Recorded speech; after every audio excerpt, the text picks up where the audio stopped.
Houston's sports leader. Sports Radio 610, an Odyssey sports station.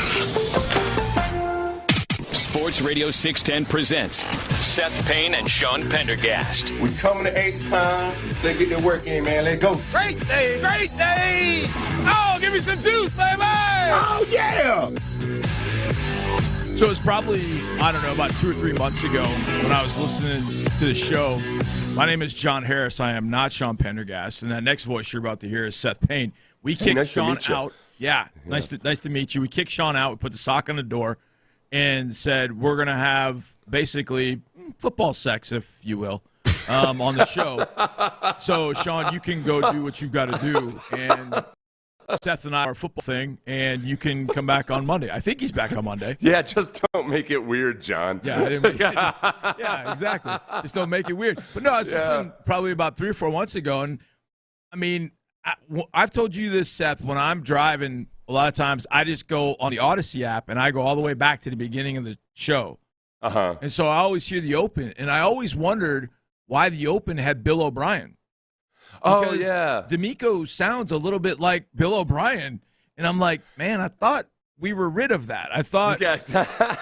And so then I was driving. I was like, is that D'Amico? Like, I hear D'Amico every day. And then I listened to it closely. Like, okay, good. That's D'Amico. All right. I feel good that he's D'Amico. You know what? And we used Damien as well. And it was we were starting to get nervous last year. Like, man, we love Damien's voice so much and his energy. And except I don't know if it's meant to be. And we were, I've still been worried about that at times this year. But then, like, every few weeks, Damien shows up and truck sticks somebody. The best thing about Damien, sorry to get off on a tangent 45 seconds into the show. No, that's where we go. John. But that hit, the return was nice. But the fact that he laid somebody out and cleanly and legally sent a guy out of the game on that play was the best part of it. Nate Wiggins is about 170 pounds soaking wet. Yeah. He's tiny. And I was standing, like, I had a great view of it. And it's one of those where you're coming off of the safety and he runs. I mean, it's like, oh, you've seen this, this guy gets truck stick and everybody just starts running on the field like, oh, did you see that? Oh, and dude's like, no, man, I'm fine. Nate Wiggins went into the tent. He was out, and so when the Baltimore Ravens would go nickel, they would bring Wiggins in because he's a good cover guy, and they would move Marlon Humphrey to the nickel, and I look out there, and I'm like, I see Tre'Davious White. Yeah. And I'm like, what the? Oh, that was Wiggins that got truck stick. But that was one of the few moments from Wednesday. I got to remember it was a Wednesday game, Wednesday afternoon game. That was about one of the few moments that we got excited about because the rest of it, not so good. There was that series because it was that, and then the offense was able to get down there. Yeah, at the 4-yard line. Yeah, and you weren't able to do anything with it, obviously. But then Kamari Lassiter's safety was that when Kamari Lassiter got that safety, that felt like, all right, this is what most of us felt, was that if you're going to beat the Ravens and things are going the way they have been going, then you're going to have some huge plays on defense and special teams. And that was the little sliver of hope was the safety. It felt like, okay, maybe they can do something like this. And then you remember that, they're having a hard time stopping Derrick Henry today. And it almost says that your chances of picking off Lamar Jackson when they really don't need to throw the ball, and he's only thrown 4 interceptions this year, it's probably not meant to be. Yeah, it was not meant to be. 31-2. And I didn't get a chance to listen yesterday, Seth, to your post-Christmas game show. So I don't know exactly what you guys talked about. I know what Mark and I talked about. We had the general on last night at Texas All Access, and we asked the general, give us your thoughts. Pathetic. It was like, yeah, well, there really wasn't a whole lot. I'll put it this way. This is kind of the way, to me, you can encapsulate this game. And there'll be some things we'll talk about from this game. And then where the Texans have to go from here, amongst other things. After the game, I get a player in the locker room, which you know very, very well because you have one of the most famous post-game interviews of all time with John Granato. Yeah. So I get a player in the locker room. And so Omar, who is our PR czar and a wonderful human being, walks over and looks at me. And he's kind of got this scrunchy face. He looks at me and goes, Townsend? Yeah. And I just said 86 it. Like that's the only player that really could have had for a post-game interview was Tommy Towns. I said, we'll just save it for Tennessee, man. We'll move on to Tennessee at this particular point because it wasn't good on a lot of different levels, Seth. And I don't know which one is more frustrating, but I think, and I'm going to say this, and I don't want to give this a positive spin in any way, shape, or form, or I don't want to give excuses for a team that just got its butt kicked. Hey man, I'm here for it. I need some. I got the Christmas time depression going to begin with. So let's lift me out of it a little bit. And neither one of us are on any sleep at all. So there's no sleep. So tune in, everybody. Stay tuned. It's going to be a mess today. Yeah, a beautiful disaster. A beautiful disaster is exactly the way to put it. I also feel like the Baltimore Ravens are a tough team to get ready for on a short week, and here's why I say that. I felt like you mentioned Derrick Henry. Just one of the things we talked about before the game was with Henry, you can't give him runway. You just can't. Once he gets 2 steps downhill and he hasn't stopped his feet to go sideways, you're dead. You're absolutely dead. DED dead. And early on, I started realizing, I know what they're doing. This is tough. But they were just trapping the Texans all night. They were just they were running wham crunch with double traps. They're running just straight old trap, and that against a defense like the Texans is absolute kryptonite. Not being not able to really prepare the way you probably would want to against a team that does that and does it pretty well. They just went right to it, I think, on the first series, and I remember saying, "Oh boy, that's not good," because our guys fly upfield. They've played trap okay throughout the year, but this is not the time I want to see it, especially, and that's the running back I don't want to see it. I went back and watched all 27 of Derrick Henry's runs, Seth, yesterday, and I was quite sad. I had the sads after I watched all 27 John, runs. That's how I was during the game immediately. The defensive lineman, when I watch teams like the Ravens play, I get like I get this feeling in my stomach, and anybody who played high school football or college football can probably identify with this if you're a defensive lineman. It's that option game, man, when you get put in that bind. So with the defensive ends, I'm getting that feeling in my gut because it's hard to read the mesh point there between Lamar Jackson and Derrick Henry. So you got to make decisions there. But then for the defensive tackles, that was my biggest disappointment was, man, these guys are flying upfield, which is what they do. But the one thing about that in that defense is, you want your defensive lineman to get off the ball, get upfield. The one little asterisk is that you got to recognize traps and whams. Exactly. Because that's what teams are going to try to do to you. So the fact that the Ravens game planned so well for that, and that the Texans defensive tackles especially just were unaware and really getting blown out the door because of it. And then later on, they started getting kind of blown up on double teams too. That was tough to watch. It was just really, and it makes it that much harder for the linebackers. And then the other thing, you could see that D'Amico and Matt Burke were trying to mix things up, and there were times where the defensive ends weren't even reading the option. They just told them either hit the quarterback or play the run. Yeah, run right to the mesh. Yeah. And in those instances, that puts more stress on the linebackers, and the linebackers weren't doing a great job versus it either. And it was just an open gate for Derrick Henry. And then when Derrick Henry closed, which I don't know if it ever closed, they just decided to open Lamar Jackson's gate. Then all of a sudden you've got eyeballs going to the play fake, and Lamar turns the corner, and now the fastest guy in the field has the ball running right by me. And I wanted to run on the field and tackle him, but I didn't think I'd take the right angle because he's so fast. And then he runs in, he throws the ball at the logo. I'm like, he. Oh, is that what he did? He threw it at the logo? He threw it at the logo. We had one of the logos on the back wall, and and I just saw him do it. I was like, well, what can you do? I think that was 19, 20, 23, 23, 24. That was the 5th time we've played Lamar Jackson. Yeah. The 5th time. And I've been on the sidelines for every one of them. And Seth, what did Pedro Martinez said?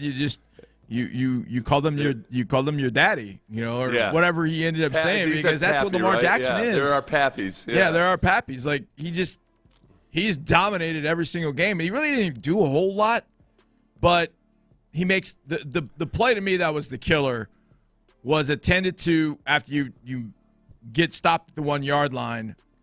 Miles Bryant has a sack dead to rights. He's got him, and we talked about it during the pregame too. Like he's tough to bring down. Jackson just shakes him off, rolls to the right side. There's Mark Andrews. Oh, great. 63 yards later, we're in a world of hurt. And then it was just downhill from there. But it was a weird game on so many different levels. I want to read you something, Seth. I don't know if you ended up seeing this last night. And I'm not a big PFF guy at all. Yeah. So those of you that don't know, PFF is Pro Football Focus. And they give out grades, which I've always said those grades are taken with a grain of salt. Oh, yeah, big grain of salt. They've got good stats that NFL teams actually use, but the grades are garbage. Right. Yeah. So take this with a grain of salt. But the 3 highest graded Texans in the Week 17 loss were left tackle Laramie Tunsil, right guard Kendrick Green, left guard Titus Howard. The top 3 highest graded Texans were 3 offensive linemen. Yeah. Now, we've played 16 games this year. Yeah. I don't know that I can remember when 3 offensive linemen were the top 3 players graded by PFF. In fact, there were probably times where they might have been the lowest 3. Yeah. So in a game in which they've got the highest grade on PFF. For the team. For the entire team, not just the offense. The entire team. Yeah. They are gold, silver, and bronze as PFF puts little medals next to them. The Texans scored 2 points. Yeah. Yeah. Make it make sense, Seth. And it's not, and I think that one of the big differences there, usually there's a few performers who have really high grades from the other position groups. And Laramie's been up there a lot too. But it wasn't grades by the offensive line. It was just they were just the highest. They were winning by default because it was just such a poor performance all around, and the defense, which you absolutely needed to just pull off a performance for the ages to win this game, wasn't really anybody that stepped up. Even Will had a couple really nice plays in the backfield, but he also had some really bad plays against the run. Yep. He did that Derrick Henry touchdown. He just spun out of his responsibility. It's just and one final thing about that as we go to break. How many players are supposed to be on a football field at any one time? 11. Were there only 10 guys on that one? No, on 11, right? Yeah. There were 10 on Derrick Henry's 1 yard touchdown run. Okay. Well, that's so there's that. So we're gonna try and tackle Derrick Henry. One less guy. It's okay. We're gonna amp up the difficulty here. Yeah, I'm not into these details, Sean or John. That's you're just being you're being persnickety here. 10, 11, it's close enough. I know. It's frustrating because it was, that's not something that really has been a problem for the Texans this year. They've not had that, especially defensively. But it was like every crap thing that could happen actually happened. Yeah. But Texas did win the AFC South, and they will play a playoff game. What did Wednesday's result mean going forward? And actually, I think it may not be the worst news. More of that coming up next. It's almost New Year's.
Driven by West Point Lincoln of Sugarland on the Southwest Freeway, exit Kirkwood and to the First and West Airport under the giant American flag.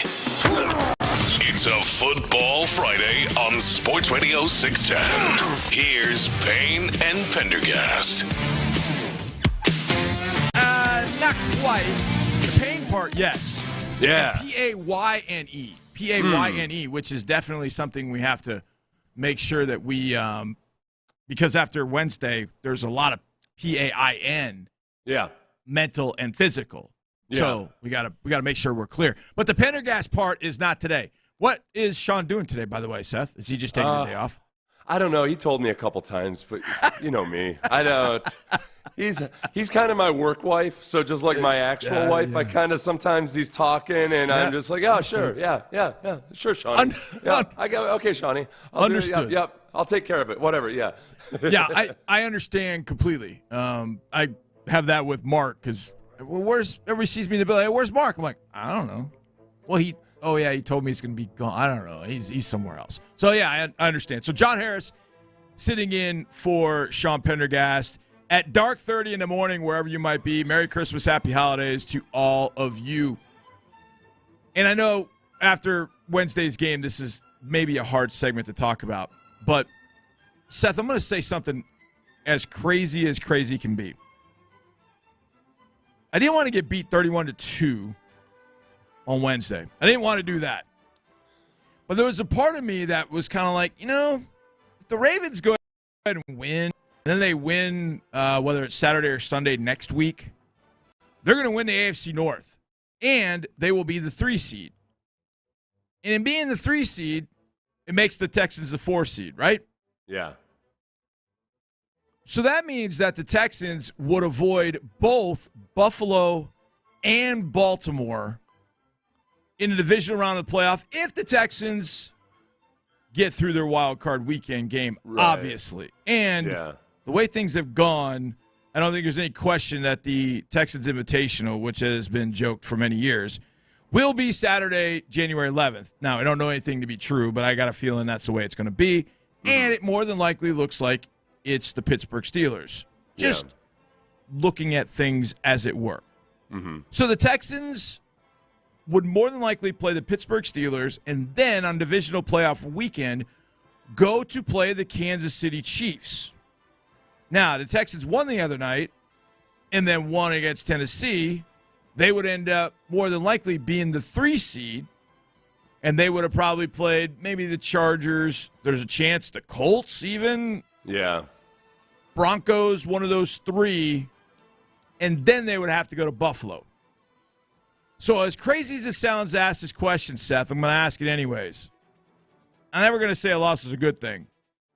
But a playoff scenario where you play Pittsburgh at home and then KC on the road versus, say, the Chargers and then Buffalo on the road, I almost want to go with the Chargers, the Steelers-Chiefs situation before I would go the Chargers and the Buffalo Bills. I'd rather go to Kansas City for the divisional playoff round.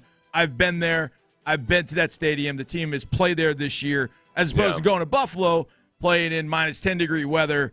A team that they've beaten, no doubt, but to have to play in that weather against the Buffalo Bills team that could possibly be very, very good at that point. Your thoughts about being the 4 seed and going to Kansas City potentially divisional playoff round versus going to Buffalo as a divisional playoff round? The biggest difference, and obviously the Bills are a different team now than they were when they came to NRG. That evening, Josh Allen really just didn't have any viable receivers. Right. So they're a different team, but I'm torn because at least I've seen the Texans defense play really well against the Buffalo Bills and Josh Allen. True. And without even getting into the X's and O's of all of it, Josh Allen is the better quarterback. They are the better offense this year. Now, I'm not saying he's better than Pat Mahomes overall, but so far they've been a much more potent offense. He's been a much better quarterback this year.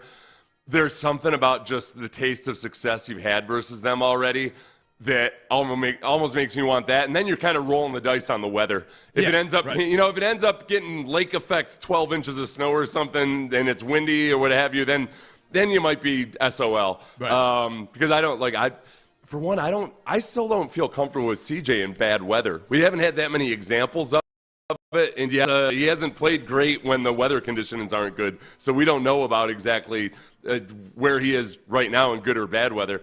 But yeah, maybe I'm sick or stupid, but I almost feel like flip a coin. I'd rather go face the Bills in Buffalo than seeing the Chiefs again, even though the Bills are a better team, I think.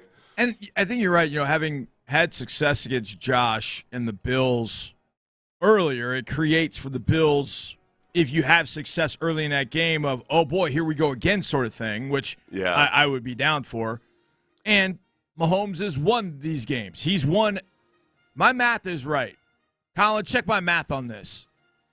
I think Patrick Mahomes has won every divisional playoff round game he's played. I think that's right because I was trying to think. There was some streak that he broke this year already that was like some kind of regular season's record of winning it, and especially at home. But yeah. Because they've played the AFC Championship every year since 2018, right?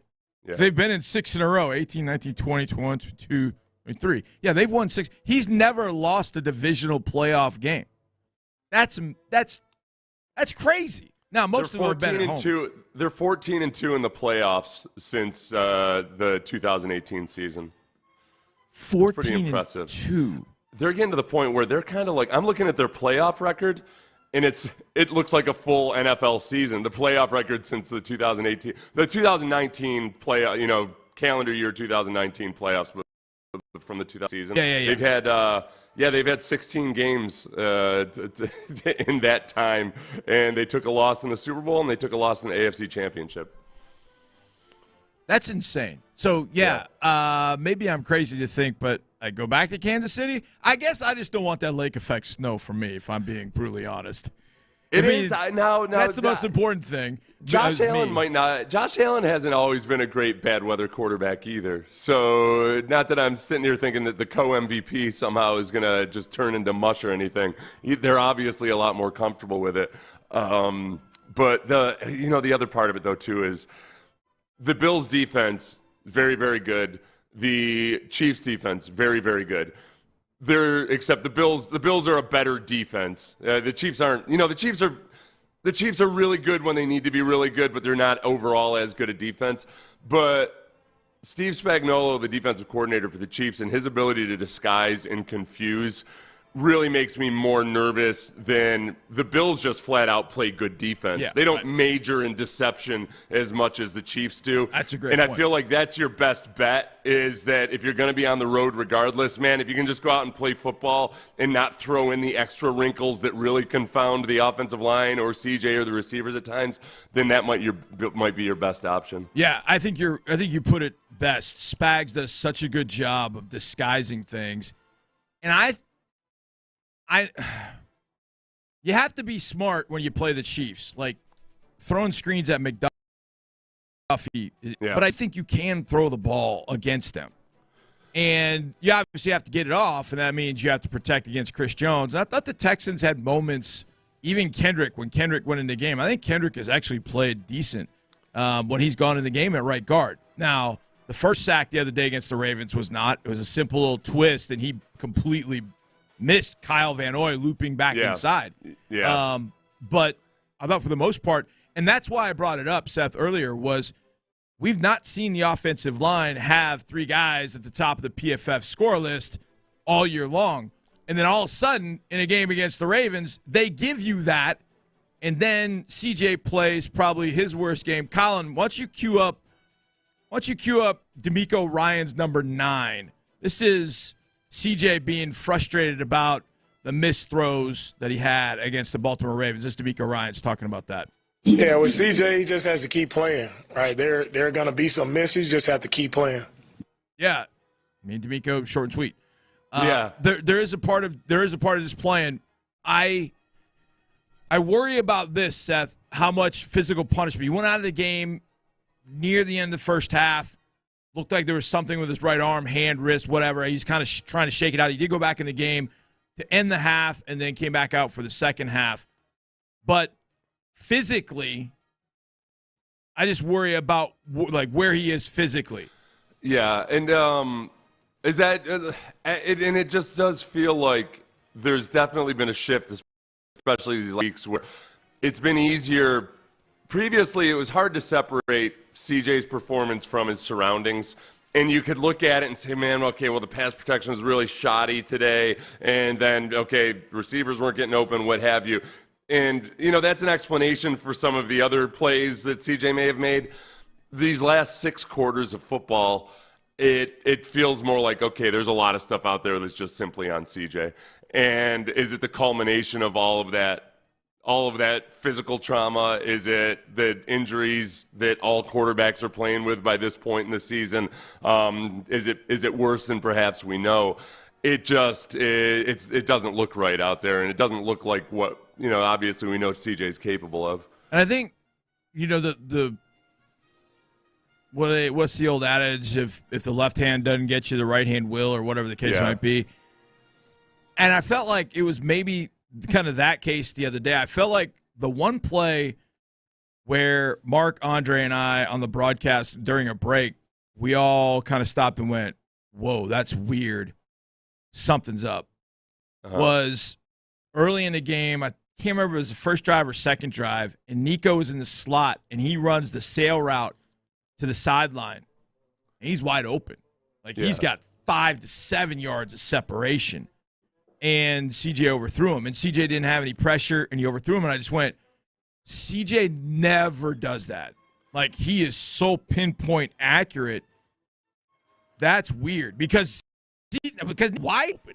I was like, whoa. Because he came out of the slot, and he drove up, and Wiggins was covering. And Wiggins was, he wasn't even in the picture. Yeah. And that's a ball that CJ puts on Nico, and it's 15 yards. And then Nico can probably turn and run once he catches it. And that thing went, I'm like, whoa. And then the very next play, remember, Dalton Schultz, he's got on a little, Dalton was blocking and then released. And so he's got a little flip to Dalton. Dalton's got 40 yards of room. There's nobody there. Nobody. And he kind of jumped up a little bit to throw it to him, and he overthrew Dalton, probably 4 yards away. And I just thought, that's not the CJ we know. Mm-hmm. It's just a matter of, like you said, what's the accumulation of the trauma of hits on his arm, his shoulder, his wrist, whatever might be ailing him. All of that was just really kind of strange and odd to see on Wednesday against the Ravens. And that's where I'm with you too. You don't want to make excuses or anything, because there's obviously a lot of stuff wrong with the offense right now. But in that specific game, it seemed like it was quadruple of what it was before. And the two biggest things that I'm concerned about are just, A, those inaccurate passes, which, nobody's called him a ball placement specialist all season long. It hasn't been quite right, but that was egregious on those couple of plays. But then the other side of it is the sacks that he's taken. And there's times, I think, when a quarterback is injured, whatever it might be, because I don't, it's weird to say I hope it's an injury, but an injury would be better than if he's just mentally frazzled or something.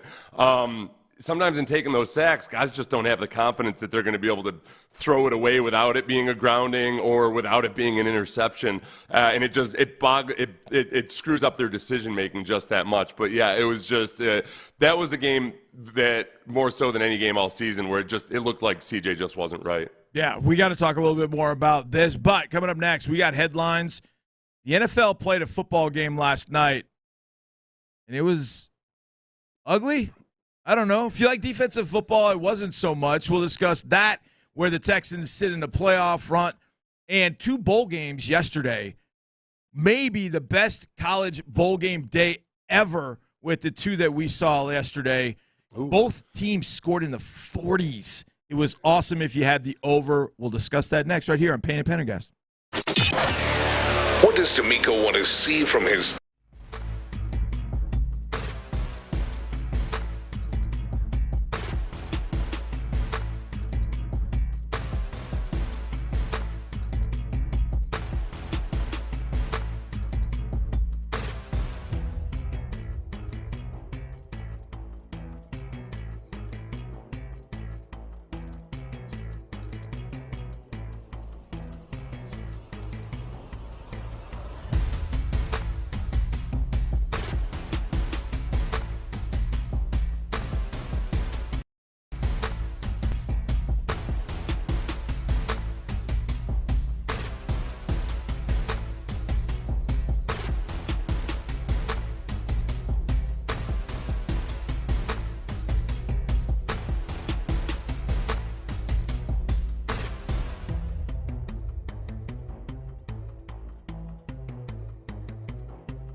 and Pendergast with today's headlines.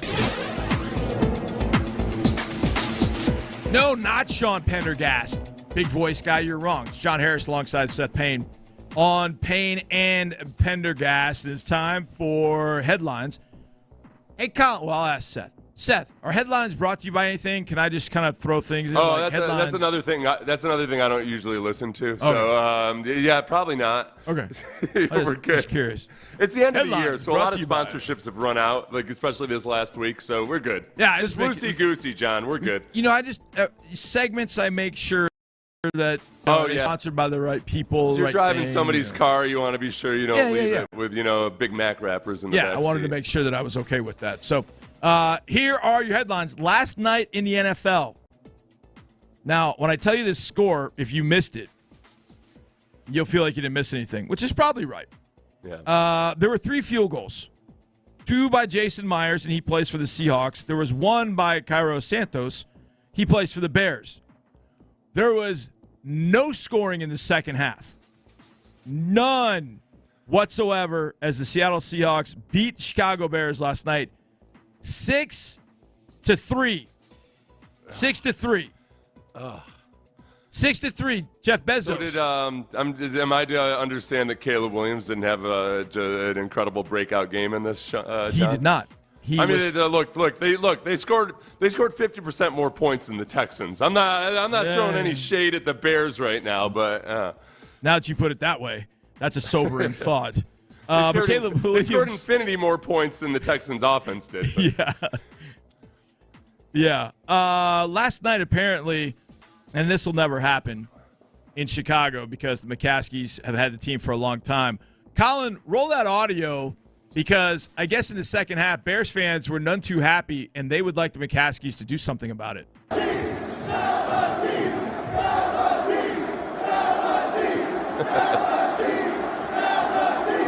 Now, as Kirk Herbstreit said about Ohio State, there's a lunatic fringe. I think every place has a lunatic fringe. He said Ohio State's lunatic fringe is probably about 20-25% now, which I tend to agree with. Ohio State fans didn't take too kindly to that. Every team's got a lunatic fringe. That's the Bears' lunatic fringe. But that's also years of just pain and heartache for the Chicago Bears. I wouldn't be sitting there, sell the team. But I kind of get it. You get this transcendent quarterback, or so it was thought. You've got a team with a ton of talent. You've got a three-headed monster at wide receiver in Keenan Allen, DJ Moore, and rookie Roma Dunze. And man, we're going to do something. You start off the year 4-2, and now you are 4-12. It's not going well for 10 straight games for the Bears. It's not going well. Caleb Williams got sacked a bunch yet again, and that's one of the.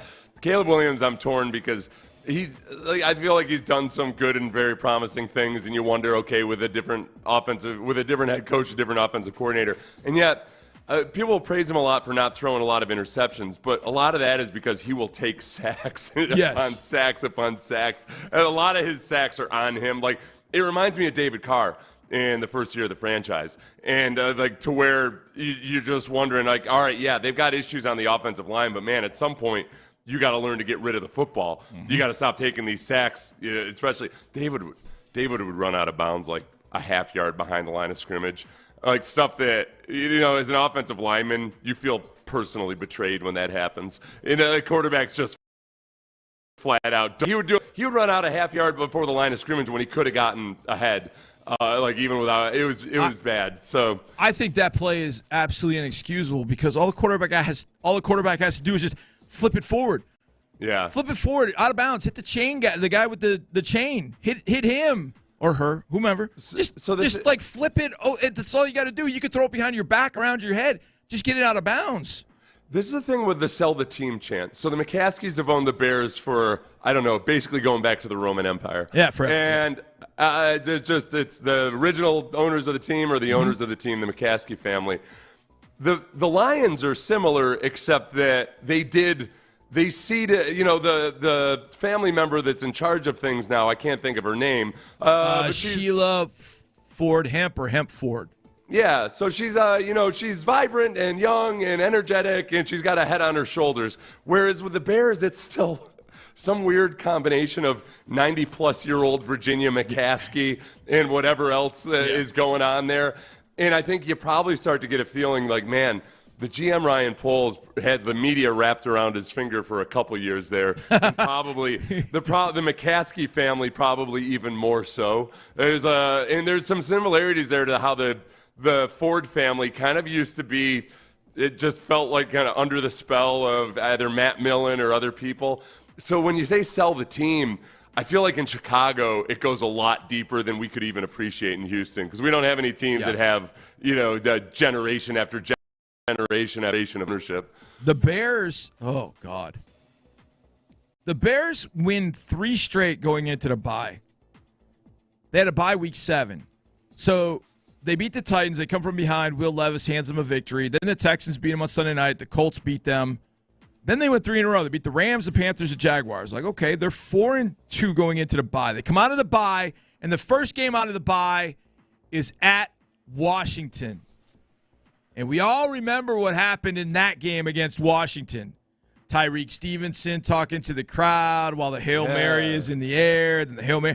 They have gotten absolutely punished. Now, it doesn't help them that they are in the NFC North, because they've played the Packers, the Vikings, the Lions, the Vikings, the Lions, and then they finished with the Packers. But you'd like to say, oh, well, maybe the offense will do some things. Since the bye week, they've scored 15, 9, 3, 19. Then they had 2 weeks of 27 and 20. Then they've gone back to 13, 12, 17, and 3. You'd like to see some advancement in your offense, especially with a quarterback like Caleb Williams and the things that he can do. But they've gotten worse. Can I ask you a quick question? And don't worry too much about the clock, Colin and John. It's the holidays. The Washington right now, they're the 4th leading offense in the NFL, scoring offense. Yep. Actually, they might, they're 3rd or 4th.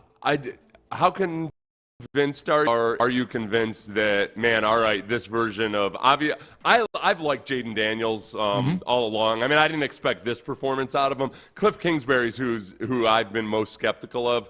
If Cliff Kingsbury doesn't get a head coaching job somewhere this next year, do you feel like, okay, this is a different Cliff Kingsbury now with this quarterback, or are you kind of waiting for that Cliff Kingsbury cliff that they fall off? Maybe next year. Maybe it comes next year, obviously, instead of in the regular season this year. Well, I think whenever Jaden Daniels and the Commanders' offense starts to have some issues, like it did this year for a couple of weeks, everybody's like, oh, there it is. Look at Cliff's numbers the second half of the year. Oh, boy. Jaden Daniels is pretty special. I mean, what he did the other day to the Eagles, I mean, that was ridiculous. Holy smokes. My old college head coach, Jim Hoffer, was at LSU last year, and for a couple of years I can't remember what he was, an advisor or whatever he was. But he said that he'd never seen such a transformation. It was crazy. In a quarterback. They said, and the thing is, it wasn't just because he started working with those VR goggles and everything, and he really learned how to process the game mentally at a different level than a lot of young quarterbacks. But what Jim said was that, like, Jim would show up at the building, and for a college kid, remember, and Jaden Daniels was leaving at like 6:30 in the morning. Like, he operated like an NFL quarterback that last year at LSU.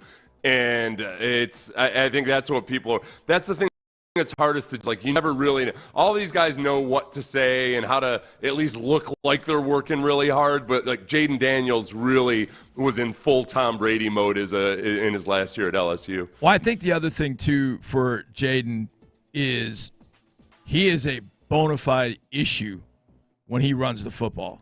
Like, he's not Lamar, but he's pretty darn good. He's had double-digit rushing yards in every game but one. Which game was that? That was against Pittsburgh. He only had 3 rushes for 5 yards, but 81, 66, 34, 74, 35, 52, 50, 82, 47. I mean, this last week he had 88 in the game against Philly. Oh, no, I'm sorry. That was the week 1. Against Philly, he's got 5 passing touchdowns and ran for 81 yards. So if you're a defense, I mean, holy cow. And So that's everybody compared him to just Lamar. So slender. Yeah, he's kind of like Ichabod Crane on roids or something. But he makes people miss. I mean, it's going to be tough. I'm very interested to see where this goes. I'll pay off on this tease real fast because yesterday and last night might have been the greatest bowl night ever in college football history. So in the game above Sports Bowl, Toledo beat Pitt in 6 overtimes, 48-46. Then in the Rate Bowl, which I believe was out in Phoenix, Kansas State was down 41-29, came back to win that 44-41. And then in the nightcap in the 68 Ventures Bowl in Mobile, where I'll be for the Senior Bowl shirt today, 38-31 Arkansas State wins and beats Bowling Green in that game. You had 2 games that went into the 40s for both teams, and then a finale, 38-31, Arkansas State beating Bowling Green. I know a lot of people were going to keep it on Amazon because they're just NFL files, but should have flipped it over to Arkansas State and Bowling Green because that Kansas State game was way more fun than Bears Seahawks. But I digress. But there are your headlines. Okay, we get back. We'll talk a little bit more about C.J. Stroud and what can be done going forward. And would Seth Payne, if he were D'Amico Ryans, play C.J. Stroud in the finale against Tennessee? All right, Coach Payne, the floor is yours.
FM HD2 Houston. Insider access, exclusive content. Sports Radio 610. The Texans play here. An Odyssey sports station.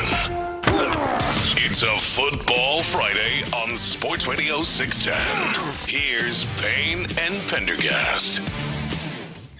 Not Payne and Pendergast, not today. Not in this dojo. John Harris is coming and taking over. That's right. Taking over the show. I'm actually John Kreese. I'm taking over Cobra Kai again. I always enjoy working with it, especially there's after a game like the one we had there. I'm going to be careful not to do this to you. Okay. I love your eye for the technical side of things, but I'm not going to ask you how to fix that offense or what's wrong with it because we're going to talk about various aspects of it, but to fix it in the sum total, in the aggregate, it's been frustrating for me all year long because there's just so many things wrong that it's a grab bag of like, okay, yeah, they could have done this a lot better, or they should be doing this a lot better, or no, this isn't where it needs to be. The sum total of it all is that it's a miserable discussion whenever you have it. It's hard to if you want to fixate on one little thing, it's really, really hard. Yeah, I mean, I think what ends up happening, I've thought about this for years, and you've been around coaches. I've come from a coaching family. I coached myself, and there are times when you can't get what you think should work. And I think Kansas City was a great example of that. The Kansas City game was a great example of that. And there were a couple of times when Mark threw it down to me, and I was kind of perplexed. We were running wide receiver screens to the way that we were. I was like, there comes a point where it's not working. But you keep looking at it going, it's got to work. Damn it, it's got to work. Look, there's two guys out there. One guy's all the way to the hash. The other guy is out playing a rolled-up corner. We got two receivers out there. We should be able to block the corner in our best receiver, and then he can run. Yeah. And it doesn't work. And you know what I mean? It's like one of those things where you just it's got to work. It's drawn up the right way. Yes. And you get to the end of the season, and this is the problem. It's that a lot of the stuff that keeps showing up is stuff that, in theory or ideally, you've got worked out during training camp. Mm-hmm. The blocking human beings. It's kind of a big deal. No matter how much, as much as the game has changed, blocking still really, really matters. The actual ability to block people and especially to know who you're blocking. The first step is Nick Sirianni had said in his opening press conference is knowing what to do. And people laughed at him and thought, well, that's a plainly obvious statement. It's not as obvious as you might hope. Because, man, there's too many times on those screens where, and I don't care if it's offensive linemen, I don't care if it's wide receivers, whomever it might be, it's like they're waiting to process who and where they're supposed to block after the catch is made. And it's almost like a surprise to them. You know, Dalton Schultz, there's so many times out there on screens or what have you, where I'm like, oh, it looks like it's like he just found out, like he got a letter in the mail that, hey, you're supposed to figure out who to block on this play and try to, maybe anticipate where he's going to be. Don't run to exactly where he is right that moment because the defensive players tend to move. It's so maddeningly incompetent at times. They don't know what to do with it. I don't know what to do with it. This is the frustrating aspect to me. And this is the frustrating aspect to coaches. And I said, it's got to work. Look at it. It's got to work. Here's the next line. Well, damn it, it worked perfectly last year. And here's a great example of that. Against Kansas City, there was, and I'm trying to remember, I think for me, it was right to left. On the TV screen, it was left to right. Yeah. And I want to say it was in the second quarter, I think. We got the same look from Kansas City that we got from Cleveland in the playoff game. Mm-hmm. Same exact look. You're going to run kind of a mini tunnel screen. Laramie kicks out the corner, and Nico goes behind him and walks in the end zone. It worked against Cleveland with the exact same defensive look, the exact same Texans personnel. and Nico got tackled for a 2-yard loss. Yeah. So it's that's the frustrating aspect. Like, you see something defensively, and you're like, oh, I have an answer for that. I got an answer. And the answer was good. Cleveland, playoff game, good. And then all of a sudden, the other day, they get a 2-yard loss, and you're like, God dang it.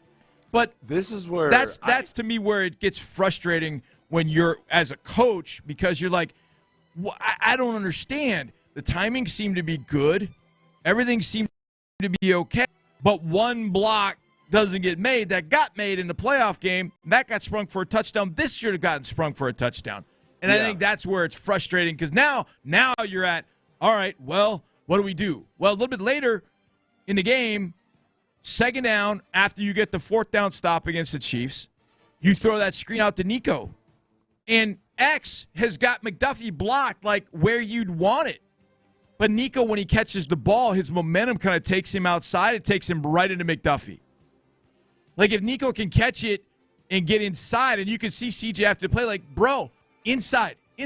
So it just feels like those little things as a coach, you're like, dang it, well, what? And you get so frustrated that all of a sudden you start grab bagging at plays, because you're like, well, the screens aren't working like I thought they were.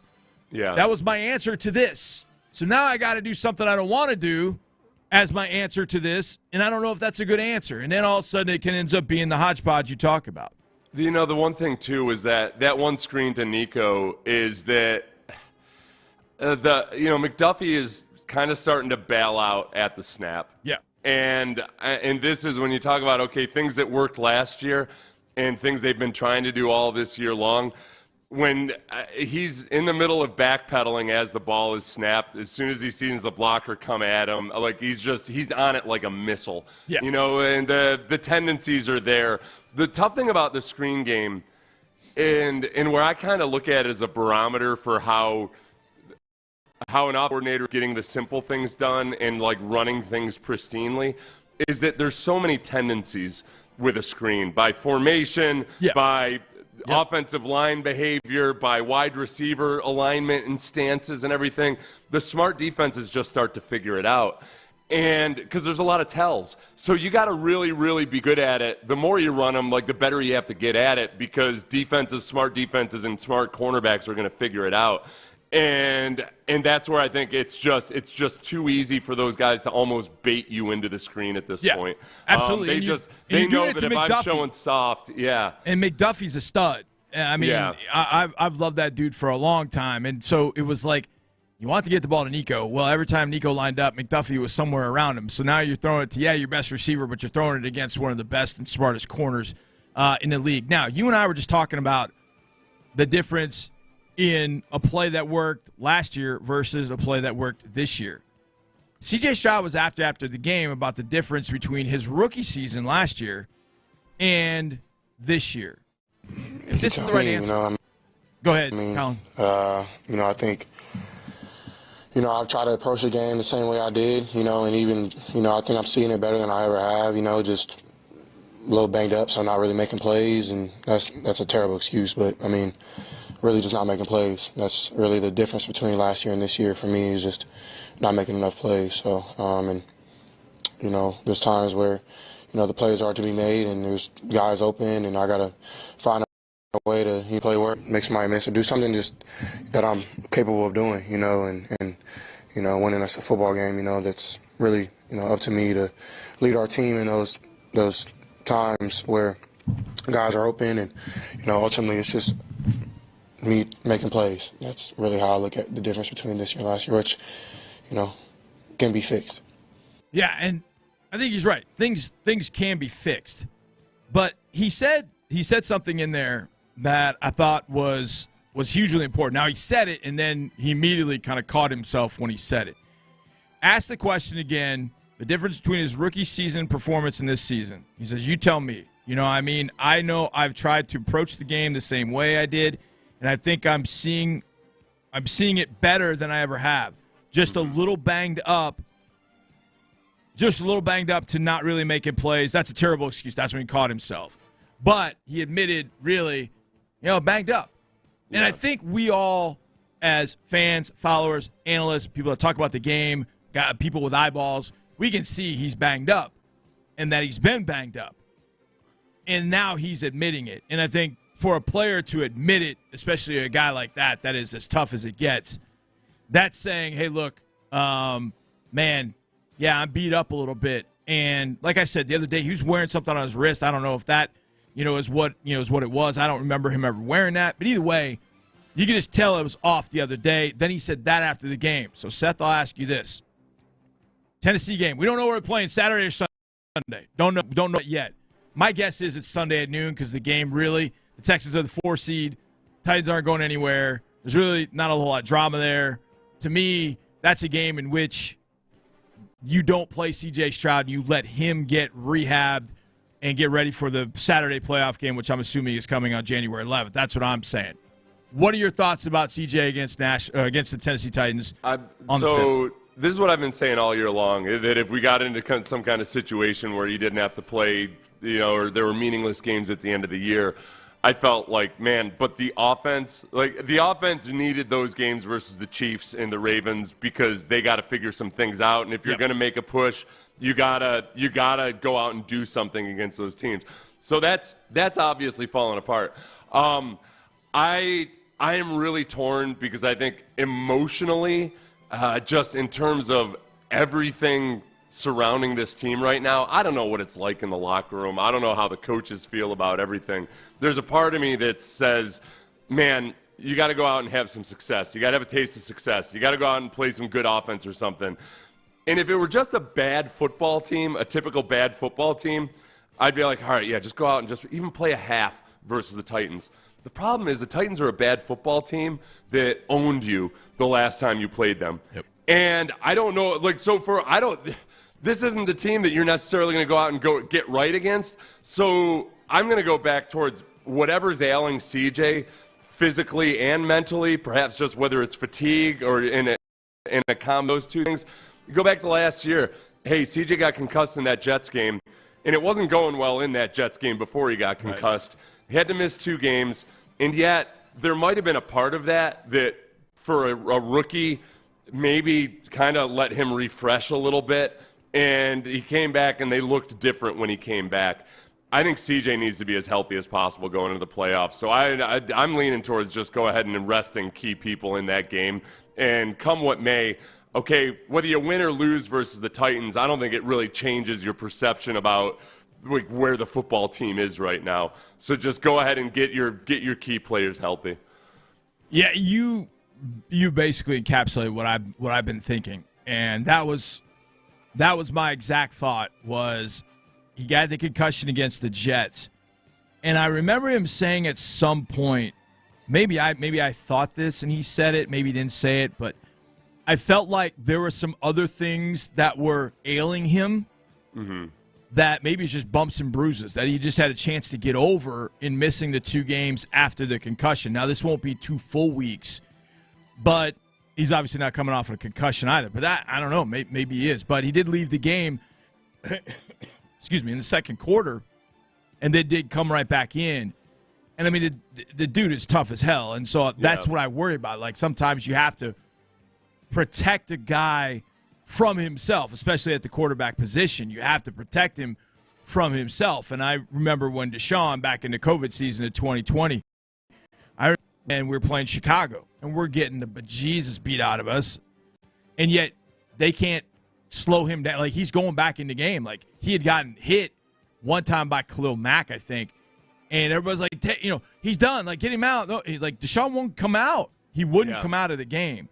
Yeah. You have to protect him from himself. And so that's why one of the thoughts I've had is just keep him out of this game.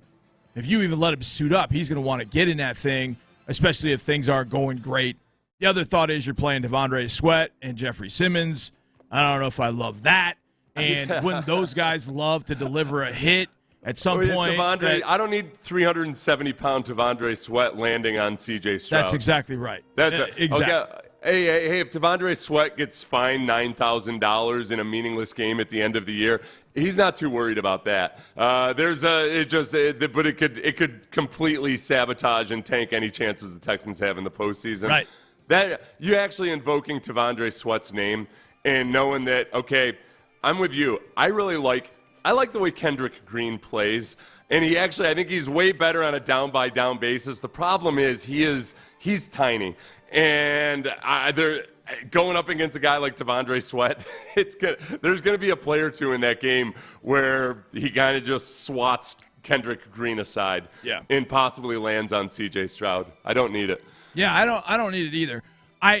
To your point, and you and I talked about this, I think Kendrick has probably played a little better than people expected when he went in Kansas City. I remember Mark throwing it down to me, and I'm literally staring out to the field, and I see Chris Jones standing basically across from Kendrick Green in a break of the game, and I'm like, oh God, no. And then the very next play is a run play, and Kendrick lifts him up off the ground. Yeah, I'm like, okay, all right. Well, what about a pass play? And then the first pass rush, he takes Chris Jones and he just stones him. To a point where Chris Jones in that game got so frustrated inside that his pressures all came when he lined up at the right defensive end spot against Laramie Tunsil, left tackle. Yeah. That's where his pressures came from, because at that point Jones was like, well, I'm not going to mess with that dude, and because Kendrick was really holding his own. And I thought Kendrick had a tough play on the twist stunt, the TE that the Ravens ran literally out of the huddle because they were late getting up to the line of scrimmage. Other than that, like I said earlier, PFF had a pretty decent grade on him. So, I don't know, sometimes you find $20 in your pocket, maybe Kendrick's that guy. That would be kind of nice. I like him because, he reminds me of is like he's a beefier version of Mark Stepnoski. Now, he's not nearly as good as Mark Stepnoski. But that's a great comparison, For the young people out there, he was a center that played for the Oilers, the Cowboys, the Titans, he was vastly undersized. I don't know if he weighed more than 255 pounds, but he was like a martial artist. And there were times where, like, playing against him, you'd think, like, oh, I'm destroying this dude. And then all of a sudden, he just kind of wheel his hips and get up underneath you. Yeah. And you're like through the air. Like, what the hell happened? Wait a second, I'm winning. It was like a movie when a villain thinks that he's got the upper hand, and all of a sudden he realizes he's about to die. That was me versus Mark Stepnoski. Stepnoski. But he was a really, really good offensive lineman. So Kendrick Green's not at that level of play, but he kind of, because he's undersized, he plays that same way. He's kind of almost like he get like a violent koala bear on guys at times. He kind of just figures out a way to latch onto them and then won't let go. But there are times where sometimes he's up against a guy that's got longer arms and more size, and those are the ones that stink because when he loses really bad. Like he gets tossed aside and it's a beeline to the quarterback. That's right. And that's exactly, you said it exactly right. Like, he can have some really good reps. There was one against the Jets where I wondered, like, was there some sort of internal penalty they put on himself? Like, he was like a challenge he was going to put forward to see if he could block Javon Kinlaw without his arms. Yeah. Like, if he could just, like, throw a shoulder in. Like, I didn't understand it. Well, and then Kinlaw ends up getting to the quarterback. But in the two games that he came into the Chiefs game and then started against the Ravens, you haven't missed much, if anything, with him playing right guard. The thing is, and I'm not worried about getting off on tangents today. Screw it. Kendra, so he was drafted to be a center for the Steelers, and you can see why. Like, everything I see in the way he plays, I look at it and I'm like, man, boy, it seems like I still want a center. And he was a disaster for the Steelers to the point where in his second season they didn't have him. They had him playing fullback, not as a gadget, but kind of like a beefy dude from the Ravens. Like, nope, he's our fullback now, and that didn't work out because he was so bad at center. But there's a part of me that just looks at it and like, man, there's an athleticism there that I think he can do. He could theoretically make some of these blocks that Juice Scruggs and Jarrett Patterson struggle to make in this scheme. When you need a center to be able to go out and at times reach a 2 technique or even a 3 technique, like, I feel like he's athletic enough to do all that, but I don't know if maybe that ship has sailed on him in terms of playing center. It's funny you say that because I kind of felt the same way.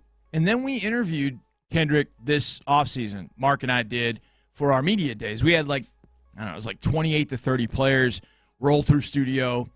And Kendrick we had not had a chance to talk to because obviously he gets claimed, a waiver claim, I think it's a waiver claim, right before the season started. in 2023. So then he plays 3 games, then he gets hurt. So we didn't have a chance to talk to him. But in the offseason, we got a chance to talk to him, and we thoroughly enjoyed it. So I brought up that question about center, guard, what was going on in Pittsburgh. First of all, he was ticked about how things were going in Pittsburgh. He said, but guard's my natural position. And I'm sitting next to him, and I went, really? He goes, yeah. He goes, I played at Illinois. He goes, I played center in Illinois because we didn't have anybody, and Coach Smith asked me to do that, so I did it. He goes, but I'm a guard. In his mind, he's a guard, and he's comfortable at guard. And I'm thinking the whole time, like, yeah, he's a center. No, like he said, I am a guard, and that's, he said, I'll play center. Look, whatever gets me on the field, I'll do. But I am a guard. And I thought, okay, this will be good. And then training camp just didn't have a great training camp. Yeah. And that happens to guys. You see that happen to guys fighting for a job, and then all of a sudden they get down on themselves a little bit, not play well. That kind of carries over to preseason games. It's not going all that well. And you just can't find your footing. And I think for Kendrick, as Coach then said to us the other day, it's all about consistency because he's got the grit. He used that word a couple times. He's got the grit. He's a gritty player. Yeah. It's just a matter of finding some consistency. And, man, if he's found it, then maybe he helps, CJ going forward. But that's a tough go going against Tavondre Sweat and Jeffrey Simmons in Week 18. This is where I get frustrated sometimes with where the Texans and when they've broken down on the interior, especially versus some of these the games and stunts and whatnot. Like, as a defensive lineman watching it, I look at the Texans' offensive line, and I'm like, okay, these guys are not good at the physical elements of the game. When it comes to run blocking, all of those other things, and there's a lot of factors that go into it, but they're just not good at it. But then you get into the passing game, and they're better pass protectors than they are run blockers. But sometimes when it breaks down in the passing game, it's guys who are forgetting their fundamentals of line play, and they decide to go all hardo and be a tough guy, and like, I'm going to go hit the tackle in the ribs while he's engaged with the offensive tackle because I'm a big tough guy. And then they're completely blind to the looper that comes around, and they get it. So when I'm watching it, in my mind, I'm like, oh, you're a tough guy, huh? Oh, yeah. Because people love it. Fans love it when they see an offensive lineman go and just blast somebody in the ribs. As a defensive lineman, that doesn't actually usually hurt all that much because it can be embarrassing and degrading because you get knocked down, but you're getting knocked down laterally and, you go to the ground or whatever, but it's not like anything that actually hurts. It's not like when you get a chip block from a running back. But meanwhile, you're exposing yourself you're abandoning any other potential responsibilities or like a game on the other side. And that's what drives me insane is that, man, you guys are like, you're trying to play the tough guy, but you're doing it fundamentally wrong, and you guys are not tough. So stop trying to pretend you're tough guys and start being technically sound, because that's when CJ's getting pressure right up the gut. It's just keep your shoulders as square to the line of scrimmage as possible, scan, do all of that. You're not impressing anybody when you're coming in and blasting somebody, especially when they end up getting a sack on the play. I think the one thing, I don't want to say frustrating. Frustration's not the word. But encouraged is not the word either.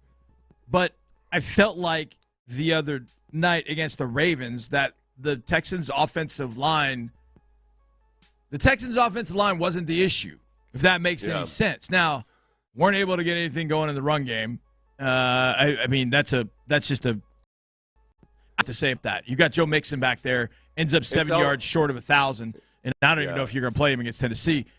It's a tough defense to run against. Like, I understand that because that Ravens defense is so stout against the run. Like, I can understand. But the protection, I felt like, was not the reason that they were struggling in the passing game, which has not been the case this year. Mm-hmm.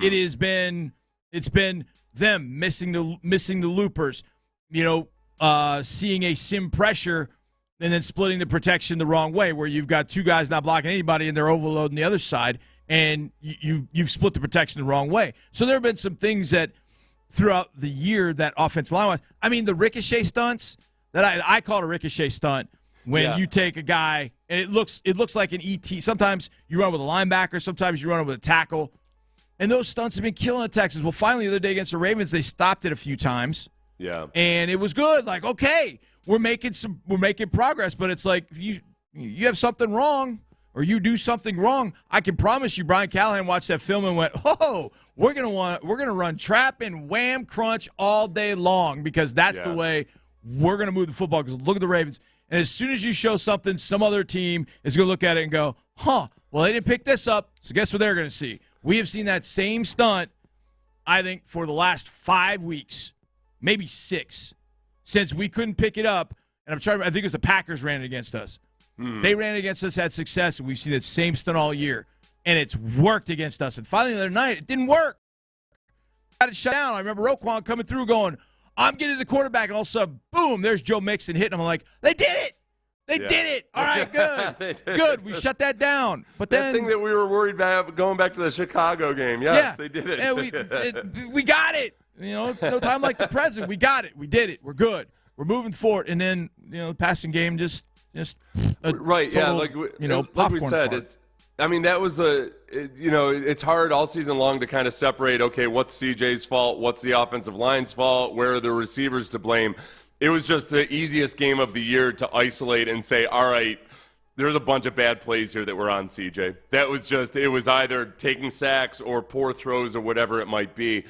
That's the frustrating part of it. But it also does make me, I'm more open to, I don't want to excuse it away because it might be injuries, but I'm almost hoping that it's because of injuries. In a weird way, I'm kind of hoping that, CJ is pretty banged up. Yeah. And that's a reason for at least what we saw against Baltimore. And resting him in this game makes all the sense in the world. And maybe you have to do it. Maybe CJ doesn't want to do it, and he wouldn't agree to it. So you just go ahead and you say, you know what, though, CJ?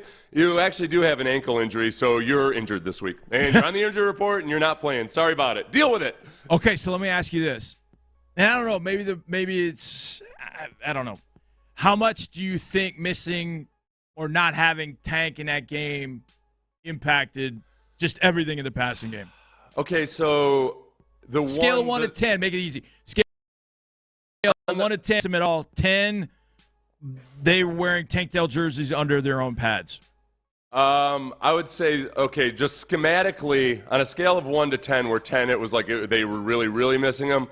Schematically, I would say that was like maybe a 5.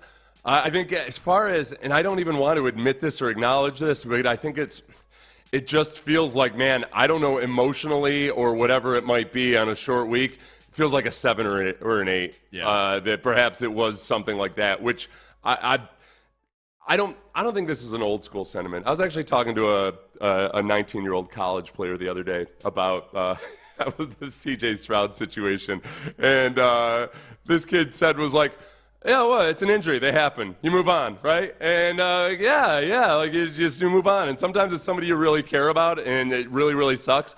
But there's no time for that. And if you play in the NFL for 15 more years, you're going to see quite a few of your good friends get bad injuries. And it sucks, and it's awful, but it's also something that doesn't have anything to do with what's going on the field moving forward. And you got to be able to create silos. So many of the great athletes are guys that that have been going through like horrendous and awful things in their personal life. Right. Or a lot of times it's self-inflicted. But, yes. Yes. How many times were you playing with some guy where his wife found his burner phone, but then he goes out and he balls out the next day? Earl Thomas wants a piece of that. You got to be able to separate the emotional things in your personal life or with your friends or anything from what's actually going on the football field. Right. And I almost don't want to acknowledge that it might be a possibility because, man, it feels like that's something that it's a hard lesson you got to learn and be able to move on from. Yep. But there's still some young guys on that team, CJ especially, that sometimes I'm reminded, CJ's mature beyond his years in some ways, but he's also still a young guy. And there's some growing pains sometimes with things like that. Yeah, and I can understand that. You're a guy that you're very close to, and then you mentioned something there like off the field. Like they're close off the field, they're close on the field, and I do think that there was some residual. Because I know how I felt leaving Arrowhead on Saturday. I felt like somebody had just kicked me right in the nuts, and it's like, ugh, and that lingering pain just in your stomach, just like it won't go away. What is it? And I know there's a game Wednesday. We're all aware there's a game Wednesday, and we can talk about it, as you said, perfectly. In theory, we got to get over it. We got to get over it. We got to get over it. We're saying the right things to get over it, but are we? Are we really over it? And I went back to, as a coach, long time ago, we made like the Texans, we got into playoffs. So the first time in school history. It's awesome, but we still have 2 more games left on the year, and the 2 games can kind of seeing and what, kind of the playoffs and all that kind of stuff. So we go to this small town in Florida, and we're beating the absolute bejesus out of this team. We're running it. My running back has 225 yards through 3 quarters. Ooh. I give him a toss play. So little weak side toss play to the sideline, and not 3 feet in front of me, they come up and make a tackle, and immediately he grabs his knee. Yeah. And I'm just like, all right, John, get up. And all of a sudden the doctor, I'm like, okay. So I walk over to see him because he's close. The doctor is, what is it? What is it? He says his knee, and then he starts doing some tests. Doctor looks at me in the eyes, and I leaned forward to see what he's saying. He goes, watch his knee. And he goes, you see how I can sublux it like this? Yeah. And he goes, that's an ACL. Yeah. And my stomach, he's my best offensive player. Yeah. Well, just in that game, we were up 28-7. Well, I mean, I'm a mess. In the next how many ever minutes of the game, they score 3 touchdowns, make it 28-27, and luckily in the last play of the game, they missed the extra point. And so we won 28-27. But I was a mess. The next week, even we were a week away. It took me a long time going through it. Like, I don't have him anymore. I was calling plays for him. How do I adapt to this? How do I, as a coach, like, I'm dealing with the personal side of it. Like, I miss him. I want him here, but I've been calling plays for him. I'm getting him the ball 25 times a game. What do I do with those 25 touches? So I think there's probably some carryover, and it may take a little bit to get it out of the system. And I think what ultimately needs to happen is they got to score a touchdown. They got to just show, okay, we just cracked the seal, score a touchdown. We're beyond it. Let's move forward. Because all they've scored since has been a field goal in basically 6 quarters of play. Oh, yeah, I know. There's so many like simple things when you step back and look at just how bad they've been offensively and how much worse it's gotten. And it was including – and Tank was having his best half of football that he's had all season long versus a good opponent. That part is really difficult. I think down on the 3rd down play where CJ tried to get it to Mechie in the failed goal line drive there. Goal to go situation. On the TV copy, Greg Olson said, you'd really love to see some crossers or some mesh or something here to help guys get open, because you're just trying to get guys – they're all manned up and they're trying to beat man coverage, and especially without Tank out there, you've only got one guy out there that you can really trust to beat man coverage, and it's Nico Collins. That part of it, it would be easy for me to say, like, oh, well, Bobby's got to adjust and, do more stuff like Greg Olson's talking about, but that's been one of my questions about this team all year long, is they really haven't utilized a lot of mesh and a lot of crossers and a lot of things that can get guys wide open for easy completions for short yardage.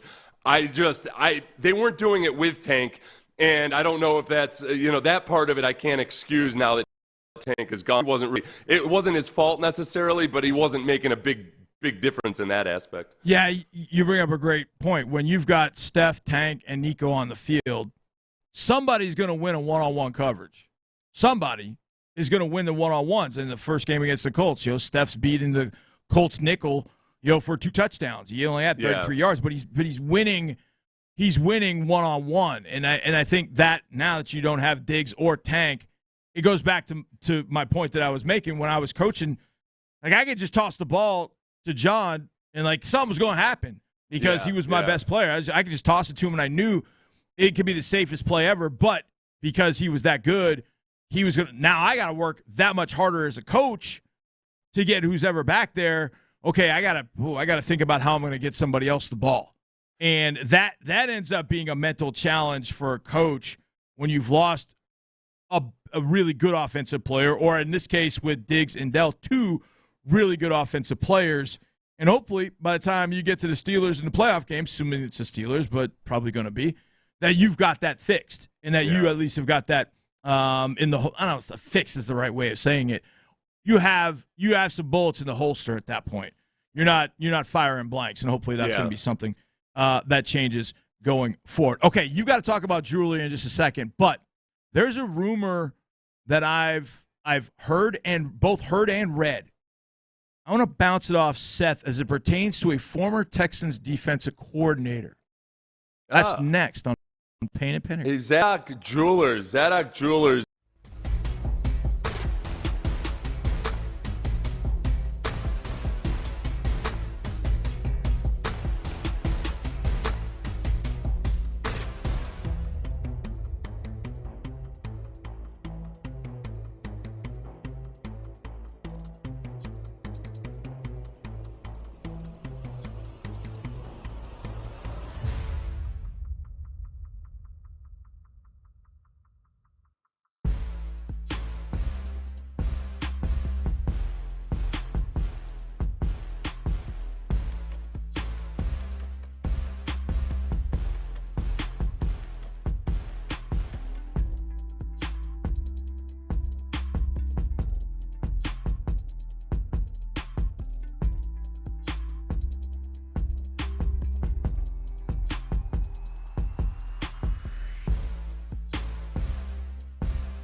West Point Lincoln and Katy Freeway, 1 mile west of the Beltway, exit Kirkwood, the giant American flag. It's a Football Friday on Sports Radio 610. Live from the Twin Peaks studios, here's Payne and Pendergast. You know who likes giant American flags? Pat McAfee. If you fly a giant American flag anywhere around where McAfee is broadcasting, he will talk about it at least a dozen times. Oh, when he went to College Station with Game Day, he kept talking about the big American flag that was hanging somewhere in College Station. He kept talking about that thing. And I was like, okay, all right, big American flag. Every time I hear that now, I think of Pat McAfee. I don't know if that's great or not. You know what? No, honestly, that's one of the I love that commercial because it does catch your ear, and I've just noticed that before. When a car dealership or a restaurant or something like that, it catches your eye. It does, and it makes you feel like, oh, all right, I'm gung ho for America too. Yes, it's a smart love strategy. America. It's a very love smart America. Strategy. But I just don't know that I have a flag that big that I can fly anywhere. But apparently, the McAfee. whole thing about a flag that big is that you got to be, because it's an American flag. You got to. It's not like you got to be careful with it. Yeah, you know? Of course. So when it comes to raising it and lowering it and not letting it touch the ground and everything, it's a process. It's not just a one-time thing. Yeah, I just need it's like buying an automobile. You got to take care of it after you buy it too. That's right. I just have the little one that I can display properly. I'm not sure the size of the flag determines how much I love the United States. I think. Yeah, but I don't. It is. That's what. If I were a business owner, especially, I would lean hard into just like the almost obnoxious and obviously selfish patriotism. To where like I'd have a big eagle on my wall. I'd have a giant flag. I'd have statues of the forefathers and everything. I just think of whichever ones are least likely to get pulled down in a protest or something. Yeah. All of it. Every time I hear Eagles, I think of John C. Reilly in Ricky Bobby, Talladega Nights. And he's like, I imagine my Jesus with eagle's wings. And I always think about that whenever the Eagles brought up. I always think about him saying that. I like to think of my Jesus with eagle's wings. Speaking of patriotism and patriots. Good old 8 pound, 6 ounce baby Jesus. That's right. As Colin says, 8 pound, 6 ounce baby Jesus. That was one of the Jesuses that Will Ferrell prayed to in that particular movie. That came up as a clue on Jeopardy the other night. That has become a Harris staple. By the way, John Harrison for Sean Pendergast today. That is a Harris staple, Jeopardy, and it will cause fights in the house. Oh yeah, fights. Who got it first? Who didn't? There'll be times where the next two questions are not heard because they're fighting over. My kids are fighting over who got the Jeopardy question right or not. So. Yeah, Jeopardy ends up bringing up a good fight. Okay, speaking of Patriots, there is a rumor. I've seen this, and I've read this, and I've heard this. I was listening to, I can't remember who I was listening to. It was a podcast, and they brought this up. But there's a rumor, and this has kind of a two-part question for you, Seth. There's a rumor that the Patriots may jettison Gerard Mayo, a former Patriots linebacker, for another Patriots linebacker to be their new head coach, one Mike Vrabel. So here's my question, Seth. Number one, Vrabel, question mark, Patriots, question mark. Number two, or B, I can't remember how I said it, A or B, one or two. It's been a long day. Do you give up on a guy after a year? Right. I know. I understand what happened here in Houston. It was a little different situation. But Mayo was the guy that was being kind of groomed to be the head coach in New England once Belichick was gone. You give up on that over a year. So Vrabel to the Patriots, question mark. Giving up on Mayo after a year, question mark.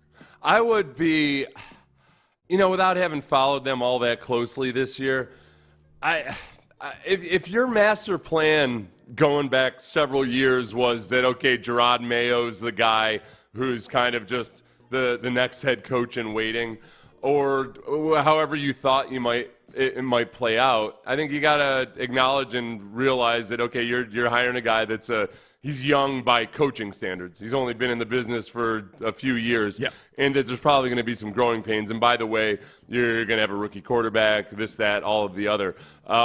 It's easy for me, a non-Patriots fan, to say, yeah, they should let it roll one more year with it. I kind of like that he called the defense soft. I know. Yeah, I'm always like, what would you have done as a player if say Gary Kubiak comes in and goes, yeah, our defense is soft? Well, you know what? Because a few weeks later, Udoka said it after a disappointing loss to I can't remember who they lost to, but Udoka just flat out said, we were soft tonight. We got to be. And Fred VanVleet, when asked about the comments, was like, yep, that's right, we were. Ideally, you recognize that you're playing soft. I mean, because that's an insult. I don't think people realize that is the insult of all insults right there. The S word is a trigger, man. So you got to, I mean, it depends on what kind of coach you are. If you're a guy that says it all the time, it starts to lose its import. Right. But if it's a one-off or something, it hits you. If you respect the coach, you're like, oh, crap, I don't want to be that guy. So I don't know. As far as Vrabel going in, my cautionary tale for the Patriots organization. Poor, as down on their luck as they've been low these many years. Yeah. I think whenever you try too hard to recapture or emulate the past, you're treading in dangerous waters. I guess it's really hard because I think that Mike Vrabel is a really good head coach. I think he's probably a better coach than he is a coordinator. But if they hired him, is it more of an indication that they're just still trying to recreate or do something that you just can't replicate? Because when I look at the two teams that I respect the most probably in terms of type players they have, the success that they've had over a long stretch of time, the Ravens and the Steelers are really, really good. And both of those teams have done it with a couple different head coaches. They've done it with different quarterbacks. With the Ravens, they did it without a quarterback at all, basically.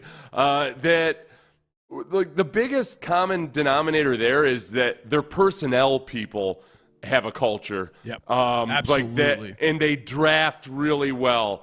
In the case of the Ravens, they use their compensatory picks really well, and neither of those teams are heavy-duty free agency acquisition type teams. It's a lot of homegrown talent. And they identify these just blue-collar football players, and they play the game that you want to play. Where I look at the Patriots, and I think if there was any weakness as an organization in their stretch, I mean, it's like, obviously they didn't have many weaknesses, but I think they were much better on the actual football side of things than they were at actually identifying talent. And some of their drafting of wide receivers or what have you,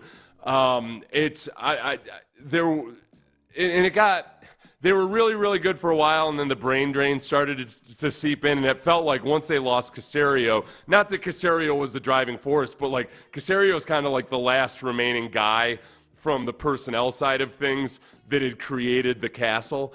Yep. So I don't know where they are on that side of everything. I don't know I don't know how much the coaching is going to matter if they haven't really the scouting and the GM side of things. But I like Vrabel. Vrabel's the type of coach that I think the fans would love and everything, and it's just a matter of, okay, what can he do with a young quarterback? Yeah, I think Vrabel in New England would be interesting. I think Vrabel with the New York Jets would be wild, depending on especially what happens to Aaron Rodgers. But that might be a defense that's more maybe ready-made for Vrabel. That's going to be interesting. I'm glad. I don't think Vrabel. That's Can you imagine Vrabel and Aaron Rodgers? Someone would die.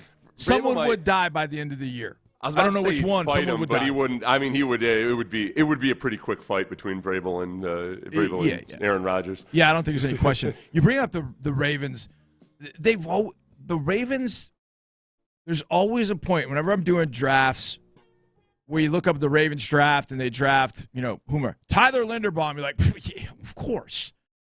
Of course. It's like the player they draft, you just look at it and go, of course. But it's also the moves the Ravens make. 2018, number 32 pick, Philadelphia Eagles have got that pick. They trade their first and fourth to Baltimore in exchange for Baltimore's second and fourth and a second-round selection in 2019. That's a pretty small price to have paid for Lamar Jackson now looking back. You know, It wasn't that much. They just moved to the bottom of the first round, locked up Lamar, and now the guy could be a 3-time MVP. Now, obviously, he's got to prove it in the AFC Championship game, but give him time. But they make those moves, too.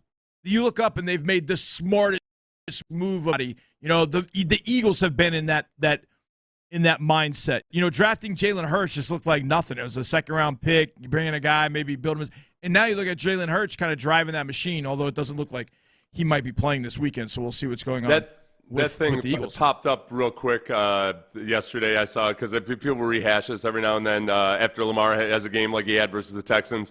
Somebody will say, I can't believe there wasn't a team in the league that tried to get Lamar Jackson. And it drives me crazy because there's a reason that no team tried to go after him. It's because they knew the Ravens were going to re-sign him. He was a restricted free agent, and teams just didn't want to bother with creating any kind of extra drama for what would be a failed mission. Like if you went out and tried to get – so you're not going to tell your current quarterback, hey, we're going after Lamar, but you're cool if it doesn't work out, right? Because the Ravens were going to do what they did, which was give him a league-leading contract. It was never an actual free agency. Okay, I'm going to ask Seth this because I think that Seth would understand because of the position he played, how thankless that job actually was. Had Seth played a different position prior to and then got moved down to nose tackle, would he have looked at it as a demotion even if he would have gotten paid a lot of money? Something for you to think about, Seth. We'll talk about who that player is and what it means going forward next. It's a great question because it's even closer of a good comparison than you might think, John, too. So I'm very, very intrigued by this question. Zadok, Daisy.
New Houston, insider access, exclusive content. Sports Radio 610. The Texans play here. An Odyssey sports station.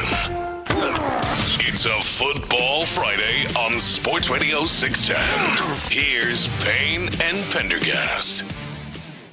It is not Sean Pendergast. It's John Harris sitting in for our good buddy Sean Pendergast. Seth Payne is with me. And during the break, we were kind of chatting about a number of different things, including, and I know I've experienced this, but selfishly, the food spread at NRG Stadium for the media has gone through the roof good this year. It's gotten better and better and better, but I oftentimes, I find myself holding back so I don't have to run to the bathroom in the second quarter of the game. Right, yeah. So it's unbelievable. So, the other day for Christmas, the Christmas Day game, there was like prime rib. There were like voodoo donuts. Chicken and waffles. I'm like, oh my God. Fresh baked cookies. They had a little cookie oven. It was like a adult size easy bake oven. There was a woman sitting there cooking. Yes. Cooking, Otis Spunkmeyer's. They're the best. Which obviously it's like a toaster oven or something, but it was but it reminded me because they're tiny little cookies of an easy bake oven. Yeah. Which I'm guessing they don't make anymore. So you can't be trusted to just bake food with a light bulb like you used to. Yeah, I guess you can't cook food with a light bulb like you used to. I'm guessing somebody got sued. I have a guy. Maybe you can still buy an easy bake oven. But it was So I'd asked you because we're on the topic of Christmas food. How many days old can I? I've got a coconut cream pie, and I was wondering how many days the shelf life was on that. And you told me basically a week, so I'm good to go there. You're good. It is B. Is it still considered a healthy breakfast choice? I'm going with at the holidays, yes. Okay, good. I'm going at the holidays, yes. Whoever the Martinez was that one day convinced America that pastries were a good breakfast food. God bless them. They're like, because you can't skip breakfast. So I got to have a Pop-Tart. That's the healthiest thing I can do. Okay, so you can weigh in on this, Seth, because my wife and I had this conversation one time. I was hungry at night. I wanted something sweet. And I went and I got a bowl of cereal. Yeah. And my wife was like, what are you doing? And I'm like, I got a bowl of cereal. She's like, why? And I was like, it's my dessert. Yeah. And she lost her mind, like, no, cereal's not dessert. I was like, why not? Why can't cereal be dessert? Oh, dude, you know what the best thing? This is one thing. Kids, you got this to look forward to. There's still times. I'm 49 years old. I've been a full-grown man for at least like 12 years now. Yeah. And there's still times where I'm kind of like, these moments where I'm like, holy crap, I can just do this. And a lot of times it's in the grocery store. And it's like, oh, yeah, I can really buy and eat whatever I want. Yeah. Which obviously it's been that way since I was 18. But there's just something about it that you're like, oh, yeah, being an adult's pretty cool. It is cool. If I want to eat a sleeve of cookies, then nobody's stopping me. Even my cardiologist can't really stop me. He can advise against it, I can flip him the bird and do it. So cereal for dessert, I finally got to understand what's the difference in having, like if I'm having a bowl of Rice Krispies, what's the difference in having a bowl of Rice Krispies versus having your Rice Krispie treat? Yeah. Not much. It's nothing. All the cultural things that we learn and think of as norms or anything, at the end of the day, it's dumb and we're all malleable and you can adjust to anything. I was watching a video yesterday of these British school children, like teenage kids, eating biscuits and gravy. Oh, for the first time? Yeah, so I've seen those videos. A biscuit is like a cookie type thing in England. So at first they had to get over like, wait, this is a biscuit? Right. So they had the biscuit first, and then you pour the sausage gravy on it, and it looks, truth be told, if you think about it, if you've never seen sausage gravy before, as one of the kids said, it looks like vomit, you know? You're wondering about your life choices at that point. You're like, what did you just put on my so-called biscuit? But then you see their faces when they first eat the biscuits and gravy, and it's like a whole new world that opened up to them. It is magical. It's magical. And there's nothing about biscuits and gravy that you would think like, oh, that's obviously a breakfast food, which is why I think that I've had biscuits and gravy like every meal of the day and everywhere in between for a long time. It's an anytime. That's right.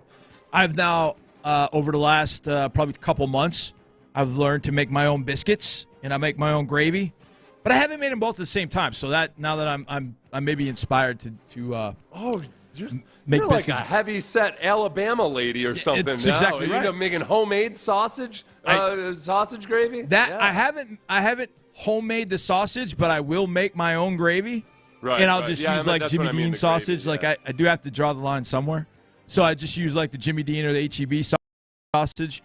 And then I've learned how to make biscuits. My family seems to love them, and so I continue to make them. So this is actually a good segue into what you wanted to talk about, which is making position changes, because biscuits and sausage gravy factored heavily into me making a position change at one point in my career. I could totally see that. I can see that, understand that, I should say. Not see it, because you're very svelte now. When I saw you the other day at the game, I was like, holy cow.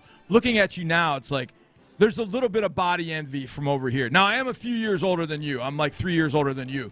But I feel like you're hanging in there, but more biscuits and gravy. And away you go. John, all right. I was thinking about how to phrase this in a tweet form the other day, because I was walking through the grocery store, and I was like, I was in looking for my Greek yogurt, and I was next to this dude who was wearing he was wearing his running gear and everything. Yeah, you could tell this guy was probably a cross-country runner back in the day. Rail thin, but fit, kind of muscle tone and everything. And I'm like, this guy has no clue how jealous I am of that physique. Like benching 500 pounds was cool and all, but when I see a guy now, like especially it was at Central Market, so I'm like, that dude's probably got like 110 over 70 blood pressure. He can run for miles without breaking a sweat. Yeah. He can probably code. Yeah.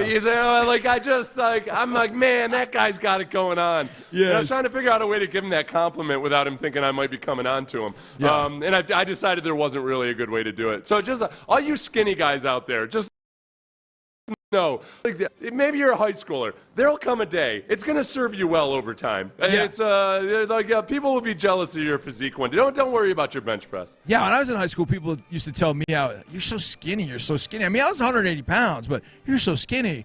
And now they see me and they're like, man, you've really bulked up. And I'm like, thanks. I kind of wish when you used to criticize me for being skinny. Yeah, I ate enough sausage and gravy biscuits and gravy.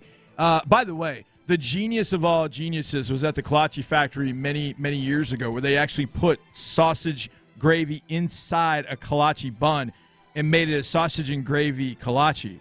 It's the greatest thing that maybe has ever been invented, because it's right. It doesn't spill out. You can drive with it. I mean, you can't drive eating biscuits and gravy, but you can drive eating a biscuits and gravy kolache. So Titus Howard is the guy that, when we talk about guys being bulky, Titus Howard has moved down to guard. I think that's probably, for the most part, Blake Fisher's had some really promising moments. There's other moments where it's like, okay, he's still a young player. He's developing. But for the most part, I think a lot of people are pleased with the potential, perhaps, as Titus Howard as a guard. And I've seen people kind of put up polls online about it, like, should Titus stay at guard? The important thing to point out is that Titus, every step along the way, anytime he's ever been at guard, has been very adamant that, at the end of the day, I'll play guard, but I am a tackle, and I'm going to remain a tackle. And I feel like I think he should really take some time to think about this in the offseason, because I do think that he's got the physical potential to be – he could be an elite guard.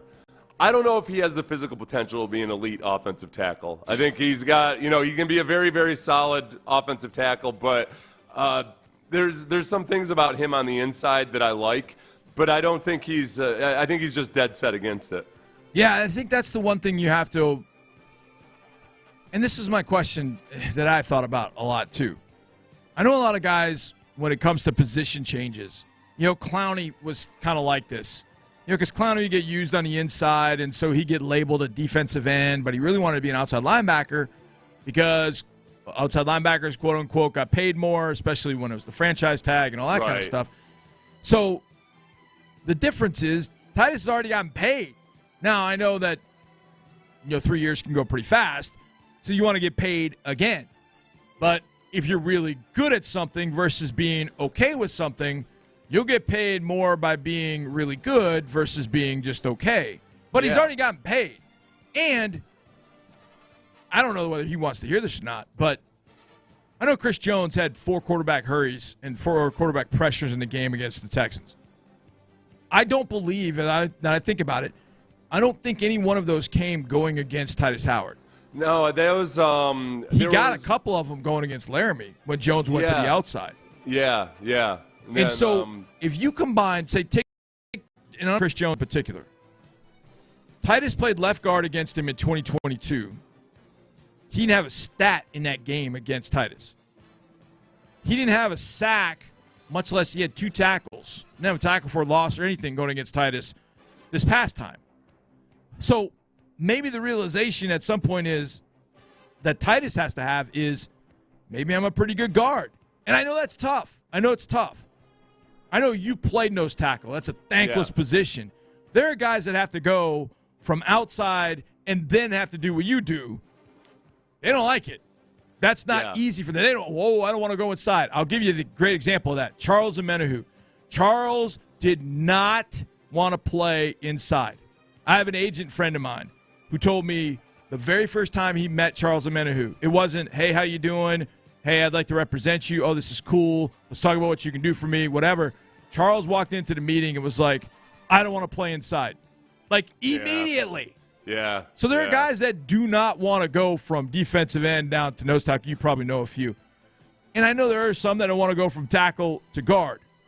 But guess what? If you're good at it, at some point, maybe the light goes on and says, maybe I can stay here. I would say honestly, because when I was a younger player, my first 5 years, I was playing in a 4-3 defense. I was a 3 technique, and there were times where I played defensive end. And I could have gone either direction. Like, I could have played at 265 if I wanted to or had to. Or I at times in my career, I played at 330. So when I got to Houston, I was kind of an undersized defensive tackle. I got to Houston, and Dom Capers was able to use his actual scheme, because he was my defensive coordinator in Jacksonville for a little bit, but he had to kind of make a hybrid version of his system because of the personnel we had. It used to be a much bigger difference between a 4-3 and a 3-4.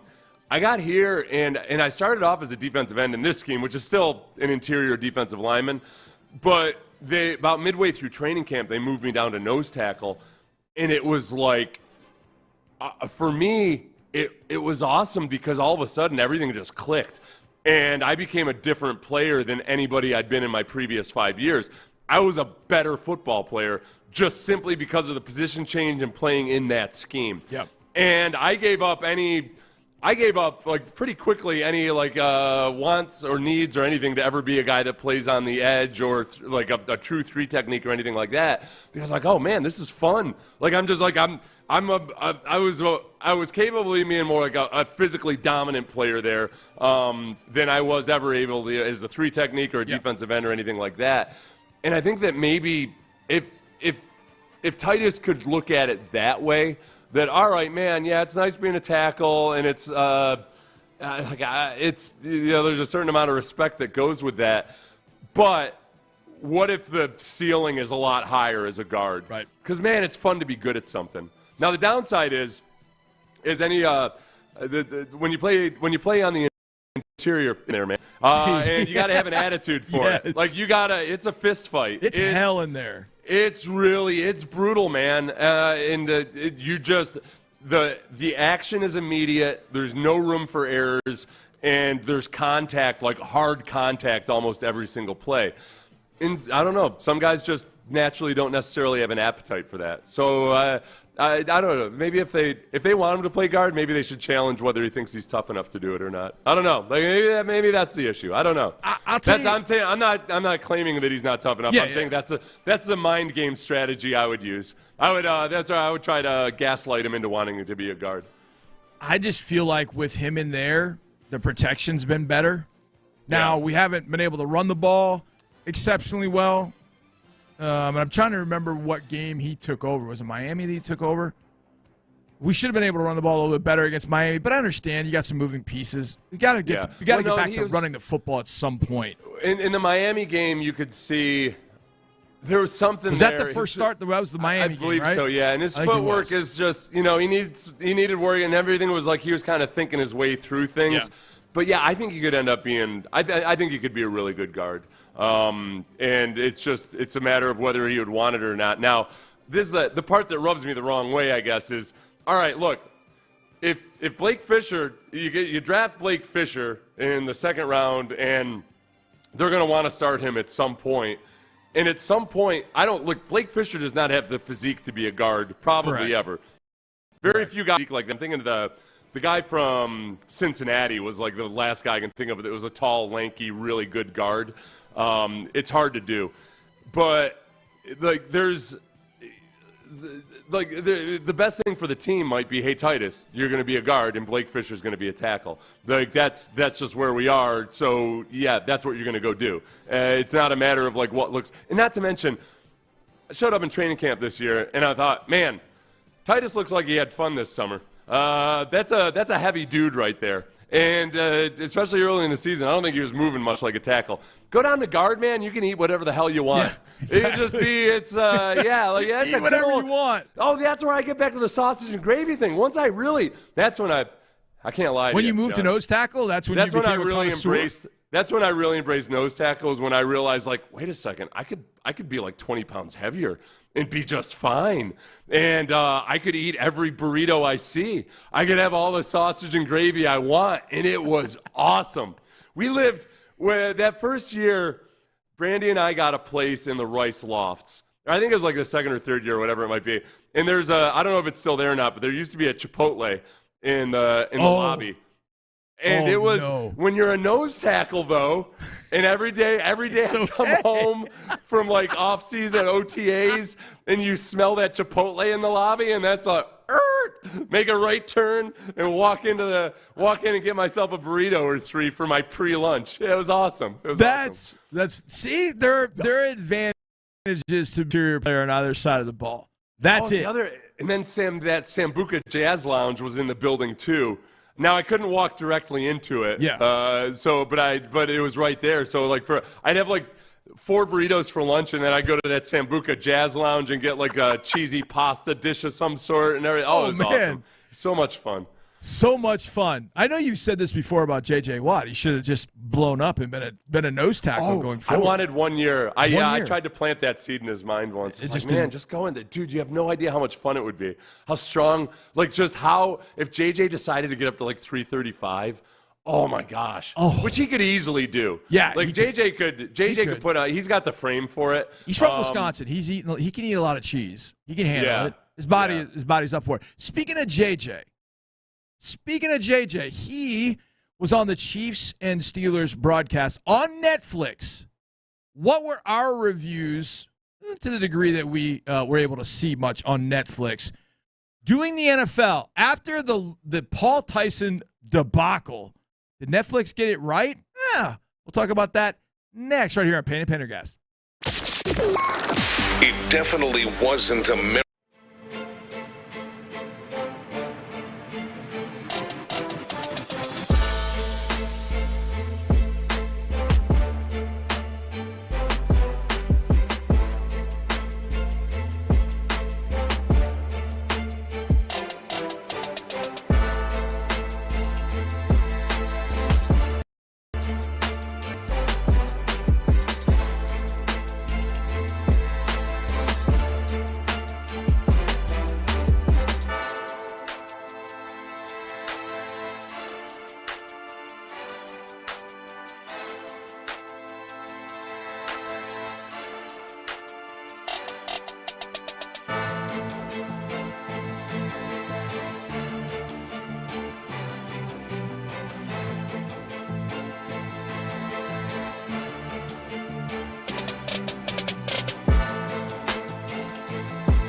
It's a Football Friday on Sports Radio 610. Here's Payne and Pendergast.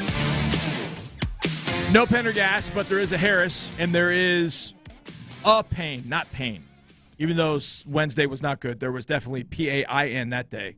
Yeah. That was rough. But there's P-A-Y-N-E, and that's the most important one because Seth Payne is with me, and I'm John Harris. My mom's side of the family are the Harrises. Oh, nice. So that's I feel like I'm extending my visits with relatives by being with you today. Well, very nice. So we were talking about what generation we are, and we are Generation X. And I started thinking about it. I'm like, man, Generation X have an issue with remembering what you teased going into this segment. And then I remembered, I remember what you teased going into this segment. Did you get a chance to watch the Steelers and Chiefs? I know you were doing the pregame show, so I don't know if you had a chance to watch only little smidgens of it. Yeah, I just I've watched, and I still have. I'm planning on doing that this afternoon to watch the whole game because I was interested in watching. I watched bits and pieces. Yeah.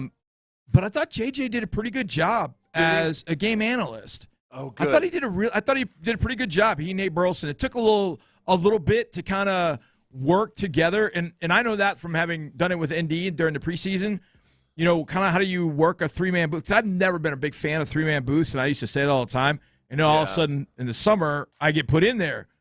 But you guys did a great job. But you guys have all done it before. Right, we know each other. You already have a natural chemistry. Right. You've worked with ND before. It's like that's why I'm always. I said this yesterday with Sean. I think producers think, oh, well, this is the first time JJ's done it. We'll make it easier by having an extra guy there. Right. It actually makes it way harder. Yes. Because you don't know when you can talk, when you should lay back. It makes it a lot harder. That's what I found it out with ND, and I was going to be deferential to ND, but we got to a point in the booth, especially by the third game, where we could kind of look at each other like, you take this, I'll take this. You know, you got this, I got this. And we got to a really good rhythm throughout. I wish we could have done more. I would like to hear JJ and Nate Burleson do good broadcasts with Iron Eagle and JJ and with Nate Burleson. And I think, and Mark and I talked about this, because we had JJ in studio for his Ring of Honor ceremony last year. And we were talking about it, and JJ was going in with CBS and doing the pregame show and all that. And I thought, he's going to want to be a game analyst at some point. Yeah. You have 3.5 hours to stretch your legs a little bit, to talk and get into some things that you're just not going to on a pregame show. Mm-hmm. In the pregame show, you've got 25 seconds, get your soundbite, and out. Yeah, that's it. A lot of those older coaches, you can tell a producer hands them some bullet points, and then that's all that you got to talk for 20 seconds at a time, and then there you go. Where, I think JJ really – I think JJ, because he's wired the way he is – he's kind of been attacking this media thing this year. Yep. And he's full bore into it. I think for him, the challenge of really learning the entirety of the game. Yes. And there's because I've probably learned more about coverages and certain aspects of the game since I've been retired than when I was an actual player. Yep. Because I knew what I needed to know as a defensive lineman, and I knew, you adjust, you based on coverages and everything, you adjust your style of play. But I think JJ will love that part of it. Yeah, and he sounded really, really good, which got me thinking about Netflix. And if you have Netflix and you tried to watch the Jake Paul, is it Jake Paul? I think it's Jake Paul. Jake Paul, Mike Tyson fight, it was maddening. Absolutely just from streaming issues, the whole thing. Now, I did see a little bit up front about some of the, it doesn't work. It's not working for me. I can't find it. And some other people were griping and complaining about, well, I've got to have now a second screen for basketball over here and then Netflix over here, all that kind of stuff. The hardest thing about streaming is not being able to flip channels. Yeah. But yeah. That's exactly. But I thought overall, the product was really, I thought Netflix product, what the Texans put out there the other day, was not so great. But I thought the game production, everything, I liked the score, but I just liked everything about what they did. And then the Beyonce show, I saw probably about 75% of it from down on field level. But then when I watched it back on Netflix, I'm like, wow, that's pretty good. Now, apparently they paid a lot of money for that. A lot. I saw somebody on Twitter, X, whatever you call it, said $60 million she was paid to play that show, which I fell out of my chair. I'm like, that can't be. Not really? I can't imagine that's the case, but maybe. Well, no, because the NFL or because Netflix paid $75 million to broadcast the games. But I don't know. Maybe I don't know. But it was a great show. It was a great kind of. That's true. Netflix does throw money around like crazy. Yes. So anyway, but it was well, whether you like Beyonce or not, and whether you just hated the show or not, the production value of that of that performance it's really good. for a halftime. Yeah. Performance that wasn't the Super Bowl in a regular season game, especially. I knew as soon as I got into the building, because I usually there about 5 hours before the game. I go up to the press box. I steal some of your by the numbers to use on our show. I appreciate that. Thank you. So, and I don't like it when you put it up late, by the way. So I do my best. But I got up in the press box and I'm looking. I'm like, oh, like hanging from the rafters. There's all this lighting. Where I'm like, oh, like this is going to be a different type of production. I've never seen this before. Yep. Where you've got stage lighting rigged from the all top already over for the a stadium. halftime If you show. weren't there, it was crazy. They had lights, different kinds of lights, all over the 600, 500, 600 level. They were on like the 300 or 400 level where they had put up individual lights. It was. I'd never seen anything like that. Never. I was. If it had been a close football game, if at any point at the end of the first half I felt like the Texans had a chance of winning that game, I think I actually would have been frustrated by the long halftime. Because especially, let's say you're winning that game, it's kind of almost like it feels like the Super Bowl in New Orleans when the lights went out. It shift momentum. Yes. It's like there's something about that where it just feels there's just But because at that point I had checked out emotionally, I was like, oh, okay, let's just enjoy the splendor of this display. Where'd you watch it from? Were you up in the press box? I watched it. I didn't watch it, but I had it on in my. I drove to the studio at halftime. Oh, I okay. had to do some work. Yeah. So the cool thing was, I think I left the building right at the end of the first half, and I got to Greenway Plaza. Well, they might have only been midway through the show at that point. Oh, wow. So there was no time crunch at all. I was able to, but so I had it streaming on my phone just in case. I didn't want to miss any of the halftime show. And you glance down and you see what's going on. Like, it was impressive. It was impressive. It was. I've never seen anything like that ever. And I'll admit I don't go to concerts much at all. So I don't know if concerts are supposed to look that way or not. But I've seen Super Bowl halftime shows, and I thought that one was right up there with all of them. I mean, all the different elements, bringing in guests. Yeah. And I was floored. I mean, I'm watching it from field level. I walked back in the tunnel, and I almost got run over by the TSU band, which is awesome that she just invoked. The one thing I wish she would have done was she kept saying Texas, Texas, Texas, which I get it. That's her song, Texas Hold'em. But she should have said Houston, like, at some point. Like, we don't care about the other, like, that's Texas. This is Houston. Like, she never mentioned Houston. But anyway, I thought Netflix did a really strong job with both games. The production, they got good announce crews. I didn't get a chance to hear too much of Noah Eagle and Greg Olson, but I would imagine that was probably a pretty good crew. That part of it I really liked, just because, and I've watched big chunks of the first half. I went back and watched some good chunks of the TV broadcast. I just like Greg Olson a lot. Yeah, I think do too. Their actual game day stuff felt just like a normal NFL production, I think, in a lot of ways. It didn't feel like, at least from what I've seen, it didn't look like they were trying a whole lot of gadgetry and everything. Like when Apple TV does baseball, when they first started doing it, it just felt like they were trying way too hard to do like so many new and innovative things. You're like, all right, come on. Like, at some point, can we just watch baseball? So I for me, the doses I've got of it, I felt like they were fine, and part of that's just because I really like Greg Olson. So I'm excited. I was going to watch the all-22 of the Steelers game this afternoon, but I might just go back and watch the broadcast so I can hear JJ.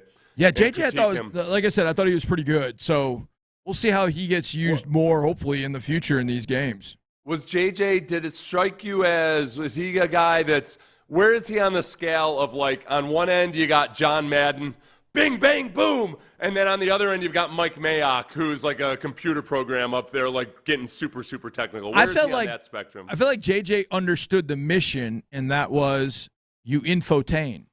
Yeah. Our friend Jim Ross, Sean's good friend from WWE fame, I'll never forget JR telling us at some point, he's like, you're in the infotainment business. And I was like, the hell you mean by that, JR? And he said, you have to inform, but you have to entertain. Yeah. And so I think JJ did a pretty good job of kind of straddling that line of knowing, all right, I'm entertaining, but I've also got to inform. And so he would talk about a few technical issues or technical things, but then he would also, make sure that he was joking with Nate Burleson about certain things as well. So the only thing early on, there was a lot of talk about TJ, obviously. But there was one time where Nate Burleson said something about TJ's game and whether JJ had just played along with the joke and, was really funny with it. So he's got that part of it too. I mean, I think he's always had that. Well, and that's where, when it comes to the infotainment side of it, I think a lot of people our age that just, watch Madden all the time and everything, the critiques of him while he was still a commentator, because let's be honest, everybody everybody acts like, oh yeah, everybody loved Madden. Like, no, there were people that didn't like that he kept things very simple. And I think some people didn't realize or understand that he was 10 times smarter than he ever let on during the broadcast, because he knew he was broadcasting to a mass audience, right? And he tried to break it down as simply as possible. And because of that, it's one of those things that, look, if you want your hardcore analysis, there's websites you can go to for that. But when it comes to entertaining like tens of millions of people, you want to try to kind of simplify and make it entertaining. And really, he taught, like a lot of people will say, like, hey, I kind of learned about that. I didn't know anything about football, but I loved watching John Madden because he explained the simple stuff to me. Yeah, and he did. And I think I could see JJ knowing kind of how to find that sweet spot. Yeah, fine, and it's a very fine line. There's no question about that. Now, I know it didn't look like it the other day, but the Texans are going to the playoffs. There's one team in particular, it looks like the Texans will be playing, but could it be someone else? Could it be a different squad? Could it be the Baltimore Ravens? Oh, God. No. NBD. What does D'Amico want to see from his team after an embarrassing 31-2 loss to the Ravens? I think you come back fired up and you come back showing like that's not who we are. That's not Texans football. So you got to check yourself and make sure like you're playing with elite execution and elite energy to go out and make the plays we need to make to win the game. Insider access, exclusive content, Sports Radio 610. The Texans play here. I go to Men's T Clinic every Friday. I get my testosterone boost, and it's one of the best things that I've done for myself over the last 5 years. I go every Friday, 5 years now, to the Men's T Clinic, and it's awesome. They basically started off by giving me the blueprint to get my quality of life back. They tested my blood, said, here's your numbers, here's our plan of attack to get your quality of life back. That's why you feel so good when you go there. They're very friendly and very welcoming. But the level of knowledge and care that you're getting is incredible. And you're never going to feel more informed about what's going on with you physiologically than when you become a patient at the Men's T Clinic. Make your appointment today. Get your quality of life back just like I did. It's mensteclinic.com. From the Attorney Steve Lee Traffic Center, 713 Call Lee, brought to you by Kirk Holmes. Still working that hazmat spill. It's Fort Bend County 36, northbound before Barrack Road. 2 right lanes are blocked. Kirk Holmes is Southern Living's 2024 Builder of the Year winner, and they're building dream homes from the Gulf Coast to the Hill Country. Discover why their superior building process and service is absolutely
It's a Football Friday on Sports Radio 610. Live from the Twin Peaks studios, here's Payne and Pendergast.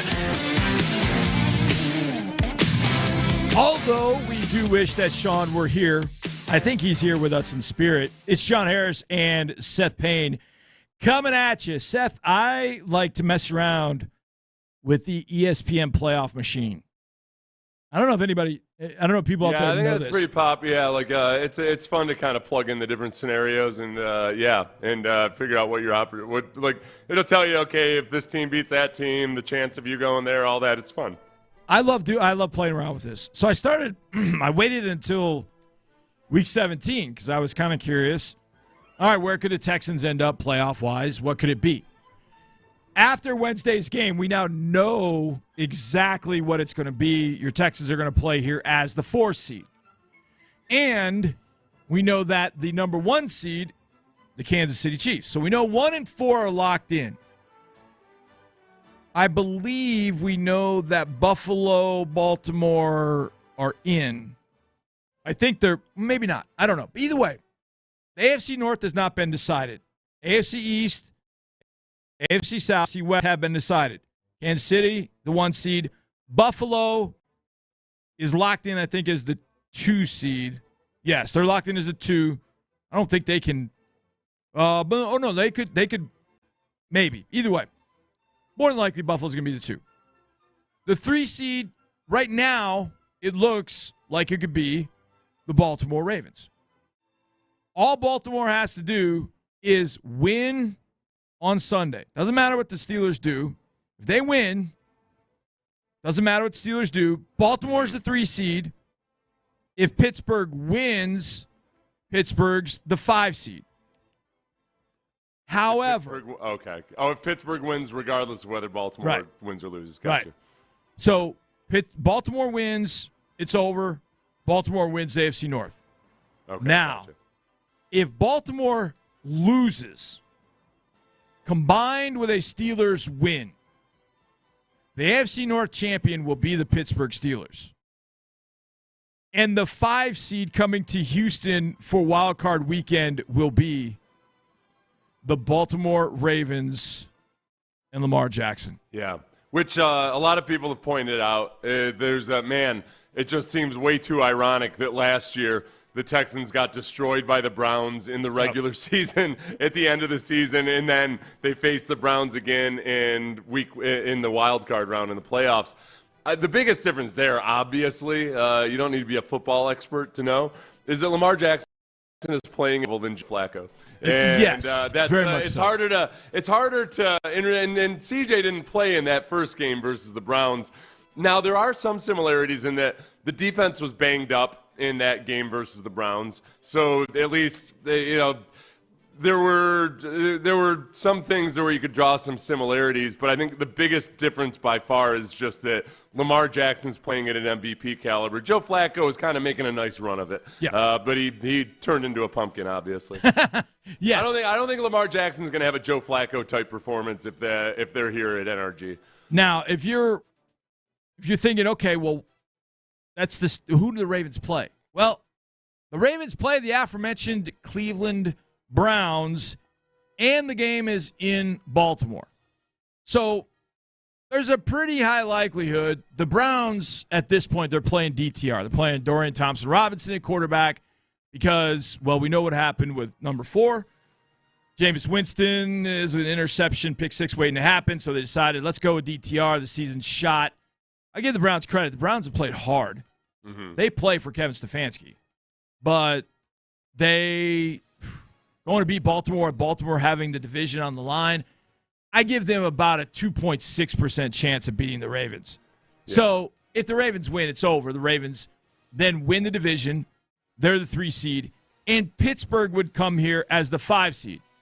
So we already know, Seth, how we would feel about Baltimore coming here. How do you feel about Pittsburgh coming here for a wild card playoff game? I don't feel good about the Texans' offense against anybody right now, and certainly not one that's an actual good team or a good defense. the big opportunity there is that Russell Wilson has done some impressive things this year. There's been times where he looks like vintage Russell Wilson. He's a different quarterback when he's got George Pickens on the field, especially. Yes. But I think going versus this Texans defense, I think you might see the best version of the Texans defense, which is turnover hungry and just taking the ball away either with forced fumbles or with interceptions. And I'd feel really good about the chance of winning that game. For all of the issues and everything else, I think the home field advantage matters a lot versus the Pittsburgh Steelers in a way that I just don't. There's no level of home field advantage, I think, that really helps you out against the Ravens. Now, the only codicil to that is that how big is the home field advantage when you're playing with against the Steelers in a wild card round, because half that stadium might be Steelers that's fans. True. That is true. We've seen that before. A playoff game. Yeah, they'll travel for a playoff game, and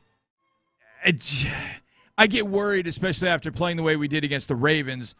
Last time that we were on the field, that's what the fans, and I've had people tell me, so I pay for this? Like, yeah. I mean, I know that's the risk you run when you buy tickets, but it's just tough. So Steelers are going to get their hands on tickets. Now, the Steelers fans might same thing. Like, we've lost 3 in a row. We lost 3 in 11 days, and they finished with the Cincinnati Bengals on, well, I don't know if it's Saturday or Sunday, but they finished with the Bengals. The Bengals very easily could put one on the Steelers in Pittsburgh, just as much as they could put it on in Cincinnati. So, I would, at this point, the combination of potentially facing the Steelers and the Chiefs, all things considered, I kind of think I would be okay with that. Not totally. I mean, I would probably love to play the Broncos or Chargers, a team that hadn't been in the playoffs for a few years. In the Broncos' case, they haven't been in the playoffs since 2015. Yeah. Playing a rookie quarterback in Bo Nix, playing Herbert, who gave up a big lead to the Jaguars last time he played in the playoffs. But you got to play the Steelers, a team that has been dealing with some stuff lately. I don't want to say I mind it or I don't mind it, but it's probably the best thing, I guess, that we could possibly have at this point, Seth. What are you in terms of the Broncos? Like, I had to grudgingly acknowledge and compliment Sean Payton for the job he's done with Bo Nix. It drives me slightly crazy, except that you have to acknowledge that it's been a good job. Like, what do you feel about Bo Nix in terms of rookie performances, and like how much of it can be built on versus how much of it is okay, they're scheming around him and the legal catch up, etc. I think Bo's done a really nice job. I got a chance to see Bo up close to the Senior Bowl, and I'm like, he's miserable. Like, he just looked awful. He missed receivers horribly. And I'm like, I know he's better than this. And I think Sean Payton realized that too and said, hey, we'll make him the 12th pick in the draft. And I do think early on they were massaging the game plan to give him things that he could handle. But I think he's kind of like what you would want a rookie quarterback to do. They kind of massaged it early. They took the training wheels off. He said, you're going to drive into a mailbox or 3, but just keep getting up, and eventually you're going to get on the road and you're going to be fine. And I think he's kind of gotten there. That said, in his first playoff game, I'd take it, but Denver can get to the 6th seed, but the Texans can't get to the 3 seed, and I don't think Denver can get to the 5 seed. I don't think that's possible. The biggest thing about Bo Nix, when I look at a guy like him, because he does a lot of stuff, or at least, and I haven't watched him that closely in the last 2/3 of the season. He does some things that are just fundamentally off and that you can't get away with over time. That you just, some of the college stuff that's kind of got to get beat out of you over time. Bo Nix has more physical talent and potential than Case Keenum did. But Case, when he came in and he had that little dose of success initially, but it was like, man, Case was so raw. Like, Case had so many air raid type elements that needed to be beat out of him over time. Yeah. And you just never know. The vast majority of the time, guys don't do it. They can't figure it out. Exactly. And like Case, to his credit, I mean, I don't think a lot of people realize how much he had to improve on a lot in terms of just really running an NFL offense. That the fact that he made it as long as he did, it's a testament to how hard he must have had to work at it. And that's just what you never know with a rookie. It's like, okay, are they going to really learn these lessons and build on it? Yeah, there is a chance. There is a chance that Denver could be the 5 seed. They'd have to win both games. They play at Cincinnati, and then they get a visit from Kansas City, and Pittsburgh would have to lose in Week 18. So there's a chance. But beating Cincinnati in Cincinnati and then winning at home against the Chiefs. Now, the Chiefs could put it on cruise control. Yeah. So maybe. There may be a chance that Denver could come here as the 5 seed. Maybe. And that would be awesome because then Pittsburgh would have to play Baltimore in the 3-6 game. So there's a chance for Denver, but, man, that is to beat Cincinnati and Kansas City and then hope for Pittsburgh. I think Pittsburgh could very easily lose that game to Cincinnati. Mm-hmm. But if Cincinnati loses to Denver, then Cincinnati's probably out of the playoff mix. Are they going to care? Is Jake Browning going to play against the Steelers, and the Steelers get kind of an easy win before they get into the playoffs? I don't know. Yeah. We'll see. We'll definitely see. And one other thing that we're going to see about, and we don't know when, if, how, Deontay Johnson as a Texan. What do we think? What does Seth think about that? I'll get his thoughts next. Right here on Payne and Pendergast. Mokaram Injury Lawyers. Put this number in your phone. If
KILT FM HD2 Houston. Insider access. Exclusive content. Sports Radio 610. The Texans play here. An Odyssey sports station. It's a Football Friday on Sports Radio 610. Here's Payne and Pendergast. Sitting in studio, we're watching. Is this First Take? I guess that's on. Yes, it is. Cam Newton, God love him. He's wearing, I don't even know that I can describe what he's wearing. It's a fuchsia-colored corduroy jacket with a felt bow tie with John Lennon-like blue shades and a pink, I think it's pink cowboy hat. Like, how am I supposed to take that dude serious? And then you got Ryan Clark, who is wearing the two-tone jacket that he has now made famous, which I don't know why he thinks that looks good. It's not two-tone. Well, two-tone, but it's split. Yeah, one on split. one side of his torso is one color, the other. Right. Like he's a father of two brothers that are playing on opposite teams or something. You know, where you have the jersey, you wear one Ravens jersey and one Texans jersey. Right. Right. Like when A.J. Hawk was going to marry Brady Quinn's sister at the Fiesta Bowl, and she wore half A.J. Hawk's jersey, half of Brady Quinn's jersey. Or Mrs. Watt. Mrs. Watt wore, I think she did that once. She wore half Steelers, half Texans, I get it, but he's on First Take. I don't quite understand. No, look, that's what you do. That's how you you peacock a little bit, and you become more identifiable. Like Craig Sager. Craig Sager with his suits and everything. You look at it like, oh, what a weirdo. Why would you do that? And they're like, oh, it's because I know exactly who Craig Sager is. He's not just some guy that interviews people. Calvin Murphy in his suit. Yeah, that's true. I mean, like Calvin Murphy, like a lot of kids these days, like the young Rockets fans know that Calvin Murphy was a great player and everything. But for the most part, they know him as that lovable guy in the big suit after games. They love that guy. Yeah. I love those suits. I just don't like that style. The style on First Take right now. Yeah. Like who was it? Who was the former player that was trying to pull off the ascot for a while? Was it Bart Scott? One of them was trying to pull off an ascot as his big identifier. His identifier. Yeah. That's a tough one to pull off in Houston. I don't even know what Cam's trying to pull off, but I get, like you said, yay. Well, Cam can do stuff that's not even. Very few human beings could pull off what Cam Newton does with his hats and everything like that. He's like Prince. He's like the athlete's version of Prince. Like, go ahead and try to dress up like Prince in your own life and see how it works out for you. So we went to Carolina in 2015. My second year on the sidelines. We go to Carolina. It was the year Carolina went 15-1. We were playing in week 2. We got smoked in week 1 by the Chiefs. Not smoked. We didn't play well. And so Brian Hoyer threw an interception to Marcus Peters on the first play of the game. Like, oh, okay. So now we got to go to Carolina. Now, week 2, you don't know how great teams are going to be, but knew that Cam was on the rise for sure. Didn't realize he was going to win MVP that year, but either way. So I'm down on one end of the field before the game, and I'm talking to some people. And I look, and I see 3 of our defensive backs. And I can remember that. I just knew they were the defensive backs. And they were running in one direction. And as soon as they were running in the direction towards the Carolina tunnel. Uh-huh. And right when they got to about the 10-yard line, Cam comes bouncing out of the tunnel. And he's got on his Superman Under Armour, like tight top. He's got his shoes on, all spatted up, headband, music, headphones, and he runs on the field. And I swear to you, our 3 defensive backs, as Cam goes past them, all 3 defensive backs turn and look. And I can see the look in their eyes, and I'm like, oh, we're in trouble. Because if you haven't seen Cam Newton, Cam is a legit 6'6", 250. Like, he is legit tight end size. He's a tank. He is a monster. And our DBs just looked at him like, we got to face this dude. And I just remember kind of chuckling to myself like, oh, boy, we're in trouble.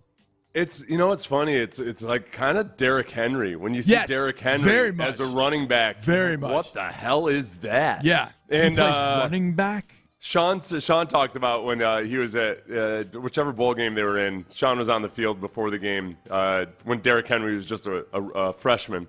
And and he was watching them warm up. And he sees Derrick Henry there with the running backs, and it just doesn't look right. Yeah, it doesn't look like it makes any sense at all that this guy's a running back. And it must be some experiment. They're not going to keep this guy there. No, he's going to. I'll tell you my personal experience with that.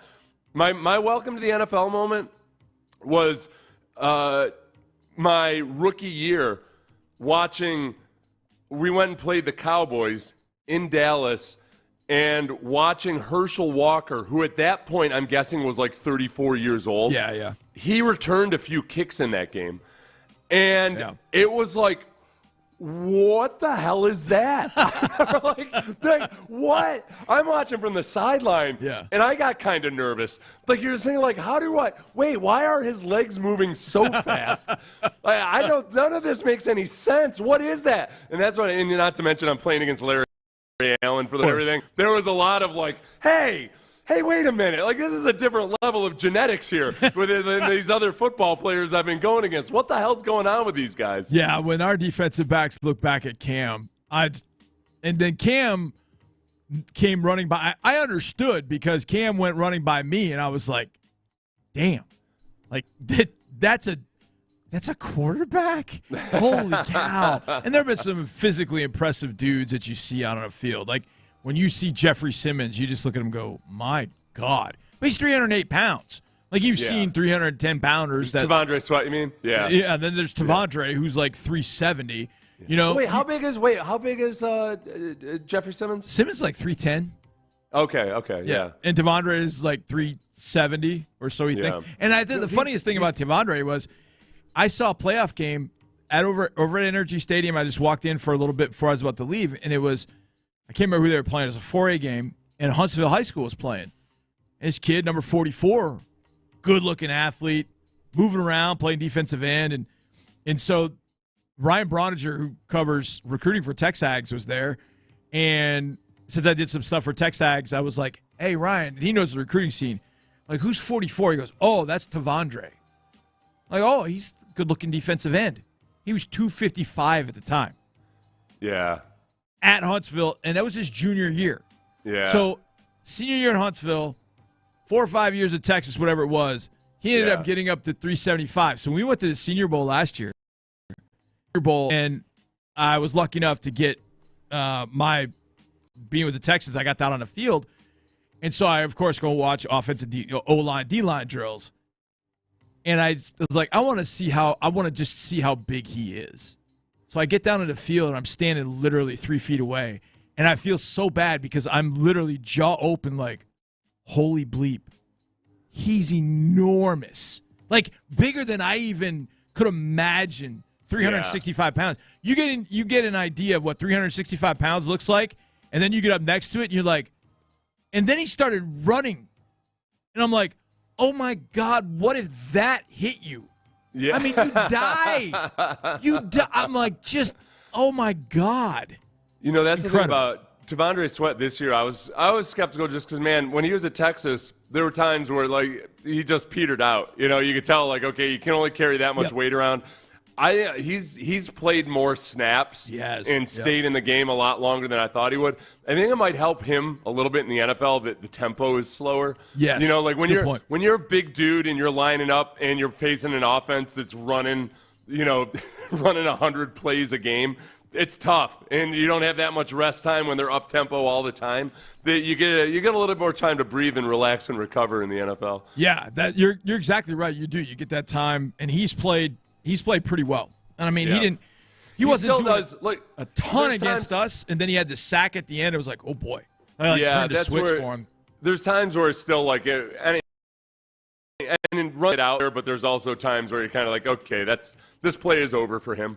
You know, like it's I'm done. He can do it every now and then, but yeah, there's a little bit of like, okay, yeah, he's not. I get it. Yeah,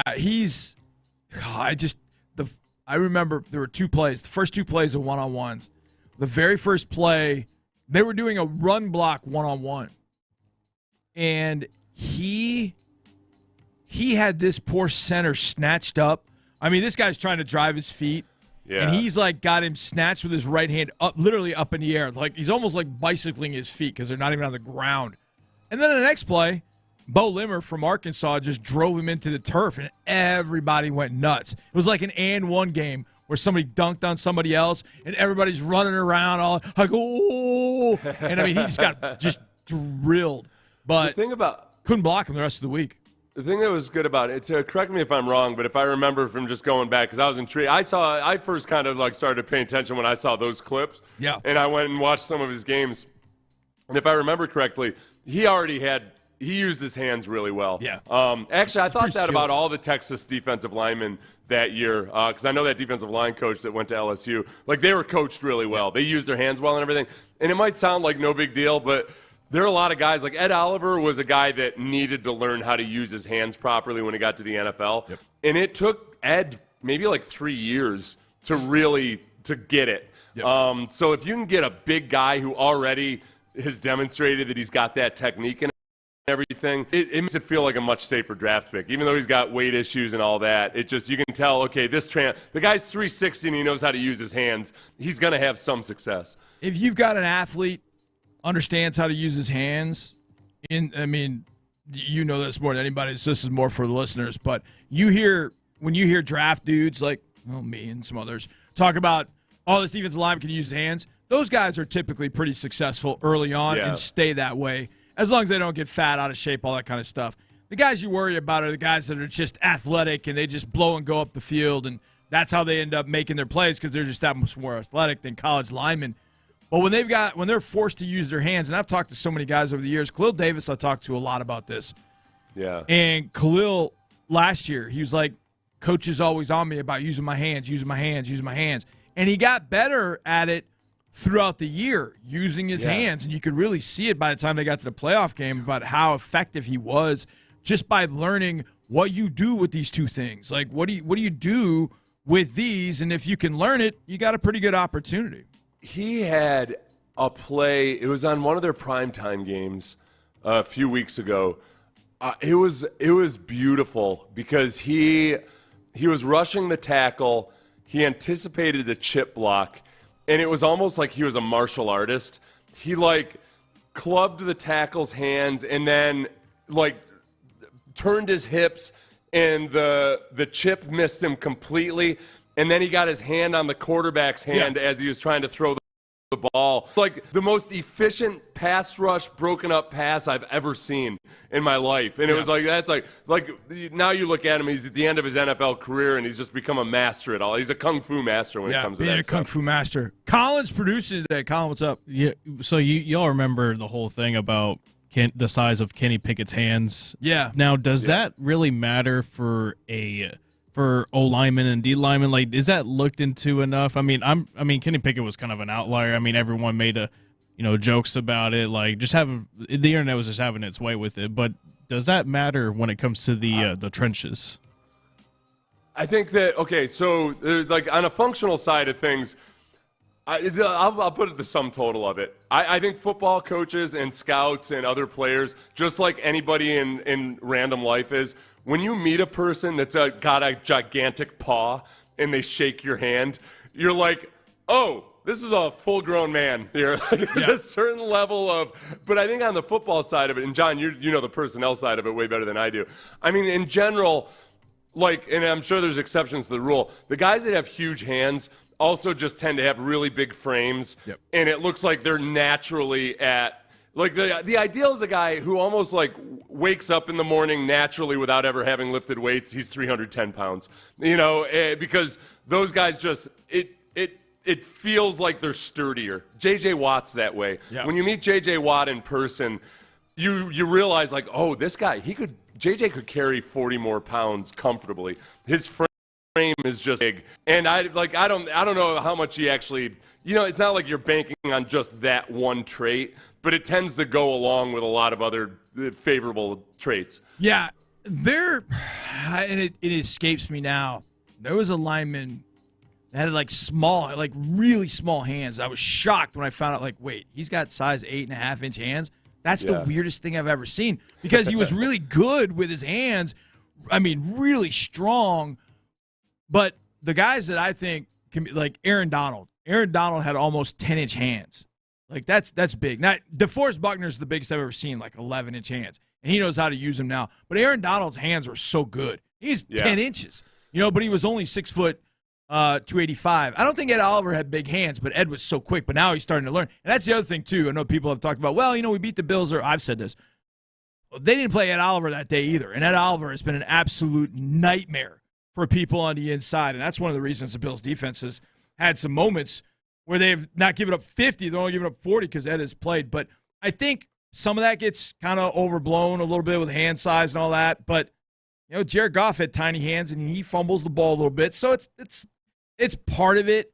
But especially to me, the guys on the inside, whether they're playing offense, defensive line, it's a matter of just how strong they are. Because you can have 11-inch hands, but if they're just weak and flimsy, then who gives a It is one of those things that, like, it's kind of like the last chain on, like, when we talk about using your hands as a defensive lineman, it's really more on it's how you use your arms in general. Yeah.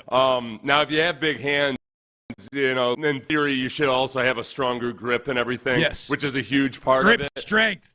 Yeah, but I should maybe explain that more sometimes. When we talk about hands, it's like the boxing element, the martial arts element of swiping and clubbing and locking out, all that stuff. It's just how you're attacking with your upper body more so than anything else. Yeah, absolutely. The other is in terms of big hands and times where I felt like a little child was when I met J.R. Richard for the first time. Oh, yeah.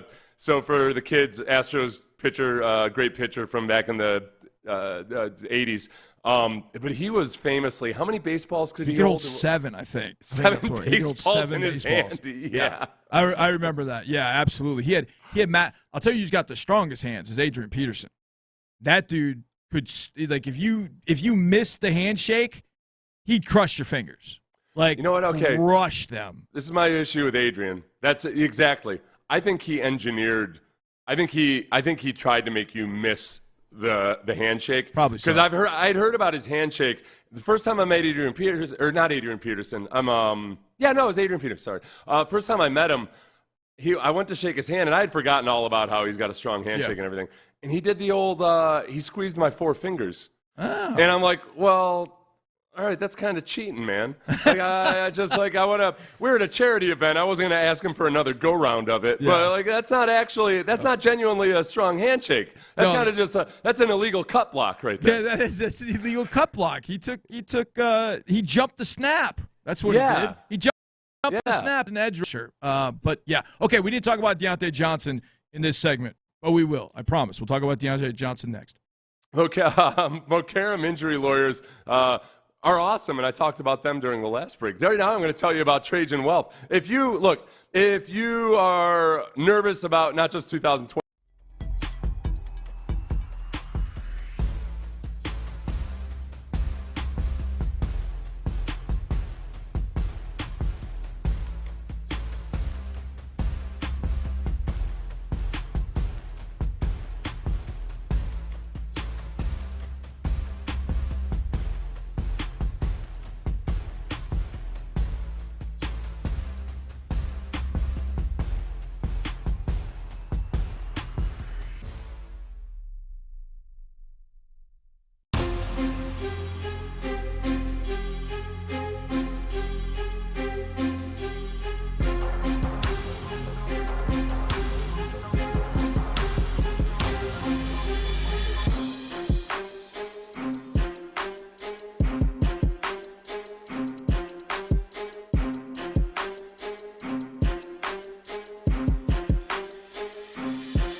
American flag. It's a football Friday on Sports Radio 610. Here's Payne and Pendergast. Wrong again, big guy, but you didn't know. John Harris sitting in for Sean Pendergast along with my man Seth Payne. Hey, Seth, I kind of screwed up in a way, and then I didn't in another way. And I don't know. Maybe I wouldn't have been allowed anyways, but you guys do the Circle of Swarm on Fridays, do you not? Yeah, we did it. We ended up doing it on Tuesday. Oh, you did it? Okay. Yeah. How do you feel about? Wait, is it in the rundown sheet that you went with? Because I didn't get a chance to hear it. So here we go. No, is it in there still? Okay, here we go. Week 17, Circle of Swarm. Let's see how we feel about the Circle of Swarm you came up with. Now, I don't know which guys you had, but you had Henry To'oTo'o, Nico Collins, Joe Mixon, Daniil Hunter, Christian Harris, Derek Stingley. Defense, offense. Defense. You know what? I mean, this is what's hard in evaluating a Circle of Swarm member. It's a high standard to get in there, and it's been more heavily weighted to the offense this year. Except that Nico and Joe Mixon have made it on there just through their personal heroics a lot of the time. Yeah. The defense they flat out didn't play well. You know, there's things that they did and did not do, and I think there were times where the linebacking core in general, the defensive line, their reads were not quick enough or not accurate enough. Whenever you get run on for, how many yards was it? Was it 250 yards they were running on? 259, I believe. That's a lot of yards. That's the worst feeling in the world. Getting run on like that is just the worst. I still feel good about all those guys individually. I think with Daniil Hunter, and you know this. There's times when you're playing a zone read team where there's times where you're not asking the defensive ends to actually read. They're either instructed on this play you're going to go for the quarterback alone, or you're going to tackle the ball carrier or whatever it might be. So there were times like that in that game. But there were also other times where, okay, this was a genuine read, or you had certain responsibilities in this play, and the defensive ends didn't do a great job of it. And I think also the linebackers didn't always do a great job of executing that plan either. There's too many times where it's one thing when the defensive end doesn't make the right read, but then when all the linebackers are covered up by offensive linemen 5 yards downfield, that's on them too at that point. So who should I feel good about after that game? If we had to do just a one MVP in a really disappointing football game, is it Kamari Lassiter? Kamari Lassiter? Just because, I mean, the Ravens didn't even really try to pass the ball that much. No. And Kamari's the only guy who scored points in the game, so maybe it's Kamari Lassiter. We've played the Ravens 3 times since 2023. Opening week 2023, playoff game 2023, that game the other day, Christmas Day. We have 4 field goals against them. 4. Like that's it. That's the sum total of the production. That's right, because Steven Sims had a punt return touchdown, and Kamari had the 2-point safety, which was a hell of a play. And here's the thing about playing the Ravens, and you know this, and we talked about this a little bit earlier in the show. They're a tough team to prepare for in a short week because they do some different things. Yeah. The things that the Texans' run defense sees a lot, duo, outside zone, those kind of things. Yeah. I know it's going to sound weird, but they actually handled those okay. Yeah. The things they don't see every week, the wham crunch, the traps, Lamar pulling it and running it, those are the ones that really gave them a lot of issue. Yeah. So there's a part of me that's like, okay, I'm not going to panic. But then again, if you go where you want to go, you're going to see that again. So you got to fix it. You got to fix it. 251 rush yards for the Ravens the other day. 251. So what do you make of Daniil's comment in the postgame where he said, they need to game plan better next time? And a lot of people looked at that as a criticism of either D'Amico or Bobby Slowick or whomever else it might be. I understand taking it that way. My biggest thing is Daniil's not really that kind of guy. that would, is going to try to send a message or criticize a coach or anything. I feel like what he probably meant is that they need to prepare better in general as a team, like for a team like the Ravens. That they just didn't either execute the game plan well enough, or they didn't just I don't think he was trying to put the blame on the coaches. I think it was just kind of the way it came out as he was talking about it. And I'm not saying that it's not accurate that they should have, the game plan better, have a different approach, whatever. A million things needed to be better with that game. It's just that Daniil's never struck me as the kind of guy that's going to try to send a message like that. Yeah, I don't think he was trying to. I think you're right. When I heard it versus when you read it versus listening to it, it sounded different. It sounds much different because when you see, I saw it in print first, and I just was like, oh no. Then I heard it. I was like, oh no, he's kind of just saying it like coming up with a list in his head of things to do differently or whatever. Right, absolutely. And I do think the Baltimore Ravens take a different type of approach to stop them. You do need to game plan differently for a team like the Baltimore Ravens. You absolutely do. Well, and that's where we saw, like the Pittsburgh game. That was when Pittsburgh played Baltimore, it was actually a really good game for the first three quarters. Yeah, very much. And one of the things that happened in that game was the very first drive the Ravens had, they didn't end up scoring, but they were running right down Pittsburgh's throat. Downhill. Really, for the first couple series. And Pittsburgh was trying to play it clean. They were trying to have their defensive ends read and do all that, and they were getting destroyed. So at some point, if you're the Steelers, you're like, all right, well, we got to load up the box. We got to blitz. We got to do whatever it takes to try to stop this. That's it's a choose your poison element to playing the Ravens. And D'Amico went to a 5-man front, and that didn't work. That's the part where I think when you play the Ravens, unless you are as good as them, you got to kind of take the same approach D'Amico did last year. So, all right, look, you know what? We're going to blitz. Yep. And it only worked for a half, but at least it worked for a little while. But you're going to selectively, we're going to have to blitz. We're going to have to be aggressive. We got to take our chances with the pass game. Yeah, I think exactly. And, Mark talked about it during the broadcast, and we talked about it yesterday on air and off air about Derrick Henry.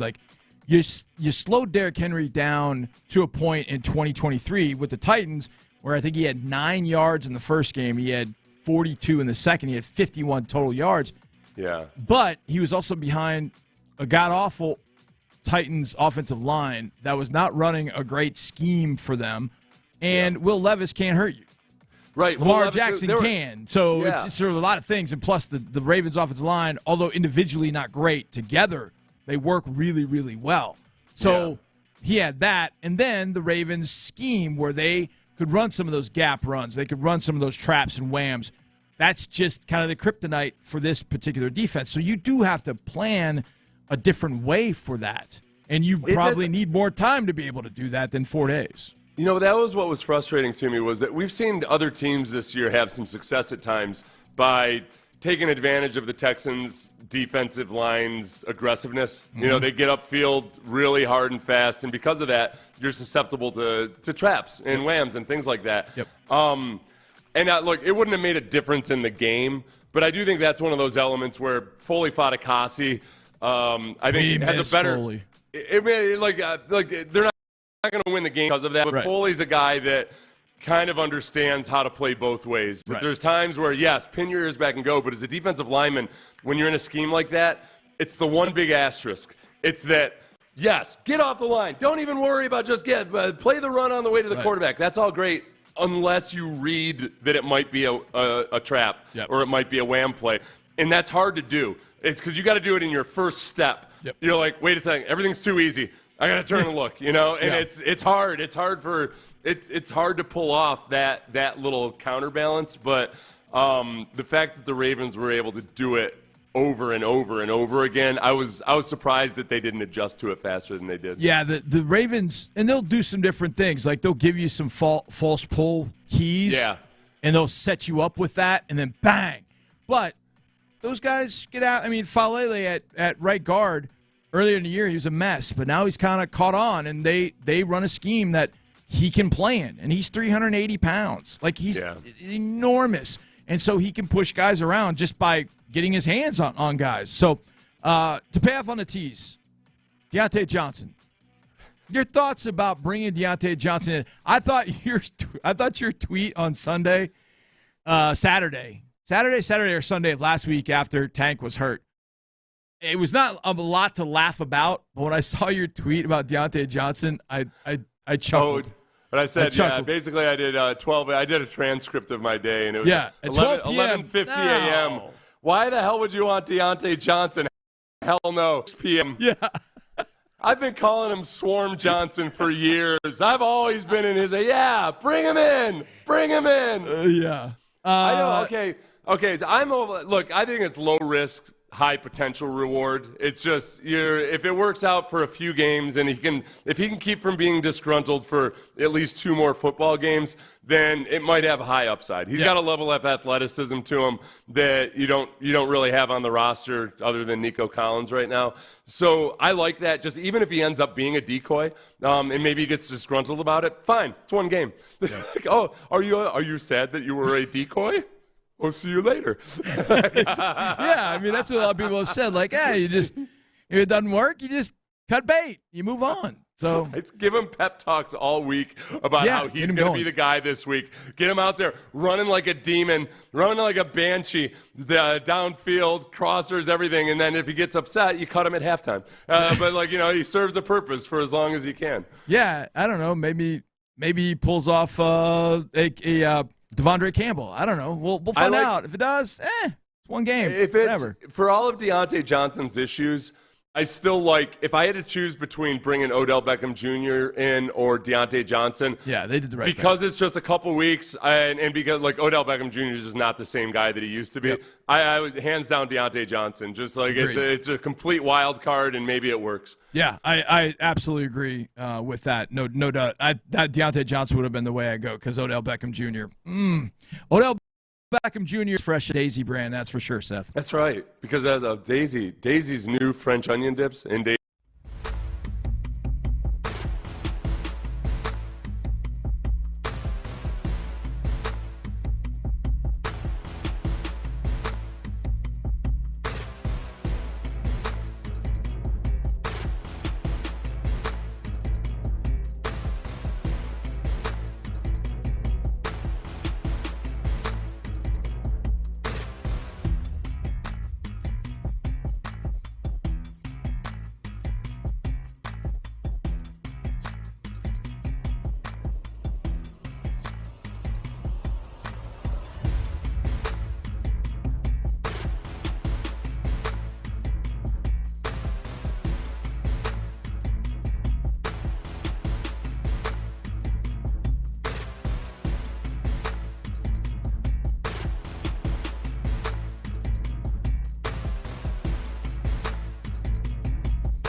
Dan Campbell, noted caffeine addict.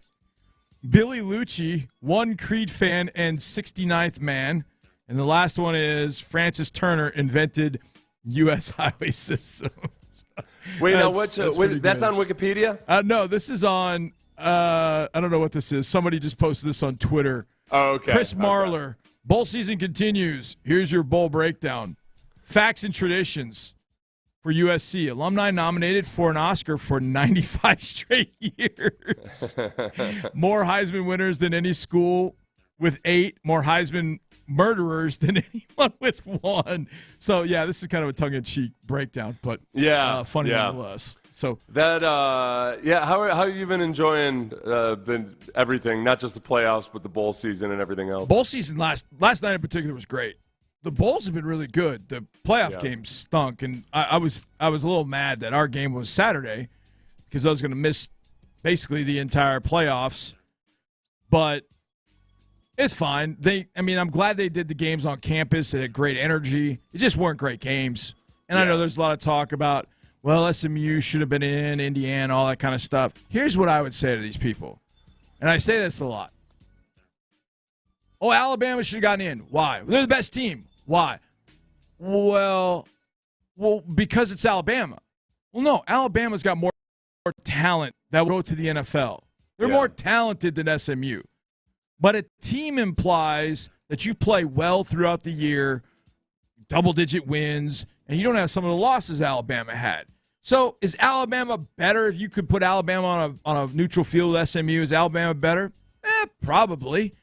But the talent has to play well, and I don't think at Alabama the talent played well this year. I didn't think Alabama deserved to be in the 12, but SMU, Indiana didn't make that case for themselves either. So I don't know. Eventually it will. Eventually it'll even out. Eventually there'll be 12 teams that are on par with one another. I'm excited about this round of games in the playoffs, Seth. I think Texas beats up ASU.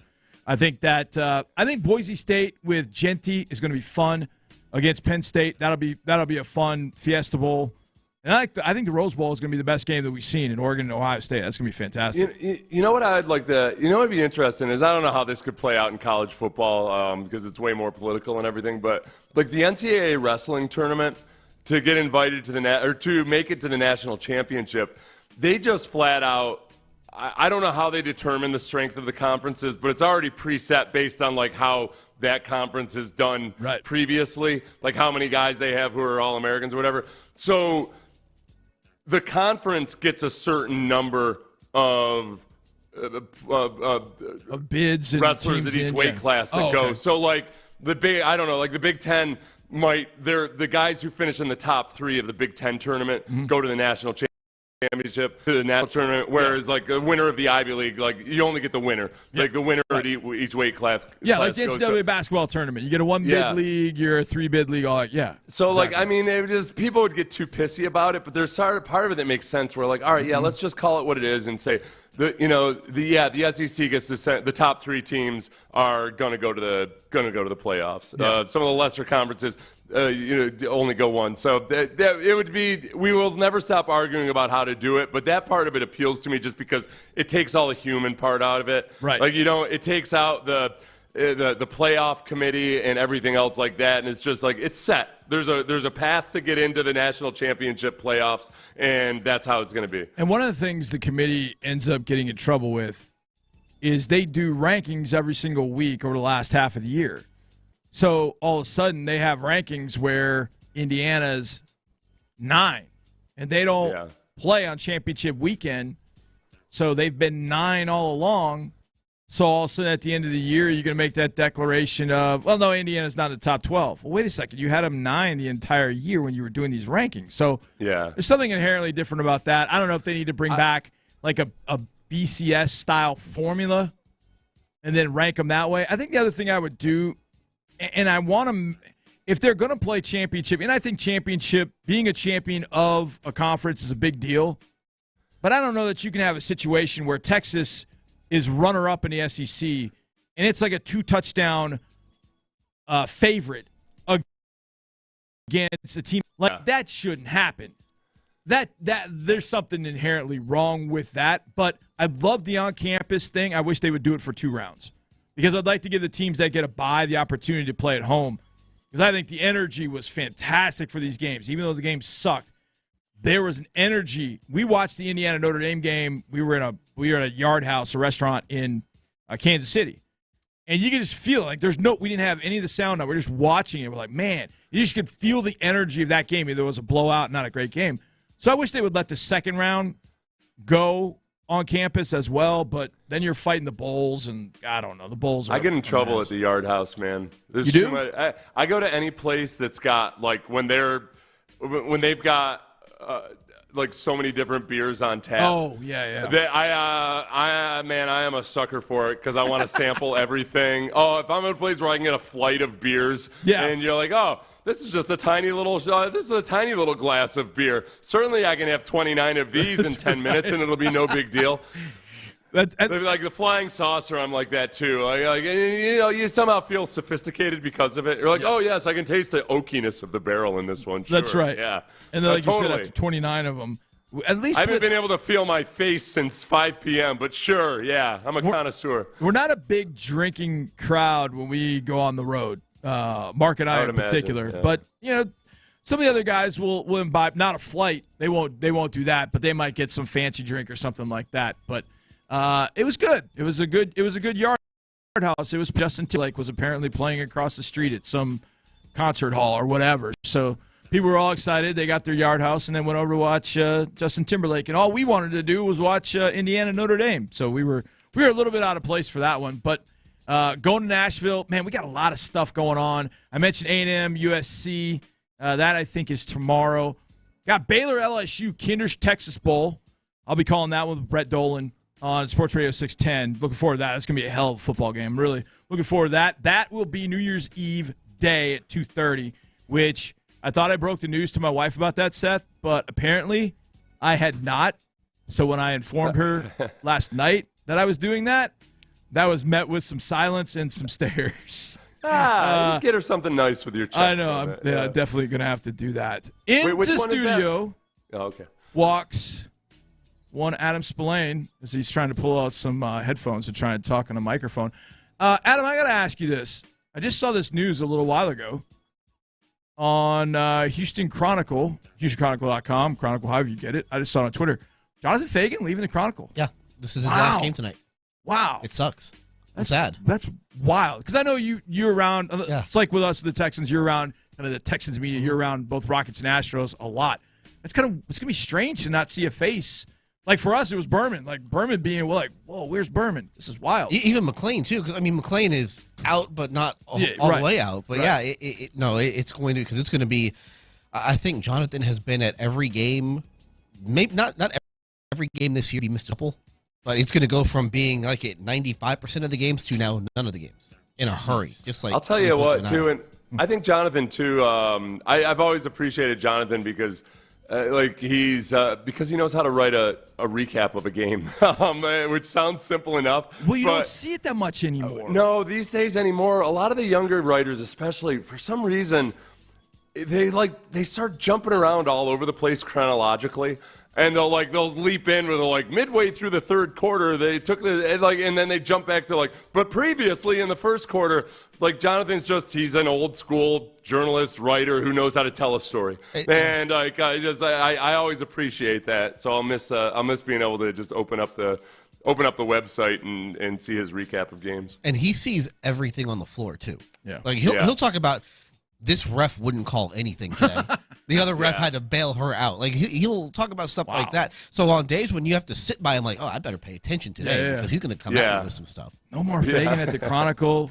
No more McClain at the Chronicle. I mean, Jonathan Alexander has been doing Friday interviews with us with the Chronicle. He's been great, but still, it's like when you have those people that you're so used to reading that you sit by, that you talk ball with as you're watching the game. I mean. It just reminds me of getting old. And you mentioned Berman. I mean, that's all within 2 years of each other. It's the end of an era in this market when you think about it. Press conference is going to be going sideways, and then Berman could kind of bring it back on track with a question totally out of the blue. And just everything back on track in a press conference. And there are times that I feel like I miss Berman. Who's the elder statesman now of Houston sports media with Fagan gone?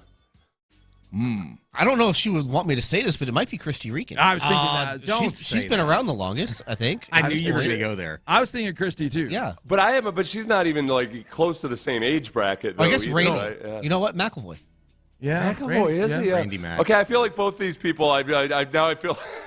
Nothing in broadcasting not making people him old, talking about who's the oldest. You've been around for a little bit. Right. I mean, I look up and I've been here since 2007. That's 17 years. Well, and I feel like a young buck. You and I both feel no, they're young. And then you realize oh, wait a second, I'm getting up there, aren't I? I'm old. Oh, okay, yeah, all right. There's not that many. Our version of young is not quite the standard version. I mean, Kim Davis would probably be a good choice because she's been here and covering the Oilers. Kim's fantastic. I love Kim. Yeah.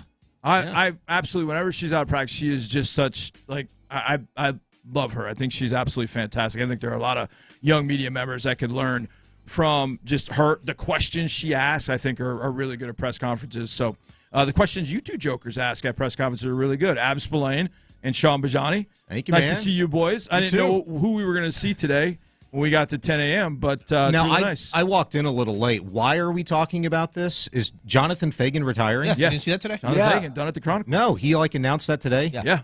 I'll be damned. Just announced. The Rockets put something out, too. Yeah, it's crazy. I mean, we've known. He hasn't, said anything to anybody, but we've known about it.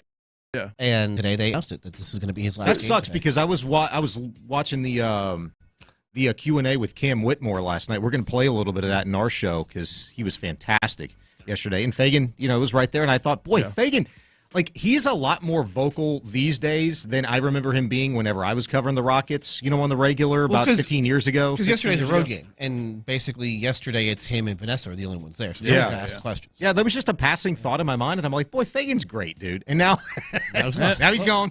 There you go. All right, boys. I know you guys are going to have a great show. Seth, it was fantastic to do 4 hours with you, my man, as always. Appreciate everything. As Sean would say, antibodies to you, and enjoy your weekend. Antibodies to you. And I would feel weird about it and say, like, I think Calvin Murphy's not a reporter like those other people we talked about, but I guess in terms of just guys that are kind of just silver-haired, mainstays who have been here forever, like as a player and as a media member, Calvin Murphy's he's at the apex. But he's not a journalist like the other people we're talking about. He's in his own category. Calvin Murphy is the best Calvin Murphy there is. There's no doubt about that. All right, you're listening to KILT HD2 in Odyssey Sports Station. You are now in the loop. Sean Bijani and Adam Spillane. Good luck, boys. Appreciate you, Harris. We're in the loop. We're Area 45, and we're like just some dudes today. I don't really know how to approach that. Real quick before John leaves, because he mentioned it before we got in here. Yeah. The atmosphere in Notre Dame was fantastic last week. It was unbelievable. It was great. I loved it. I didn't listen to any one game other than I heard some of Herb Street's stuff that he said against Ohio State. But even Texas, Texas, where they played a lot of big games, like you could just feel the atmosphere. Like, this is cool. It sucked if you were an Indiana fan and paid a lot of money to go over there, and like sitting in 20 degrees. You did? Yeah, it was 20 degrees. Really cool. Like, they just showed video. I saw videos from South Bend people that were driving around at 7 o'clock in the morning. Yeah. It's snowing and people are in line already. Like grocery stores and liquor stores. It was. I mean, I'm sorry about you. I'm sorry. We got there. But I wish we could have played Texas, and I could have just driven to the game and not had to pay as much for a ticket. I bet you were really happy. You don't have to say, but it was over 600. Substantial. So when the matchup got announced that Sunday, the average was just to get in was over 1,000. Yeah. So it came down significantly, but it's still a lot. How much did the weather have to do with that, though? Because I saw the picture pregame, and the entire field was just. No, there were just more tickets that became available as the week went on. That's why the prices came down. Yeah, I wonder if that was like the reason why. Like, people just said, I'm not going to sit and watch a game in this. So I asked you guys from Indiana. They're used to it. Knowing that, would you put the second round on campus too? Give the teams that got buys. I would do the whole thing on campus. I would too. I mean, you can't do it, but yeah, just because the only problem is that you get a lot of these northern teams. Yeah. So like now you're getting Boise into the mix, and that's going to be really cold. That's a distinct advantage for those teams. Yeah. So that's tough. I would do as many games on campuses for this thing as possible, because it does bring a different element just to the crowds and to the atmosphere that you just don't get in a bowl game. The atmosphere is what I was excited about. I heard you talking about this with somebody when we were waiting for the elevator the other day, listening to how much you spent in a roundabout way. You knew it was like a little bit of a gut punch given the outcome of the game. But I love games like this. You do it all over again. Oh, yeah. No matter what you know, you do it all over again. Yeah, the problem was the only thing I had to cheer for was an interception on the first drive of the game, and then a third down conversion to the red zone, and then they pick off Rourke on the very next play at the 2, and then there's a 98-yard touchdown run, and that's it. On a different level. It sounds like, I'll never forget, I went to Game 6 of the 2019 World Series. I had John Schriever, who is one of my dear friends, walked up to me in the cafeteria that day and said, "Hey, what are you doing tonight?"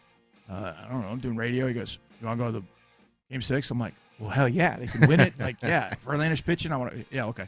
He gives me 2 tickets, so I take my daughter, and I tell my daughter, like, "Look, this place is going to be electric. It's going to be freaking awesome. Yeah. We are going to just soak it in. This is going to be so cool." And they get those 2 runs early, and we were walking to get food.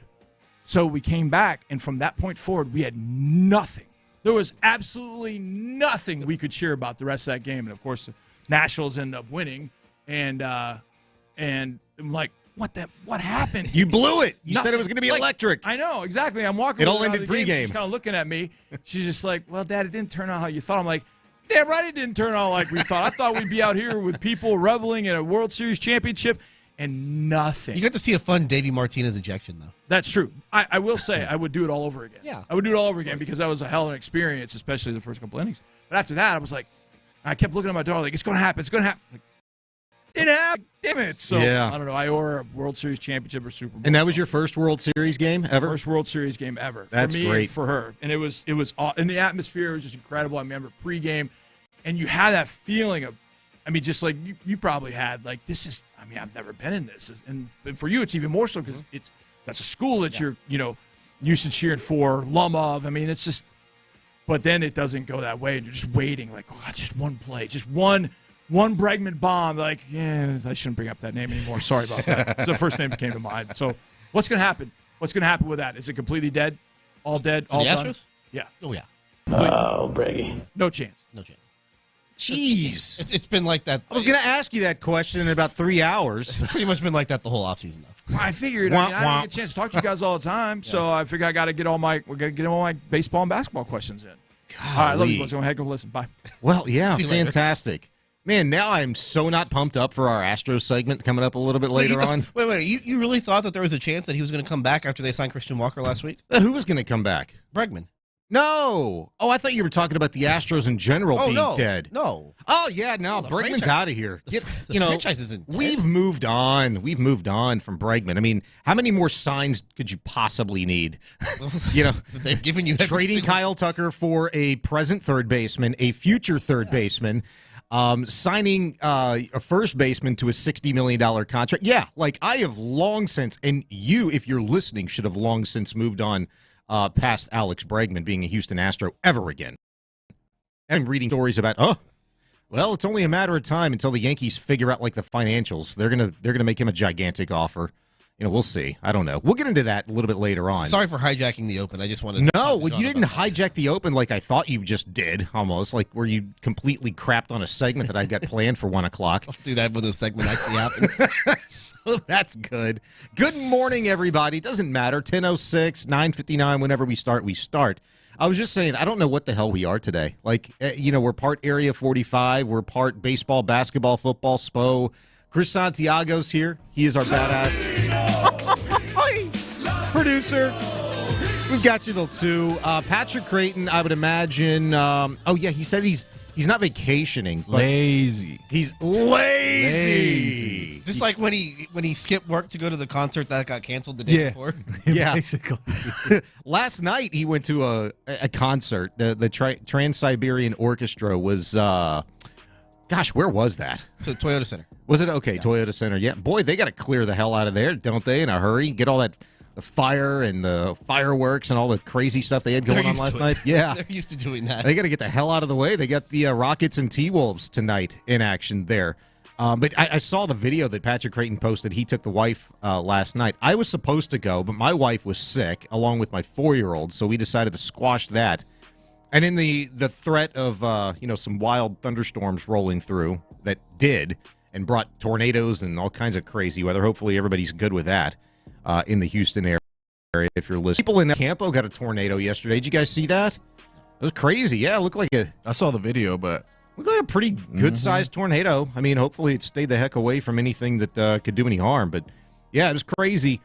And so we decided best to not go see the Trans-Siberian Orchestra, which I was slightly disappointed in last night. I have not seen them. We've all heard the 1 or 2 famous songs that they've had, and you hear it about 50,000 times throughout the course of the holiday season every year. But PC's out today, and he's out basically for the next week. Lazy. I don't think we're going to see him, Chris, until like maybe next Friday. Maybe? Yeah, maybe. Now, we might not see him until the Texans season is over. No. It's over already. Yeah, no, damn it, Spo, son of a gun, stop. I want to talk about why there should be hope, and you're like, no, it's over.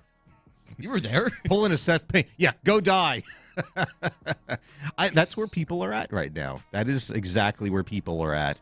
713-572-4610, 572-4610. We'll see PC the week of that the Texans season could be over, I think, leading into what is likely now, a 67% chance it'll be against the Pittsburgh Steelers. Yeah. It's a high probability. Yeah, I mean, they're going to be the 4-5 game. Mm-hmm. I don't know if the Chargers or who's the other team? Denver can sneak in there. So it probably can sneak in. The Chargers can do it. If you are... The Ravens can somehow be the team that the Texans face. Yeah. Like if you get really creative. Well, I mean, they would have to lose next week and Pittsburgh would have to win, and I don't see... Is that all that has to happen? Like there's nothing else that you need? Okay, well, that's fairly simple. But and if I'm the Texans, obviously I don't want to face Baltimore again because we just saw what happened the last time they came a couple days ago. But, man, Pittsburgh is going to take over the stadium. Like they did last year. Those terrible towels are going to take over in our And you know what? I'll make the argument. I'll make the argument it's going to be at least as bad as it was last season when the Texans beat the Steelers 30-6. Do you remember that? Yeah. I say at least as bad as that last year in terms of Steeler participation because at least based upon the vibe and the mood right now, people are out. People have even turned on the quarterback. People would rather the Texans not even be in the playoffs if you believe some to be what I think is probably the minority. If you, in your mind, want to pretend that it's the majority, I don't know where you're at on that. It's worse when they do it for a playoff game, and I've seen it happen before. Yeah. I've seen it in Indianapolis. I've seen it in Indianapolis. I've seen it in Cincinnati, where they just take over a stadium. And it's one thing to do it during a regular season game on a normal Sunday at noon when 6% of the country is watching, but when the entire country is watching and it's an island game and they take that's hard to swallow. Yeah, when that happens. But it's a different feeling. Pittsburgh Steelers team right now. I mean, they're not very good. They are not, and I would say, they can. The Texans can beat the Steelers. They can. It will feel like a road game though in your home stadium. They can. I was just gonna say, like, the fallout from this 31-2 Christmas Day ass whooping you took from the Baltimore Ravens, it has the Texans, even keeping Pittsburgh in mind and a team that we already invoked in our conversation, the LA Chargers, keeping those other two organizations in mind, I would say the Texans are probably in the worst spot among teams within the entire NFL that are already guaranteed to be playoff bound or that are fighting over the course of the next 2 weeks for a seat at the table. I could hear an argument for the Chargers. I could certainly hear an argument, and we'll have some, I would imagine, about the Pittsburgh Steelers, but I'll start with the Chargers in that, they can't be feeling really good about their situation. They're not in. They're fighting to get in. They need a little help. But I think they win out, they're good. They should win out. They've got the Patriots and they've got the Raiders the next 2 weeks. But in terms of how they're playing right now, look, they've lost to some teams that they really had no business losing to, but they are coming off of a quality win against the Broncos, a team that is also trying to get in this past weekend.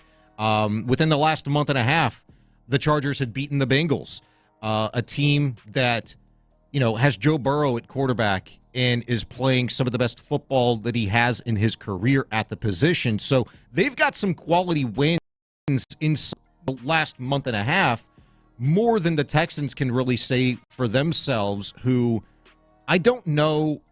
Would you say, Spo, that Dolphins game coming out of the bye kind of overtook the victory over the Buffalo Bills as kind of like the staple victory for the Texans this year? No. You wouldn't? No, that Buffalo win was when okay, this team might be for real. But that was week 5. Yeah. That was without Shakir, their number one receiver at the time. No Amari Cooper existed at that point in time. That Dolphins win wasn't like a good win though. It wasn't a good win, but 3. And Miami had the ball. They did. If it weren't for Stingley, who knows what happened? You forced 4 turnovers in that game. And your offense still showed a wide range of ineptitude. It was wildly inconsistent, as I could say every other game this season, win or loss, has been for the Texans. Maybe with exception of 2 games that you did what you were supposed to do against the Patriots and the Dallas Cowboys. And even those, the Cowboys game wasn't great. It left much to be desired. We're going to talk about this later, but there were warning signs that this was going to happen. That this was going to be the type of season that it's turned out to be. It's just been strange. It has been a very strange situation. But they could. It's not impossible for me to say they could beat the Steelers at home in a wild game in a couple of weeks. It's not impossible for me to say that they could beat the Chargers in a wild card game. Absolutely not. They won't beat Baltimore. And I think that what we learned the last 2 weeks is that once it gets to playing the good teams, they have no shot right now. Mm-hmm. And I know they got that one win against Buffalo, but that was Buffalo not playing very well, and now that was here. The only chance the Texans have of beating Baltimore in the calendar year of 2024 or maybe 2025, whenever that appearance would, that opportunity would take place, would be if Lamar Jackson is not on a football field against the Houston Texans, and it's Josh Johnson and even Derrick Henry. Like, you've seen what Derrick Henry has done to even a DeMeco Ryans-led defense on a football field. He embarrassed them. Yes. That was embarrassing. But I know we spent a lot of time talking about the offense. The defense has not been good recently, especially against the good teams. Like, they forced you talked about it, they forced a bunch of turnovers against Miami, and they held that Miami offense down, and a ton of credit goes to Stingley for that, especially against Tyreek Hill. But I know they didn't give up a ton of points against Kansas City. Where were the stops? Like, where were the stops when they needed to stop? Well, there was the one I feel pretty confident in going, tit for tat with you on this to a degree. And, before the Chiefs game, I'd said, after that Dolphins game, and not because of the Dolphins game, but because that was another, game you could point to that this defense stood up and got stops, and enough stops course of game, turnovers, whatever you want to say, that proved to me that this is a near or an elite level defense. And at some point, your offense has to reciprocate. Your offense has to be able to kind of, stand up for the defense. After the defense, 4 or 5 occasions this season is almost as solely responsible for you winning football games as C.J. Stroud was for you last year winning football games with some of the fourth quarter comebacks and late game drives that he orchestrated. Tampa Bay, Cincinnati, the one that didn't work out against Atlanta at their place. There were a lot of instances in which last year you'd said, that guy, ice water in his veins. That guy, franchise quarterback. I would say there has just been as many instances this year as you say, that defense, freaking badass. You can go places with that defense and a franchise quarterback. You got a franchise quarterback, but he's not playing like one right now. And the offense is not functioning like it's being led by one right now. Oh, for sure. And we've talked about that plenty. And we've given I think we've all but fired the offensive coordinator. But I do think it's important to point out that at least the last couple of games, and when the competition has really ticked up to the best teams in the AFC, the defense hasn't done its part. Yeah, I mean, when you give up 31 points in the manner that you do against Baltimore, and you just let them march down the field against you.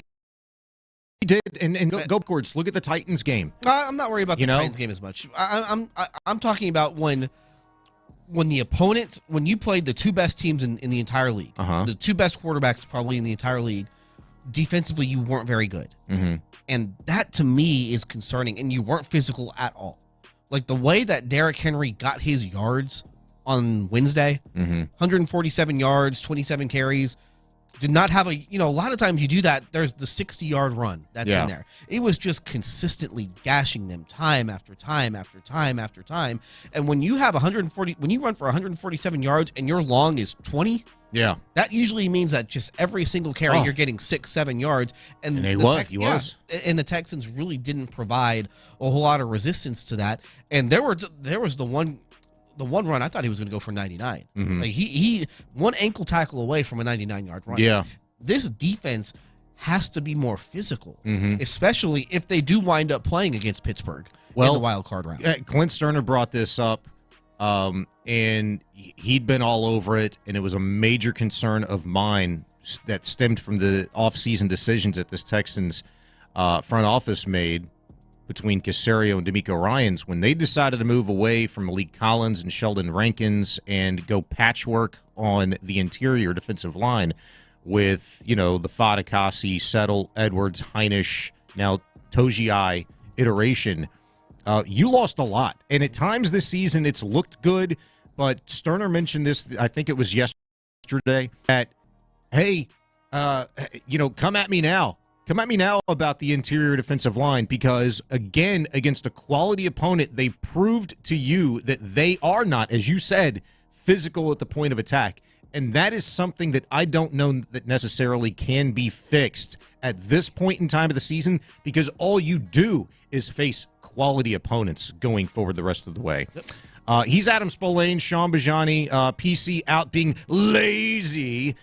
Chris Santiago is here. We officially are Area 45 in for the fellas on In the Loop. If you'd like to be a part of the show, hit us up, 713-572-4610. You can call or text. Phone lines wide open, 572-4610. Our Twitter is easy. If you can spell our names, at Adam Spillane, at Sean Bijani for us on Twitter. Chris is a little bit more difficult. We call him C-Sex, and that is not his Twitter handle, but it's close. It's at ChrisSX17 if you'd like to holler at Chris Badass Santiago. You can watch us on Twitch and YouTube, all that good stuff. Good show for you coming up. A lot of conversation. We've got to move forward, people. You've got to move forward, but before we do, we've got to go backwards and revisit some things.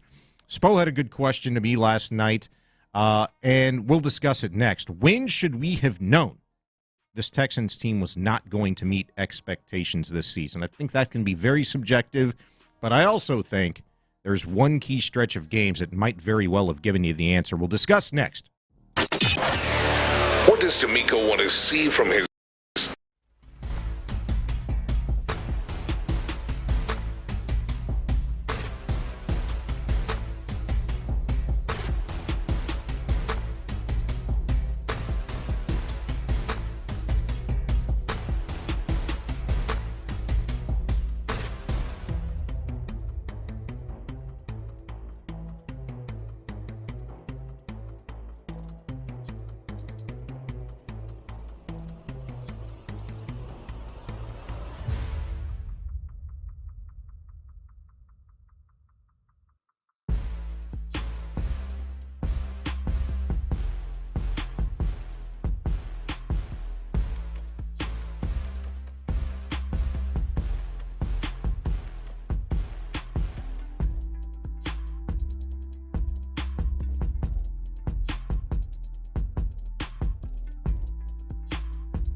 Get in the loop. You better get ready because we're going to show up and show out. With John Lopez and Reggie Atatula. Always live. Love it. Love it. Always local. Don't ever underestimate the heart of a champion. You're in the loop on Houston Sports Leader, Sports Radio 610.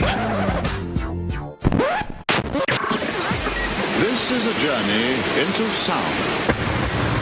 Much as you try to bury it, the truth is out there. The truth lives right here, Houston. On this day, I see clearly. Sports Radio 610 presents Area 45 with Bijani and Creighton. Yeah, here we go. First and goal, inside the 1, offset I formation. Jackson throws back of the end zone, wide open. Mark Andrews. Touchdown, Baltimore, as they get to the 30-point mark. The Ravens stole Christmas. No! No! Yesterday we bumped in with the Grinch music after that. We have to laugh sometimes. Here's what I'm glad about, Spo. As Adam Spillane sits in with me on Area 45 for Patrick Creighton, Chris Santiago here as well. People are coming back into town. People are kind of getting back to, the normalcy that is post-holiday season. I think, and I'm basing this off of nothing else other than the text line and YouTube right now, because the last 48 hours has been about maybe the S2 cognition test was accurate. People are turning on CJ. Just trying to find anything. Dude, the stuff that we're getting, you've seen it, Chris, on social is Fired ridiculous. D'Amico. Yes. Oh, my God. Yeah, these people are just crazy. People want, the NFL to revoke the Texans' playoff berth. they want to take their division title away. They don't deserve to be in the postseason. People are awakened now, or at least they are drowning out the illogical, the nonsensical. From the 281, the defense feels defeated, knowing the offense won't do anything. They got 5 interceptions against Detroit and still lost due to the offense. When you look at all the extra snaps the Texans defense has had to take this season from a horrible offense, maybe that is starting to catch up with them. That's kind of where I was at, Spo. That was from the 832. And I'm just reading a little bit, what do people want? Houston fans as a whole can be wishy-washy. I guess they want us to go back to winning 3 games. Shaking my head says one from the what is that? The 5217. That's kind of where I'm at. What do you people want? What do you want? Well, you were sold. I don't know if sold is the right way to put it. No, you bought. You weren't sold anything. You bought. You expected this team to be better. You saw a team that won the division last year with a rookie quarterback and won a playoff game last year, and you saw a team get better in the offseason, and you thought that would translate on the field, and it hasn't. Logical, though. And, I think that was a logical way to look at it. And, in fact, not only has it not gotten better, it's taken steps backwards to where it feels like you are in a worse spot now than you were 365 days ago. And that's not a good thing when you have now a second-year quarterback. And the moves that they made in the offseason were more win-now type moves. Getting Stephon Diggs and trading a second-round pick for him, that was a win-now move. That's obviously not going to work out. Kind of flip-flopping Danielle Hunter and Jonathan Grenard, it worked out. Yeah. But it's not going to turn into winning a Super Bowl this year. And now Danielle Hunter just gets a year older, and can you expect the same type of production from him moving forward? So, this was one of those years that you really had to take advantage of the circumstances of the quarterback with the rookie contract, of the defensive end with the rookie contract, and the elite quarterback with the rookie contract. And it's going to turn into a 9 or 10 win season, and maybe they win a playoff game. He's Adam Spillane in for Patrick Creighton. Sean Bijani with you. We're Area 45, 713-572-4610, 572-4610 if you'd like to weigh in on the conversation. And let me just say really quick, because I'm saying this, we were from the 281, we were just in Football Hell 2 years ago. Yeah. Houston fans got to relax. This is the time. This is your best chance to win a Super Bowl with C.J. Stroud is when he's on the rookie deal. And the fact that you're letting year 2 of that rookie deal go by, and you're not going to come close to winning a Super Bowl, to me, that should be considered disappointing. It's compounded by the fact, too, that this is at least a clip that will be burned in my mind forever until it's not pertinent anymore. But you remember the year where J.J. Watt is walking off of the field with the old number 4 We just wasted here. one of your years. We just wasted another one of your years. Sorry, bro. Like, that whole apology, like, that, I'm sure of it, you all haven't forgotten. You might have wanted to forget the quarterback as a person, as an individual, and that entire era and what came to be after that, but you hadn't forgotten those words, and it's ringing true now, as you say. Yeah, it's year 2. CJ should be saying that to Will Anderson and Derek Stingley. Maybe Bobby Slowick should be saying that to everybody. Or maybe DeMeco I was going to say maybe to a greater degree, maybe DeMeco Ryans, but to your initial point of hey, you were sold this, and then you kind of switched gears and it wasn't sold, and I say, hey, look, we all bought this. Nick Caserio, not once did he ever say, hey, we did all this for this. Hey, we got the guys that we thought could help us win football games, and now it's on them to go out and do it. The word salad guy has tamped things down literally since day one when Tank Dell and C.J. Stroud and Will Anderson, we're all Super Bowl, literally from day one of training camp. 713-572-4610. And that was maybe logically an expectation after you had, in my opinion, the best offseason out of the entire NFL. Let's get to Charles. You're on Area 45. What's up, Charles? Good morning. Well, you guys got it. I say from the initial start of the beginning of the season, one thing they underestimated, the running game. You never should have traded Singletary. You should have kept him in addition to getting Mixon. You got to have a thunder and lightning type of running attack, especially if you don't have a quarterback that can run and scramble, because you got to give him something that he can depend on until he catches up, with the league, because the league, instead of changing, they get ready for him. And if you don't have a running attack, it was over. It was history. Well, Charles, I mean, you got Joe Mixon. You got Joe Mixon. I mean, he's been. Yeah, Joe Mixon is a power back. You need a scat back like Singletary. Singletary would hit and go. He's gone. He could play slot. It's like the running back that played for the Rams. What's his name? Who the running back for the who? For the Rams. What was his name? He could play anywhere on the line. When he come up to the line, he was a legit receiver, running back. I can't think of his name. You talking about the running back they have now, Kyron Williams? No, I'm talking about when they won the Super Bowl. Oh gosh, I don't know. I'll have to Google that one. Marshall Faulk? Marshall Faulk. That's it. 40. Yeah, that's going back a bit. Yeah, you got to have something like that. You got to have a combination like that. Well, look at the Lions. They have 2 good thunder lightning running backs. Here's the thing, though, Charles. I appreciate the phone call, dude. Thank you.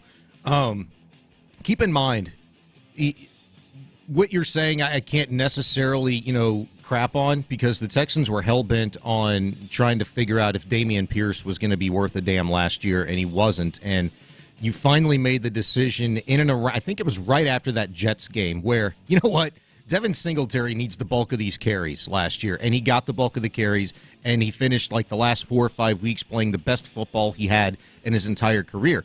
And I know maybe you said this and maybe you meant something else. The Texans did not trade Devin Singletary. Devin Singletary left in free agency, on a pretty good contract for Devin Singletary. I think it was 3 years, $17 million or whatever it was. He's been ineffective. Now, who the Texans did trade that I thought could have helped them this season, because Dameon Pierce clearly hasn't, Darian Gumbawale clearly hasn't, J.J. Taylor, insert British Brooks, none of these guys has helped. But you know what? Joe Mixon hasn't helped the Texans offense with any realm of consistency here over the last month or so. It's been one good game, one bad game, one really good game, one really bad game, and it's just kind of been the epitome of the Texans' offense this year, wildly inconsistent.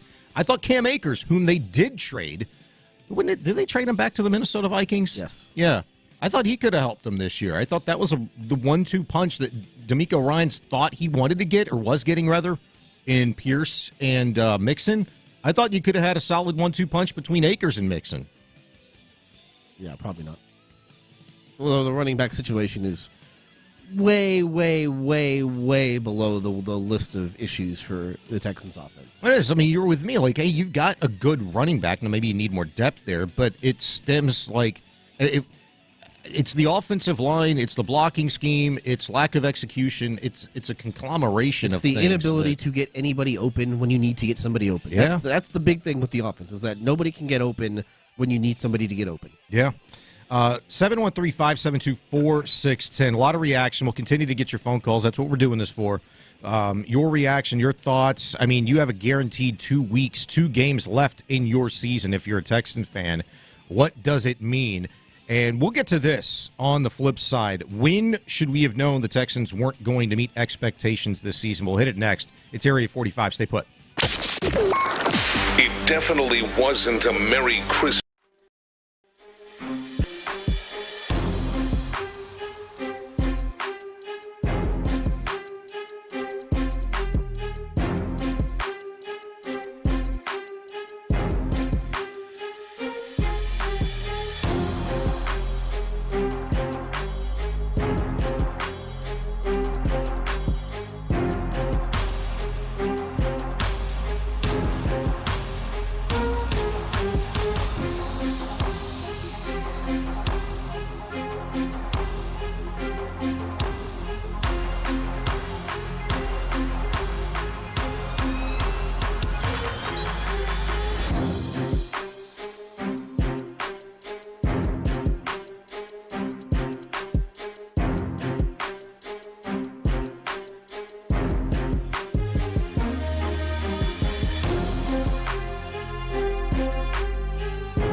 610. Live from the Twin Peaks studios, here's In the Loop with John Lopez and Reggie Atatula. In for the fellas, we are Area 45. I'm Sean Bijani. Adam Spillane in for Patrick Creighton. Chris Santiago here producing, doing a great job as always. So if you'd like to be a part of the show, you can hit us up, 713-572-4610, 572-4610. Call or text. Twitch and YouTube chat's open as well. After the Ravens stole Christmas, it was very somber and sad type of a call, but it's one of my favorite calls from this past weekend because, well, it's true. And I would even go as far as to say, because I feel like a lot of you feel this way, not only did the Ravens steal Christmas, but I feel like they have all but dashed any sort of expectation, like kind of put nail in coffin that has solidified this season for the Texans, and that, hey, the rest of it, whatever it is, 2 weeks, is all but a formality. And you got me thinking about this last night when you hit me up, Spo, and you said, I want to talk about this. I want to talk about, when we should have seen the expectations, like where when should we have seen the Texans not meeting expectations this season? And I was like, well, that's kind of an interesting question. I feel like you could go back for some fans as far back month of season, like something just felt off, looked off, was weird. A texter actually had this during the break, and it's my response in short as well, and I want to hear what you have to say, Spo, but I say Tennessee in a nutshell, and it's Tennessee because of that stretch of games, really, that led up to that point in time. But what do you think it is? I think it was much earlier than that, and I think it probably should have been even sooner than what I'm going to say, because I look at the schedule. Indianapolis, the offense looked really good that first game. They ran the ball at a really high level. CJ was good in that game, got Nico Collins involved in the offense. They scored 29 points. That's a really good day by the offense. Mm-hmm. Chicago, they moved the ball. They didn't score a lot of points, and you could make the excuse of, well, the Bears' defense is pretty good. Eberflus did a good job with that defense late last year. That's kind of supposed to be the strength of that team right now. So, okay, there's the excuse. Yeah, they had some expectations, too, coming into the season. They had a big offseason themselves. They're supposed to be a playoff team. Yeah, they started 4-2 before they lost 10 straight. It didn't work out. Minnesota. It's weird because at the time you didn't think that highly of Minnesota just because it's Sam Darnold and kind of a defense that didn't have a lot of names. But they were so thoroughly outclassed in that game, and you could make the excuse of, well, they got to figure out the offensive line stuff. They got to be able to protect the quarterback better. It's a one-off thing. It's one of those games that happens over the course of a long season in the NFL. We should not have said that, but we were saying at the time. Mm-hmm. Then you look because they kind of recovered from that game. They beat Jacksonville. That game was a little closer than it needed to be, but we thought Jacksonville was better than they turned out to be at the time. Right. Then they beat Buffalo. That really threw you off the scent. When they beat Buffalo, what was that, week 5 to get to 4-1? And they made Josh Allen look like ass. They basically made him play the worst game of his career since he's become good. Yeah. And, they had to hold on to win that game, but that's when they really took you off the scent, was then. So, to me, Minnesota was the game where you're like, okay, hold on. It should be better than this. And if it's not, that's when this thing's not going to be nearly as good as we thought. And then Buffalo took you off the scent. Because then you had New England, easy win. Green Bay, a game that they could have won. Again, the pass protection was an issue. And that should have been like, hey, how come we can't get this fixed? Yeah. How come we haven't? How come there's no way to game this out to where the quarterback's not getting hit every time he drops back? That to me is when the offensive staff is like, hey, something's got to change here, and we've got to be better. We can keep this going because I think there's going to be a lot of different answers for a lot of people. 713-572-4610. Well, let me throw the one at you that we probably should have been saying it at during training camp. How many times during training camp did you hear people say, man, defense really got the better of the offense today?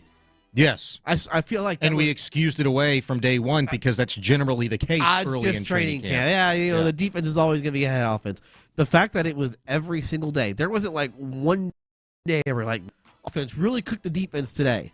That's when you probably should have known that, hey, this offense might not be as good as it's been built out to be. Yeah, but we were talking about like the possibility of having 3 1,000-yard plus receivers. And that didn't happen, did it? No, it didn't happen. And then Joe Mixon's going to be badass. How are they going to feed all these guys? I'll raise you this to disagree with you, in that you tend to have a better, sharper memory than I do relative to like training camp stuff. But I remember this particularly in camp.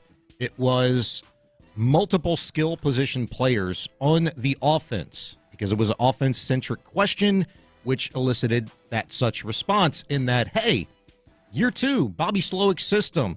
What do you guys think you're capable of doing in this offense with the addition of Mixon and Diggs? And I can't remember who for the life of me said this, but I'm paraphrasing it. This is year 2.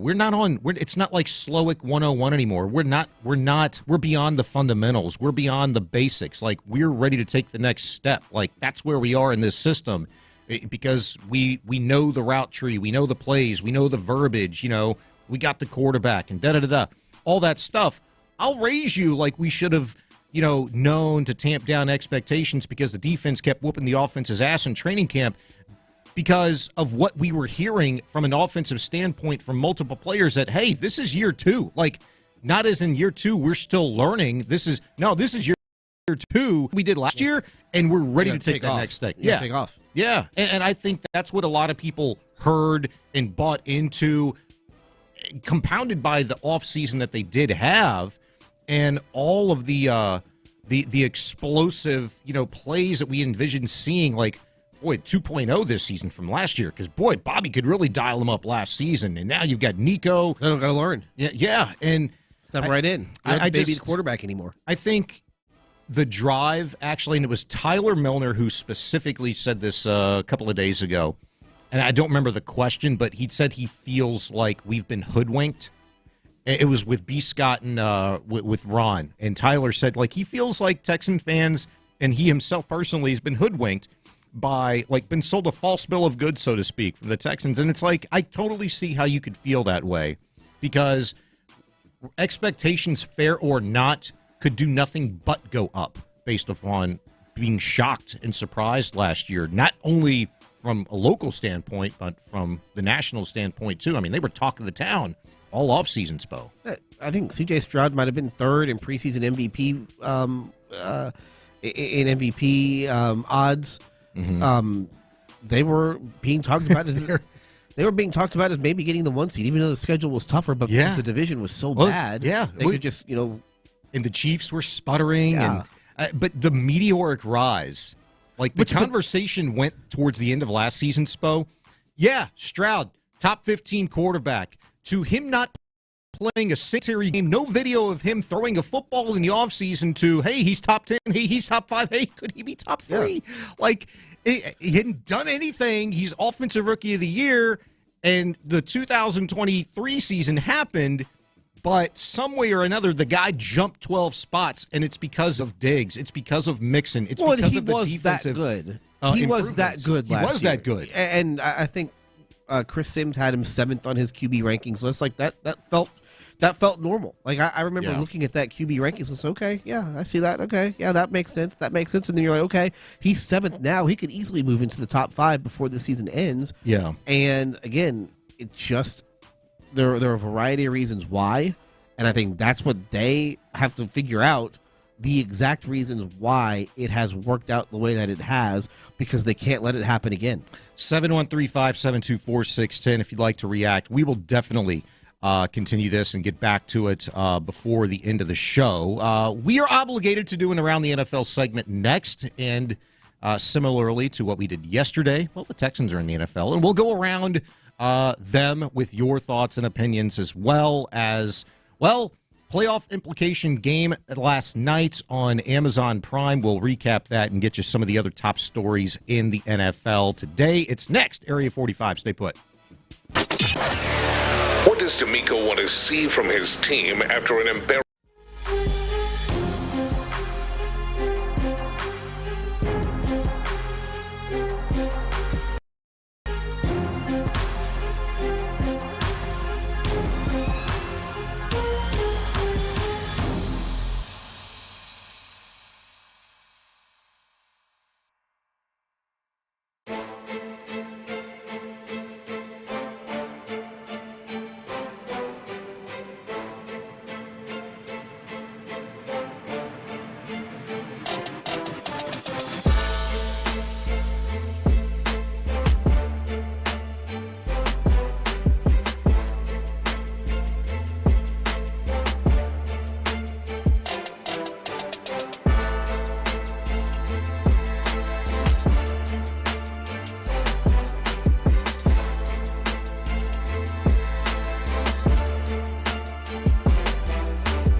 sports station.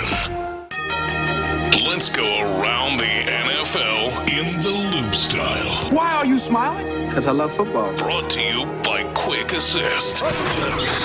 Here's John Lopez and Reggie Adetula. I'm going to tell you all about how much fun you're going to have this season. On Houston Sports Leader, Sports Radio 610. In for John and Reggie, it's Sean Bijani, Adam Spillane, and Chris Santiago. And Around the NFL is brought to you by Quick Assist. If you have extra game day tickets, you can turn them into cash with Quick Assist. Download Quick Assist your app store today to find H-Town fans looking for seats. Quick Assist, QUICKASYST. Quick Assist, your ticket everywhere. And we'll continue with the Texans conversation a little bit later on that I know has gotten a lot of people fired up on the text line and YouTube chats for sure. We'll get back to that a little bit later on. But last night, Chris, if you can cue us up, Al Michaels, Kirk Herbstreit on the call, Amazon Prime game, playoff implications. It was ass, but it sounded like this. Making plays. Let's see what he does here. Got to get 10 or it's good night, Irene. Throws it up in the air, and it is intercepted by Reek Woolen. Didn't matter, interception, incompletion. It was all going to be the same. The Seattle Seahawks picking that ball off of Caleb Williams, who threw it just kind of a 50-50 ball down the field late in the game. After a what was that drive they were on? It was a lengthy drive. I thought I had that written down. It was like a 11, 12, 13 play drive. It went all of about 49 yards at the time, but it took 5 minutes. They had an opportunity down 6-3 to get themselves at the very least in field goal position, Spo. And then the interception happens, which has not been a frequent thing from Caleb Williams. What is it? One interception since week 6. That was that one. And just his second since week 4. The Seahawks with the victory 6-3, mind you, over the Bears last night, keeping their playoff chances very much alive. Well, thank God, because we definitely need to see more of the Seattle Seahawks this year.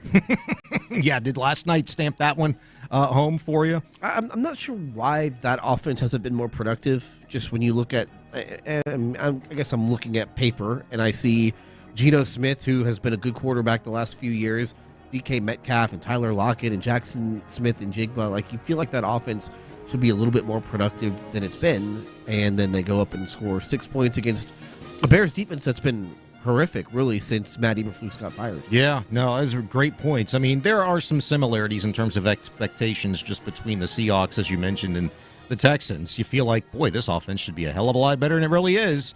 But Seattle going into last night had a 19% chance of making the playoffs. I would imagine their chances have increased slightly. They're going to need some help, though, and they got to take care of their own business as well. Bears stink. They've lost 10 straight. Seattle's now 9-7. They trail the Rams, who are 9-6 in the NFC West. I did have this. I didn't think I did, but I do now. If LA loses to Arizona on Sunday, Seattle controls their own destiny. They got to win. If you look at it, Seattle's got to win no matter what against LA the final week of the season. Now, if LA beats Arizona on Sunday, if that happens, then there's going to be a really big head-to-head between Seattle and LA, and tiebreaker goes all the way to strength of schedule, which gets really fun for some, complicated for most, and something that I'm not willing to spend a whole lot of time on because it's two teams, even us conference, the Texans should not worry about. So it'll be fun, though, the next couple of weeks watching all the races. And then we've got 5 races, 5 playoff spots between the AFC and NFC to get figured out. Well, they could all be decided Sunday. They could all be decided this week. What are the chances, though? I mean, hell, it was nerve-wracking but fun at the same time for Texan fans last year, where it came down to the final few minutes of the regular season. Hell, didn't they found out like late that night? Did they not? Final day of the regular season last year, because they'd won, and then the Colts played later, right? And then they had to lose. The Colts played the next day. Oh, they played the next day. Oh, so it was the next day. Yeah, for the Texans. That's right. But I mean, the NFL has island games and windows that they need to fill, and they need those games to matter. Yeah. And so you imagine they'll finagle a few things this weekend to make sure that there are some games that matter. They're good finaglers. The Dallas Cowboys have finagled a way to keep CeeDee Lamb in bubble wrap for the remainder of the regular season and into the offseason. They've shut him down. 2 games left to play in their year. It's all hopes and dreams dashed officially. Well, depends on when you look at it, but I did say officially this past weekend. And the Cowboys are actually playing better football, but CeeDee Lamb will not be a part of it going forward. I did not know this. The report yesterday had CeeDee Lamb, who has been dealing with a sprained AC joint in his shoulder since November 3rd. The report suggested that almost weekly, while he's had scans done periodically, he's had more scans done this week. The injury had worsened, and surgery not expected to be in CeeDee Lamb's future.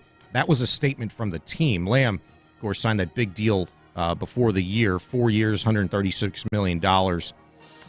Boy, he's had a year, hadn't he? And you would never have known it, just given the level of play from the Cowboys. Finished currently second in receptions and third in yards in the entire league. He's had a really good year. And that's why he's not going to play these last 2 games. Yeah, bubble wrap, baby. Well, and it's also, we're probably better off losing. Definitely, at this point in time. Do you think, by the way, because I feel, it been like the last 2 or 3 weeks, guys, where Jerry Jones has all but come out and said, like, Mike McCarthy, probably going to be back. Like, it was a few weeks ago where he's like, yeah, it's not crazy to think that he could be back, something along those lines. And then the other day, like, boy, Mike's done a really good job. Very proud of this team. It does feel like it's trending that way because they haven't completely imploded since Dak got hurt. Like, they haven't been good by any stretch, but they've been okay, and that's probably not good for the Cowboys because they should probably be looking to make some sort of a change at that position, really that entire coaching staff, because Mike McCarthy's just not a good NFL head coach. PC said this the other day, and it was my initial thought, like, when it became apparent that Bill Belichick was not going to coach in the NFL and he was going to take that UNC job, it wasn't synonymous, like, not synonymous, but, completely paralleled by the decision of Bill Belichick. Maybe if you believe so, kind of made for him. But when Jerry Jones figured out, like, I'm not going to get Belichick, maybe Mike McCarthy started to look not so bad. I mean, there's plenty of other, like, good candidates, though. And I don't think that... Yeah, but the Belichick types aren't the types that Jerry Jones looks for. Yeah. Jerry Jones doesn't want to be overshadowed by his head coach, and Bill Belichick would have overshadowed him. Mm-hmm. So there are a million different names and a million different quality candidates that Jerry Jones could have gone after who would not have overshadowed him as, like, the face of the Cowboys. I think Mike Vrabel's one of them. I think he's technically Mike Vrabel would have been somebody that would have probably overshadowed Jerry Jones. But again, you can look at a dozen coordinators in the league right now, or even a dozen former head coaches in the league that Jerry Jones could have looked at that might be upgrades over Mike McCarthy, especially over what the Cowboys have done here the last year, and been like, you know what, this is better for our organization moving forward, and they're just not going to do it. Yeah, there's 2 guys that I can think of at the very least that got some interviews last year as offensive coordinators that may not get as many this year because of the lack of success for their respective teams. But Thomas Brown, who's the interim head coach right now in Chicago. Well, he's disqualified himself after what I've seen. Yeah, and Bobby Slowick, who got a lot of interviews last year. Who's also disqualified himself. Those are 2 guys. And it's going to be interesting to see some of the new names, kind of pop up this offseason. One final NFL note from me on Around the NFL. Teddy Bridgewater. Did you see this yesterday? Yeah. I saw it right after our show. He's going to try and make a comeback. 32 years old. He actually had spent last year with the Lions. For those of you that do not remember, he was Jared Goff's then. But what's he been doing since? He just coached his high school alma mater to a Class 3A state championship in Florida at Miami Northwestern. And now he's decided to come out of quote-unquote retirement to sign on with the Detroit Lions. And you know why. Talking about chasing some hardware. He wants a ring. Sources telling Jeremy Fowler of ESPN yesterday that Bridgewater has received coaching inquiries in recent weeks, but that he wants to try and win a championship as a player before entertaining those opportunities. That's fine and good. It sounds like, though, the Lions are thinking about him as a possible Ben Johnson replacement, and I think that they want him around that building just in case that happens. Yeah. Which makes a lot of sense, that a guy who has been there before, knows that offense, and could probably run an offense if they wanted him to, come back, spend a few weeks with them and see if that's a fit. If Ben Johnson were to leave, I mean, Ben Johnson, one of the favorites, I think, to once upon a time ago. I saw his name high atop the board, but everybody's name was high atop the board to replace Mike McCarthy in Dallas. But you think Bears is his destination, given a young quarterback, I would imagine? Yeah, I think that is kind of, if you are somebody, Ben Johnson could probably have whatever job he wants this offseason. If you're looking down the list, you have Caleb Williams, who I think most people believe is an incredibly talented quarterback, who's just finishing the first year of his rookie deal. Like, that's a job that is incredibly enticing. And of all the jobs that will be open this offseason, I think that is probably the most enticing one that's there, unless maybe the Giants become available and you have a first round, you have, the number one pick in the draft to work with. But even that's not a great job just because of the shape that the rest of that roster's in. I think a lot of people around here want that Giants job to become available because of what it could potentially mean. So it could mean Brian Daboll being here. Yeah.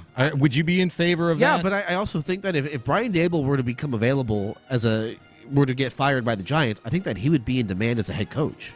I think he could get another head coach job. But if he doesn't, then, being an offensive coordinator for a top-tier quarterback going into year 3 with the skill position players around him, I could see that 100% as a possibility for the Texans. The only thing that would worry me is that the quarterbacks that he's had success with in his NFL career, mainly Josh Allen, don't totally match up with the strengths that C.J. Stroud has. Like, Josh Allen is a guy who's going to he's going to run. He's going to use his legs. That's not really CJ's game. No. So I would be curious just to see, and even the Giants, when they had success in Daboll's first year, it was with Daniel Jones, but it was with Daniel Jones doing a lot of running. And so I don't, how would Daboll fit with just purely a pocket passer who's not going to do much with his legs? Yeah. That's the one thing that would kind of give me pause with Daboll. There's just some dudes you don't want to run the football, and CJ Stroud, for me, is one of those guys. Yeah. He's done it for a game. That was the game against Georgia a couple of years ago. That's it. That's it. When the Texan, I don't want to see it anymore. There's a hell out of me, especially with the concussion situation now and the hits on the quarterbacks that they've taken. 713-572-4610, 572-4610 if you'd like to weigh in. We'll keep it here with you around the NFL, obviously. I mean, I told you I wanted to get back to this, and you asked the question, at what point in time should we have known the Texans weren't going to meet expectations? Just to kind of put a cap on this for me, I told you in short I thought it was Tennessee. But it was really that game that solidified it for me based upon the stretch of games that led up to that. And so I'll explain, because some of you on the text line, in fact, many of you are pointing to games during that stretch that I'm about to allude to. And it was the game that started with the Jacksonville game. You won. You beat Jacksonville, but it was empty, Spo. Yeah. That was an empty victory like many others had been this season. You blew a lead and you needed a comeback. Yeah, and you felt like there was so much left on the table, so much more to be desired from your football team. Well, after you beat the Jags, it preceded the bye-week stretch that included back-to-back losses to the Jets, to the Lions, games in which, look, the Jets, that was just an absolute disaster again for a second straight year. You had no business losing that game. The offense just did not show up at all. But the Lions, you came out of the gate swinging. You had a 23-7 halftime lead, and you're thinking, boy, here we go. This right here is what we needed to see, football team. You're on a big stage against a big-time opponent, Super Bowl favorite, and you're doing this to them? And at the time, I think at halftime, you had 3 interceptions on Jared Goff. Maybe it was 4, but the last one, it was just kind of a heave-ho as time expired into the left corner of the end zone, and you got it, which is cool, whatever. But you picked them all 5 times, and you found a way to lose and blow a fourth-quarter lead in the process of 23-10. Then you went on the road and did what you were supposed to do against a really bad Cowboys football team that really, I don't think, moved the meter at all for a lot of people. And then the way that you lost to the Titans, it was a weird game and kind of reminded me a little bit of what we saw this past week with the loss to the Ravens. Special teams put you in position to make things happen. It was literally the first play. Kickoff. Dameon Pierce, 80-yard return. Get you down there, boom, 19-yard strike to Cade Stover. Well, the other day, Dameon Pierce, electric pump return, 43, 45 yards, whatever it was. You do nothing with it. You could not capitalize. You could not move the ball. You couldn't do anything, and the defense just absolutely got road graded, burnt out. As a texter alluded to, maybe you're asking too much of them, and I think you are when your offense is not reciprocating the early efforts by either special teams or defense. Yeah, you're bringing up like when it was solidified.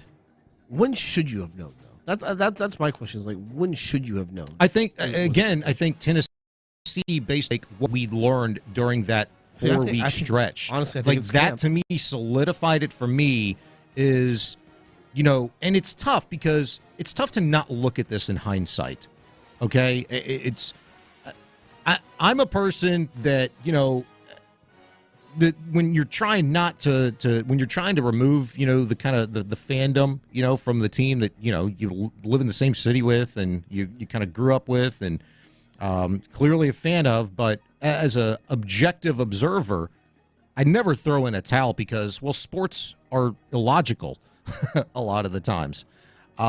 Sometimes when they are very logical, it lends to naivety or disbelief and sometimes ignorance is bliss. But I'm not a guy that's going to throw in the towel. I'm not a guy that's going to throw in the towel right now because of what we started the show with.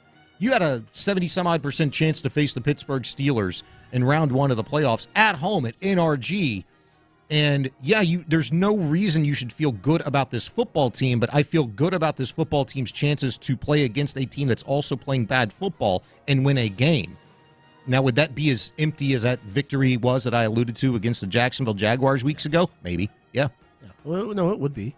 Especially if you go out and you get destroyed in Kansas City the next week. So, yes. Great. You beat Pittsburgh 31-20, or that might be a stretch, but you beat Pittsburgh 21-10, and then you go to Kansas City and you lose 42-6. Yeah, totally. I totally get that, but you didn't lose 42-6 2 weeks ago when you played the Chiefs, or a week ago when you did played the lose Chiefs. 31-2 though, 5 days ago or 2 days ago. Yes, you did. He is Adam Spillane, in for Patrick Creighton, Sean Bijani. We are Area 45 along with Chris Santiago. If you'd like to be a part of the show, hit us up 713-572-4610. So all that to ask you this: what's actually fixable versus FUBAR between now and round 1 of the postseason for your Texans? We'll discuss next. It definitely wasn't a merry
It's a Football Friday on Sports Radio 610. Here's In the Loop with John Lopez and Reggie Atatula. Yeah, there's a lot of things. I mean, it's really our execution. It's not really anything that the other team does, but just, what we put out on the field, So it's a lot of things to fix, and, we'll be able to have these hard conversations and when the week comes by to have those and, get things ironed out. C. Stroud after the 31-2 embarrassing loss to the Ravens on Christmas Day. That was Stroud's response to the question of what he thinks could be fixed after, just immediately following that game. Things that he could identify as being fixable. I think a word that we've heard time and time and time again this season, execution, as in the lack thereof of it, is one of those things, namely his, that can be fixed in making the correct reads pre-snap with his eyes, post-snap with his eyes and arm, his overall decision-making. I think for him, that's something that can be fixed at this point in time. C.J. Stroud was also asked shortly thereafter what has been the biggest difference to him between his rookie year and this year at this point in time. Here's what he had to say.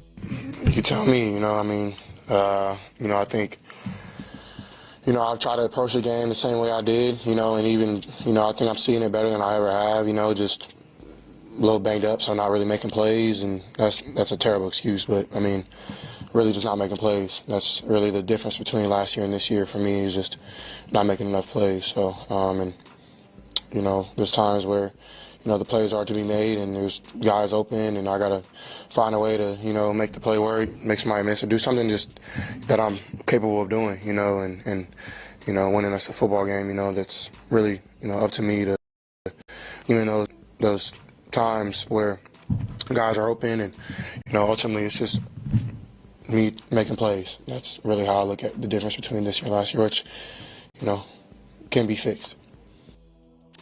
Sean Bijani and Adam Spillane, who's in for Patrick Creighton. Spo, did you catch that, or did you gloss over it like I did? What do you know? Do you know what I'm talking about? Did you hear what he said? No, I know he said the thing about the injury, but I wasn't really. I totally glossed over that. That's exactly what I'm alluding to.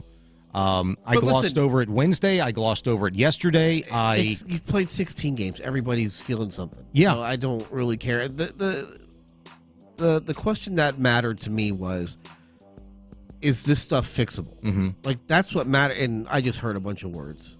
Like, it was just a bunch of, we do this. I didn't hear anything specific. Mm-hmm. And to me, I think that's the big problem going, is you get into week 18 and then you get into the wild card game, is that all these things that they struggled with against Baltimore, they struggled with against Kansas City, they've been struggling with this stuff all year. Yeah. And if it hasn't been fixed by now, it's probably not going to get fixed. And so that's why I sit here, like, this is the team that they are.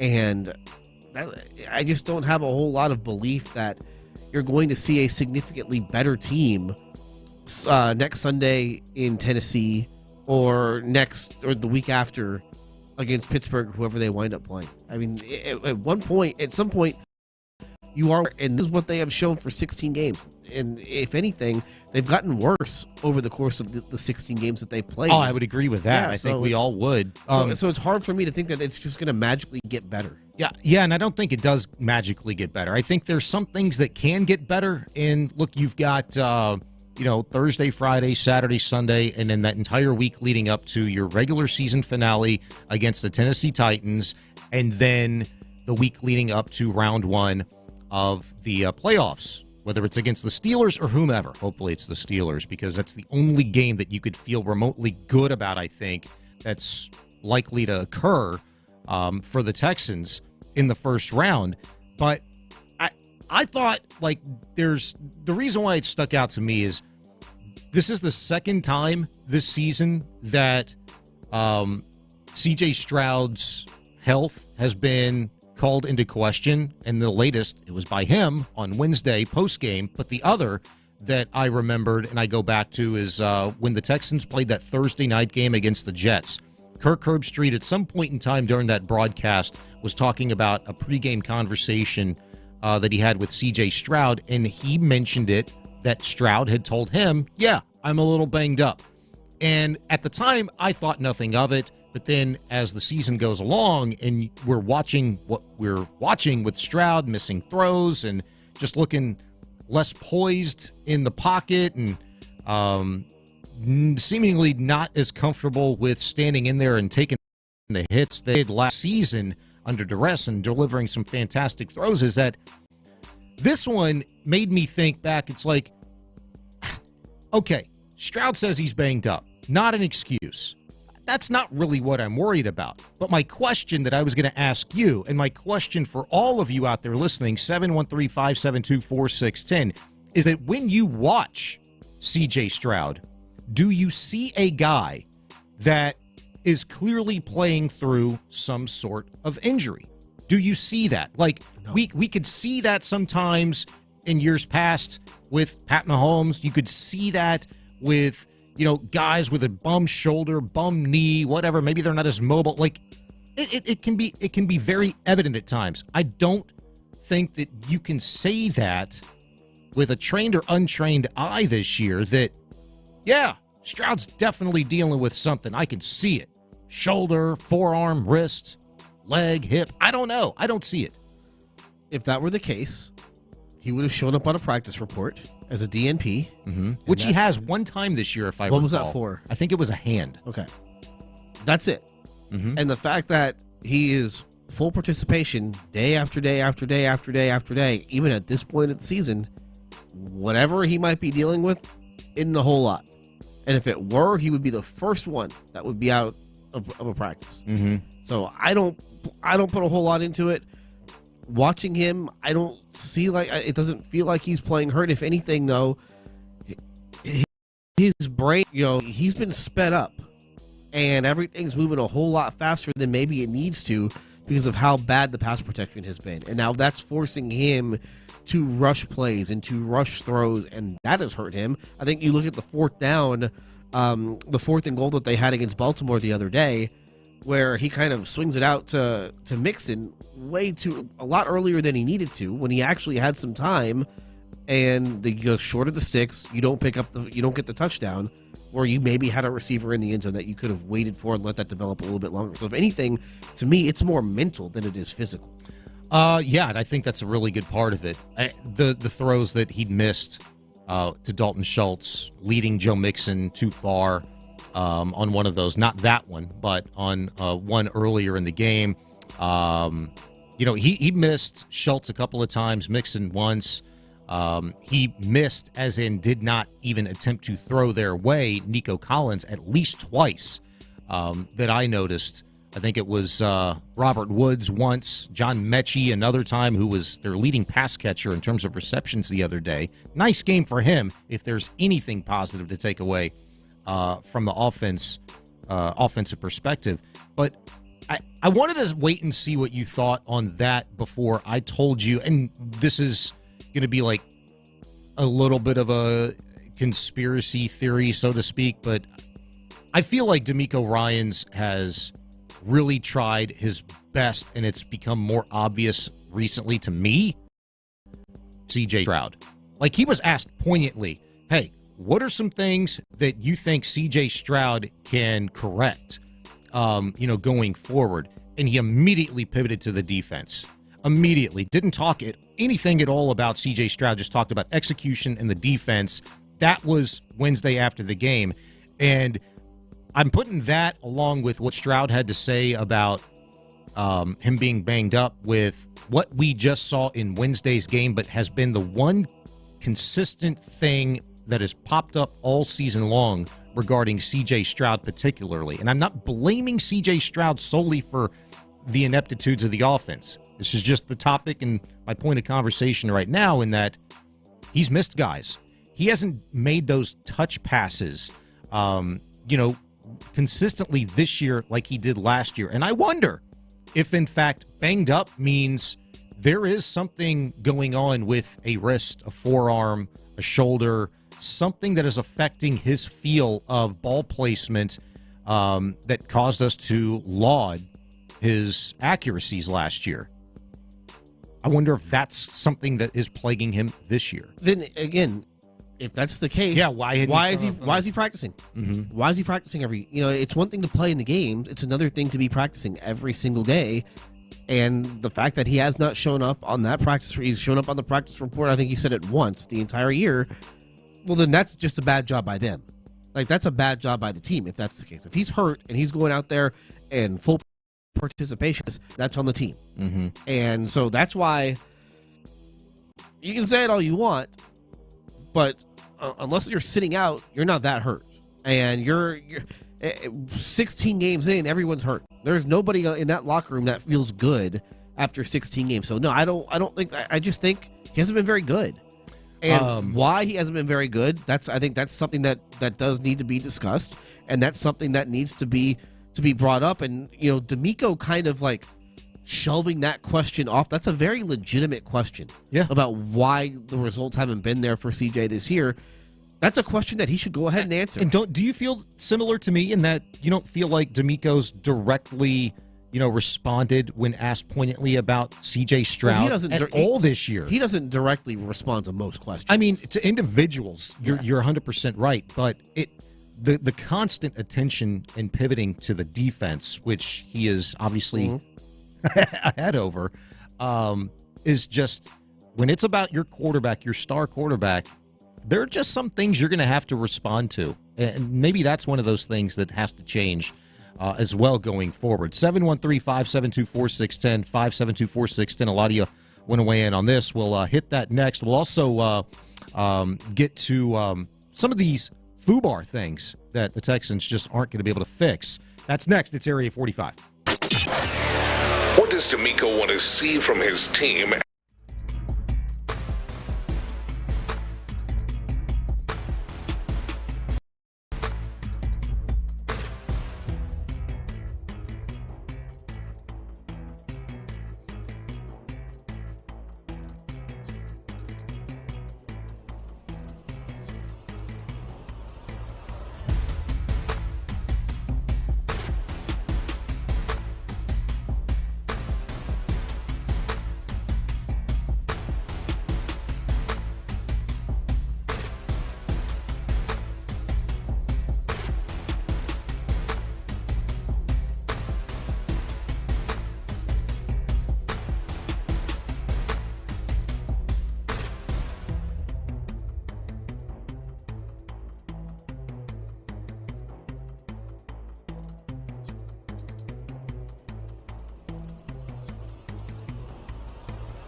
a.m. It's a Football Friday on Sports Radio 610. Here's In the Loop with John Lopez and Reggie Atatula. In for Reggie Atatula and John Lopez, I'm Sean Bijani along with Adam Spillane. Today in for Patrick Creighton, Chris Santiago along as well. You can hit us up, be a part of the show. 713-572-4610, 572-4610. A lot of you want to react to our conversation this past segment, and I got one Spo on the, well, there's more than one, but somebody said they were 99% sure.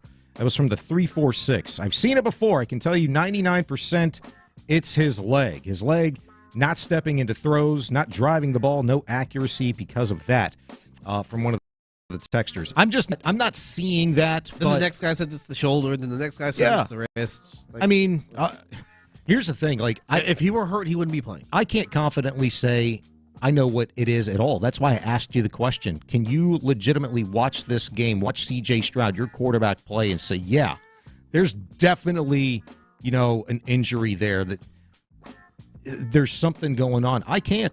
713-572-4610. Let's get out to the phone lines. Hit Jimmy, you're on Area 45. What's up, Jimmy? Hey, look here. I think that one of the things that CJ is 23 years old. Last year he had a great game. But see, we need to put the second-playing quarterback for a game, a series. He's not going to make it, man. So that's my point. I was just one of y'all point of view what I just said. Thank you. Resting CJ ahead of the playoffs? Is that what you're alluding to? Well, the thing about it is we already in the playoffs. Yeah. So CJ, you got 23 years ago, CJ was a baby. Last year we was lucky what we did with CJ. He need to come out for a game or two and think about what he's doing. We can't blame it on the offense coordinator and the lineman, because when they are blocking, CJ is overthrowing the receivers. I mean, I think all of those things can be true, Jimmy, and I think they are. I think it's not any one particular thing, but we are specifically talking about C.J. Stroud in this instance as a part of the conversation. And so what is it just with him that is causing you to struggle as much as he has? I mean, I think it was you spoke when you were talking generally about this team that they've gotten worse, as the season has kind of gone along. And I think we all of us that watch the game very intently would agree with that. But I would say that more specifically, C.J. Stroud has gotten worse as the season has gone along. And I want to know why.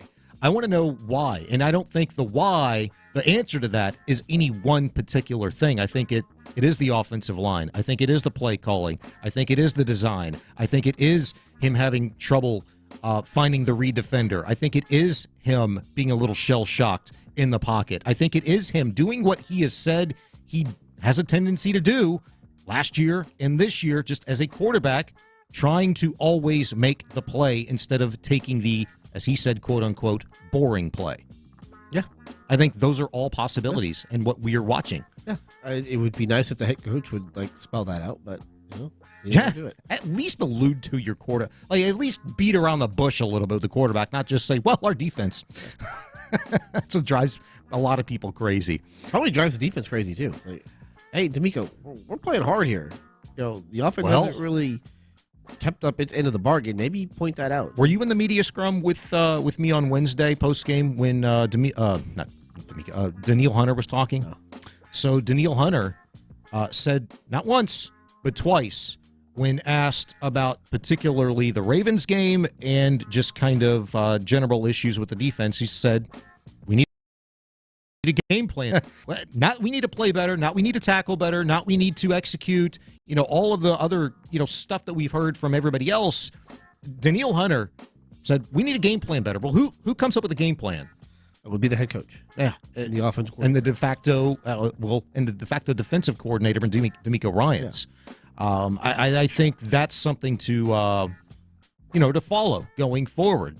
Robert Woods, veteran, very frustrated, was very poignant in his analysis and commentary after the game the other day. Called it an embarrassment. The first 10 words out of his mouth was very frustrated, clearly. You can check it at Sean Bijani on my Twitter timeline. If you have yet to see those interviews, they're all up there. 713-572-4610. Let's get out to Mike. You're up next on Area 45. What's up, Mike? Hey, guys. How's it going, man? Hi, if you know, I'm doing good. Happy New Year's. Yes, sir. When during the game, he got tackled in the end zone, and he had to come out of play, and his arm was just hanging there like it was dead. Yeah, I remember that. Just falling simply. Yeah. So he's underthrowing all his passes the last 3 or 4 games, or overthrowing, trying to compensate. I'm a sports chiropractor, and I definitely know he has some kind of issue with his throwing arm or hand or something, because he's not able to put that ball in like he did last year. Remember a couple weeks ago that Dell was about 30 yards past everybody and underthrew that sucker about 25 yards. Yeah, that was the interception in the end. Yeah, I mean, there's no way if he was healthy he's going to miss that ball last year. Last year he didn't do anything close to that. So I don't know if it's been all season and he got hurt all season or what, but he hadn't looked good the whole year, including the preseason. So yeah, I think he's got to be hurt. He's got to be hurt. I appreciate the observation and you reminding all of us. I mean, that we haven't brought it up, but yeah, look, Stroud. It was 2 plays before the end of the first half against the Ravens. He'd gotten leveled, got up, and then hunched over, and it looked. I thought initially it was something with like his left leg, but it was his right arm that he kind of was dangling. Went over to the sidelines. As Davis Mills came in to hand off to Darian Goombawale, that was a 9-yard gain, and then boom, next play, C.J. Stroud comes back in after a few throws on the sideline and proceeds to hand off to whoever was in at running back, Mixon or Dari again, I can't remember, but they were booed off the field with 15 seconds left to go in the half, 2 timeouts, and down 17-2. Fans booed the Houston Texans offense off of the field. And I thought it was like a general booing. I didn't think it was particularly that situation because you're on your own 15-yard line. 2 timeouts or not. Like, this offense hasn't been able to do anything. Your quarterback just got hurt.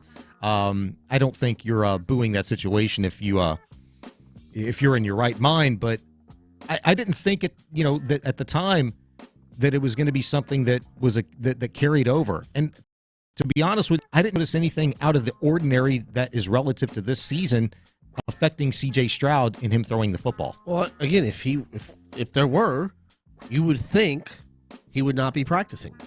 You would think he would be getting a little bit of time off. Yeah, but now if he's practicing hurt, if he's playing hurt, then that's on the team, and it means that A, they're lying, and it means that B, they are putting their most important resource or their most important asset, they are putting him at risk by letting him continue to play and continue to practice week after week after week. But again, the fact that he has been on the injury report, you say one time. I think it was one time. He hadn't. There was no concussion situation this year, right?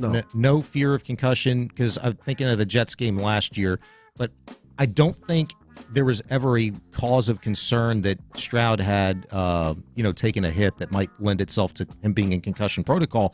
And if that's the case, which I think it is, the one time that I can remember him being on the injury report is for a hand, and that was it. And we were just kind of like, wow. So either they're lying or he's healthy. Yeah. And just not very good right now. Yeah, and we know the latter, unfortunately, to be true. One thing, it was Jimmy, I think, who called a few minutes ago and said, hey, look, CJ just needs to come out for a game or 2. Well, if CJ Stroud in this offense plays against the Titans, I would be shocked.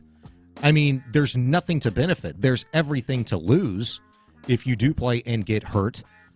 So I'd be shocked that the starters, relatively speaking, like most of them don't play against the Titans. I think they need to play. I mean, you're going to have... This is a mini bye week. You got Thursday, Friday, Saturday, Sunday, and in the week leading into that Titans game, week 18, for quote-unquote rest and practice, and you to hit the whiteboard and figure some stuff out, right? So is that what it's going to take? Because if that's all it's going to take, this would be the 3rd iteration of 2 mini buys and a full bye week over the course of the last 4 weeks that the Texans have had, CJ in particular, to get healthy and get right. I just think they should play guys, maybe not the whole game, but first of all, you need to get Deontay Johnson some actual reps, some game reps with C.J. Stroud. I don't know what they're expecting out of Deontay Johnson the rest of the year. I asked Mechie about it. I was there on Wednesday. I thought he was going to give me some great answer about how Deontay Johnson. We looked at each other. We're like, and basically all Mechie said, yeah, he's going to give us some depth. Okay, okay. That doesn't sound like he's not real pumped about the signing. But if they expect Deontay Johnson to be able to contribute in the playoffs, I would think that he needs to be on the field a little bit and get some game reps with C.J. Stroud in Tennessee. Consider who you asked. I just thought about this right now, but consider who you asked about Deontay Johnson, the guy who's going to take reps from John Mechie. Not really, though. Maybe not reps, but targets. Yeah, targets. Potentially. But hey, at this point of the year, who cares? At this point of the year, you're trying to win games. Sure, but at this point of the year, whatever helps you win games. This is the most John Mechie's been used in his NFL career. Yeah, but you know what I mean? He's a guy that's like, man, screw this guy. He didn't even want to stay on a Pro Bowl contender, this season. He was already on the Ravens. He screwed the pooch on that one. Screwed the pooch in Pittsburgh. I don't care about that guy. But now, if you would have asked Nico Collins that same question, maybe you would have gotten a better response. The only guys, Nico didn't talk after the game. The only guys that I think you probably sit in Tennessee, Anderson and Hunter, maybe Stingley. But I'm playing. I need to have something positive. Like, if I feel like I'm going to make noise in the playoffs, and listen, I don't think they will.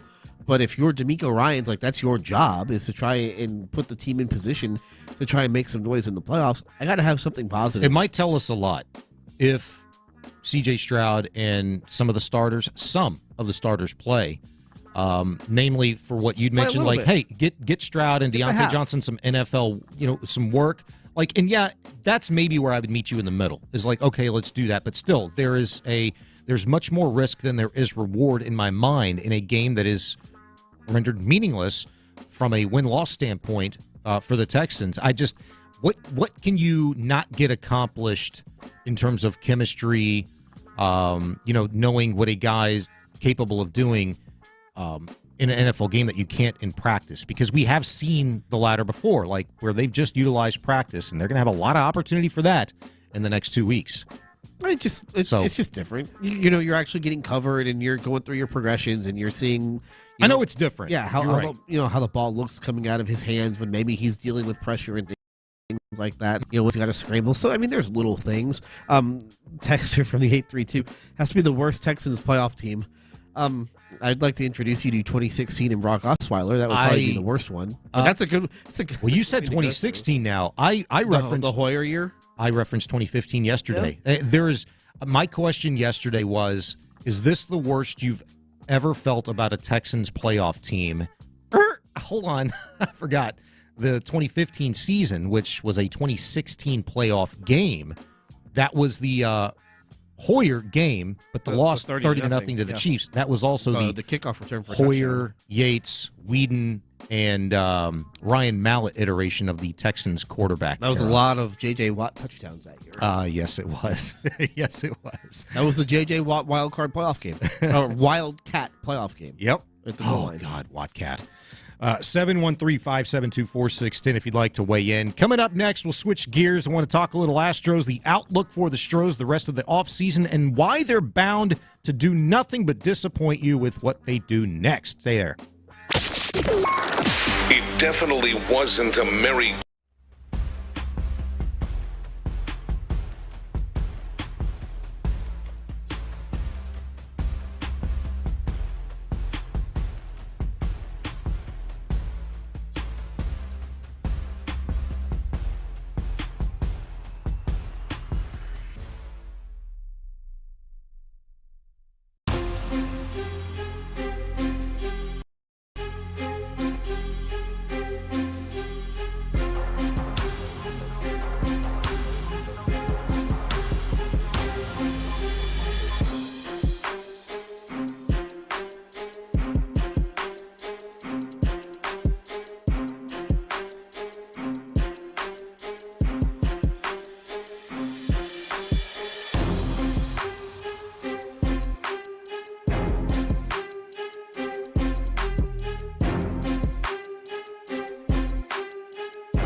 Play here, an Odyssey sports station.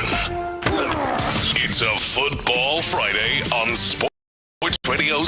Here's In the Loop with John Lopez and Reggie Adatula. Lies, they're being lazy, as is Patrick Creighton, the other third of Area 45. Lazy. PC lazy, man. He admits it, too. Did you see his Twitter post earlier? Yeah, I know. Yeah, that GIF you posted? Yeah, it was somebody, who is it? I can't even remember. Guy from King of Queens on the he, couch eating Cheetos. Off his shirt.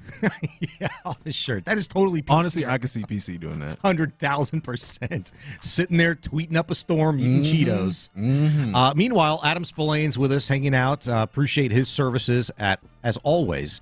And Baseball Spo about to make an appearance. Twice today. You got Rockets tonight. Yeah, well, Rockets. So we got Baseball Spo right now, and Patrick can't show up basketball for one tonight. Shift. I'm doing two. Yeah, well, we've all been there, done that. It's a disgrace. You know, you gotta do what you gotta do, man. Money is green. Money's money. I told somebody this earlier today. Doesn't matter where it comes from. Money's money. You gotta make it. Boom. 713-572-4610. 572-4610. All right, Baseball Spo.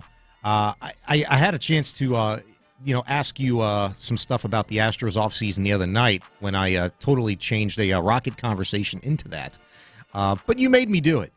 I would say that given the realization now that should be very clear to Astro fans, Alex Bregman is not going to be one of you anymore. He is going to be playing somewhere else for the rest of his career. I think most kind of been fairly happy with what the Astros have done at third base with Isaac Paredes and the future that should be at third base and Cam Smith, the prospect, along with their free agent signing and Christian Walker the other day. I would say people are pretty much on board with that, but they're also wondering, well, what's next?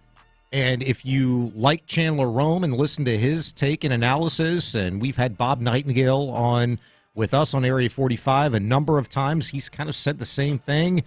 You mentioned it to me the other day. There's not really going to be any other big splash this offseason. I think that's where people are like, wait, hold on. You're missing 30 home runs and 30 stolen bases and a reliable, durable individual that used to patrol right field that is no longer there.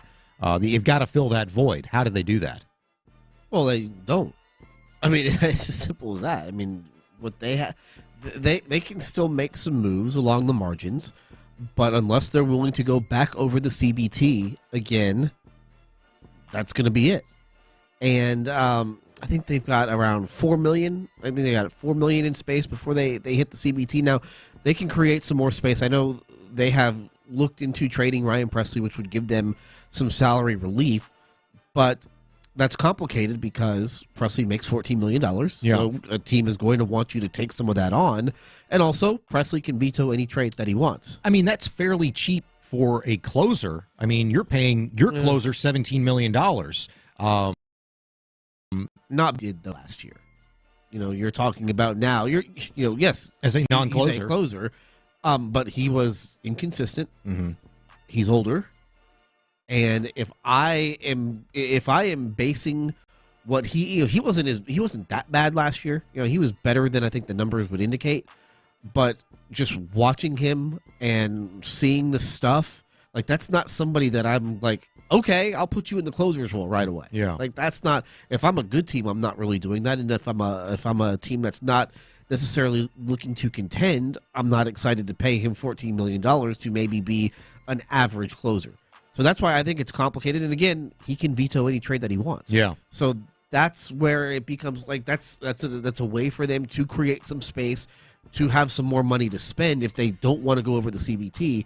But that's really all they have right now. There are some other trades. Like they could create some space by trading Brian Abreu, and they could get a pretty decent haul for him. But obviously that weakens your bullpen, and also what that does is that he's not making enough money to where it like creates enough space for you to get somebody that's like worth anything. Both of those moves weaken your bullpen and weaken your team significantly. You're talking about trading Presley for a marginal type bat to fill a void in a lineup that is already shortened instead of lengthened. And now a guy who I look upon as a future closer. He's not going to be a closer for the Astros, though. But, at the very least, like he's a seventh inning guy last year. He's an elite level reliever. The problem is that you're paying Hader now for 4 more years, and Abreu hits free agency in 2. Yeah. They're not keeping Abreu. Abreu is not a long-term option here just because they already have their closer, and he's going to want to go somewhere where he can close, and obviously an extension is not going to happen. Mm-hmm. That's why, to me, trading Abreu makes a lot of sense, at least, down the road. You can at least get some value for him, but it's just, it doesn't create enough space to where now you can go, okay, hey, we traded Brian Abreu, we now have the money to go get Anthony Santander. Like, that's just, he just doesn't create enough space. Well, and Santander was one of those individuals that I was going to ask you about, because I've seen multiple reports just this morning alone that are talking about Anthony Santander as somebody the Astros, and he's a name that's come up over the last 3-4 weeks, maybe even beyond. I brought him up before the offseason started. Somebody's predicting the Astros to sign Anthony Santander, and it's somebody from Newsday. And I'm like, okay, well, this is one of those like little clickbait pieces, but how realistic is a Anthony Santander for the Astros in terms of making the money work, but also making it make baseball sense, to whereas if you're going to have to clear the room financially speaking to get this guy, well, how competitive could you actually be if you're going to, weaken an area of your team that was already kind of reeling last year from a pitching standpoint? The only way you can sign Santander is if you say bleep the tax. So you have to take the approach that they had with Hader last winter, where they just decided, you know what? Hader's there. The owner likes Hader. Let's go get Hader. Screw the tax. That's the only way that they can get Anthony Santander. I don't care. They could trade Presley and not have to pay him any of that $14 million. The only way that they can get Anthony Santander is if they are okay with paying the tax. They've paid the tax once. Last year was the first time that they have paid the tax since Jim Crane has bought the team. It's the second time that they've been over the tax. 2020, they were over the tax, but they didn't have to pay it because of COVID. Yeah. So last year was the first time that they actually had to pay the tax. If they are unwilling to pay the tax, they are not getting Anthony Santander or anybody who is a significant addition. If they are willing to pay the tax, and hey, it gives them some flexibility to add some stuff. Now, he's a guy that's coming off of a career year. 40 homers. 30 years old, 44 homers. Another guy that's coming off of a career year that I've heard the Astros be maybe linked to or should consider is Teoscar Hernandez, a former Astro. Again, that takes you over the tax. Takes you over the tax. He's 32. Also coming off of a career, and somebody threw numbers out the other day. Like he's probably looking at like a 2 or 3 year deal, something in and around like 19 to 22 million per. For a 32-year-old guy who is coming off of a career year, makes me nervous. Jurickson Profar, also 32, career year, makes me nervous. I like him, but he makes me nervous in terms of what you're going to have to spend to get his services. Now, Profar didn't cost you as much. Profar could be one of those where you would not have to exceed the tax. Sign him because I think a lot of people believe that the year that he had with the Padres was a little bit of a flash in the pan, and I don't think that's like this is he was a guy that was basically signed at the end of the offseason for the minimum. Yeah, coming off of a pretty bad year the year before, so like you have to decide, well, was that real or was that kind of a fluke? And I think a lot of teams think it was a fluke, and that's why he's still out there. Yeah, last year's numbers aren't anywhere close to what he's been in terms of his career. Yeah, so that was very fluky, and it was in a good situation with a bunch of really good hitters around him. So again, if you the first two guys you mentioned are the difference makers, Santander and Hernandez. If you want to get either one of those, you have to be willing to pay the tax. If you're nervous about Hernandez being a difference maker, though. But again, it doesn't matter because if your answer to the first question is we don't want to pay the tax, then he's off the table anyways. So what you have to start doing now is you have to go to the fringy free agents, the tier 3, the tier 4, the tier 5 free agents. That's where you can. Maybe you get lucky. Maybe you get somebody who gets hot for a few months, and all of a sudden that can help your offense. Maybe you try. Maybe you hope that Jacob Melton is ahead of maybe where you think he is. Along those lines, that's why, from a margin standpoint, like one of those savvy moves. Now, this guy's old, but Tommy Pham, who's been a plus player for most of his career. He's 37 years old. I don't know what – I mean, you could get him on a one-year kind of keep the seat warm deal until, whom you mentioned, Jacob Melton is ready. And that is kind of move where I'm looking at like, okay, if you do that, then you have to make another marginal move because you're not – and you can't rely upon a 37-year-old Tommy Pham to play 152 games for you. Do you look at bringing maybe Jason Hayward back? Or possible. And then you have a really old you have a really old and not very athletic corner outfield situation. Depending on who's in left field on a particular day with one of the two in right. These are all possibilities if you are unwilling to pay the tax. Yeah. If you are willing to pay the tax, then the possibilities become much, much, much better, and then all of a sudden you are looking at a very different type of a player. A team that's willing to pay the tax is also a team that believes they're very much in a World Series contending window. And I don't know if they feel that they are right now. It doesn't feel like they're anywhere close to where they have been in 8 of the last 10 years. They were willing to pay the tax on Hader because they thought that would be the final piece of a championship puzzle. Yeah. Obviously it wasn't. And now you are taking the team that won, 89 games last year and lost in the wild card series to the Tigers, and you are worse in right field significantly. You are worse at third base. You are better at first base, but the roster is worse now than it was. It is when the season ended. And don't forget, and you're also hoping against hope in some regard. You're getting better production out of your center fielder in some iteration of Jake Myers and Chas McCormick. Well, and also don't forget your starting pitching's worse now too, because Yusei Kikuchi carried you for 9 games, and you won all 9 games started were you after you won the first 9 games. Yeah. You lost the 10th game. But you won the first 9 games that Kikuchi pitched for you. That is really what helped you get into the playoffs because that 5th starter spot was spot starter, rookie, whoever it was. Yeah. And then he solidified that rotation. He's gone. So right field's worse, third base is worse, first base is better, but the rotation is worse. And now he also solidified. And the bullpen, who knows? He solidified this for me. He's a dumbass. He signed with the Angels. He got paid though. I know, but damn it, get paid. He's so mad. Go get your money. They can trade you whenever you want. 713-572-4610, 572-4610. One of my favorite baseball people once in on Area 45, Scott Barzilla. Scott, Merry Christmas, my man. How we doing?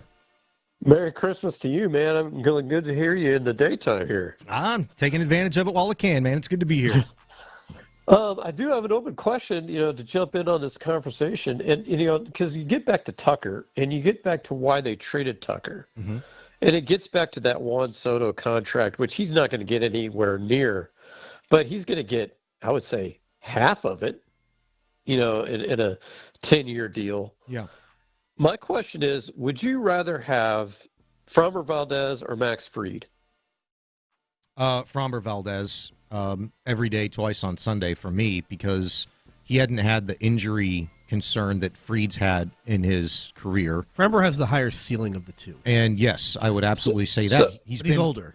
He's older, but he's been more of a dominant pitch assist guy than Max. So if you're Framber's agent, and you're looking at 8-2-18. You're thinking my client trading him. Mm-hmm. That's what I'm saying, and that's where some of that savings comes in. Plus, you don't know what you get back. So if you get back an Isaac Paredes type of player in the outfield as part of that package, that could be part of your issues. I would quibble a little bit with what you are saying about worse starting pitching. You got to remember, you're getting Luis Garcia back. Theoretically. You don't know, though. You don't know when. You don't know what iteration of him you're getting back. Yeah. He was supposed to be back last summer. Yeah, you're getting J.P. France back, theoretically. You're getting that guy you got from the Cubs. What could the decision scientists do with him? Could they eliminate one of his secondary offerings and make him into a good back-of-the-rotation starter? So, there's some possibilities there. But I think with Framber, I don't want to trade Framber, but at the same time, I don't see any way he comes back to this team in 2026. I'm glad you brought it up, Scott. I appreciate you, man, and I hope you have a great, happy New Year, and we'll talk again soon. But I'm glad Scott brought up what he did in regards to Framber, because In many ways, Spo, don't you have to look at Fromber the same way that you did Kyle Tucker and or the Alex Bregman situation, in that, okay, we were waiting for specifically one of those dominoes to fall. The Astros chose to move all Tucker and by, like, de facto say, really, it was before this, like the conversations they apparently had with Nolan Arenado and his agent about trading, from the Cardinals. That was step number one. Then you trade Tucker. You get a present third baseman, a future third baseman, writings on the wall for Bregman.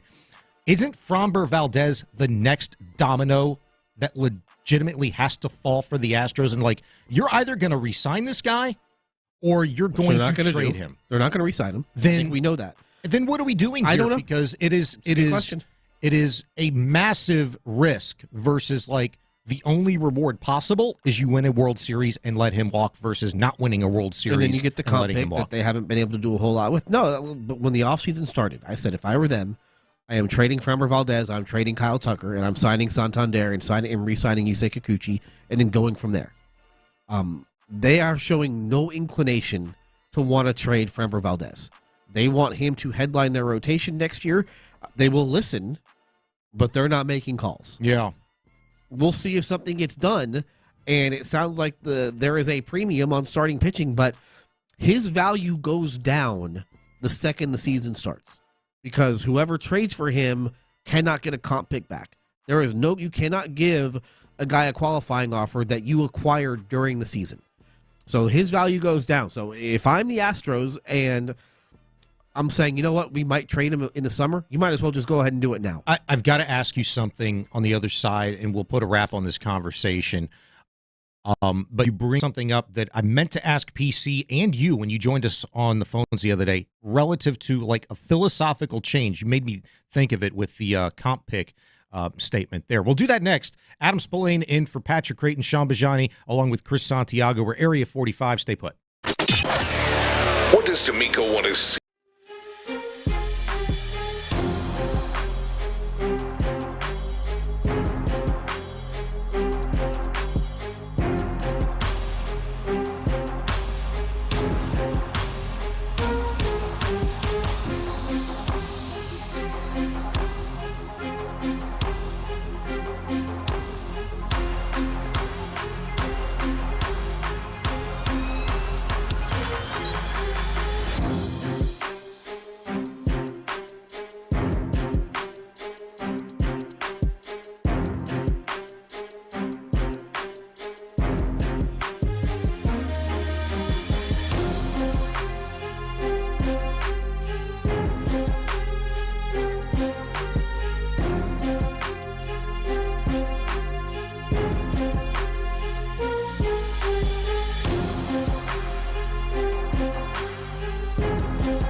More information and hear the game exclusively here on Houston Sports Leader, Sports Radio 610. It's a football Friday on Sports Radio 610.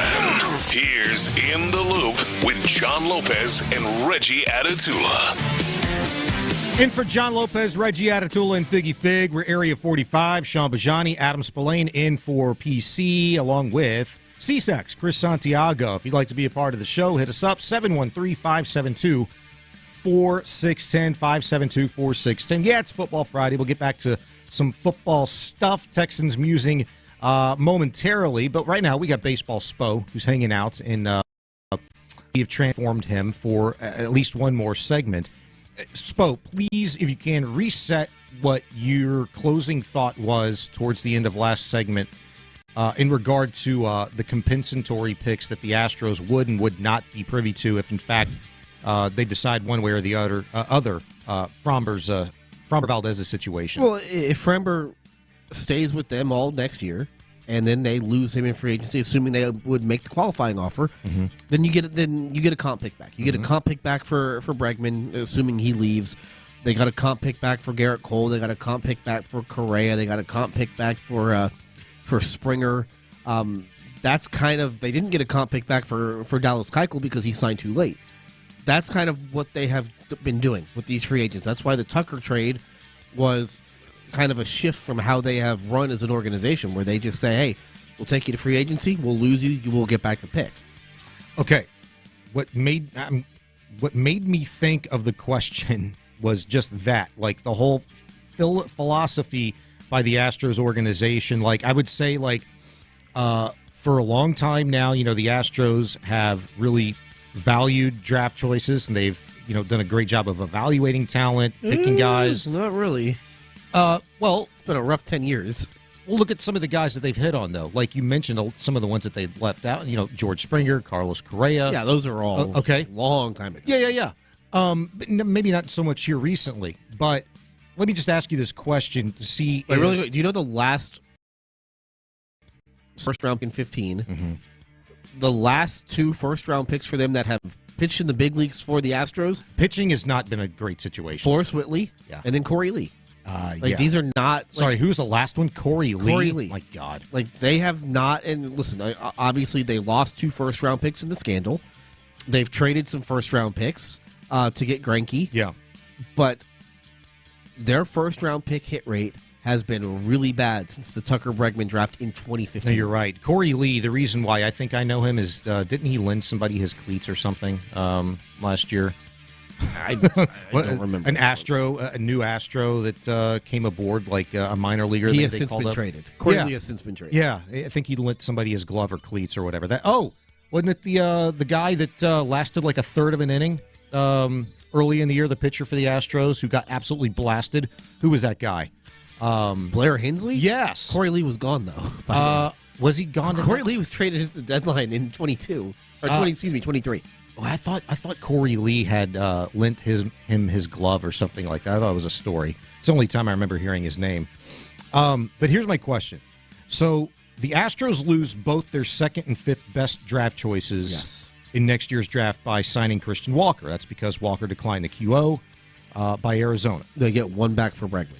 So, yes, they get one back from Bregman, but that's after the 4th round. Yes, because they were over the CBT. So, are the Astros taking a calculated risk by getting one last year out of Framber this season to only then offer him, as you laid out, the qualifying offer, which he will, of course, decline, set the Astros up for comp picks, and could it be better ones? I mean, it will be better ones than they're getting with the Bregman situation, but is this because the Astros went over the CBT this year but are trying to stay below it this upcoming season? Like, are they prioritizing in some regard like draft choices for the ones that they did not get because Tucker left? No.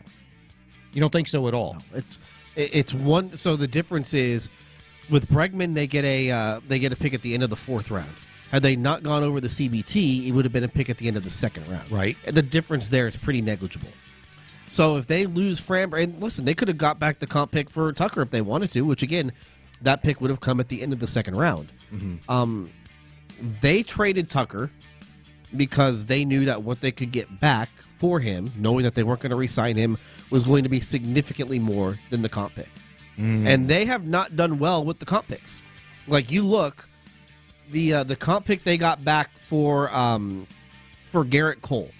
His name is Alex Santos. I think he's gotten to Double-A. He was left off the 40-man, was not taken in the Rule 5. Okay, but how many of the general manager is not here anymore? No, yeah, for sure. But again, it shows you, though, when you're drafting at that level at the end of the second round, like, the hit rate isn't going to be quite as high. Now you're drafting at the end of the fourth round for this one. But so the comp pick that they got back for Springer, they traded him in I think it was the Trey Mancini trade. The comp back for Correa has done nothing. They did not get a comp pick back for Verlander because they had given him the QO the year before. So you don't, and I mentioned this in the last segment. They offered Dallas Keuchel the qualifying offer after the 2018 season, but they did not get the comp pick for him because he signed after the draft. Remember, it took Keuchel that was the 2018 offseason where nobody was signing. So that's why they didn't get the pick back for him. So, like, what they got back for Tucker, you're talking about a first-round pick last year. You're talking, and then you're talking about two, like, actual big leaguers. The value that they got back for Tucker is a whole. It's probably 5-6 times more than what they would wind up getting if they had just taken the comp. Well, it's kind of an ace in the hole, like at least the Astros hope, in terms of, like, not only do you get, like, somebody that's a placeholder maybe for just a few weeks or a month in Isaac Paredes, in case you decide to flip him for something else. Like, I think that's a possibility. Was it you or Barzilla that I thought just mentioned that last segment? Like, there's no guarantee that Isaac Paredes plays third base day one for you this season for the Astros, if in fact there is a deal to be made. No, he's the third baseman. Well, in terms of, like, clearing cap space or maybe recouping some other prospects for his services, the attractive thing about him is the 3 years left of team control that you have, which is why they wanted him, though. But they like him, and they still want to compete. Like, they still believe that they can compete and win the division. Yeah, but all right, but is this compete in McLean or is this compete like what we've been used to under Jim Crane? I think the Astros are worse today than they were when the season ended, but it's not like anybody in the AL West has done anything. Like, the AL West has not gotten better. Yeah, the A's have gotten better, but you still don't think the A's and Angels have gotten better, but they aren't like teams that you say, watch out for them when it comes to the division. I get it, but here's my thing, and it's not necessarily apples to apples, but what do we talk about with the Texans? Great, you're the best team in the crappiest division in the NFL. Fantastic, but what happens when you run into the Chiefs? What happens when you run into the Ravens?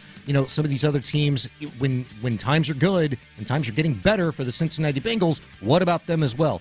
What about the Astros when they got to face the Tigers or the Yankees or the Red Sox? Well, the MLB Indians, playoffs are more random. The Guardians, whatever. The MLB playoffs, though, are more random.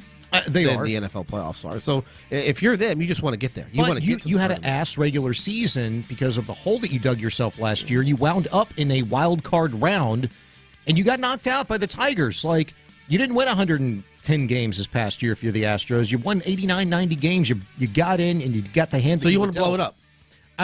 I wouldn't say blow it up. No, but listen, it's the soft reset. Yes, that's why. Listen, if I were them, I would trade Framber Valdez for that reason. Yeah, because right now I don't see, if you're going marginal, beyond what you've done at third base and first base, which I like. Yeah, technically you got worse at third base because Isaac Paredes is not the heart and soul of this team. Isaac Paredes is not a proven star. Isaac Paredes doesn't have the glove that Alex Bregman did. In that respect, you got worse at third base. But in terms of offensive productivity and a more consistent hitter throughout the course of a season, we can have that conversation. Bregman has Go look at the Chicago numbers. The Chicago numbers are there, but Bregman's numbers are very much there, and they're getting worse, in terms of his starts. Now, the finish, terrific. But at the end of the day, what did it get you? You got younger, you got more team control, you got cheaper, and you got significantly better at first base than anything you've thrown out there the last 3 years. So that's good. But the problem is, what about right field? What about lengthening this lineup? You're doing anything but right now if, in fact, you're going to go with Pedro Leon, which is a big TBD, or you bring up Jacob Melton, who might not be ready yet. Pedro Leo's not ready yet either. If you go Tommy Pham, if you go Jason Hayward or some iteration of journeyman outfielders that are trying to hang on, that doesn't give me the reason just because Fromber's staying here and pitching one more year without a guarantee beyond the idea that the Astros are real competitors within the American League. No, and if that's the case, then trade Fromber and get everything you can for him. That is 100% what I would do. You could get back a starting pitcher that can help, that can, soak up some of his innings. You're not going to soak up all of them, but that's why I would have, when the offseason started, I said, trade Framber Valdez and re-sign Kikuchi. And obviously they didn't bring back Kikuchi, and Kikuchi got a lot of money. Yeah. Like, I don't think I would have paid Kikuchi. Did he get 21, 22? I think he got 21 for 3. Yeah, okay. And again, he owes the Astros like half of that. He really should give the Astros half of that salary because of what they did for him in those 10 starts. But they want to compete, and Jim Creighton always said the window is always open as long as he owns the team. Now, they could go over the tax next year in 2025 and be back under it easily for 2026 because of all the money that comes off the books after the 2025 season. I mean, between Jose Abreu, Rafael Montero, and Presley, that's like $45 million. Yeah, that comes off the books just between those guys. Still paying Abreu next year? Jose? Yes. Yeah. They got one more year with him. They have one more year with Montero, and then obviously this is the last year for Presley. Yeah. All right, he's Adam Spillane, Sean Bijani. It's going to be an ongoing conversation until there's some sort of finality to it.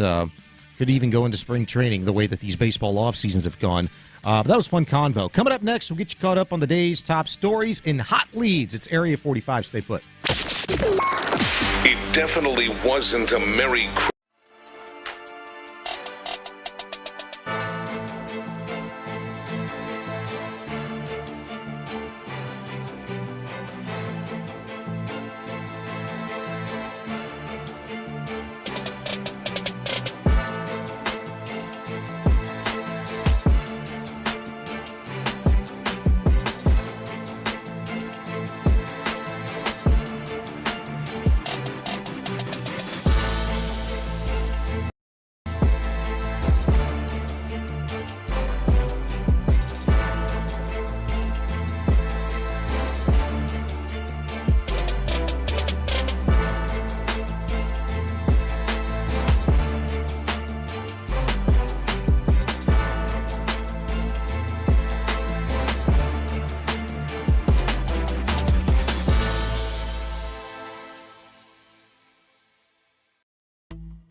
visit BroncoPowerBoost.com. These are the new leads. Now, look, I need the leads. These are the Glengarry leads. 2 lead cards for tonight, 2 lead cards for tomorrow. Why give him the good leads? He's got the leads. He's got the leads. He's got the good leads. The whole thing is the leads. They stole the Glengarry leads. Let's talk about something important. Put that coffee down. Coffee's for closers only. These two have chemistry, Whitmore got a piece of it, picked it, and stuffed it. That's Yam number 1. Well, that has his teammates fired up. Craig Ackerman, Ryan Hollins on the call last night. Space City Home Network. Rockets destroyed the New Orleans Pelicans. 128-111. Rockets now 21-9 on the season. That was Cam Whitmore doing very much Cam Whitmore things last night. 27 minutes of action off the bench, 9 of 16 from the field, including 4 of 8 from 3. That all equated to a career high 27 points. And I don't know how many dunks that dude had last night, but he had at least a handful. And some of the ones that he nearly had, Spo, I don't know if you saw the miss on Daniel, is it Theis? Theis. Holy smokes, that dude almost ended that guy. It didn't go down, but it would have been really spectacular if it did. Yeah, it's nice to play the Pelicans. Pelicans are a nice little elixir. Yeah, they stacking wins. They kind of lay out the red carpet towards the lane, and they don't really get in the way too much. So yeah, it's that and New Orleans falling apart is really obviously that's opened things up for the Rockets a little bit because that was a playoff team last year. Yeah, and so that was what I was always. I thought the Rockets would be a play-in team. I didn't want to guarantee it just because of how good the West was. But then you've had teams like the Kings, the Hornets, or excuse me, the Kings and the Pelicans that have really fallen off. And now, obviously, the Rockets sit second in the West right now, and it feels like not only, obviously, they're a lock to be in the play-in, but it feels like they're a lock to get to the playoffs at this point. Yeah, and I want to know if they're a lock to stay inside the top 4, maybe even 3 seeds. That's going to be an interesting follow the rest of the way. I've got questions for you regarding that a little bit later. But Cam Whitmore was with Vanessa Richardson on the Space City Home Network after last night's win, talking about Ime Udoka, his head coach, trusting him more. Proud of myself, proud of the work I put in, and just my teammates trusting me with the ball. Are you feeling more in a rhythm than you were 3-4 games ago? Yeah, I'm slowly getting back. Slowly trying to get my win back. The NBA game, still trying to figure it out. So, yeah, slowly getting back, but not there yet. You mentioned getting your win back. He's given you some minutes in the 4 quarters of these last couple games. Yeah. Is that what that's about? Yeah, just get a feel of the game. Just go out there and get my reps up still like I did in the G League, but NBA type of style. So yeah, Ime starting to trust me a little bit more. What does it mean to have that trust and to be getting more minutes? It means everything. Everything I always wanted. Just to be on the NBA roster, just have a coach that trusts me with the ball in my hands and without the ball in my hands. Just the ability to score, and also starting to trust me on defense too. So I've been showing that, trying to lock in on the defensive side first and let the offense take over. That was Cam Whitmore, as we mentioned, 27 points in 27 minutes. Spo, it seems to me, at least over the course of the last week or so, Cam Whitmore, he's talking about Ime trusting him more. Looks like this guy's found himself a nice little niche in the Rockets' rotation at this point. Well, we'll see.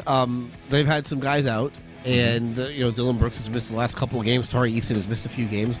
Those guys will come back at some point. Yeah. And then we'll have to wait and see what happens with the rotation. Easton's going to take some minutes for sure, but when you've got a weapon like that, and he's been very efficient with his shots. It's just hard because I give you the top 8 in the Rockets rotation, and who's he getting minutes ahead of? That's the hard part. Now, when you're playing like that, though. But are you going to play ahead of Amen Thompson? Are you going to play ahead of Jalen Green when Jalen Green played the way that he did in last night's game? Are you going to, if you want to go small, are you going to play? Is he going to get minutes ahead of Alperen Şengün? Of course, ahead not, of Jabari Smith. So that's what's tough about what Ime Udoka is trying to juggle right now. Yeah, that he's got all these guys and all these guys playing well. Mm-hmm. You only get 240 minutes a game to work with, and you can't play everybody, and that's why. Early in the year, they went with 10. Early in the year, they were playing 10, and Whitmore was a part of that 10. He wasn't playing well, and then they decided, you know what? He said Whitmore's not playing well. He's taking minutes away from Eason. He's taking minutes away from Thompson. They are playing well. Yeah, and so we're going to shrink this rotation to 9. Yeah. And so if they want to, I don't think it's the worst idea in the world for them to go to 10 to try and, keep guys as fresh as you can, especially as the schedule gets a little tougher and you get a little deeper into the season. But he's going to have to continue to play at the level that he has played at, and he's going to have to play well when he's only getting maybe 8 to 10 minutes a game. Like, can he do that? Because that's a great point. He did not do that at the start of the year, and that's why he fell out of the rotation. Yeah, it's going to be a fun follow for sure. He looks to be hitting a really nice stride, though. Stepping up when the Rockets need him, as you mentioned, without some players, namely Tari Eason. Rockets begin a 5-game homestand. Will cause Adam Spillane to work double duty tonight. They'll take on the Minnesota Timberwolves. Not a bad team, playing some better ball these days. 15-14 T-Wolves in-house.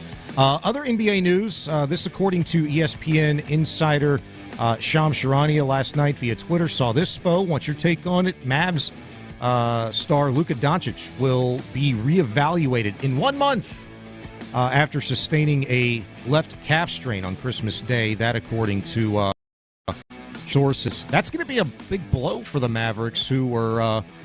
they're right in the thick of things within the Western Conference playoff seeding at this stage. Right now, they're 4th in the West. And, again, the Rockets are 2nd.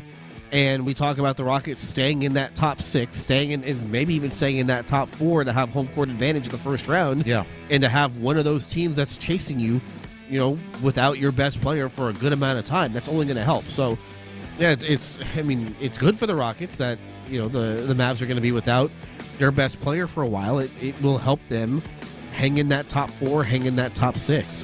That's the one thing that the Rockets have going for them, is that they aren't super dependent on the one guy. Yes. Like, you look, the Rockets have been very fortunate health-wise. Dylan Brooks has missed a couple of games. Van Vliet has missed a couple of games. But they've won the games where they've been shorthanded. Last year was the complete opposite.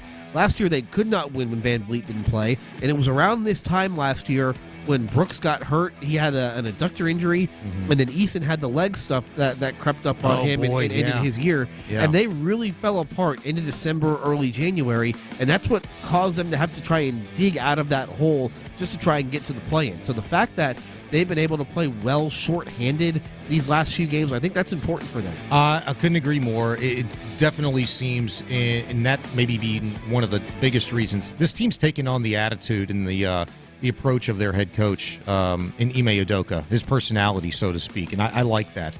That's a big sign, maybe the biggest sign of the culture kind of taking hold of this Rockets squad. One more, Pat Riley says trading Jimmy Butler is off the table. I got a quote for you from Riley yesterday. We usually don't comment on rumors, but all this speculation has become a distraction to the team and is not fair to the players and coaches. Therefore, we will make it clear we are not trading Jimmy Butler. Here's my question. When are they trading Jimmy Butler? Or are they not, because they've been playing better ball here of late? No, there's no trade out there that makes sense for them. And I think that they know that. The Rockets were one of the teams that were on that list of that Jimmy Butler might want to go to. The Rockets seemingly have no interest in that, which they shouldn't have interest in that. Jimmy Butler's 35 years old. Yeah. It just doesn't really fit the timeline. So, yeah, there was no reason for them. I get why they'd want to trade Jimmy Butler, but if there's no deal out there, then you just have to hold on to him and try to make as much as you can out of this year. Now, the name that's going to creep up here over the next month and a half is going to be De'Aaron Fox. You mentioned him the other day. Yeah, it's not going well in Sacramento right now. So, I don't think the Rockets want to do anything big this season. I think that they would like to see how this group looks through the full 82 games and through a postseason run to really get a feel for what they need or what their weaknesses might be. Mm-hmm. But if Fox is out there, I do wonder if that is somebody that they look to make a run at, just because he fits more. Jimmy Butler is 35 or 35, almost 36, whereas De'Aaron Fox, that's a big age difference. Yeah. And so bringing in a 27-year-old with all your guys that are 21, 22, 23, that makes a whole lot more sense. Yeah, I'm 100% with you there, and I think all the Rocket fans are. That being said, this organization has great affinity for Fred VanVleet, and I do wonder how hard it would be for them to let go of Fred VanVleet in that type of a trade. I tell you what, I don't know that I'd fiddle with that this year. You're talking about like, hey, you don't think the Rockets will do big things in terms of a deal like that, particularly with Jimmy Butler. They might do big things as they're currently constructed. Yeah. This is a 2 seed within the Western Conference right now. I want to see when the schedule gets tougher and they're playing more marquee opponents more regularly, what they look like then when they're faced with more adversity in terms of quality of opponent. And certainly it's inevitable. It's basketball. Injuries will crop up. I want to see how well they're geared to deal with those sorts of things as the season goes along. And I think the Rockets do as well. That's what they've built this for. Yeah. We'll switch gears to the NFL. One final note in hot leads. Deshaun Jackson, apparently very close to being the latest former NFL star to join the collegiate coaching ranks. The former Eagles star wide receiver Deshaun Jackson and Delaware State are finalizing an agreement for him to become the program's next head coach. Jackson officially retired as a member of Philadelphia after the 23 season. So, all right, the past 11 months, what the hell's he been doing? He's been serving as a coach at his high school alma Long Beach, now apparently about to fulfill his dream of being a head coach of an HBCU. Seemingly going to become reality here in the next day or two, maybe even sooner, as he's primed to take over a 1-11 program. Spo, it's crazy to think that Michael Vick and Deshaun Jackson have gone from this.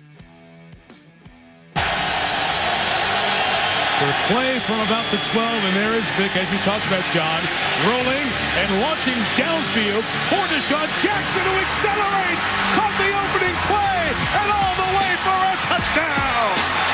88 yards! That was a Monday Night Football game, which anniversary was about a month ago. And now, Michael Vick and Deshaun Jackson both going to be head coaches in 14 years' time since that play, the anniversary of that play about a month or so ago. Pretty crazy. Pretty cool, too, when you consider not just Vic and now Deshaun Jackson, but I'd forgotten until I saw a post by somebody the other day on Twitter. Eddie George is college football head coach for Tennessee State. Deion Sanders, of course, working his way up from Jackson State to Colorado. It's pretty cool. Well, Deion opened up a lot of doors for guys. Yeah. And so kind of, there was only the one way to come up through the coaching ranks before Deion, and that was do the assistant thing, coordinator, blah, blah, blah, then get the head coaching job. And now some of these guys are able to, Deion's success, kind of skipping with those stages, have given these other guys an opportunity. Remember, Ed Reed got hired too. He wound up not taking the job, but he was going to get hired. I think it was to replace Deion at Jackson State. Oh, yes, something funky happened. There was issues with the facilities and all the other things. Yeah, that's right. I do remember that. Yeah, I heard Ray Lewis is a possibility to become a college head coach. His name has been thrown around. Like you're starting to see it where there are going to be more and more coaches come up the more unconventional way. Yeah, especially the guys that played in the league and had great careers in the league. They aren't going to have to go maybe the assistant coach route the way that some of these other coaches did back in the old days. All right, he's Adam Spillane in for Patrick Creighton, Sean Bijani. We're Area 45 along with Chris Santiago. Can I get a banjo out of you? Can you give me a little banjo? No. All right, I'll try. I tried, Chris. We've got Bandwagon coming up next. What does D'Amico want to see from his team?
What the hell do you know about wagons? I know enough not to get on them. Told you. Chris, do you have anything from Patrick Creighton that says, all right, it's time to get on or off? Bandwagon. Play some bandwagon. I can't do it. Closest thing I have is bandwagon. All right, it's time to get on or get off the bandwagon. Here we go for another bandwagon. Oh, lazy-ass PC. I miss him getting us into this segment. He does such a good job. I'll start it, though, and it's from the Amazon Prime game last night. I don't know if you guys watched that. I don't have Amazon Prime, so I have to, watch the highlights and I stuff. already told you how to watch it. Twitch. You go on Twitch? Oh, you know what? Okay, so real quick on that, I couldn't do it before because my smart TVs that I had were smart 12 years ago. Mm-hmm. They were dumb.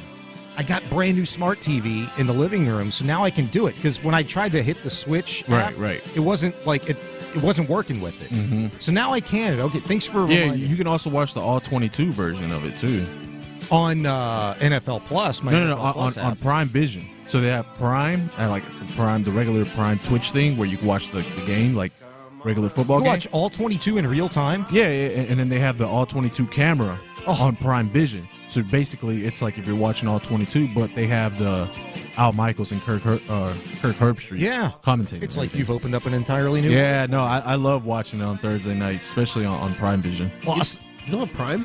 I do not have Prime. Your wife doesn't have Prime? She doesn't use Amazon? She borrows somebody else's Prime situation. Oh. It's like everybody borrows. Their Netflix and Hulu and all that. So I don't. Yeah. Oh, my bad. Yeah. Hey, my bad. I'm a solid citizen over here. We just we're really trying to promote the sharing is caring sort of situation. Exactly. Yeah, which is also known as stealing. Well, I said borrow, damn it. I tell you what, I still use my dad's Netflix account.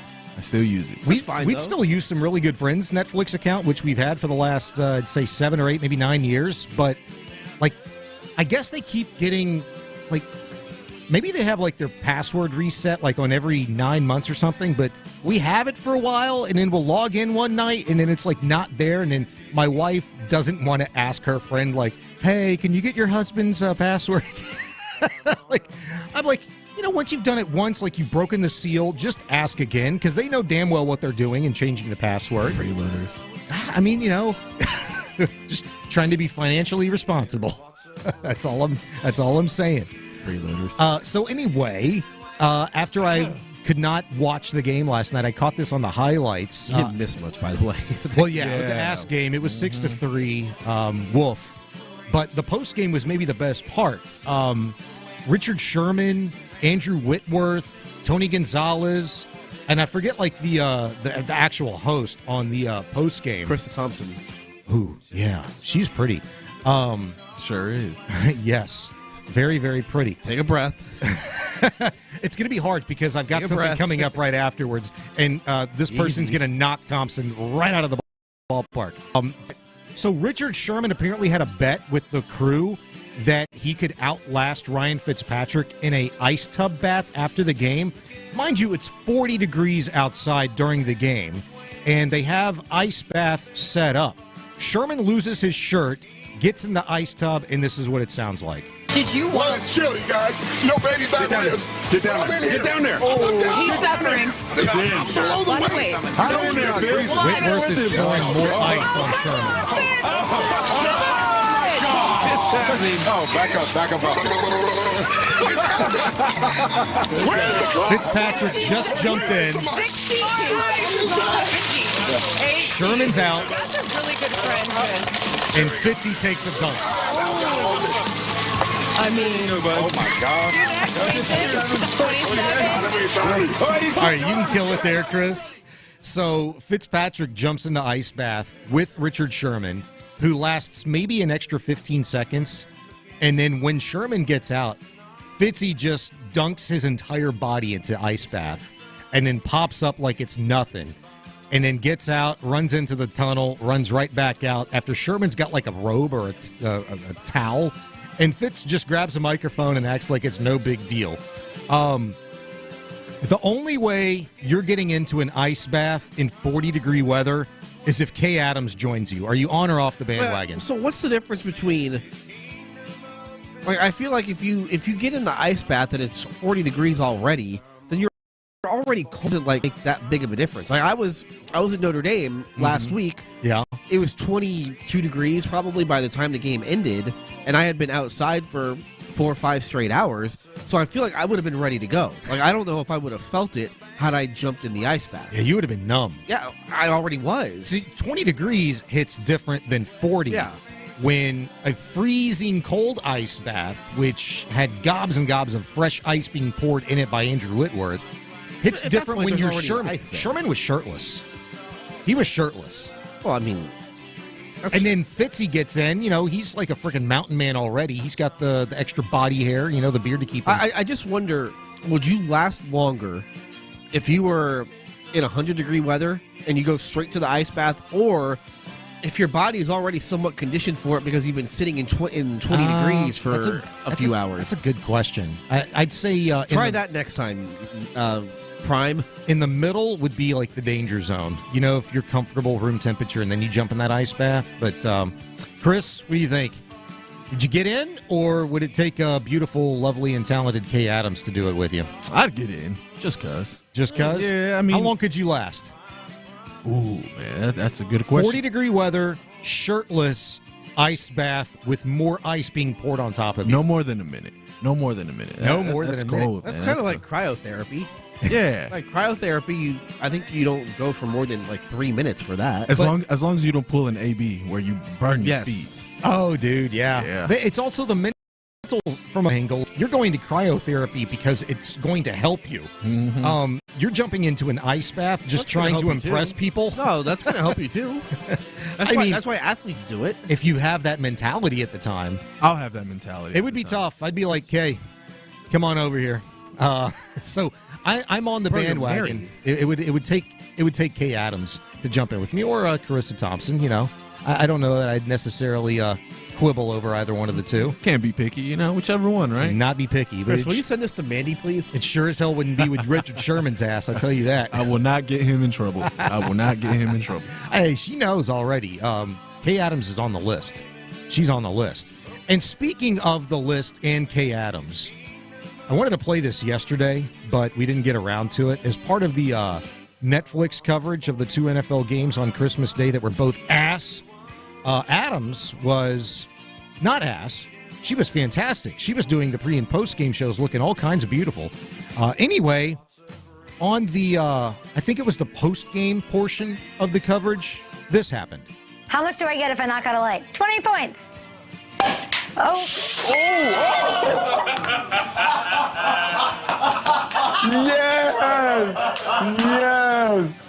Perfect. That was I literally can't open my eye. What you couldn't see is Kay Adams licking her lips and getting the champagne that she popped all over her face off of it. She was, for some reason, popping a bottle into a light bulb out. And when she did that, like, I guess it didn't fizz when she expected it to fizz, or her thumb had blocked the bottle. But when she moved her thumb, she took it in the face. And then she tried to lick her lips, which made for some fantastic memes on the Twitter, which is fantastic. Now, I can't necessarily formulate a question that would be clean for radio in any shape, way, or form, but... Try it. I got you. Would you let Kay Adams pop her bottle on you? Are you on or off the bandwagon? That would hurt. Now, I could have said, would you pop your bottle on Kay Adams? But, you know, would you? Are you on or off the bandwagon? What are you asking? If you'd pop your bottle on Kay Adams. What does that mean? You know damn well what it means. How about this? How about we move on to the next one? We can move on, but yeah, I love me some Kay Adams. That was. It sounds like it. Jeez. If you have not seen that video, you should do yourself a favor and watch it. No, let's stay on this, Chris. Let's see if we can get Sean in trouble. You're not going to get me in trouble. I told you, Kay Adams is on my list. My wife knows. She's on my list. It's a very exclusive list. She has Who hers. else is on it? Jennifer Aniston. Still. Sarah, well, it's the 90s version of Jennifer Aniston. I don't know if that works, though, now. So it's not the 90s version of Jennifer Aniston. So if you see Jennifer Aniston... I mean, the list is 2025 anyway. No? So if you see Jennifer Aniston in 2025, does it not count because it's not the 90s? Jessica Biel's on my list. Rosalind Sanchez is on my list. You don't know who that is? No. Oh, dude, Rosalind Sanchez, Chris? Oh, you're too young for Rosalind Sanchez, huh? No idea. I can Google, though. You can Google Rosalind Sanchez and boat trip, and then book it. Okay? All right, up next on Bandwagon. Wait, is that the list, though? That is my list, yeah. Okay. Yeah. Do you have a list? I'm married. Huh? I'm not married. Well, you could have a list. I mean, what's the point of having the list when you're not married? To cross things off of the said list. If you ever get the opportunity. You have way more of an opportunity to do that than I do. Okay. Everyone's on the list. Everybody. Spo's got a pen and paper. He's looking to put more names on the list. Work your way up, Spo. Panthers rookie wide receiver Xavier Legette. Is it Legette or Leggett? Legette. Mm-hmm. Okay.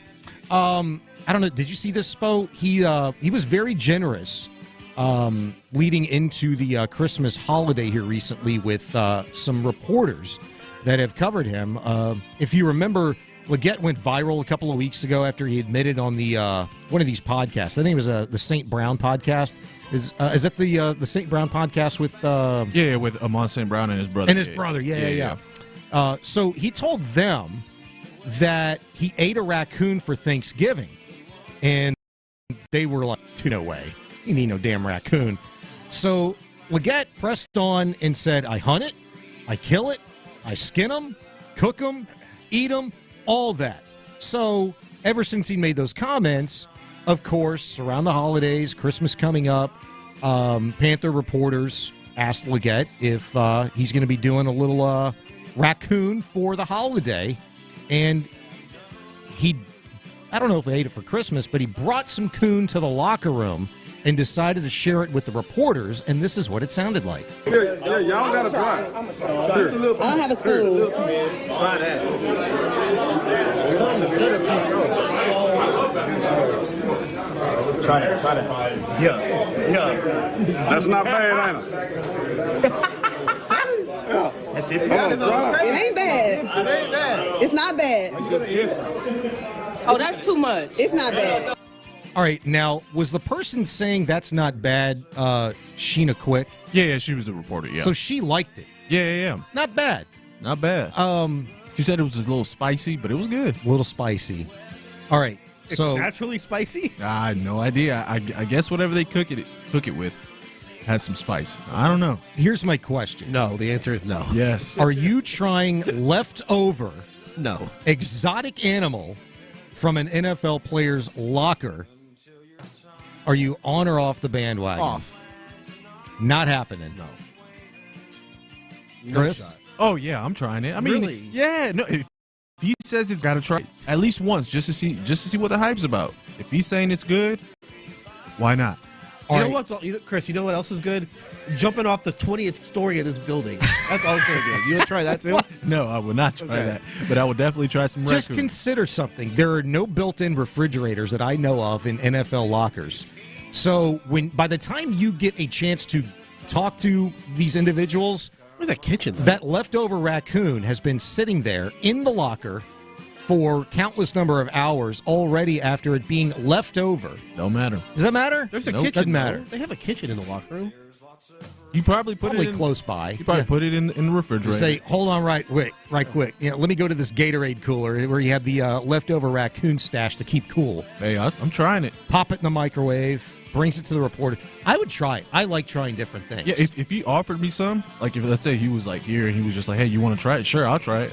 Why not? Yeah. If I don't like it, I mean, I'm never gonna eat it again. But at least I'll say, hey, I tried it. I got my uncle and I got my wife years ago to try lamb. And lamb is good. She thought it was just a pork chop. Lamb is normal. She thought it was a pork chop. This is Mandy we're talking about. Okay. She don't try anything, right? If we go anywhere, it is chicken fingers or a Caesar salad. Like if it's somewhere where it's like questionable, like seafood and stuff like that for her, she ain't touching it. So my uncle made this fantastic dish around Christmas time a few years ago. I mean, it was just awesome. And my wife, I have not seen her clean a plate like that maybe ever. She cleaned it, and she had about like 3-4 lamb chops. And at the end, my uncle goes, "Not bad, huh?" And Mandy looks at me, and I'm like, "That's pretty good, right?" And it didn't register. And he goes, "Not bad, huh?" She goes, "Why are you doing that?" And I'm like, "Because you ate lamb and liked it." And it wasn't one of those situations where she threw up in her mouth or anything, but she was just surprised that she liked it, and it worked out well. So I have since gotten her to try goat, but she does not know that she tried goat, that she liked it. And so now this is the true test if she is listening. What was? Chicken. So you just told her, "Hey, this is chicken." I didn't have to tell her anything. There was no questions asked. There was no look, nothing insinuated. She just trusted you. She just trusted me. Yeah, it was like it was an Indian dish. They call it biryani, and it was goat in there, and she loved it. We'll see if she's listening later and see how much trouble I'll be in. Man, you know who has some good goat? I think it's goat.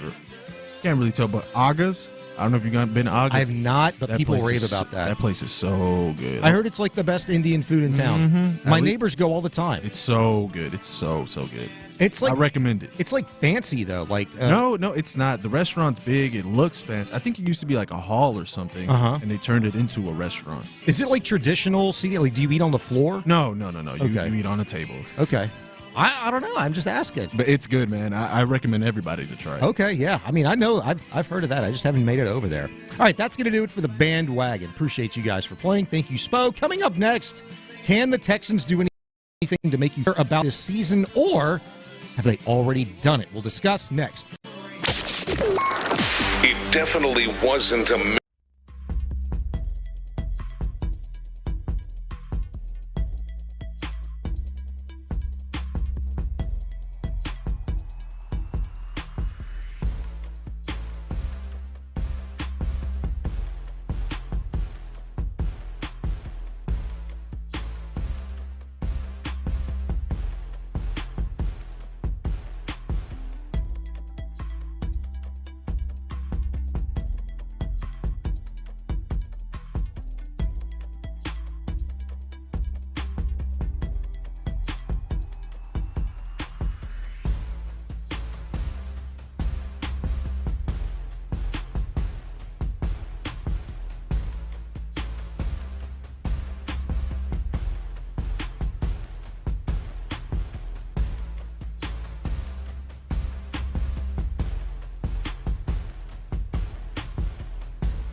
Radio 610. It's a football Friday on Sports Radio 610. Live from the Twin Peaks studios, here's In the Loop with John Lopez and Reggie Atatula.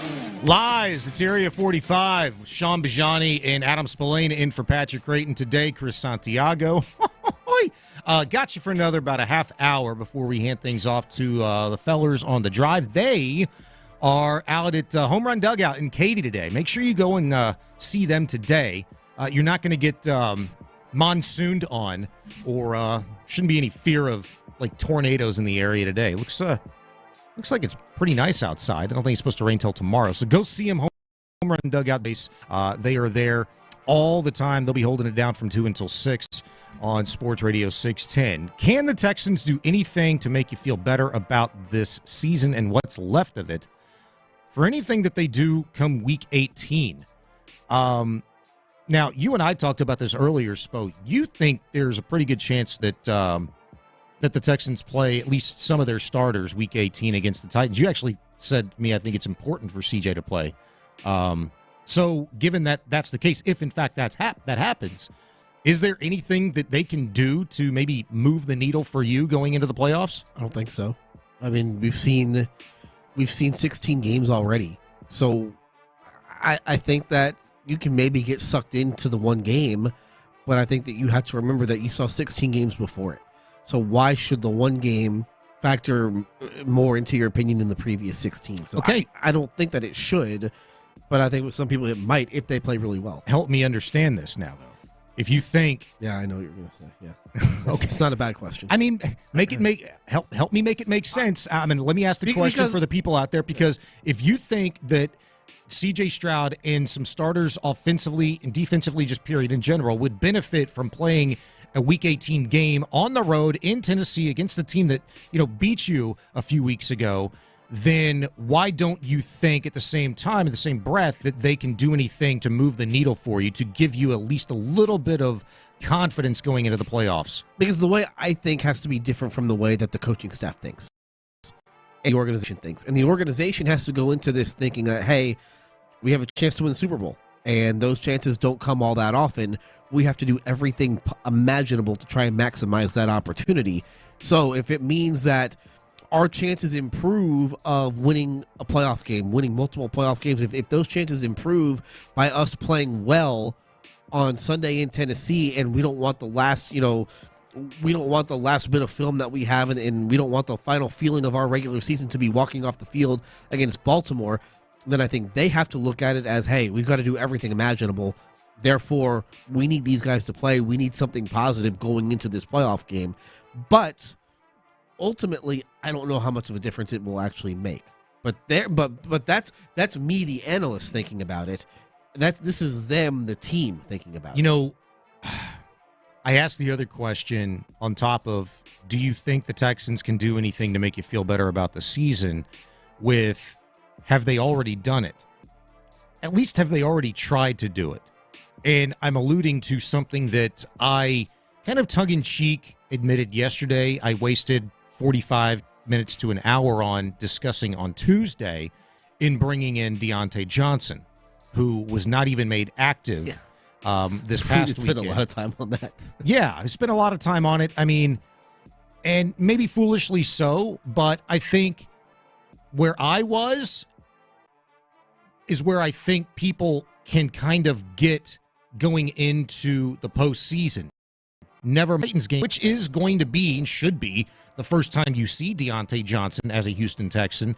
But I heard some people say, or I read what some people had said via the text line and YouTube on Tuesday earlier this week, that, hey, and I think even Patrick Creighton asked the question, on Tuesday as well, but do you think by the Texans signing Deontay Johnson sours a little bit on guys like John Mechie, Xavier Hutchinson, Robert Woods, anybody that's in that wide receiver room that maybe looks upon that as, we're not good enough?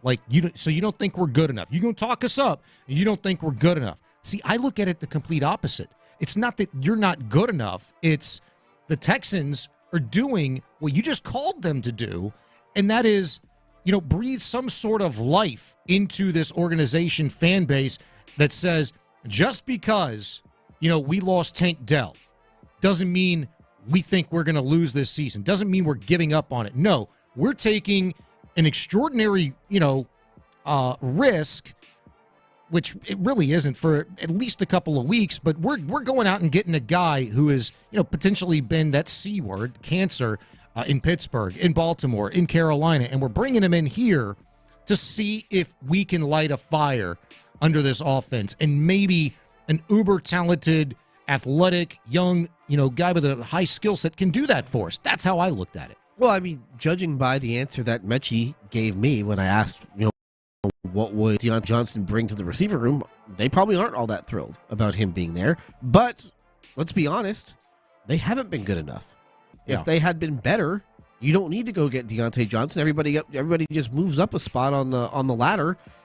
But they haven't been good enough to be able to say that. And the offense hasn't been good enough. The receivers haven't been good enough. The tight ends haven't been good enough. Like, you're trying to maximize this opportunity that, again, you don't get all that often to try and win a Super Bowl.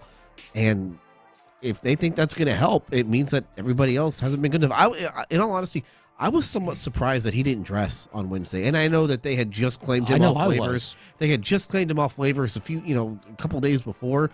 But just have him run out there against a defense that he knows. Listen, I know he played there, but he also has played against the Ravens quite a bit, just to get some chemistry, just to try and get a little bit of chemistry with C.J. Stroud before the last regular season game, which we don't even know if C.J. Stroud's going to play the last regular season game. I couldn't help but die on that hill. I mean, when that game was very much out of hand, me and Reggie Atatula, I mean, we talked for the last 45 minutes or whatever it was, from about like mid-third quarter to the end of the game.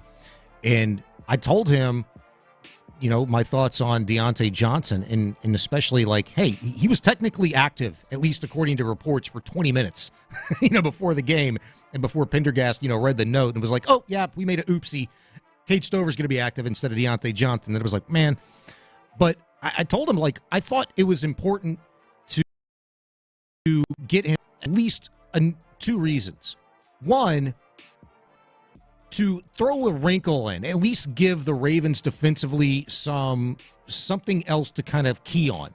They very much know what he's capable of, and when you line him up out wide in the slot, whatever, you see him on pre-snap motion, little jet sweep action, whatever, that at least makes them think they know what he's capable of athletically. And look, as a 6-year NFL veteran, you telling me the guy can't go out there and execute 10 to 15 snaps? Get out of here with that. You can miss me every time with that. But then, too, just from an intel standpoint, you said it. This was where my mind went immediately. For nothing else, never. If I didn't already know he was a really talented guy, we see this all the time where teams go out and get players off the waiver wire that, are former members of teams that they're going to play that next week or 2 weeks. Drain him for intel. Well, he was there. And, yeah, that's the only thing. But you take it a next level if you can actually put him in uniform and get him lined up. I mean, I hear Jimmy Ward all the time talk about, from a defensive standpoint, things that he's able to see pre-snap and pass the message along to a Jalen Petrie or Kalen Bullock or whoever, right? Well, why couldn't you do the same damn thing from an offensive standpoint if you're able to see something defensively and pass that along to the rest of the offense or a coordinator hey, seeing this look, this is what happens here.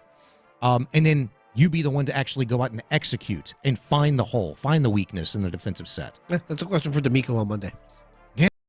I got him out there for a few snaps just to he hadn't played much. He really hasn't played a whole lot here since he got to Baltimore. Yeah. So you might as well get him out there. I know that's probably the entire issue for why he's not a Baltimore Raven anymore. And I do think there's a possibility. In fact, I think there's a probability that he impacts this offense in a positive way. Not just against the Tennessee Titans, because I don't know who's going to be throwing him the football. It's not going to make a damn difference to me if Davis Mills is throwing him a football versus C.J. Stroud. At the end of the day, you want the dude that is going to be there to help you win a playoff game throwing this guy who you brought in because you think he can help you win games. He needs to play with that guy, whether it be significant reps in and after practice or a game, fine. But you just get me to round one of the playoffs against the Steelers, Chargers, Ravens, whoever the hell it's going to be, and I'm here to tell you that just from my belief, he's going to help this football team.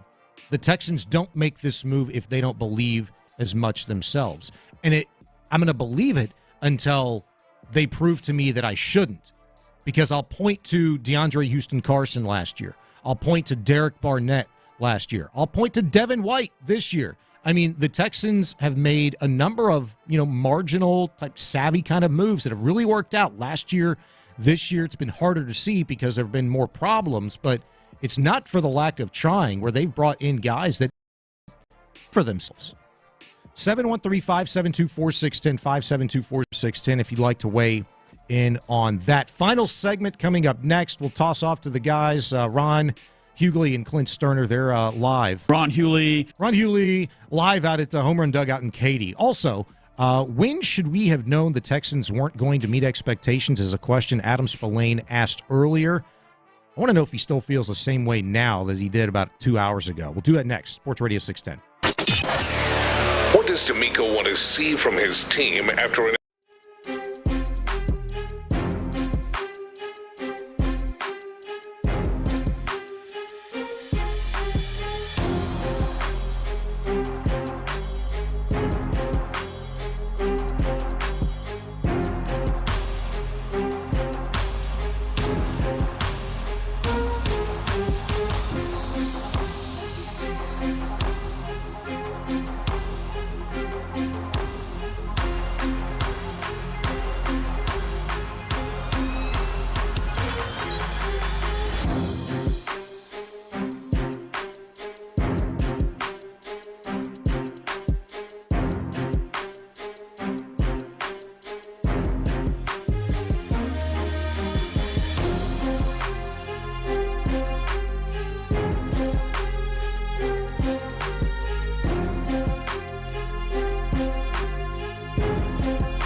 Friday on Sports Radio 610. Live from the Twin Peaks studios, here's In the Loop with John Lopez and Reggie Atatula.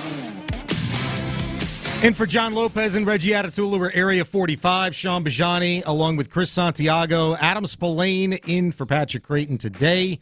In a few minutes, we'll hand it over to the fellas on the drive, Ron Hughley and Clint Stoerner. They are live out at Home Run Dugout in Katy. Make sure it's Big Sexy. Go out, enjoy the rest of the day, get some eats, drinks, hit some baseballs, do all that fun stuff at Home Run Dugout. It's a badass spot. If you got some time, go check it out. So, Spo, I've actually, the reason why I really wanted to get back to this is I can't remember what you'd said when we discussed this earlier. You wanted to ask you asked me the question last night, like, hey, we think about talking about this. When should we have known the Texans weren't going to meet expectations this season? We had a good discussion about it earlier, and I told you what I'd thought.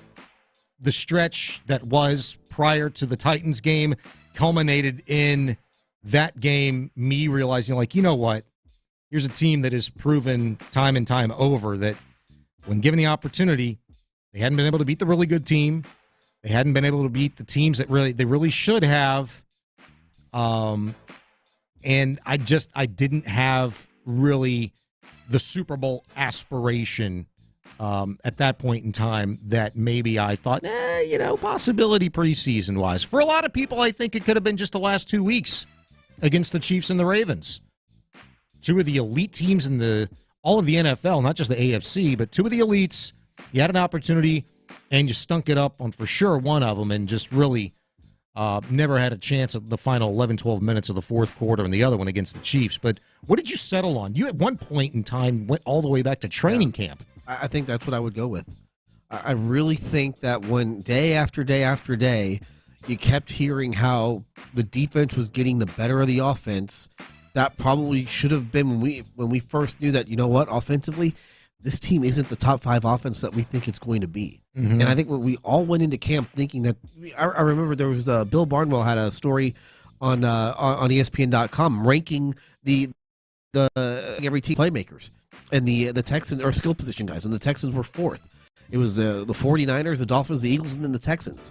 I think that right then, during training camp, that when the defense was beating up on the offense every single game, we should have known that this offense just isn't quite as good as we're being led to believe that it is. Yeah. And then you saw it. Now, there were a couple times where you did get kind of taken off the scent. I think that first game against the Colts where they scored 29 points and they basically did whatever they wanted to do offensively in that game, it kind of took you away from it.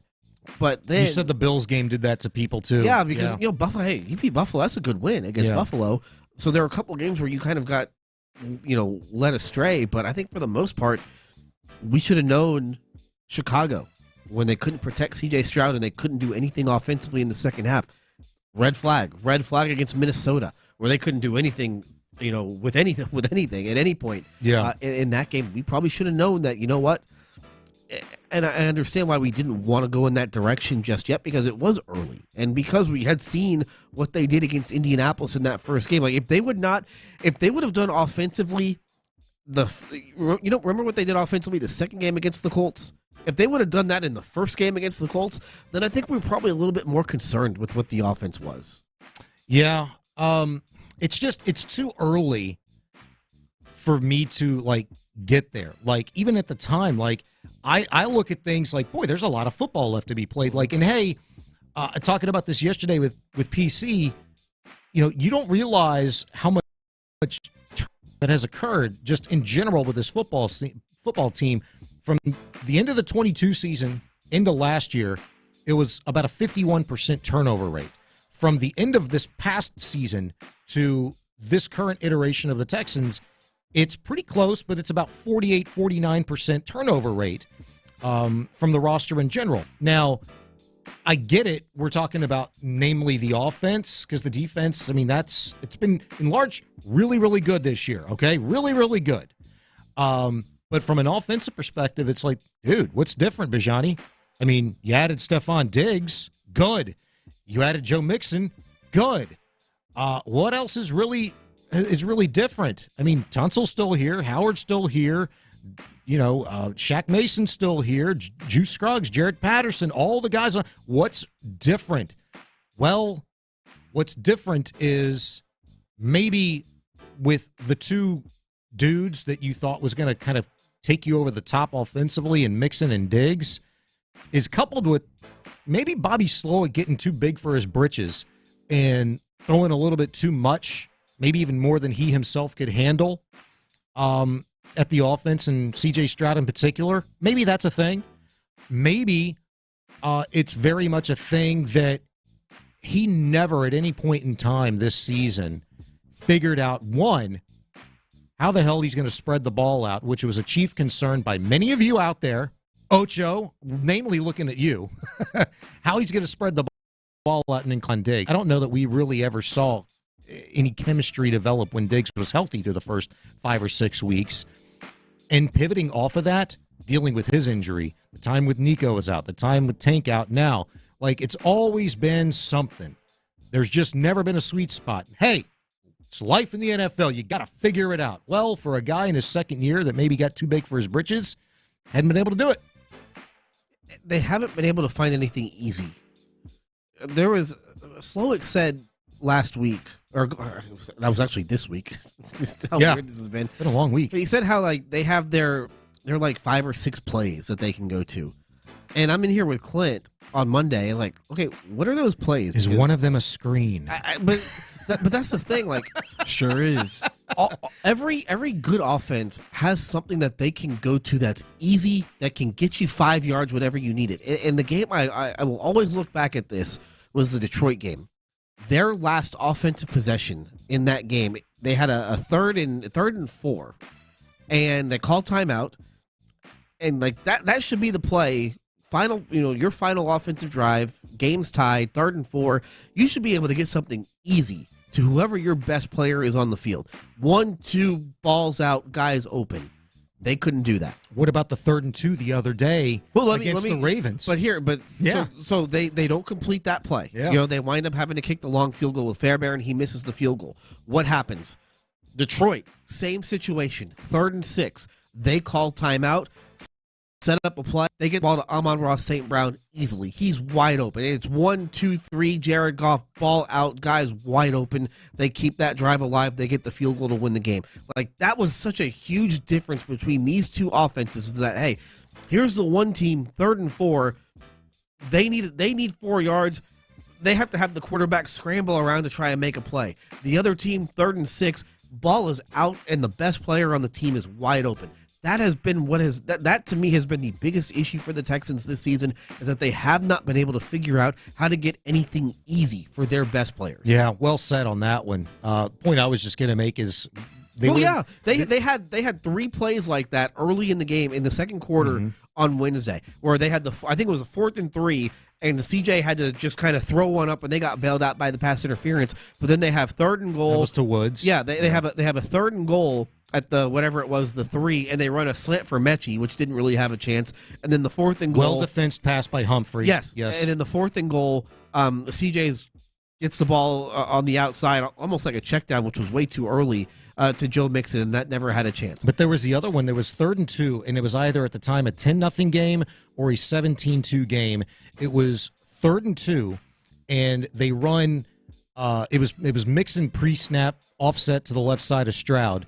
And they run that play action, and CJ just kind of let him a little bit, held on to the ball, ends up getting flushed out, tries to spin around, takes a sack, 5-yard loss, and you take yourself out of any scenario. Might have decided to go for it on a 4th and short, even if CJ says, because it was they were right around their own 43, 45-yard line, somewhere around that if memory serves. But, dude, 3rd and 2, at that point in the game, as you're illustrating, you got to have that go-to play against a team like that, against a team like that, defense like that has given up nothing the last month in terms of explosive. You've got to figure out a way to get back to your bread and butter and go to your home run, not your home run plays in terms of big play, but your for sure things that you feel really good about, like the one that they did on the first possession of the game where they hit Nico. It was in the slot, hit him on a little simple slant. I mean, it was a 8-9 yard cushion for the defender playing off of Nico Collins. Boom, it went for 13 yards. They didn't go back to that the rest of the game. Where's that been? That's what's kind of been crazy for me. That's what the good offensive coordinators are able to do. And right now, Bobby Slowick has not shown the ability to do that. I feel like he's a overthinker. You know, like maybe a lot of our offensive coordinators are kind of like this, like, yeah, we already ran this. I don't want to show the same look pre-snap, but because they're going to know what's coming. It's like you give the defense a little less opportunity to do that if you can kind of get some tempo going with the offense. There's less time for them to identify. You know, also, if you execute something, it's very hard to stop. Mm-hmm. It's the whole Denzel from Remember the Titans. Like, we run 6 plays.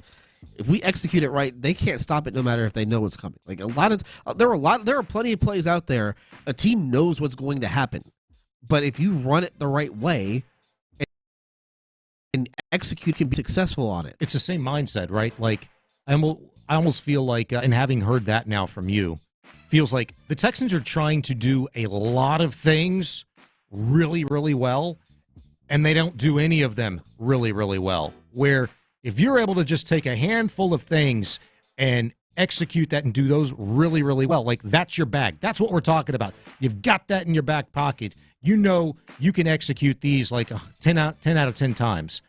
But they don't do that. They're trying to be good at a lot of other things instead of be really good at a few things. Adam Spillane, Sean Bijani, in for Patrick Creighton today, Chris Santiago. The Drive, live out at Home Run Dugout. Are the guys ready? Because I have a question for... let's ask them this question. Clint, we were talking about. Okay, yeah. You got a question for Clint Stoerner. I have a question for Why Clint not for Stoerner. Ron? Well, real quick, before I ask you what we've been talking about. I got to the car yesterday after I handed off to you guys at like 2:14, and I heard Clint Stoerner's voice.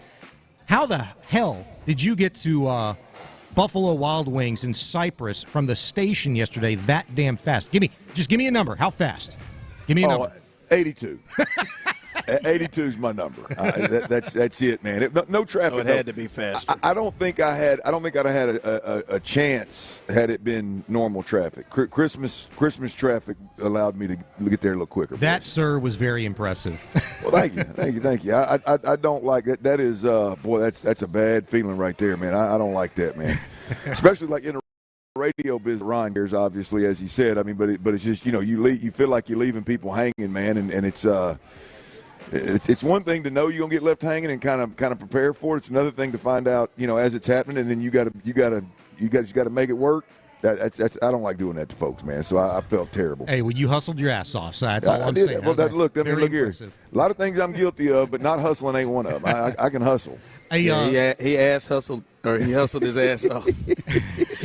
I've done a lot of ass hustling in my time too, Ron. You know what I mean?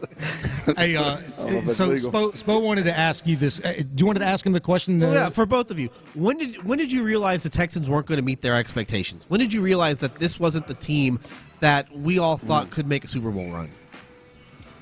Boy, that's a tough question.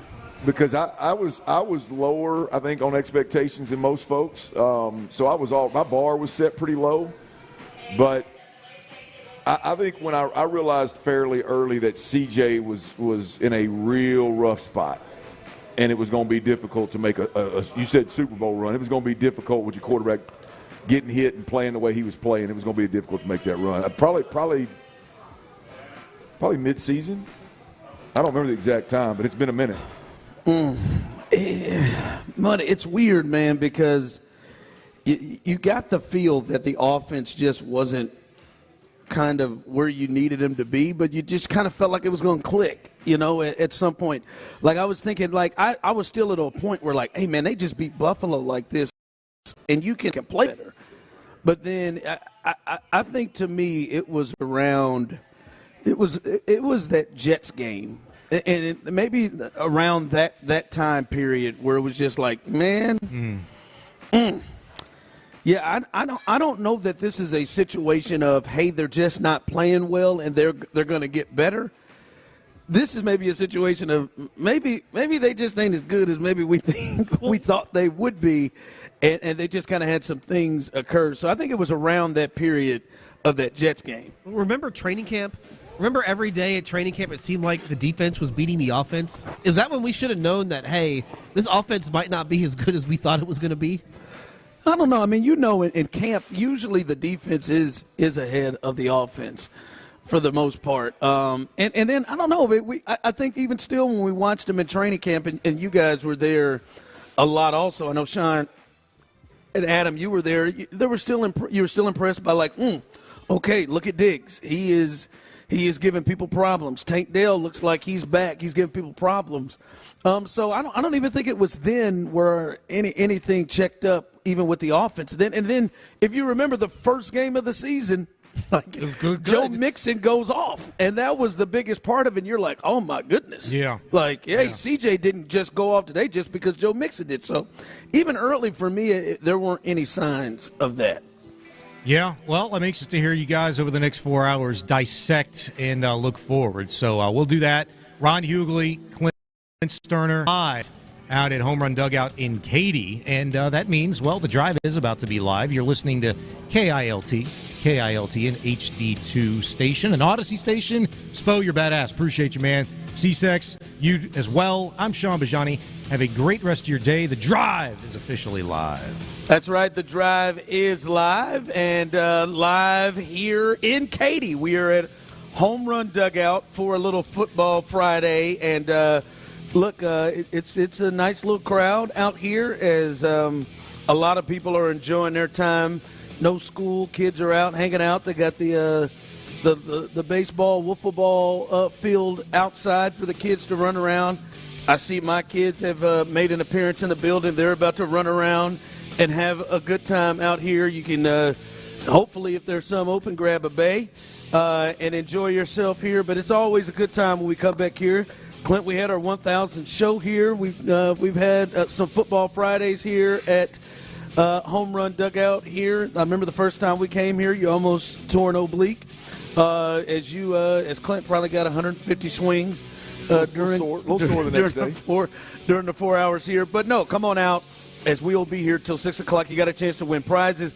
Got a couple of $25 Academy sports and outdoor gift cards. And Clint, this a little prize pack. I'm telling you, Home Run Dugout don't play around, man. It ain't just bays and playing around, man. They do concerts and real ones. You got a prize pack.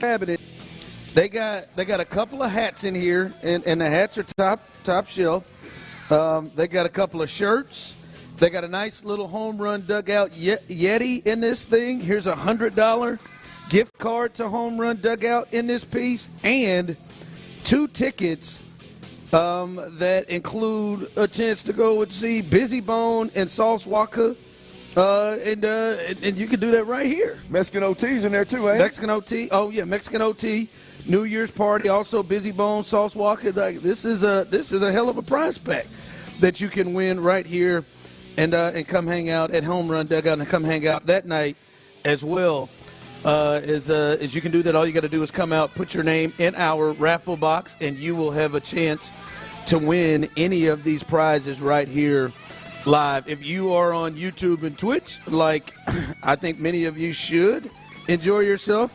I haven't seen him yet. Let's see what our guy Tyler Milner is looking like today. Maybe he has got his bartender look going right now. I don't know. That's not what I'm looking for yet. But you can see him on YouTube and Twitch as Tyler Milner is showing his nipples and his hairy chest right then and there. Oh, wow. Yeah. Feeling frisky. You were kind of flicking those things there. The concert must have treated you right last night, man. Look at him. Yeah. Clint, that's going to take a long time to get shaved off. What's that? Right? What's that number down there of viewers on YouTube? Did it probably grew substantially. We're trying to get to 10,000 subscribers, so maybe that's the way we get there. It's the longest I've let the chest hair go for a while. Tyler, that's a long event to get that chest hair going. See, we told you the last time. Maybe you need to hit this thing like I get haircuts, maybe every 2 weeks, and shave this thing so down. Much. But now look what you do. When you let it go, and now it is just hairy as all get out, and that's where we are. So it's thick. Those of you on YouTube and Twitch, congratulations. I know you enjoyed seeing all of that as Tyler helps us get going on this Football Friday. All right. Hey, man, whenever we do the tape drop, this tape drop is falling on, Mondays, Tuesdays, Wednesdays. The Texans have played a lot of different days of the week now. So since they played Wednesday, we dropping that thing on Friday, a little tape drop Friday, Clint. A little tape drop Friday, and I am really eager to hear your thoughts. And many of you want to tape drop. What's the difference here? The All-22, where you get the coaches kind of feed, you can see the entirety of the field, and you can watch that and see that. Hey, it feels like it was rough just watching it with the regular camera, and I'm guessing maybe it didn't get any better when you checked it out. So what did you see? What stuck out to you when you watched the tape? I'll start with some positive. Oh, what? You found one? We got some positive. Well, it better not be the grounds crew, man. That feels like hella good. You'll like this one. John Mechie's coming, boys. John Mechie's coming. It was my player of the game. We don't need Woods. Woods don't need to be the two option to Nico right now. Woods don't need to be that guy. We're just talking like a guy that can separate a little bit, and obviously has great chemistry with the quarterback. Mechie's coming. It was obvious in that first half. Forget the second half. The second half they quit. They threw the towel in. It was some real loser type stuff, right? I mean, let's hang with the positive. Right? Okay. So Mechie's got a real chance. And if folks want to first thing you do when you start talking about the Texans, if you want to talk about the offensive line, you're dead ass wrong. Excuse me, kiddo. Sorry about that. Dead ass wrong. She's hurt. You're just dead wrong. I mean, I'm gonna tell you, Kendrick Green. Yeah, he got beat a couple times. He got beat one time, man on man. But he is short for effort.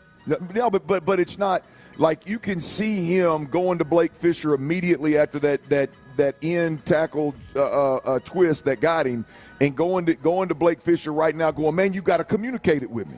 Right now, he buried his head on the D tackle, and it's on him as well. But you can see him, and that twist took time to get there. That ball could have gotten out. The quarterback had a chance, at least in that particular moment. The play had a chance. Let's talk about the quarterback. The play had a chance. It wasn't just completely destroyed immediately because of that. So, and then he got beat in the first half on another man protection where he's got one-on-one beaten. Again, it was a delayed win for the defensive line. There was plenty of time I think there was plenty of time for a top-rated quarterback to get adjust a bit and get the football out. But Kendrick Green and overall the entire offensive line played well enough in the first half for the Texans to have a lead in that game, not just have tied it up when they went for it on fourth down, but to have a lead in that football game. The offensive line played well enough, and John Mechie is coming, boys. It's a good look.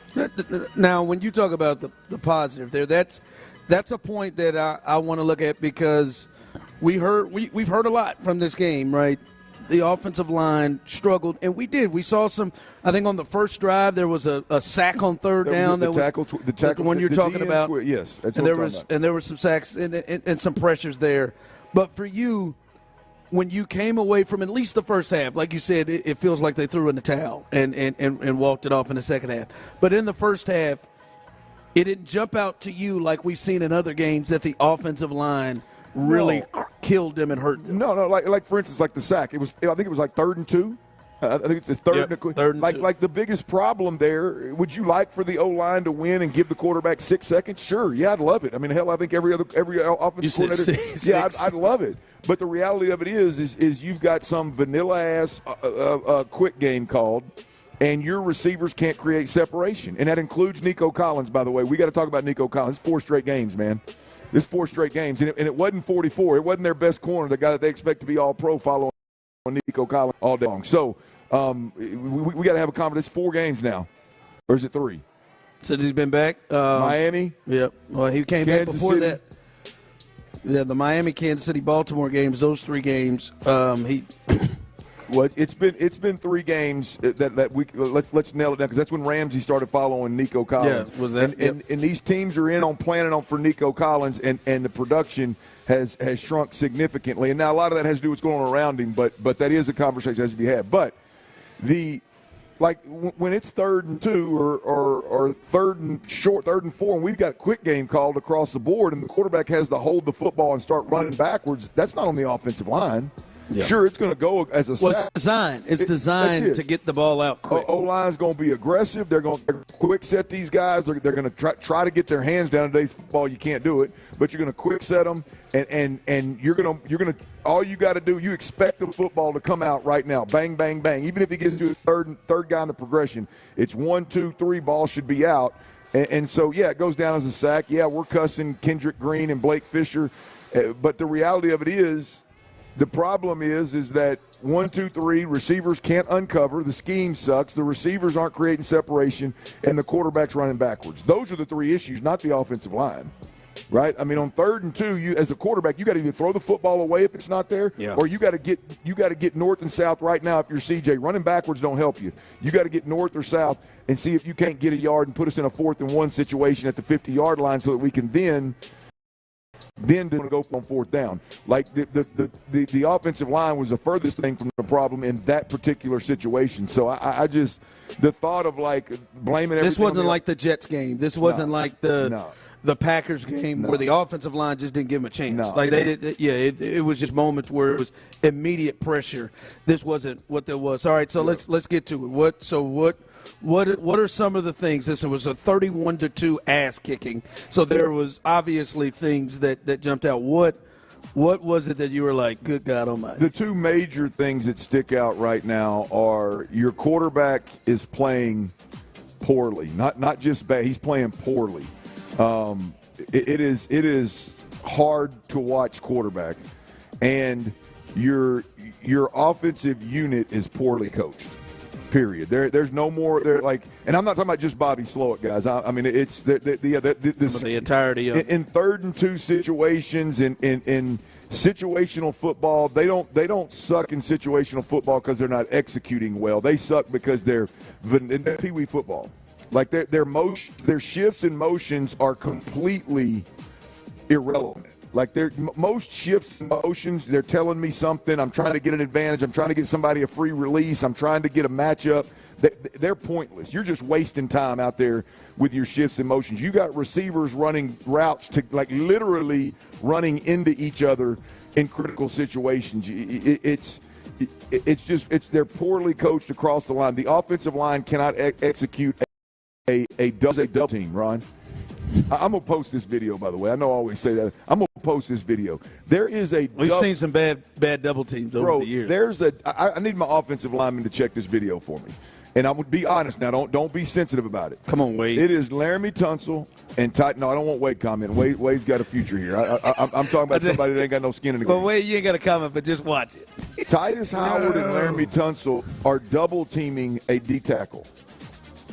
Somehow, double-teaming, not pass protecting, double-teaming a defensive tackle. 2 giants, 2 tackles, natural tackle. Somehow gets turned around and is backpedaling against the guy. Like leaning, like with his tail end and his back, is backpedaling into this guy. We don't like that. And Laramie's leaving to go to get the linebacker.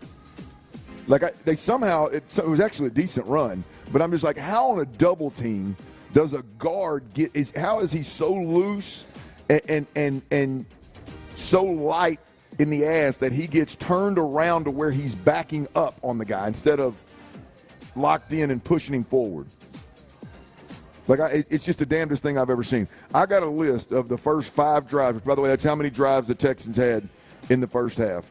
And I've got 4 negatives in the first half, in the first drive, 3 in the second drive, 4 in the third drive, 5 in the fourth drive, and 2 in the fifth drive that was short. Negatives all over the map. But they are just, your quarterback's playing awful, and they are poorly coached. Yeah, it's going around. And I'm talking across the board, by the way. Yeah. O-line, receivers, offensive coordinator, quarterback. I mean, it is. Now, when you say that, because there's tape, there's film going around, little tapes going around, like it is such to where it's like I just know the play's not designed to do that. I just know that like you'll see receivers crossing, and not like crossing like in terms of a mesh route to rub, like crossing and stopping and bringing and bringing other defenders right into the same area. Like, I just know that's not how that's supposed to be taught. Correct. Yeah, there's no. Like, I don't know who it is. Obviously, you got to point to the coordinator who's developed, but it's just like, man, it's week 17. You know that it is not coached to run two in routes that come into each other and just bringing more defenders over there. Like, and we saw missed throws just watching the game. Now seeing some of the tape that's been floating around, and I know you watched all 5 first-half drives, and we saw a lot of misses there. It's even worse on some of the misses because it's not just misses, Clint, as you know. It's just easy reads that he's not seeing because I don't know if you talked about he's reading deep to low, or I don't know what he's doing, but there are just times where there are clear guys. This is exactly how the play is designed. This is exactly what we want. It's open, and he doesn't throw it, or is not even looking. It is. We've seen that multiple times.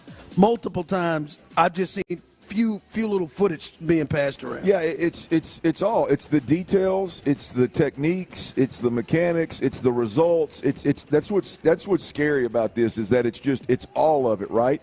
And again, you can overcome these things against 500 football teams. You can overcome these things against teams that don't they don't have the ability to come down and play, man, like in your face man on 3rd and 2 because your guys are better, or they don't have the guys that they even trust to do it, or they don't have the personnel that they trust to do it. But the reality of it is the Ravens exposed you as one of the teams that are not one of the best in the league, and it's on several fronts. They're just like it's just rampant on the offensive side of the ball. It's the O-line's inability to execute a double team to me was on Front Street this week because Baltimore is so good at it. I mean, Baltimore now not that they had to on the other side on the other side of the football. Like Baltimore was so damn good in when they got 2 guys on a D lineman, they removed him from the hole. They removed him from the situation. If they wanted to just get to the second level right now, their individual guys, impose their will on defensive linemen. And then you flipped it over and you see exactly what I've been told over and over again. Oh, it's coached different. Well, it's not coached different in 2024 in Baltimore. I tell you that. I mean, that big fullback joker, who the hell he is that plays tight end half the time and fullback and all that, he's out there. Ricard he's out there one-on-one on Will Anderson locking him down, right? I mean, it's like it's damn sure not the way that the Baltimore Ravens play football in 2024. So y'all can miss me with that whole. It's taught different. It's just allowed here in Houston. And the interesting thing is, it's so obviously like rampant throughout all the different positions. Like I've even got to bring D'Amico Ryans into the fold. Like it reeks of we're just gonna walk through. We're just gonna walk through at practice. We're not gonna hold anybody accountable. We're just gonna walk through. There has been zero improvement on all year long on these double teams in the run game. No matter who you're playing, there is no matter who's playing guard. By the way, it just has slowly gone backwards the entire season, and this is absolutely disgusting. Yeah, I mean, they're running plays like the fact that Bobby Slowick sat there and had 4 days that you knew was going to be pretty much just a mental day. Hey man, if your team's ever going to need like a scheme advantage, this is it. And you said, against this defense, we're going to come out in the first 2 plays, we're going to run it. Establish it. And we're going to run it no matter what. They had 8 dudes in the – Baltimore Ravens, one of the best, if not the best run defense in all of football, had 8 dudes in the box on the first play from the scrimmage, and he ran it. What have you seen this year from the Texans that makes you think that's a good idea? Like what makes you think that's a good idea? I mean, in the very next play, you run it again, and that double team, that piss poor double team occurs. You're just like, I don't, like it's bad all the way across the board. Players, coaches, it's offensively just disgusting. Yeah, and the thing is, clearly on all accounts, offensively from the quarterback to everything, It didn't just sneak up this week and come to a head. It's been happening. 4 plays, got to have it inside the 10. 4 plays. D'Amico said it. We were going to win this game kicking field goals. You know you're going to get 4 shots. Nico never touched the ball. Nico never even got a target, boss. Yeah. Look the other way. There was no creative run. Let me hand it to him out the back gate. There was no one of those. Well, at least they didn't run the screen anymore. But how about the quick screen where he catches on the 2 and he just lays forward? They didn't run the screen, how man. About that? They talked about the screen last week. Bobby said, "I'm going to take it out." It's like Bobby listens to the media. No screens. Okay, He said, I'm going to take it out. Slovic losing it? All right, coming up. What should they do? All right, they know where they're locked in. There is nothing that the Texans can do to improve or hurt their place in the postseason. They got a game against Tennessee. There's some injuries there. There's some guys that maybe need a mental day, whatever. What should D'Amico Ryans do when it comes to playing players or sitting them down for the final game against the Tennessee Titans? We'll discuss that coming up. We are live here on a Football Friday. Home Run Dugout here in Katy. Come hang out. We'll be here till 6 o'clock. It definitely wasn't a Merry Christmas for the Texans. The Ravens came into NRG and delivered an embarrassing 31-2 loss to D'Amico's crew. With the playoffs just 2 weeks away, can C.J. Stroud and company rally to make a run deep into January? Insider access, exclusive content, Sports Radio 610. The Texans play here. This weekend is for bowling. I'm Joe Ostrowski here to help you beat the books with BetQL. With the playoff on pause until next week, there are a number of bowl games this weekend. Minnesota and Virginia Tech go head-to-head with the Gophers laying more than a touchdown. That's too much respect for the BetQL model. BetQL has Va Tech +7 and the hook as a 5-star best bet. I'm Joe Ostrowski. Bet smarter and beat the books. Download the BetQL and BetMGM apps today. Whether you're ordering wings for the game, whipping up a 7-layer dip, or ordering pizza, there's something about football that makes you want to eat. And this football season, Uber Eats has the best deals on game day food. No matter what you're craving, from 2-for-1 pizza to buy one, get one wings, Uber Eats will be dropping new deals each week, all season long. Uber Eats, official on-demand delivery partner of the NFL. Order now. Terms.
Kinder's Texas Bowl at 2:30 p.m. on New Year's Eve. There's no better way to close out 2024 than with some early fireworks at NRG Stadium. Hit up kinderstexasbowl.com now for tickets and more information. And hear the game exclusively here on Houston Sports Leader, Sports Radio 610. It's a Football Friday on Sports Radio 610. Live from Home Run Dugout in Cater's The Drive with Stoerner and Hughley. All right, that's right. A little Football Friday action. Come on out, man. Many of you all are off work. Come on out and have a good time. They have amazing drinks out here, great food, and just a great atmosphere. You can bring the kids, drop the kids off, and let them run around and play. Hell, as I said, mine are out here playing wiffle ball right now, and enjoy yourself. Have some drinks and hang out, and you got a chance to win some prizes. If you're in the building or you're on your way in, all you got to do is sign your name, put it in the raffle box. You can win a pair of you can win first. We have 2 Academy Sports and Outdoor $25 gift cards that you can win. Also, a prize pack from Home Run Derby here in Katy. Pair of tickets. Home Run Dugout. What did I say? Home Run Derby. Did I say Derby? You can play Home Run Derby. Home Run Derby. Let's try that again. Home Run Dugout. Damn it, Tyler. It's got to be Tyler's fault. Home Run Dugout here in Katy. But no, you got concert tickets coming up to see, who was it? I know it was Busy Bone. Mexican OT, and Sauce Walker. You got a chance to win a pair of those tickets, not to mention a $100 gift card here to Home Run Dugout. T-shirt, hat, Yeti, all of that in that prize pack. So a lot for you to have a chance to win. All you got to do is come on in and put your name in our raffle box, and you will have a chance to win. All right, the Texans and they've got decisions to make, Clint. And I'm sure many of you have your thoughts. You can text in 713-572-4610. Give us your thoughts. Also, you on YouTube and Twitch can jump in as well. What are they going to do? They're going to get a long break, Clint, right? They played Wednesday. They won't play again until next Sunday to finish off the regular season. So, yes, they played those 3 games in 11 days, but they get an extended break. But then also, they know they're the 4 seed, Clint. They know they're going to play at home. Not who they're going to play yet. It could be the Steelers. It could be the Chargers, the Broncos, or the Ravens. But they know they're going to host one of those teams coming up in the first round of the playoffs. So they know what they're going to do. Should they sit guys down and bench guys? Or should they come out and play based off their recent play, especially the 31-2 game? Should they play on Sunday when they play the Titans, or should they rest guys and get prepared and stay safe away from injury? Well, I think the overall question is, hell no, they shouldn't rest. That's the answer guys to that. Across the board. Look, I would be. I know this is hard to take, and I'm in a little bit less of an emotional state today than I was 2 days ago on Christmas, watching this thing and having to talk about it for 3 hours afterwards. But there's offensively, there's one guy and one guy only. If you need to rest Joe Mixon, then I'll let you rest Joe. Ain't nobody else on that offense should even shape their mouth to even think about wanting to not play this week. Across the board, you've got to play those guys. You absolutely cannot. There's no way C.J. Stroud. I mean, D'Amico Ryans, Nick Caserio, Bobby Slowick, any of these guys that are making decisions. There's no way they watch that game on Christmas Day and say, "Yep, that's the last thing I want to see from my team before I go play in the playoffs." I worked all year long to get to the playoffs. I somehow got in, and I'm going to just let my guys rest and carry this thing into the playoffs based on what I just watched. They lost last week. They lost every bit of the right offensively to even think about resting this week. Joe Mixon, the way he plays, the fact that he has no backup, the fact that none of this is on him. He's been really, really, really good in every facet of the game. I love Joe Mixon. He can take a break. Everybody else offensively, your ass is playing. Period, point blank, no questions about it. And we'll decide at halftime if you've earned the right to come out and get a little bit of extra rest. Defensively, I don't have a problem. This is the part that's going to, I think, probably surprise some folks because of how bad they were last week. I don't have a problem. If you want 55, 51, you want them two cats to rest. 24. 24. Yeah, you want to rest some of them guys on the defensive side of the football where your depth will allow you to do so. Then have at it. I'm not too worried about the defense, even though they did an egg last week. But offensively, they got to get some things right. Text line 713-572-4610, YouTube and Twitch. Should the Texans sit guys or should they go and play? Should they treat this like, hey, we're going to attack this like the last game of the season before they go to the playoffs? Yeah. And I don't think anybody should sit down. They got their ass kicked out there and to be honest, it's been the last couple of weeks. They got their ass kicked out there together, and they need to watch this. They need to change this. They need to go out and have a different taste in their mouth. I'm with you. They can't go from 31-2, couldn't get nothing done, couldn't get nothing going, to we'll just play a playoff game at NRG and have it rocking. And hell, I almost think the fans need something. Now, somebody needs to have that what we saw on Christmas Day wiped out of their memories. They've got it because they've got to get down and execute. They've got to do something. And I think Joe Mixon, he's got to play too because it ain't going to be Dameon Pierce getting the ball. All right, I wouldn't be mad at it. Or whoever it is. It ain't gonna, now, I don't think you do anything stupid or reckless. Like if Joe was feeling funky with an ankle, I got you. If, somebody's not – if Shaq Mason you think was going to start and he's not feeling all the way right, I get it, right? But they need to wipe this out of their memory because I'm sorry, Clint, if they just don't play and rest up, they're talking about that. There's no way that's not what's on their mind the last time they were on the field. Look, we talked about this in the post game, and again, I was in a much more emotional state. But the truth of the matter is this: if DeMeco Ryans and Nick Caserio, because those are your two decision makers that are making these kind of decisions. Yep. If Nick Caserio and DeMeco Ryans watch that film and they say, "Yeah, man, we're gonna sit some guys so that we're healthy in the playoff game for the playoffs," then we got to start questioning those guys significantly more than we have already. Right? The least of my worries is the contracts that Nick doled out to guys that aren't performing and aren't playing up to snuff according to their contracts. If that's the decision they make, then boy, they better go out there and play lights out in the first playoff game. It better work out or they are in trouble. I would be really surprised if they didn't. I would be. Oh, so would I. I'd be shocked. At the very least, like a half. Right? Yeah. But I think they need to play. I think they need to win a game. I think they need to go out because they lost to this team They lost to this team the last time they played. They let Will Levis get them in NRG. I think they have got to go. Like CJ's has got to complete passes and make the throws that he's missed.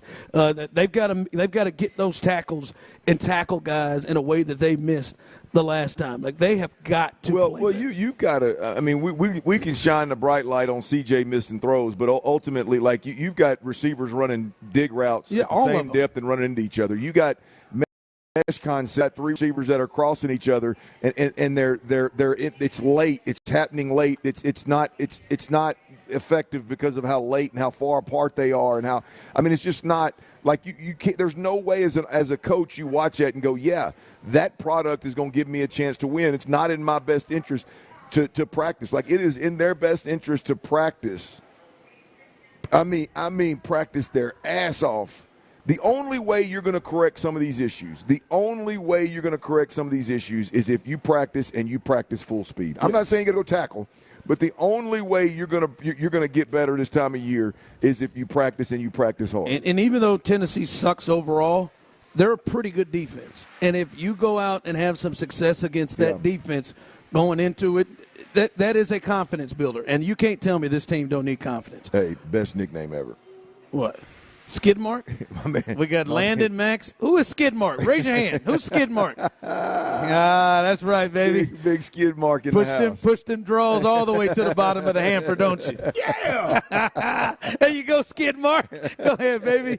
All right, come on out and join Skidmark right here as we're live at Home Run Dugout in Katy. You can have a good time, as I know we will. All right, with everything that has happened, we've heard more about the Tank Dell injury and potentially where he's going to be and how long he'll be out. Now that brings up the Stephon Diggs question. Do you think Stephon Diggs is a Texan next year? It's just a one-year contract. Do you think he is re-signed into this team? We'll discuss that coming up next. Diggs was open. What does D'Amico want to see from his team after an embarrassing 31-2 loss?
hims.com/joy. That's hims.com/joy for your free online visit.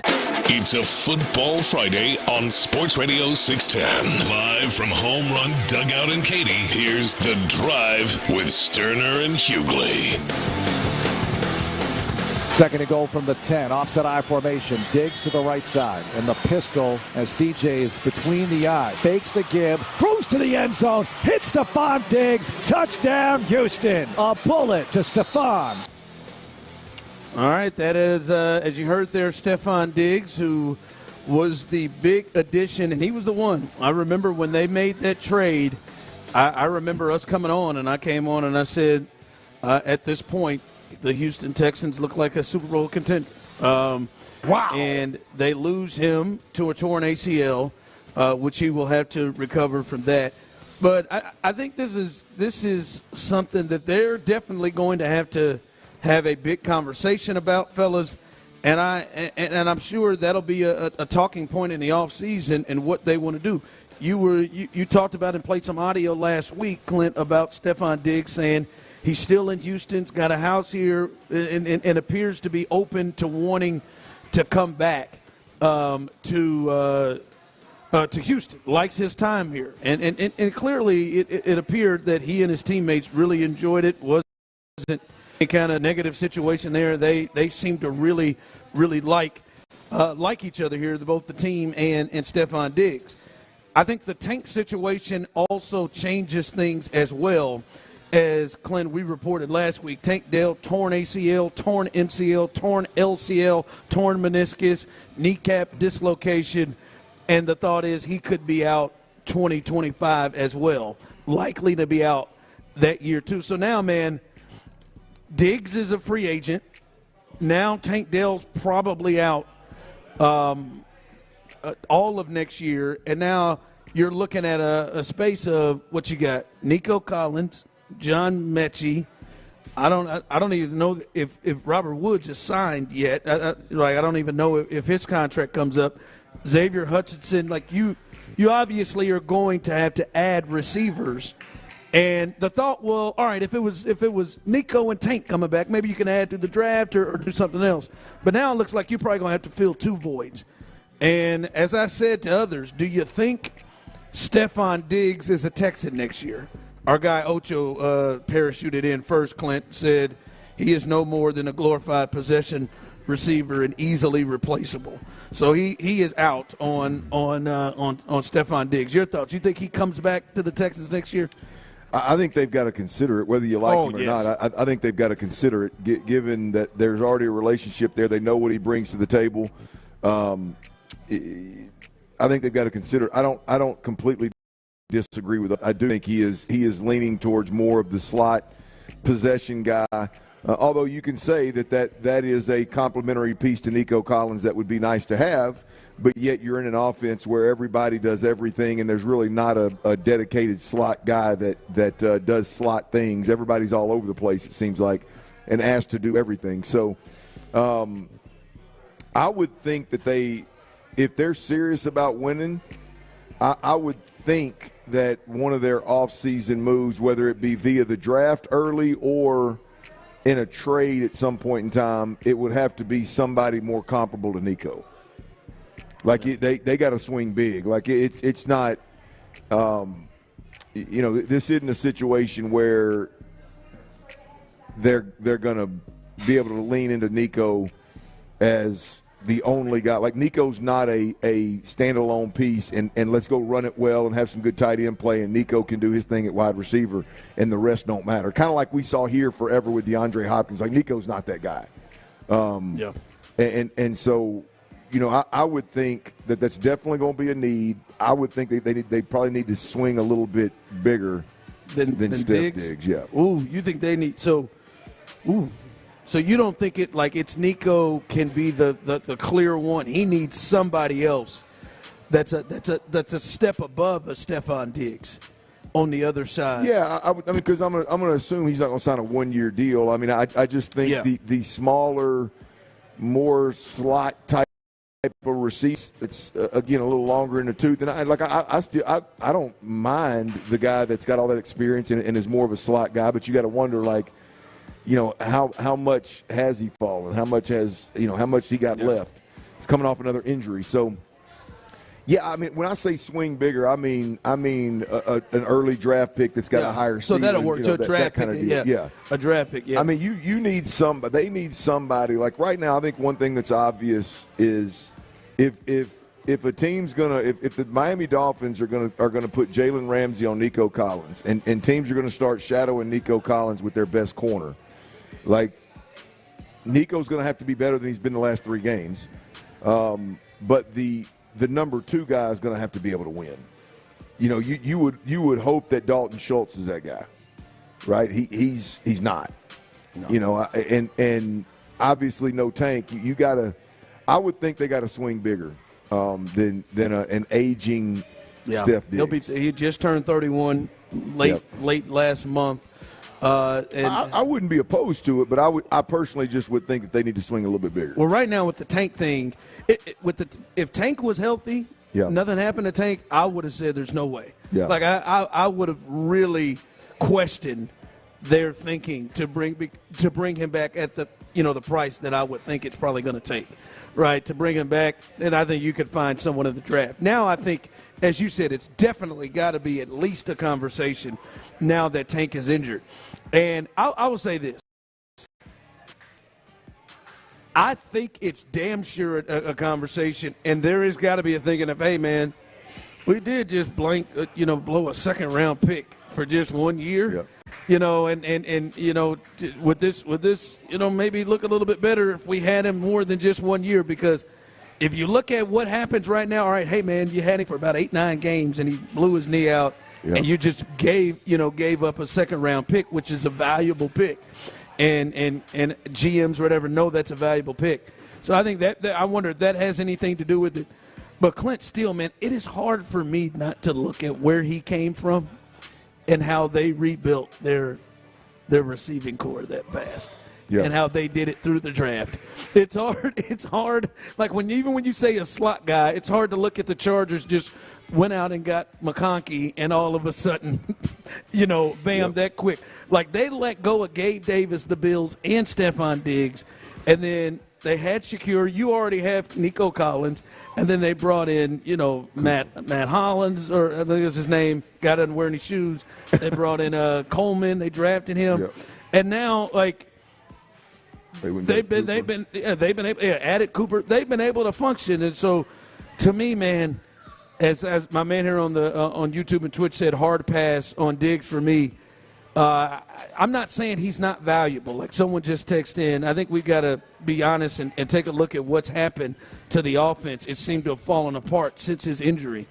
I don't know if that is the case, but I think look at it from a standpoint of, man, 31 going to 32 years old to just completely rebuild, a receiving core. We've seen teams do it, and you're starting with Nico Collins at the forefront of it. And honestly, if C.J. Stroud is the C.J. Stroud that we thought he could be, like, you feel better about it, just like I think the Bills did with Josh Allen. So, well, there's so many layers to this, Ron. I mean, you can't pay a tight end $12 million and the guy can't win versus in man situations. He's dropping balls. He can't run or pass protect above average. You can't have that.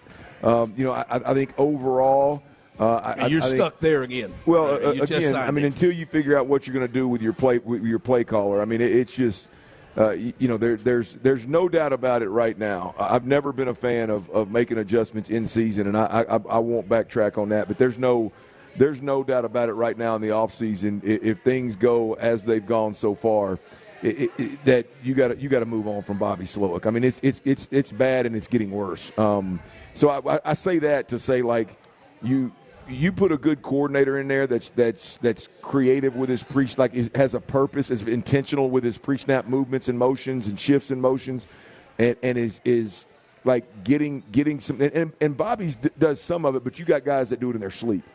I would imagine he'd get a lot more out of these guys than what Bobby's getting out of them at this point. All right, I'm glad you brought up Bobby. You kind of brought that up because I want to get into this conversation with you and as we continue live on a Football Friday here at Home Run Dugout.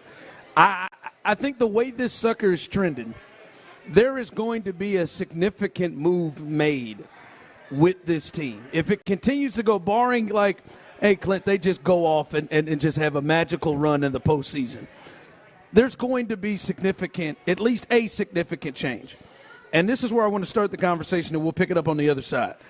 Is firing Bobby Slowick significant enough of a move to be made for you? We'll discuss that coming up next as we continue live right here on The Drive. It definitely wasn't a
9/11 veterans and enables them to rebuild their lives.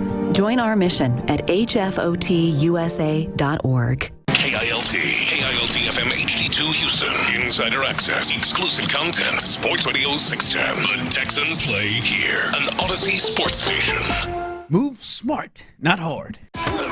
It's a Football Friday on Sports Radio 610. Live from Home Run Dugout in Katy, here's The Drive with Stoerner and Hughley. All right, welcome back in as we are live here at Home Run Dugout. Make some noise in the building. Make some noise as we are out. A good crowd out here. We got Skid Mark over here. He is killing. There you go. Skid Mark was up there hitting bombs. There he was. He was hitting bombs over there. My entire family seems to have made its way on out here. But come on out as we are here live on a Football Friday here in Home Run Dugout. Home Run Dugout here in Katy. Come on out. Have a good time. We'll be here till 6 o'clock. You got a chance to win multiple prizes if you're in the building or you're on your way.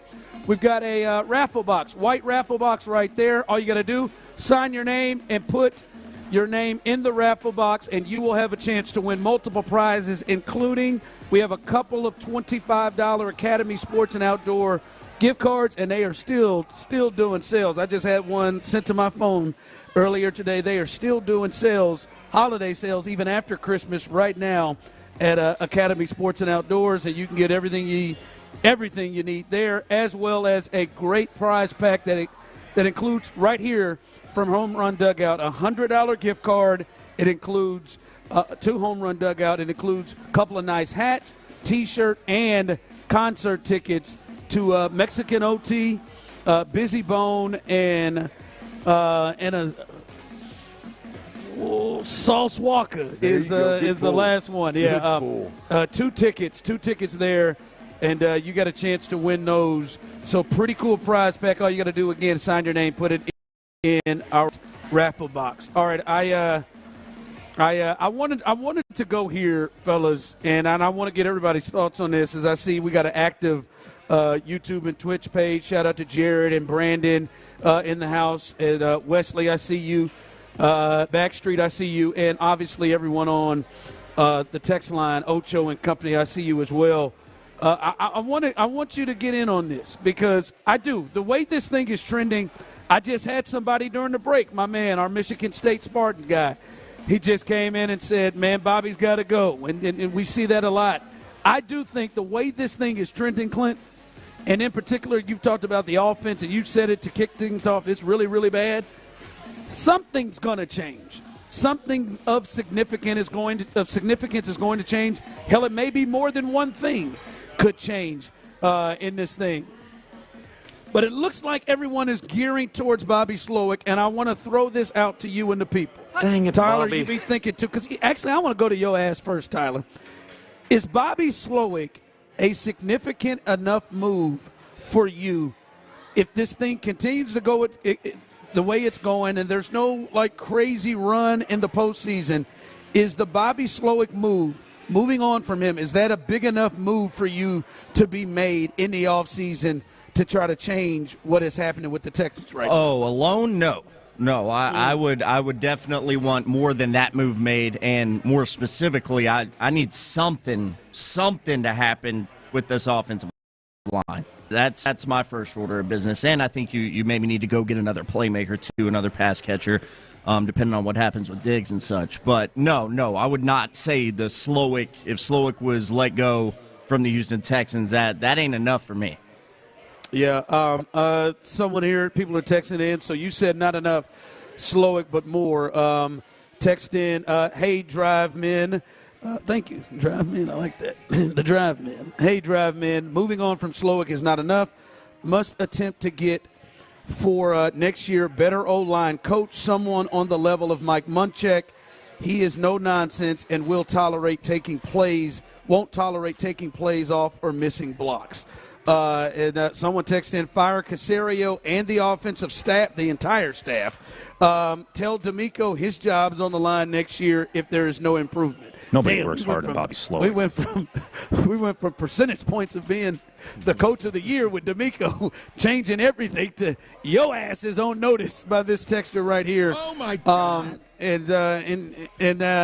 someone saying making a lot of moves. Brandon saying making moves on the offensive line.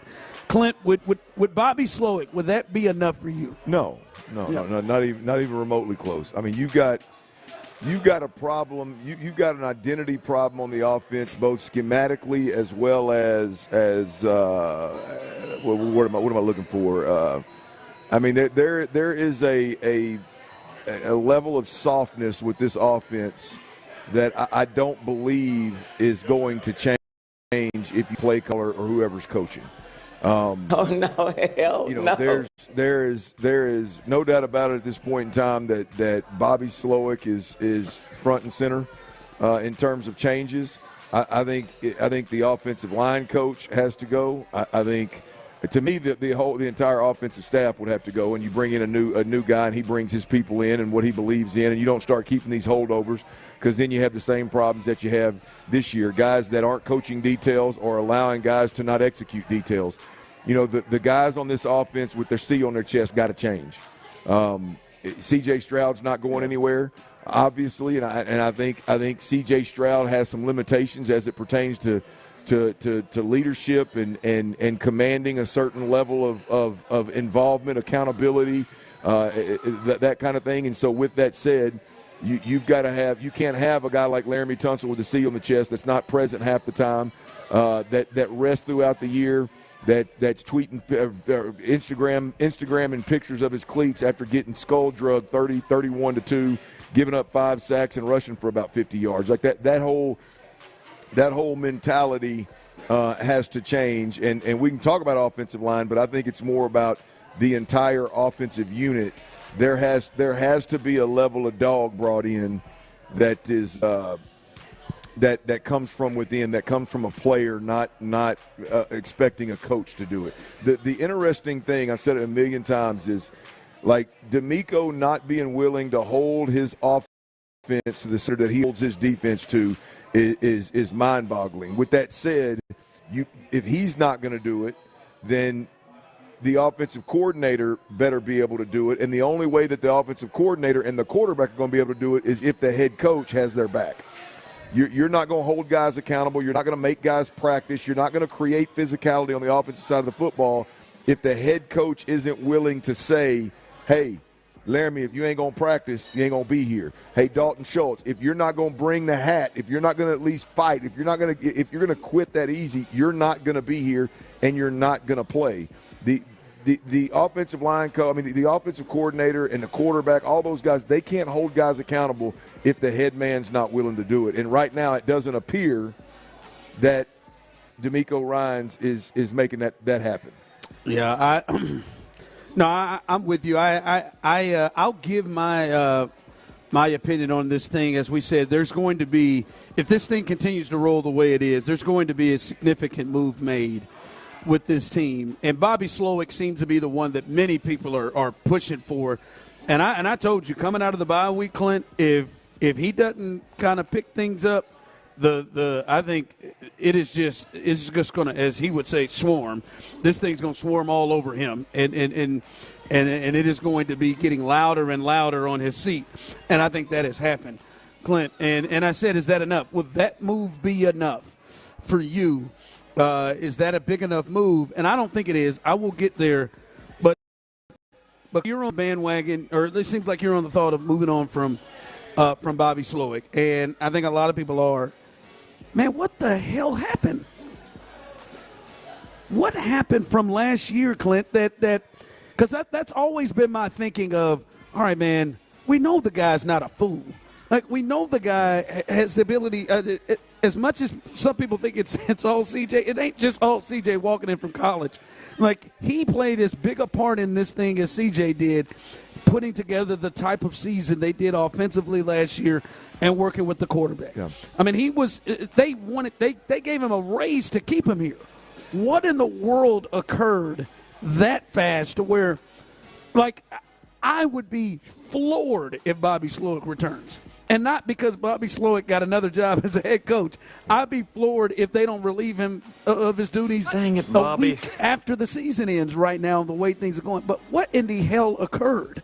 How did we get here with Bobby Slowick? That's the interesting thing, because I think there's layers to it, right? I said this before. If you want one thing, if you want me to give you one thing that I think had the biggest negative impact on this football team offensively, I think it was the signing of Stephon Diggs, deciding you got a five-headed monster and you're going to aggressively drive the football down the field, stretch the field, and be this explosive offense. Like, that mindset has set this offense back majorly relative to what they were doing last year.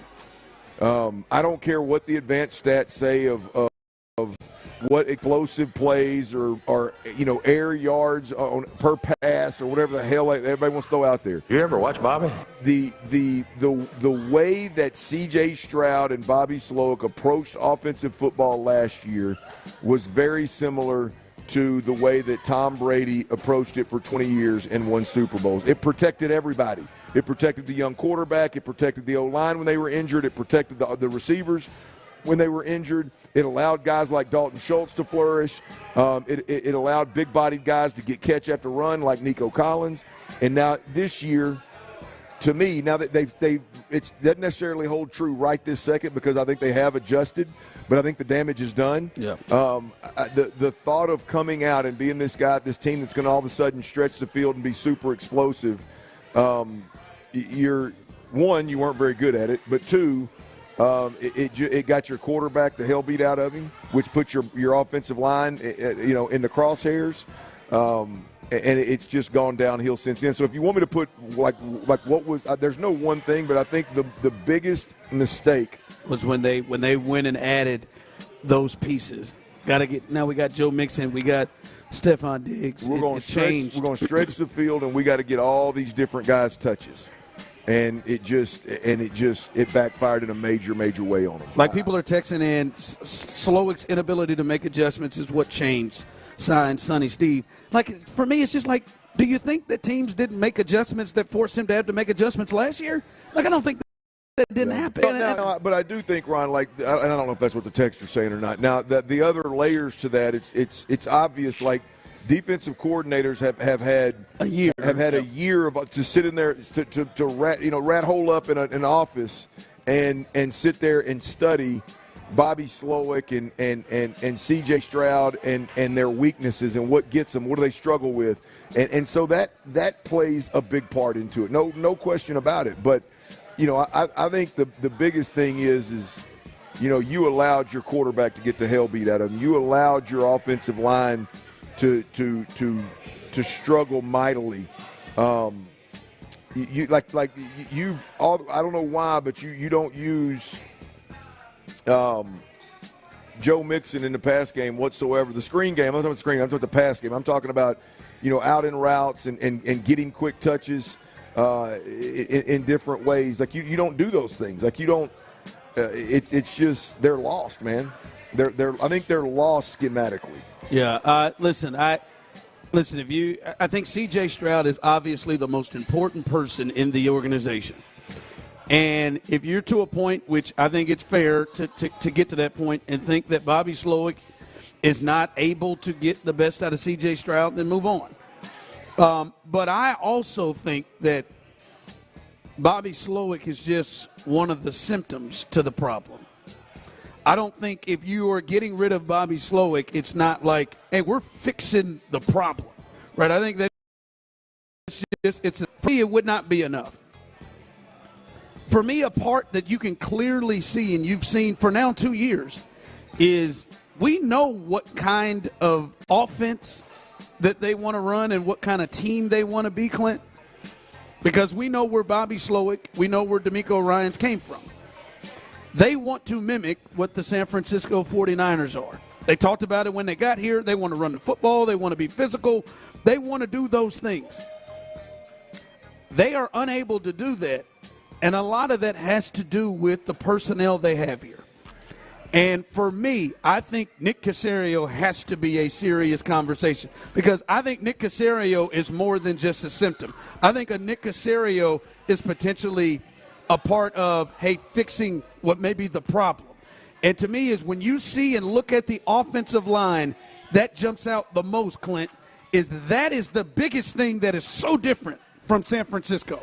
Like, you look at D'Amico's defense. Yes, they got their asses ran through by Derrick Henry. Now, Derrick Henry going to do that to folks. And Lamar. They got their asses ran through.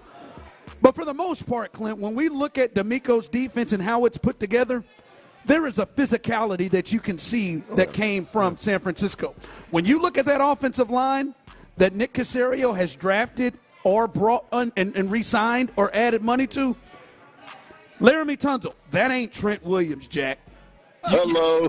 Nothing about it. Yeah. Shaq Mason, who he brought, that ain't what the Niners are doing. Kenyon Green, that's not it.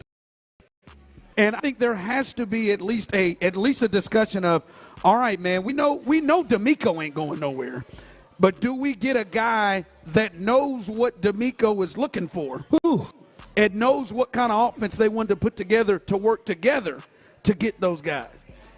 Because I don't know if that guy is drafting Juice Scruggs. I don't know if that guy is signing Shaq Mason to a new deal. I don't know if that guy is signing Laramie Tunsil to a new deal based off what it is that they want to do. Yep. And maybe he gets rid of Bobby Slowick and brings the right guy. But to me, it's got to be higher than Bobby Slowick. Bobby Slowick's a symptom. Like, one thing we can get out here and see is somebody said, all right, man, we want to mimic the 49ers. We want to mimic that look. And we're going to give Dalton Schultz $12 million because we expect our tight ends to block and be able to be effective. George Kittle is who they had at their tight end spot. There ain't nothing about Dalton Schultz that says George Kittle, and they gave him big money. Like, I think there is a disconnect in what it is that D'Amico potentially and that San Francisco style of play offensively, there's a disconnect to what it is that maybe Nick Caserio is doing, because Nick comes from a different place. And they come from the Patriots perfected the angle blocking, perfected the smaller guys, and they'll come in. That's not what the Niners are doing. So I think it needs to go higher than just Bobby Slowick to me. And I'm not going to fire Nick. This might mess up our yogurt date, but I'm not saying that you got to. But I think that's got to be a conversation, because there is some kind of disconnect with the guys at the physical positions that they are bringing in that doesn't match anything of what we saw from what he learned with Kyle Shanahan and that crew in San Francisco. Look, you said physical, and you can go position by position, and you did a great job there. Ultimately, it's just a mindset. Like, if the guys with the C on their chest don't believe in ripping your head off and messing in your neck, you're going to have a soft football team, offensive football team. The reality of it is, if you don't have several guys on the offense that are alphas, that are again, rip your head off and mess in your neck type dudes, this offense is going to take the personality of the quarterback. And I think that's a problem. Yep. You said it. You said it the other day in a way of they need to get some Trent Williams. They need to get some Deebo Samuel. Think about the names and those physical players, and then think about who Nick has brought in. And I'm just saying, even since D'Amico's gotten here, who Nick has brought in or re-signed, it just doesn't seem to jive. It just there seems to be a disconnect there of what it is that he's looking for. All right. Speaking of the last couple of weeks, one thing that's really stuck out that has to change, if they're going to do anything, if they're going to come out there and not embarrass themselves, the city, the fans, like they did again more, this one thing has to change from the last couple of weeks. We'll discuss that next. All right, y'all, Our Vision Homes. We're talking about Houston area's premier turnkey custom home builder. If you're looking to build a custom home, if you're looking to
Papa's John Deere Reaction Monday. Houston's sports leader. Sports Radio 610. It's a Football Friday on Sports Radio 610. Live from Home Run Dugout in Katy, here's The Drive with Stoerner and Hughley.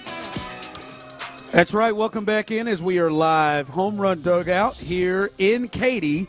Come hang out. A lot of you are off work, and I'm telling you, man, this is a great spot to bring your family and hell, just yourself. The staff is doing a great job. Give the staff a hand, as they are busy out here, baby. Doing a great job here at Home Run Dugout, and they give you first-class service. So get on out here, hang out with us. We'll be here till 6 o'clock, and you got a chance to win.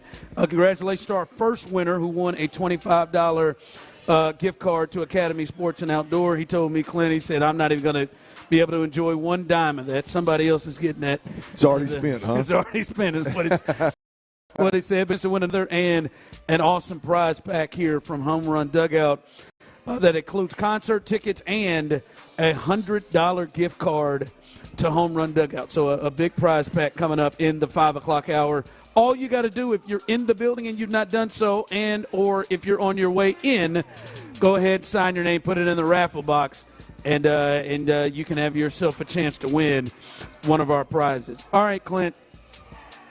Listen, I know for us and fans and people who watch it, look at this, and right now you're pretty down on the Texans, and there's a thought of like, hey, man, they may not make much noise in the playoffs. Stop being a dumpster fire. But obviously, Clint, you being in locker rooms before, you know there ain't no way in hell they're thinking that way. You know, they are trying to figure out, as we've heard them say, all right, we got to fix this situation. We got to do what we can to when they play in the playoffs in that wild card weekend against whoever they play, that they give themselves a chance to change this thing. They'll say, hey, it's a new season. We get a home game, and they'll try to play it that way.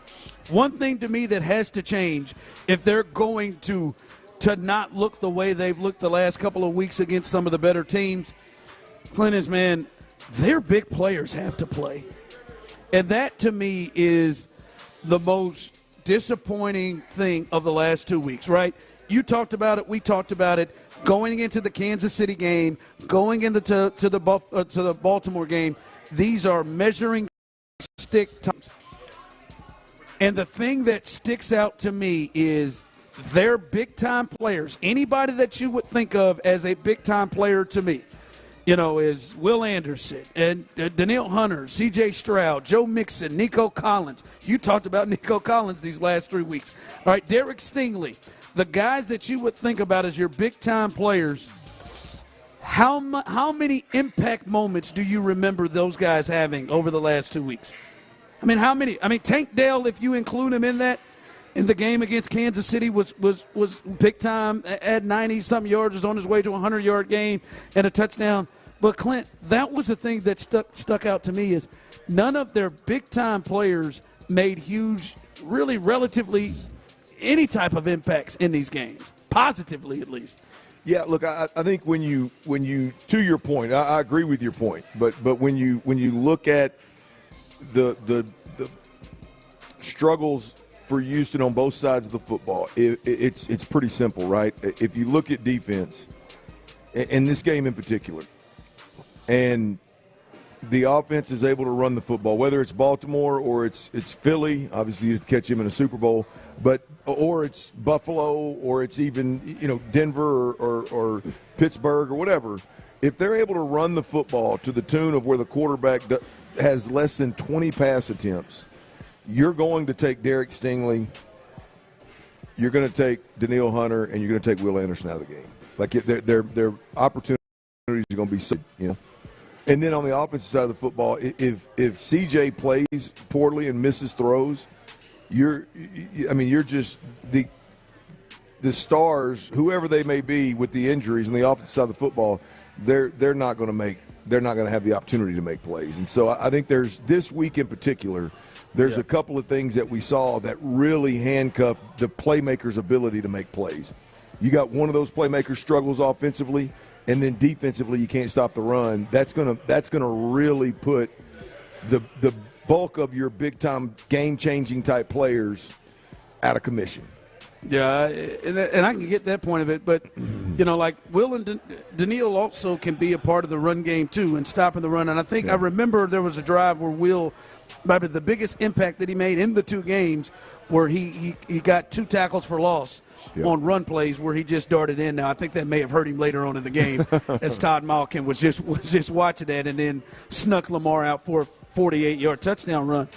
But, I mean, that happened in that game. The Chiefs dropped back 40-something times. And those guys weren't a major impact.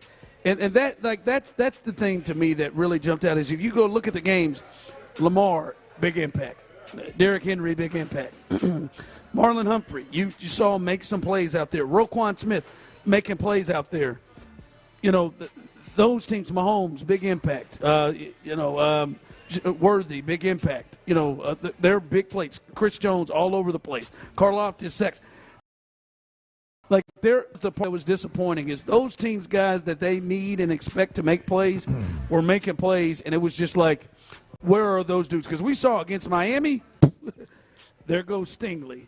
There goes Daniil Hunter, who had more than a sack. There goes Will in that game too, and making big plays. So that is just, to me, is the big. It was a big thing from the text line. Ron should leave Houston. He is uninformed and negative. He is despised in Houston. First off, your mama. In the city. Your mama. And second, you tell me what I said was wrong, because baby, I got you. I got you, big dog. Let's take your grumpy ass somewhere else, man. C.J. Stroud, 29 for 39, 242, and 2 interceptions and 2 touchdowns against the Chiefs. Was that big-time impact? C.J. Stroud, 17 of 31, 185, missed at least 10 passes to wide-open receivers, no touchdowns and an interception. Is that off? Joe Mixon, 14 carries for 57 yards, didn't score a touchdown in the last 2 weeks, 9 carries for 26 yards against Baltimore. Am I off on that and uninformed? What Derek Stingley do in the game? What did Daniil Hunter do? Daniil Hunter was going up against a left guard against the Chiefs. What did he do? Nico, you hear? Maybe you don't want to hear it from me. You heard Clint earlier say it's about 4 straight games. Nico Collins just got shut the hell down by on the back half of his career, Jalen Ramsey. Now you can kiss my whole black ass with all of that. I'm gonna tell you right now. You can say all you want to. I'm just telling you the truth. You watch those games. You know they was missing. And I'm telling you, if they play Pittsburgh, they play the Chargers, those guys are gonna have to impact the game, Clint. They're gonna have to impact the game. You know it, and I know it. I don't matter where the hell I'm from. It's my favorite position to watch. Shoot, you watched it. Get out of here with that. You know what? They got me, didn't they? Damn it, tried to troll me. Son of They got me, didn't they, Tyler? Damn it, man. Wind him up and let him go. God, dog, man, they got me. That's all right. I like it out of you. I like it when you get a little spicy. Gotcha. That was nice. That was a good spiel. I knew the Lord told me to type up them damn stats for a reason. I knew whoever texted that was in trouble when I seen these stats on this. I said, here it comes. Look at God. God. It's all teed up for him. We're at home run dugout. It's teed up. Come on, man. I mean, you don't even need the stats. I mean, you saw it, man. They got to pick it up, man. They gotta have those dudes step up. They're and all I'm telling fixable. you, the way it looks, Clint, is they'll play the Steelers. If those dudes come to play, because they can beat the damn Steelers. This is not the Steelers are not the Ravens or the Chiefs. They can beat the Steelers. Mm-hmm. They got to have those dudes. Yeah, absolutely. C.J. Stroud can play to the level of Russell Wilson. Yeah. He can do that. They got to look, whether you're talking about the team or you're talking about the star players you're talking about, that's what's on the table. They've got to prove that they can go make plays against the best that the league has to offer. And right now, whether you're talking about the Texans as a whole or you're talking about the individuals you just mentioned, they ain't making enough plays with the big boys across the field from them. That's it. Yeah. Yep. Nico Collins can make – Nico Collins a better receiver than George Pickens. Go make plays. You do it. Go make plays. That's all I got to say. I'm sorry. Got to suck it right in. Mm-hmm. Someone texted in, said there aren't lips big enough to kiss that big ass. You're right. He'll give you 15 shots. But I'll give you a shot. He'll give you an hour to get it done. Don't worry. I'll give you a shot. I watch Vince McMahon. I've learned how to – that's probably not a good name to say right now, is it? What'd Vince do? A lot. But he also made people kiss his ass. That was the reference that I was going. that I was going to. Is that my boy Ron? All right, coming up, college football. Listen, I don't know if we'll be able to talk again before the playoffs start, before the next round of playoffs start. Who's on upset alert? Who in the college football playoff, who is on upset alert? Is it Penn State? Is it Oregon? Is it Georgia without their starting quarterback? Or is it them Horns? Calm down, Tyler. Who is on upset alert? We'll discuss that coming up next. All right, y'all, check it out, man. Daisy Sour Cream. They've launched a French onion dip.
WEEKDAY. See for yourself. Go to ZipRecruiter.com/free to try ZipRecruiter for free. That's ZipRecruiter.com/free. In a power outage, keep everything in your home, including your AC, running at half the cost of a generator. Visit BroncoPowerBoost.com.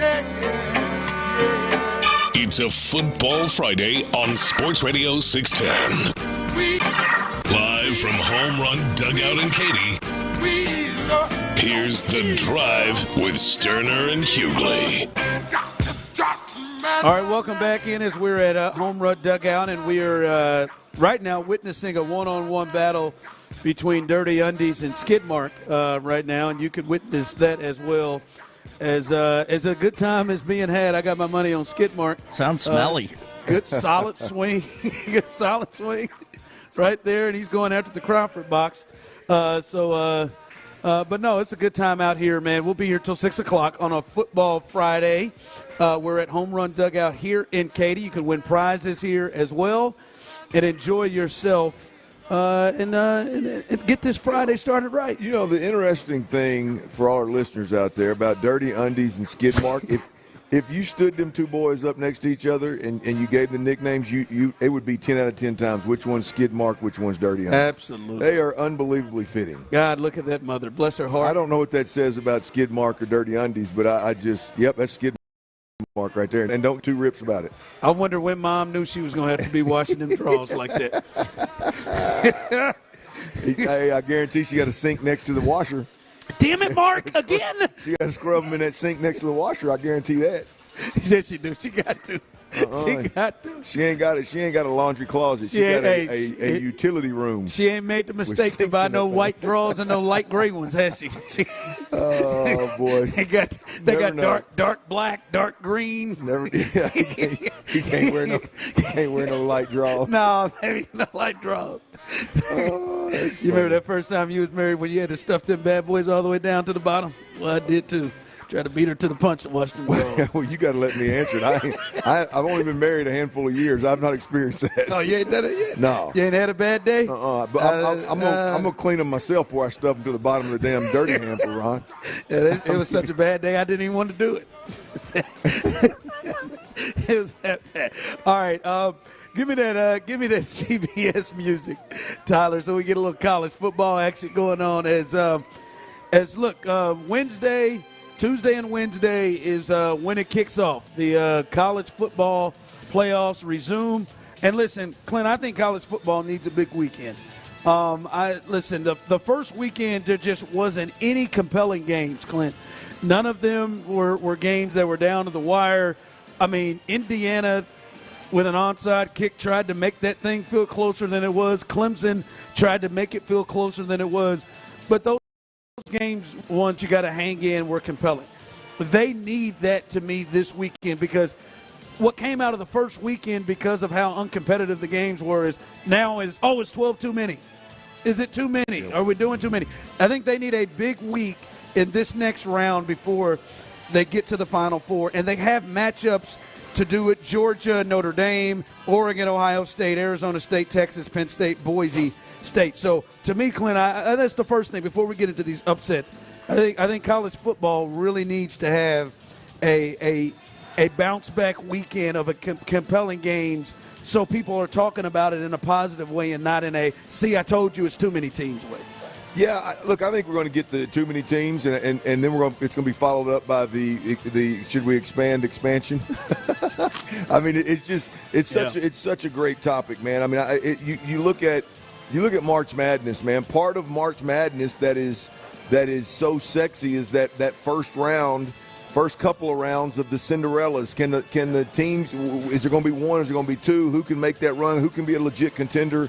And most of them get blown out. But it's the thrill of the watch. You know what I mean? It's the matchup. And so I love it. I think if we're being honest, I think it's going to be hard every year to find 12 teams that are legitimate championship, level teams in college football. I don't care how you structure it, how much you pay these guys. I think that's going to be hard to do. I think the first round is always going to be about the underdogs. Now I think the adjustment. I don't know that Boise State and Arizona State need to be in the first round of this thing. I mean, getting buys and getting the second round of this thing.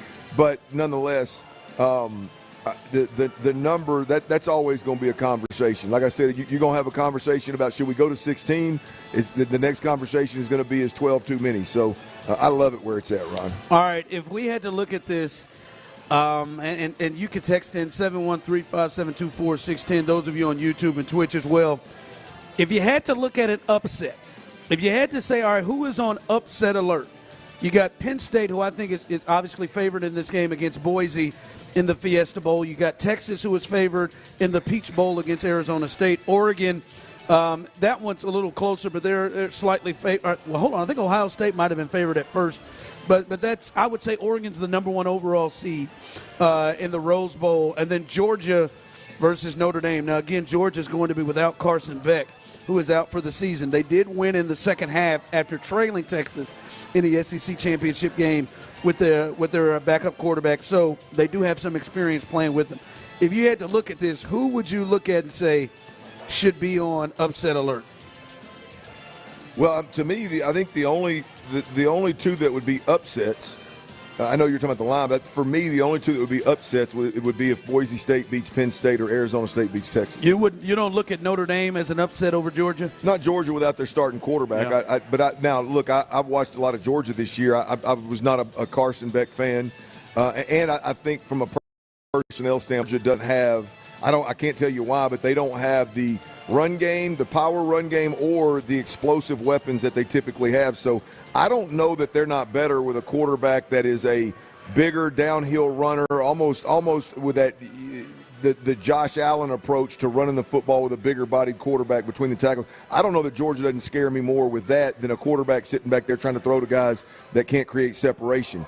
So the matchup of Georgia-Notre Dame is an interesting matchup because I think you're going to have two very similar offenses going against each other, and with quarterbacks that first and foremost are going to beat you with their feet. But the Penn State, Boise State, Texas, Arizona State, that's an interesting one.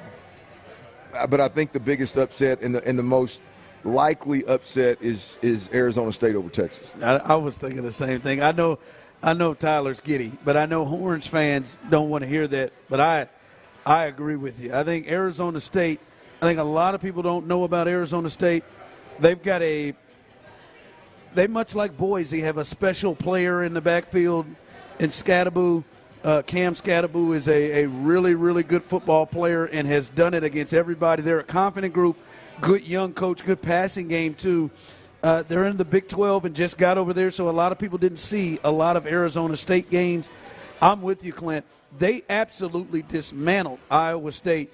It's Iowa State. Iowa State's Matt Campbell's a well-coached football team that's played pretty well, and they didn't belong on the field with and we'll see. And Texas has just played weird games, and they don't seem to ever play up to the caliber of the dudes they have and the recruits they have. So I'm with you. I look at that like that one is the one that jumps out to where, if somebody's got to be on upset alert, to me it's Texas.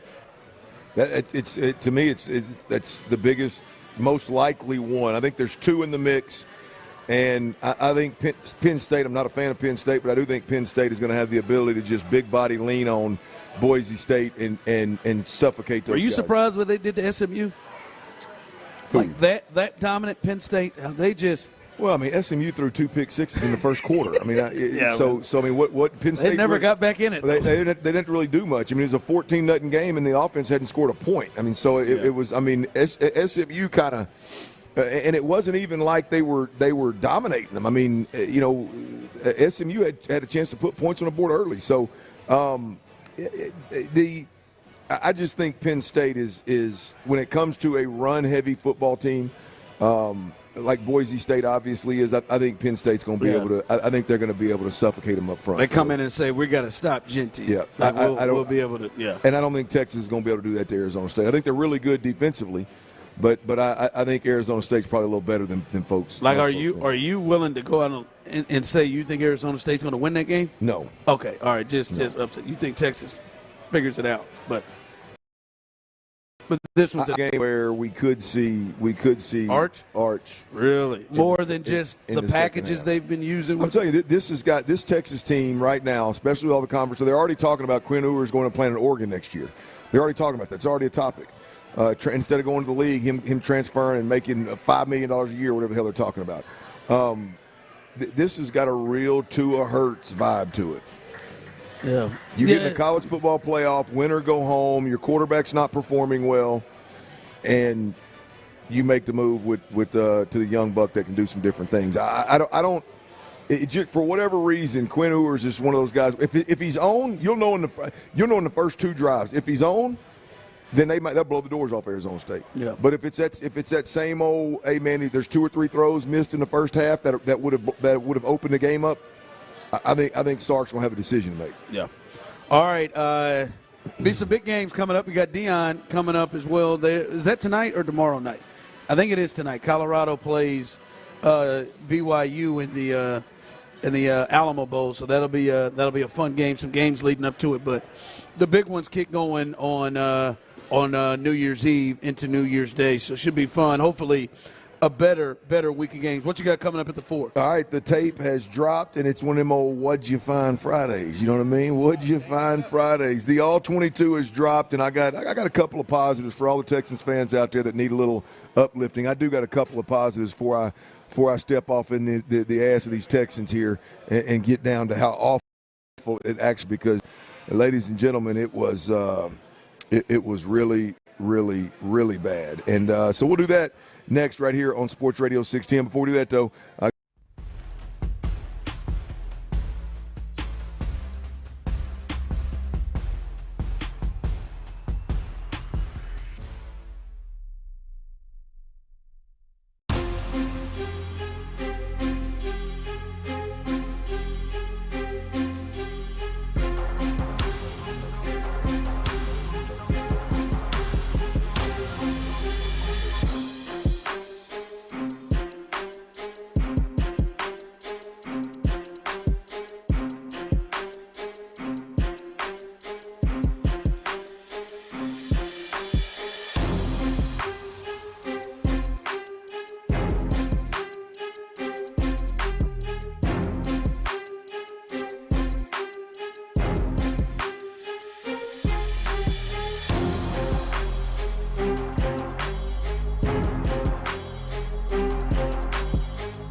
power to 321-321. Products and statements have not been evaluated by the FDA. These products are not intended to diagnose, treat, cure, or prevent any disease or illness. KLTFM HD2 Houston. Insider access. Exclusive content. Sports Radio 610. The Texans play here. An Odyssey sports station. Why your nipples so small, man? Sports Radio 610 presents The Drive with Stoerner and Hughley. Dive into the mind of former NFL quarterback Clint Stoerner. I like a good time. I like to have a party. I know you do. It's Dirty's Daily. Yeah, it is, and it's a Friday. We're at Home Run Dugout over here in Katy. Come through, hang out with us. We got. I just, by the way, Ron, I just had the smoked wings. I'm thinking about getting them. I'm gonna go my top 3 all time. Really? Wow. All right. I'm gonna have to get them wings then. Is that hard to believe? Have you really given yourself some time to think about it? When it's that good, you ain't got to think. You ain't got to think about it. Then you know right in. It's definitely my thought. My hesitation was to use 5 or 3. When you move from the 5, I'm gonna tell you. I'm a like I don't like wings that have a bunch of batter on them, right? And so I lean towards the smoked and grilled wings anyway.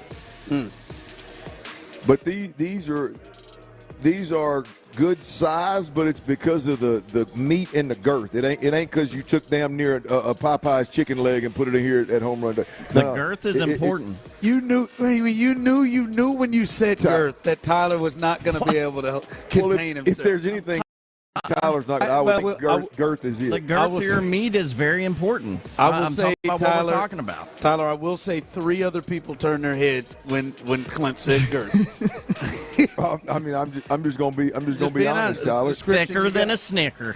I mean, if there's anything girthy about you, it's definitely hidden on a daily basis.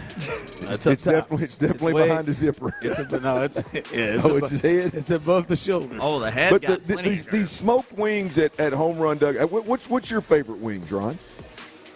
I don't know, man. That was hard off the top of the head. Look, bottom line, these are tremendous. In fact, I'm probably going to give me another order. I'm going to order. I order mine plain with the buffalo on the side. I don't like it all messy and get it all over my face and all over my hands. I get my flavor on the side there, my sauce on the side. These are absolutely tremendous. Thick, girthy, normal buffalo wings. Now you're just being nasty. Yeah, well, I'm just. That's what it is. Just being nasty. I knew Tyler. Oh, by the way, speaking of that drop, I'm gonna get to this tape drop, but I'm trying to. I mean, it's just been a miserable review here. Look out tonight, Lo. I'm leaving town. Damn. I can't even watch that damn sleep mattress commercial. You know what I'm talking about, don't you? The one with Matt Stafford and his old lady laying in the bed. I mean, Matt Stafford and his old lady laying in the bed on a Sleep Number mattress. Mattress commercial. Every time I look at it, I think about her going home with the old backup quarterback. Oh my God, he was third string.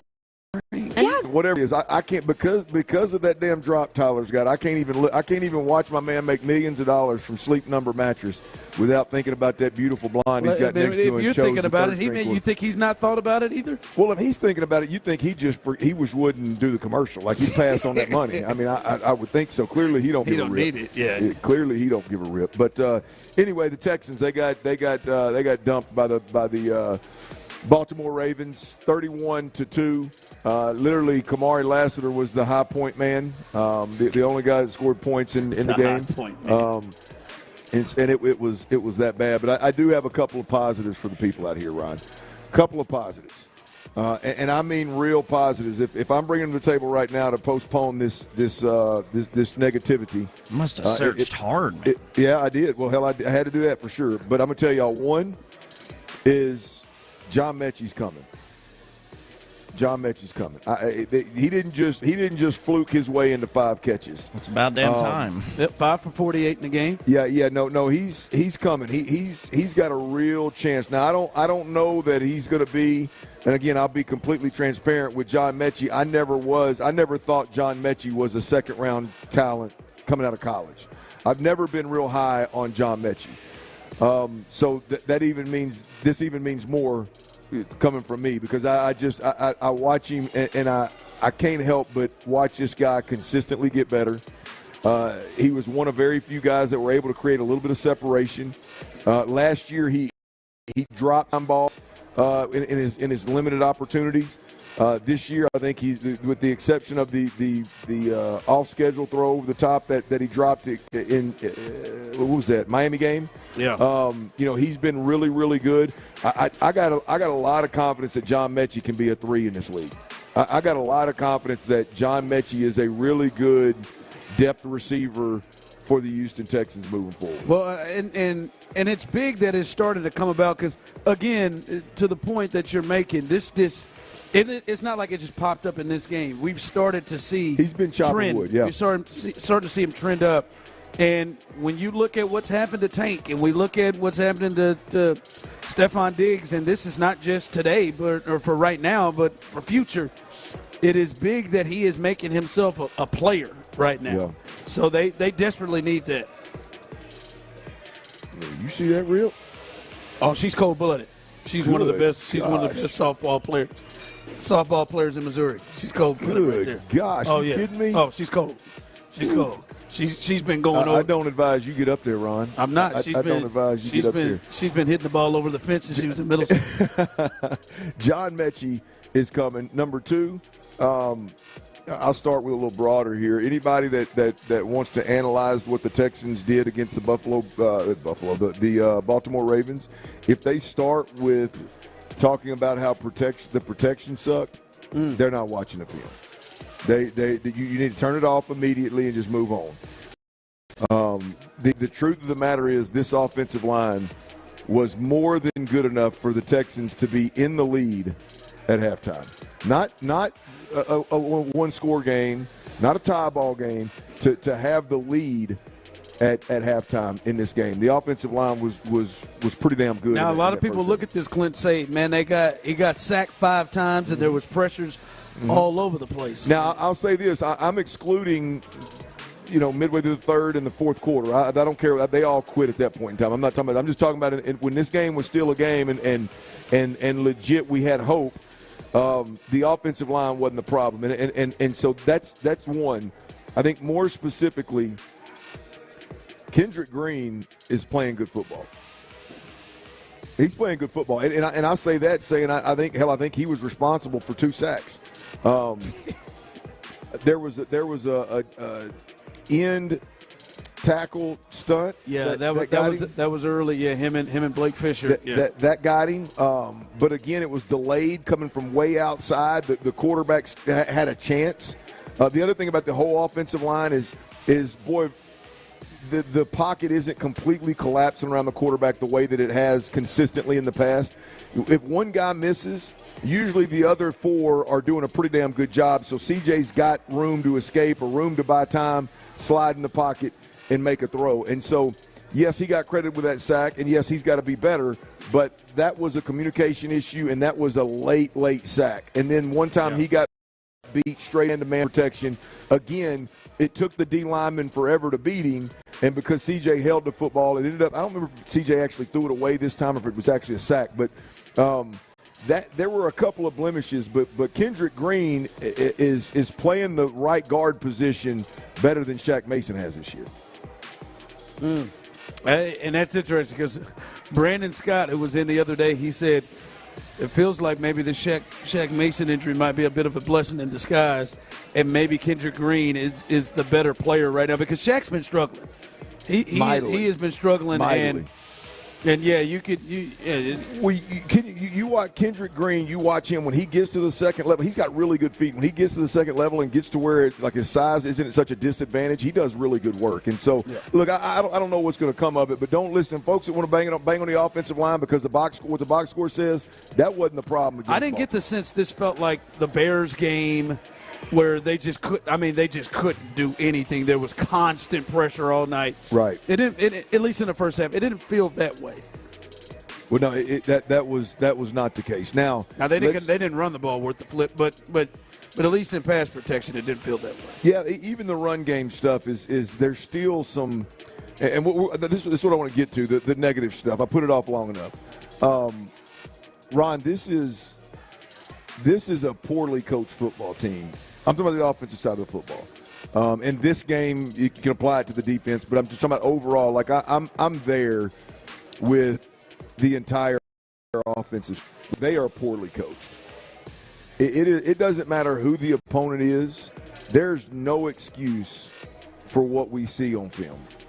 There is no excuse for receivers running into each other.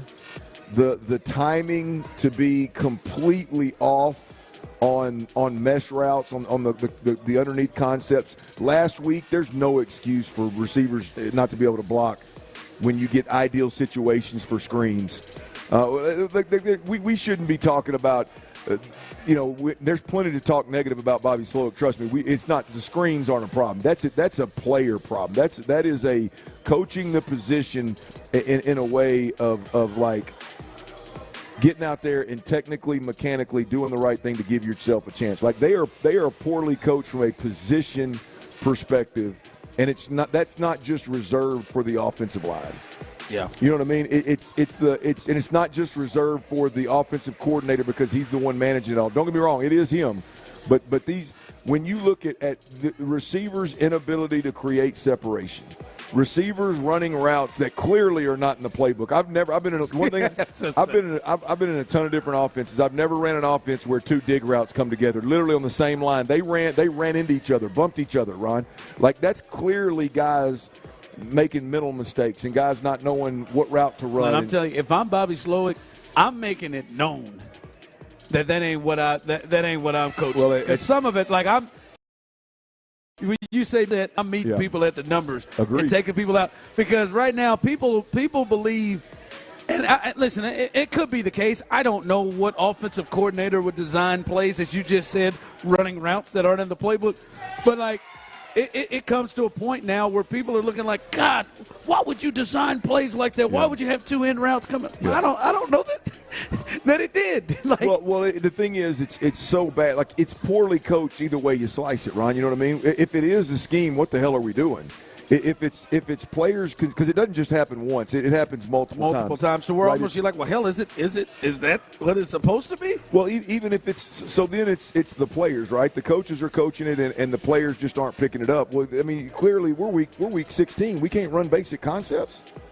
Like, I mean, what's going on here? So whether you're coaching it or you're allowing it, it's an absolute mess. I'm going to give you an example, Ron. What I chose to do with this film today in terms of note taking was I chose to take the offensive possessions in the first half when the game was still a game and write down, note the negatives, like the blatantly obvious WTFs, what are we doing, right? Yeah. The first offensive drive, why Bobby Slowick thought it was a good idea to come out and run into the teeth of the best run defense in football. Or whoever, for some reason, not change it as soon as you see 8 in the box. Right.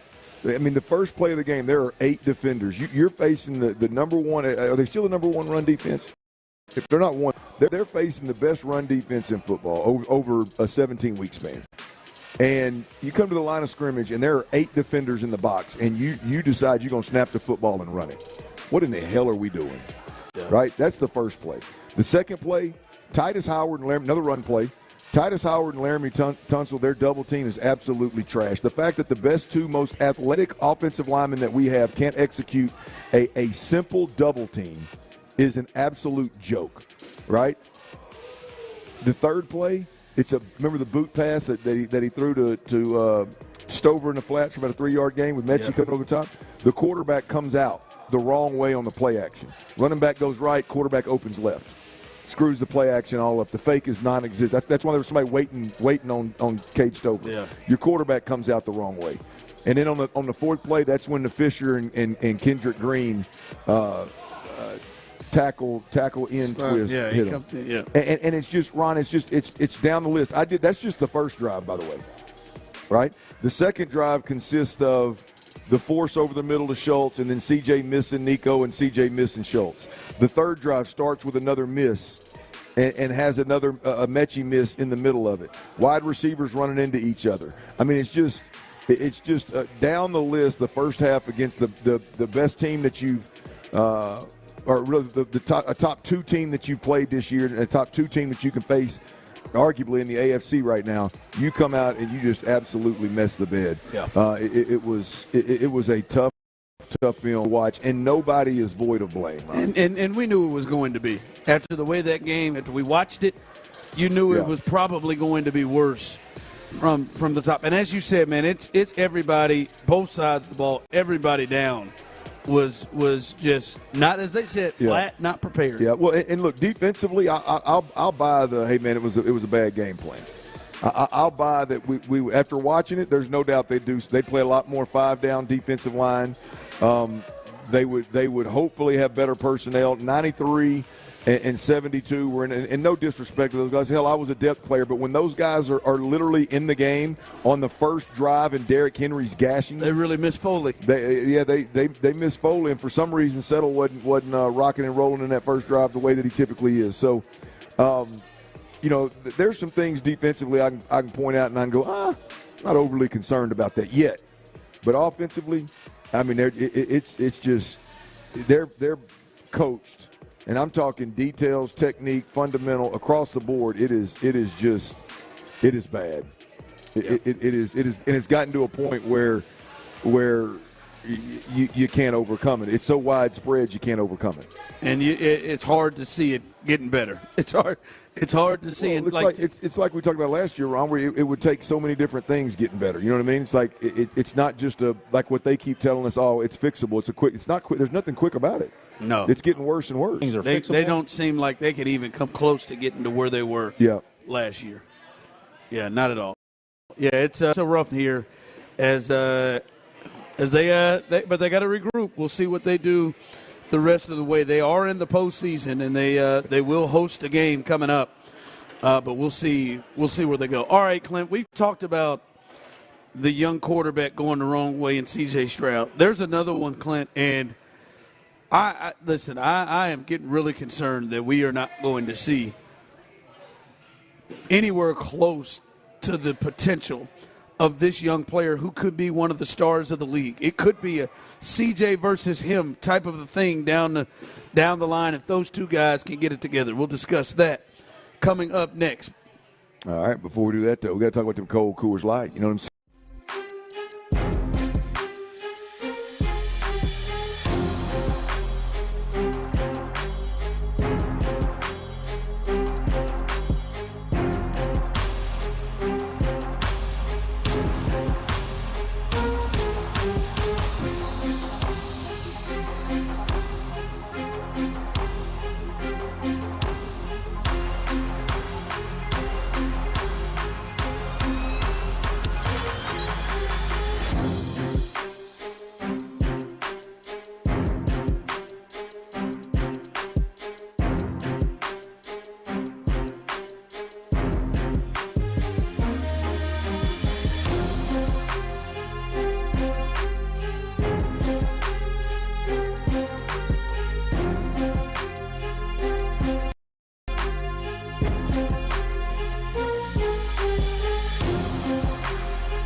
on Houston Sports Leader, Sports Radio 610. It's a Football Friday on Sports Radio 610. Live from Home Run Dugout in Katy, here's The Drive with Stoerner and Hughley. All right, welcome back in as we are live here on a Football Friday here in Katy, Home Run Dugout. Good time being had. We'll be here till 6 o'clock. We'll have another prize to hook you up, prize pack here that includes concert tickets, includes a $100 gift card, hats, clothing, all in that prize pack here at Home Run Dugout. You can win that in the 5 o'clock hour. All you got to do is put your name in our raffle box, and you give yourself a chance to win. But a good time is being had out here on this Football Friday. You can still come out and enjoy yourself and have a good time. Go ahead. I want to invite all the any high school softball coaches out. Get your good NIL package together and come up here and watch this young lady swing this bat. She's cold-blooded, man. Now they're going to have to move from Kansas City area, I believe. They're going to move from Missouri. Well, her aunt lives here, so she might be open. Now. Get your NIL deal together. This one right here, I guarantee it's worth the trip now. Yeah, she is. She is something else. She pitches too. She's something else. I don't know that I've seen a young lady swing a bat the way she does. I'm being dead. And I've watched. Well, here in the break, go there and have a conversation with her. No, I'm okay. Go there and have a conversation with her. From a distance. Swing. Yeah, I'm trying to get Lauren in there to work with her. But I mean, that is. Yeah, it's impressive. That's Altuve on the first pitch of the game. But she's clearly type of stuff. I feel like she may have had the best swing and hit it the furthest than anybody we've seen walk up here today. I'm kidding. Skid mark ain't going over there. Skid mark slid to the other end of the bar. Hey, real quick, Tyler, I'm disappointed in Clint. Tried to leave it to him. Tyler, you know we almost lost Clint today. What? Clint going into his birthday. By the way, can we sing a little happy birthday to Clint? Because Clint is Clint. It's not yet. We ain't there yet. No, I know it's not, but we ain't gonna get to see you. Clint's birthday's in a couple of days. His birthday's in a couple of days. Can we sing a little happy birthday to Clint? Happy birthday to you. Yeah. Happy birthday to you. Happy birthday, dear Dirty. You're going to hit this next Happy birthday to you. There it is. Clint. There we go, Clint. Appreciate that. Tyler, I couldn't hear you singing. In his late 40s. Clint almost didn't make it to work today. Again. Yes. Close. Tyler, Clint showed up in that vehicle with 1% on his phone battery, and you know what that means. You ain't got no car charger? No, he had to get creative. Gotta grow up, man. Because his phone starts his car. So you know how they led us to believe that these damn Tesla's gonna get you, man. You know how it's gonna get me so many times. It's not gonna be worth me just biting a bullet. How in the hole I am on it. Last time Clint's phone didn't get him started. He had his whole family all over Baytown looking for us. Here's the deal. You know how they lead you to believe that they just got chargers everywhere? There's not. There's not superchargers everywhere. For the record, just in case anybody's wondering. They're never there when you need them. The fact that if you came down, we're at Home Run Dugout on the Katy side over here, on the west side of town. If you can't drive on I-10 and find a supercharger within 10 miles of you in Katy, they got enough of them. They got 42 lanes of highway out there, and you can't find a supercharger within 10 miles. Something's wrong. So I mean, they done got me. So, but I found a charger, and I backed into that thing. And got out of the car, and it was a different kind of charger. So I was fiddling around outside a little bit, and I realized that the charger wasn't going to work. And I looked down at my phone in my hand, and I had 1% battery. Y'all remember last time? If my phone dies, it's a key. Yeah, it's the key. It starts the car. I wish I had a camera on me. I about did the splits trying to get back in that car. Because you can't call nobody to get to you. You can't do nothing. So hold on. This is pure ignorance. So I don't know. So if you are in the car and you have it started and you're going, if it dies, you're good. You just won't be able to start it. There's no dying in those things. It's if you get out. If you get out. It's getting out because it's the key to get back in. And, and it has to recognize the key, which is your phone, to start the card. Or else it just keeps asking for the key, right? Well, you open the app on your phone, and it registers with the car, and boom, you can start it and go. Well, when your phone's dead, none of that works. He was panicking like a hooker in church. I know he would. I know he would. Sweating like one, too. Yeah, man, I was nervous, boy. But I made it. And the interesting thing, I didn't even need to charge it. I was just because I was a little early. I was like, let me slide in here and get a little extra charge. A little extra charge. For once. See what happens. Do things in a responsible manner, Tyler, and get gas or charge when I'm not desperate. See what happens? Yeah, it's kind of a lose-lose. Exactly. I was about to say, I felt like he was trying to take a shot at Tyler or something. Well, no, I mean, I'm better living life on the edge, man. I'm better just living on the edge, man. Yeah, we know you love to live it on the edge. Hey, man, I did want to get your thoughts after watching that horrific game last night. 6-3, Caleb Williams.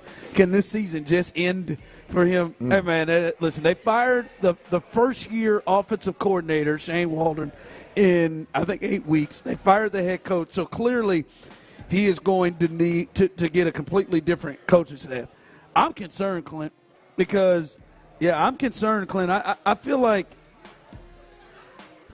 this dude has as much talent, nearly as much talent as anybody we've seen in the last, I don't know, maybe decade in terms of just natural quarterback talent.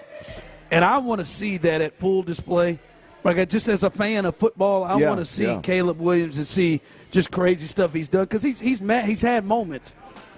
But, man, I am really, really concerned that the Bears are not going to find what they need to find to help him. Well, look, we dodged a bullet here in Houston, or at least we think we did with DeMeco Ryans, because this is what, and for everybody out there, like when I talked about I prefer hiring offensive-minded coaches, like this is what you risk. Is Matt Eberflus goes through 2 offensive coordinators in 2 years, and he's going to end up ruining your superstar quarterback. Caleb's going through 2. So it's been 3 total. You're right. That's right. So at the end of the day, they've got to get it right. They passed on Cliff Kingsbury as the offensive coordinator. They could have had Cliff Kingsbury. They passed on him.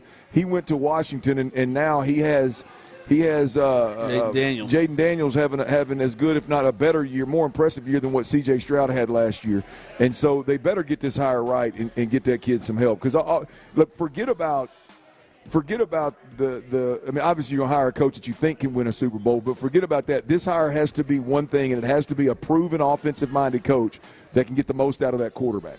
And now, if that guy can get you to 8 or 9 wins and can somewhat get the culture around there right, if he's not the guy then you can move on and find that Super Bowl winner. But you better find somebody that can get Caleb Williams moving in the right direction, or you're going to be in trouble once again, like they've been in trouble for years in Chicago of not being able to make it work. Because like if he's on this track, it's like it's getting worse and worse. He's just getting. You talk about a guy getting the hell beat out of him. I mean, it's been going on all year long, and some of that is you got to attribute to his style of play. He said it yesterday. He probably had about 3 sacks that were on him. Yeah.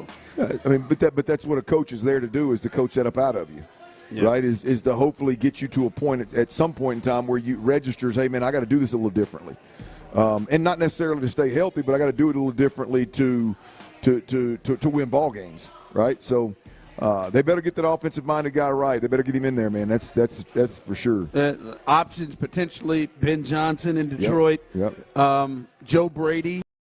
He started to come up a little bit more after what he's done in Buffalo with Josh Allen, Cliff Kingsbury. You mentioned Liam Cohen, Kellen Moore is starting to get some. I know you're not the biggest Kellen Moore fan, but there are some options out there. They can't mess this one up. And the thing is, right now, you would feel like there are guys who would love to work with him. Yeah. That see that talent, that would love to work with him. The question is going to be is do you go with obviously you get a shot at somebody like Ben Johnson, you go with Ben Johnson. But I don't know if they're going to get that shot. But so it comes down to it. Do you go with somebody that runs a different system, or do you just go all in on Cliff Kingsbury, who failed as a head coach with Arizona, but is familiar with Caleb Williams, and Caleb knows him, so you know exactly what you're getting into. And if it doesn't work, you could always say, hey, man, Caleb wanted him. Not that you would ever say it publicly, but that's ultimately what you're looking at. So we'll see, man. It's going to be fun to watch that kid if they ever get the right offensive mind with him, though. That's for sure. Yeah.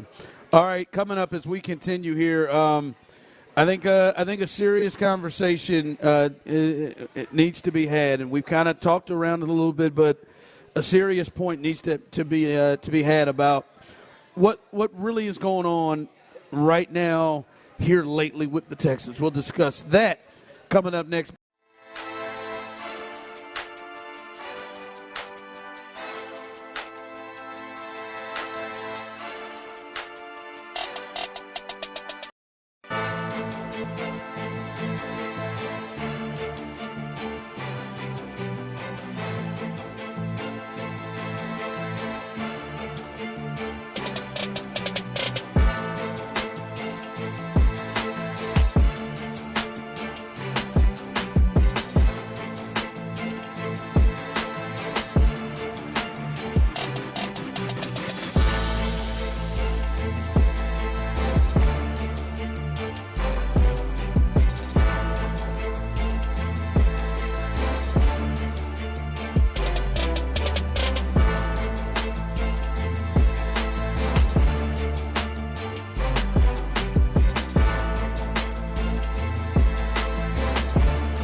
reimagine your music and your drive. Experience the all-new reimagined Nissan Kicks for yourself at nissanusa.com today. Available feature. Bose is a registered trademark of the Bose Corporation. It's a Football Friday on Sports Radio 610. Live from Home Run Dugout in Katy, here's The Drive with Stoerner and Hughley. That's right. Welcome back into The Drive as we are live here in Katy, Home Run Dugout. Come on out as we are still hooking people up. In the 5 o'clock hour, you got a chance to win a big prize pack here that includes concert tickets, that includes a $100 gift card, shirts, hats, a Yeti, and you can win that coming up here in the 5 o'clock hour. If you have not done so, all you got to do is sign your name, put it in our raffle box right there in that table. If you're in the building, it's right there. If you're on your way in, you can't miss it. Right to the right of us as we're set up, and you have a chance. There you go. Have a chance to win a pair of tickets. So you want to do that as we continue rolling here, Clint. Listen, I think this week has been an eye-opening experience. You talked about as the tape is dropped. If you missed that, you can catch that right either at 2 o'clock as we started the show, 4 o'clock as well, as the tape really coming out and seeing things between the Texans and the Ravens in that game.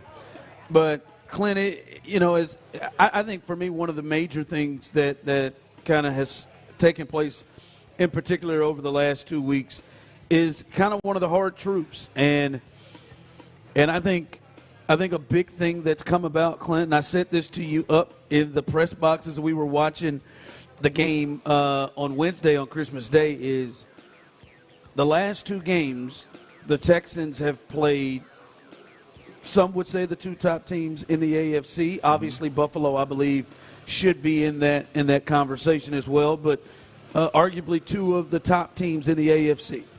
And with that, 2 of the top quarterbacks in the AFC and in football.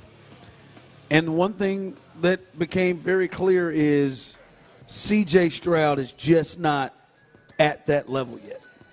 And coming into the year, I think, Clint, and I think this may be a little bit of everything that was put on him. And I think, and we added to it. Maybe we put too much.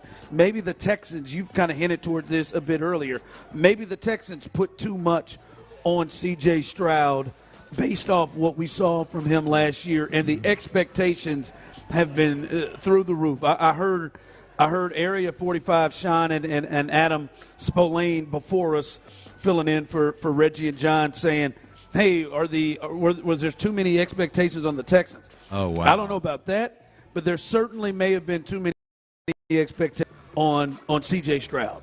Too high. Because when I say what we were talking, Clint, people were in before the season of, hey, this dude can play toe-to-toe with any quarterback in the league. Like many people were, he's above Lamar Jackson. Hell, the MVP odds came out in Vegas before the season started, and he was second behind Patrick Mahomes, right? And there was a lot of conversation.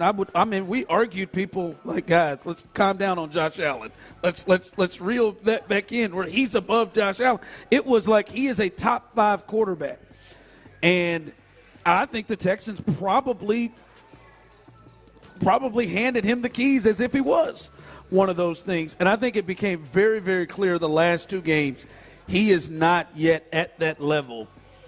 And that became apparent. And I think coming into the year, many people thought that he would be in that ballpark. And he's been more here of late, 10 to 15 range as opposed to top 5. And I think that's the real hard truth that we and a lot of Texans fans have to look at is, boy, it was really apparent that those 2 guys the last 2 weeks were at a different level than C.J. Stroud. Based on what we saw last year, it's not just is he. I mean, he was on that level, period. Point blank, there's no ifs, ands, or buts about it. Now, obviously, doing it over, a 10 or 12 or 15-year Spain is a different ass. But the type of season he had. What he did last year, look, I was convinced top 3. I was convinced that brand of ball was who he was and what he was going to do and how he was going to play the game for the next 20 years the same way Brady did. And for some reason, they've gone off the deep end, and it doesn't look anything like what he was doing last year. And so I was convinced that he was there. Not what I thought he may be. I was convinced that he was there. And now I'm convinced right now we've seen enough bad that I'm convinced that I'm not even comfortable using the yet word when we say, well, he's not there yet.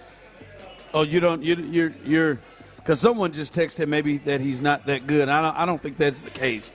But you're saying you want to pump the brakes all the way. 100%. Like there's no conversation to be had right now with CJ in the same conversation with Pat Mahomes and the best 5 quarterbacks in the NFL. Like there's no conversation there. And it's to me it's one of those where we've seen just as much bad as we've seen good. And I know he can play at that level. That's the thing. We saw him play at that level, Clint, for an extended period of time. Not like it was beautiful. 2 weeks. It was 15, beautiful. Look, 16, 17 I was weeks. more convinced than anybody that's ever watched a kid play. I think I embrace and appreciate that brand of football a lot more than most folks do in 2024. I was more convinced than anybody. But right now, we're at a point where, yes, he's physically unbelievably gifted, but playing that position for a long period of time at the highest level and remaining in the top 5, you've got to be able to deal with adversity. Like you got to be an alpha that when things go wrong, hey fellas, look at me, man. Follow me. Get on my back. I got you. Right? You got to be the level of alpha that when you can't run the ball for nothing, you're the worst pass protecting offensive line in football. You got to have the alpha behind the center that can say, "Hey man, you ain't resting today. We're not. Nobody's resting this week at practice. We just gave up 6 sacks and we ran for 22 yards in a game. Like nobody's resting. It's week 6. Get your ass in gear. Let's ride." Like you don't have that, right? To me, that's what has been exposed this year. I don't all of a sudden think that the kid can't play the position. Physically, he's as gifted as anybody out there. Do you think? And obviously, I think the expectations were too high. We're seeing it. But do you think the Texans potentially put too much on him as a second-year quarterback going into this year? It seemed like they treated him or approached him like he was a vet. Well, it's hard to tell because I'm not privy to the information in that locker room. If he doesn't have the ability to simply, if you've got a rip call, if you got an offensive line protection call where your offensive line sliding to the right and he doesn't simply no. I'm fixing to get my head knocked off over here to the left. Yeah. Liz, let's send this thing left. If he doesn't have the ability, the freedom to do that within this system, then less of it's on him. I don't know what he has the ability to do. To me, I had the ability to walk up and rip and Liz anything. I've never been in a system where the quarterback couldn't overrule the center and say, "No, I need y'all to slide left." Right? I've never been in a system where you walk to the line of scrimmage and there's 8 guys crowding the line of scrimmage and we just run it into it anyway. I've never been in a system that was that offensive coordinator, play caller centric. You know what I mean? Yeah. A couple of texts coming in. You saw him play at that level when they had no NFL film on him. And now that people have a game plan for him after he had probably the biggest fluke year in history, you have seen Stroud have the best year, or you haven't seen him have his best year. Also, someone coming in behind that, CJ is still a top quarterback. He's just not playing like it right now. The first one, a fluke to me is not 17 weeks. I agree with you. They got some tape on him, and him and Bobby, and they have tried to throw different things to maybe confuse him and not to go to his strengths. But still, as Clint has said throughout the year, first off, it didn't just happen in the Baltimore game. It's been trending there. Clint has looked at the tape every week and has come every week with how He did not did last year. He didn't make that play last year. He read that last year. He took that last year. He wasn't so aggressive last year. So it's been building to this. But no, I mean, I don't think last year was a fluke. I just think he is playing. He is just playing differently. The decisions he's making are completely different. It's not. I mean, nobody's condemning the kid. It's just it's guys come in the league, and maybe it's their first year, maybe it's their sixth year.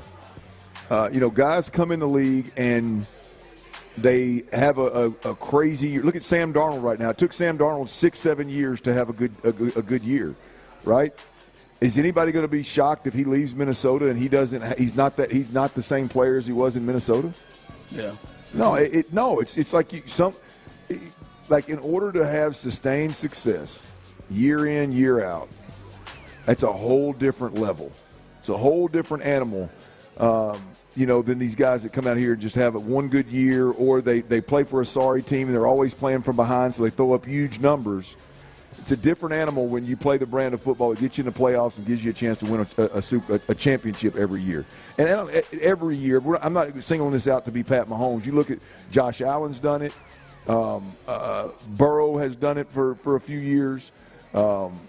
Obviously, Jalen Hurts has done it for a few years. Second year now, with buddy with Detroit's done it for a couple of years now. Matt Stafford has done it for Detroit. Yeah. It's hard to be that damn good all the time. It's hard to commit to the things that allow you to be that good all the time, and that's a big ask for C.J. Stroud right now. Yeah, no, I mean, listen, I think it's the hard truth right now, and the Texans are not where you and where many of us thought they would be. Like, we thought they'd win the division, but we thought it would look different.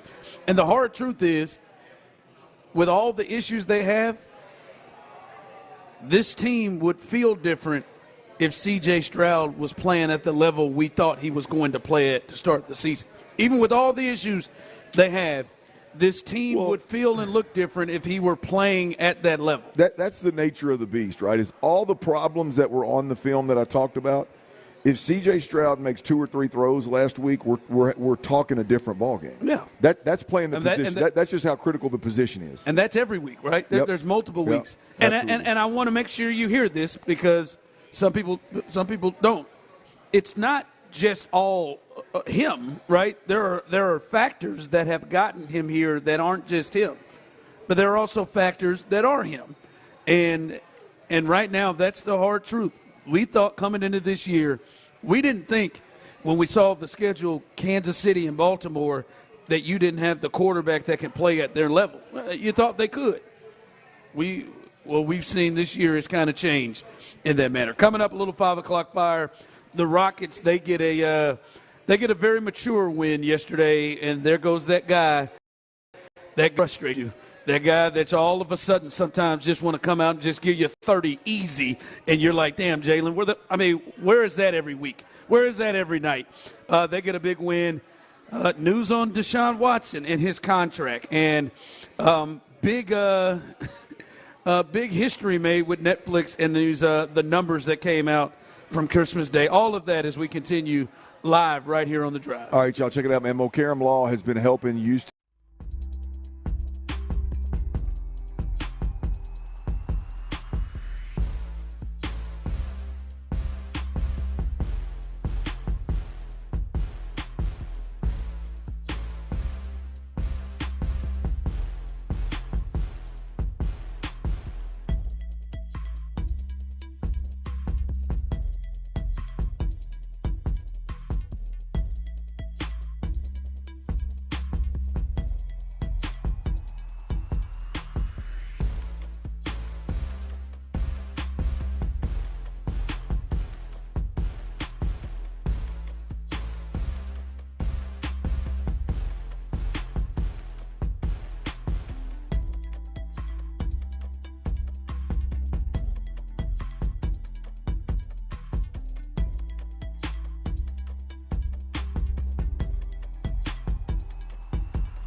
AILT. AILT FM HD2 Houston. Insider access. Exclusive content. Sports Radio 610. The Texans play here. An Odyssey sports station. Game changeness. We have a liftoff. Sports Radio 610 presents The Drive with Stoerner and Hughley. It's the 5 o'clock fire. It is 5 o'clock. Congratulations. Hopefully you're off work. Luckily, Dirty and the Blonde Tip Bomber as well. There it is, as Psycho T, a.k.a. T-Mill, have the latest. The latest is, it is 5 o'clock fire, and 5 o'clock fire is brought to you by Kirk Holmes, as well as we are live here on a Football Friday on the road at Home Run Dugout here in Katy. Make your way on out here. We'll be here till 6 o'clock. TV's out here. Good time being had. And this is usually around the time when we're out here, Clint, where people start making their way out here and having some drinks and coming out here and just letting their kids run the hell all over the place so they can just chill and just, I'm looking at a bunch of parents who ain't looked at and seen their kids in 20 minutes, an hour, just rolling as they out here doing God knows what, and they just sipping on drinks, and it's all right. It's the perfect spot to do that. A good time to be had here. By the way, here you got a chance to win one more prize pack. Includes tickets, includes a $100 gift card here to Home Run Dugout, hat, T-shirts, a great Yeti deal. Cup. Yeti Cup, yep, that's coming up after. Let's do it after this segment ends. So if you have not signed your name and put it in our raffle box, you might want to do so before this segment ends. You'll get a chance to win. Who's that? That's is that win those tickets. Is that New Year's Eve? Mexican OT. Yep. Which one of them Bone? Busy Bone. Busy Bone. There you go. Yep. And who? You had the other one. Salts Walker. Yeah. That's and they do it right here. And I'm telling you, Clint, since we've been here, they have some pretty good acts that come out here and they do and put on shows here, and so you'll have a chance to come on out and win those tickets. By the way, some sad news: Greg Gumbel passed away. Man, that's a legend, bro. Yeah, Greg Gumbel passed away. Who out of Chicago, had worked for years for NBC. I remember from years being the guy who hosts the NCAA tournament. We knew he was sick. He was off from doing the NCAA tournament for the first time in years, and he passed away at the age of 78. So Greg Gumbel, one of the broadcasting giants, passes away. I want to put you on the spot here. Okay. So I know I actually talked about this when you were out a day last week with whoever was filling in with us. I told him about your cool trick you have with memorized play-by-play calls. Yeah. Do you have any a Gumbel? What's your best Gumbel? Oh boy, Greg was more of a studio guy. Yeah, that's the tough part. He did some NFL stuff. He would always say good job.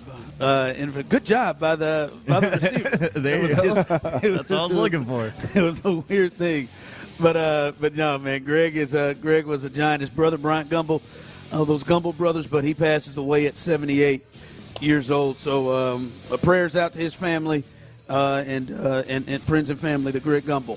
All right, Clint. The Rockets, they continue. They're the number 2 in the West right now, behind Oklahoma City. They win in New Orleans, go on the road, and just never was a contest. The Pelicans are struggling, and they go in there and keep them struggling. They win 128-111.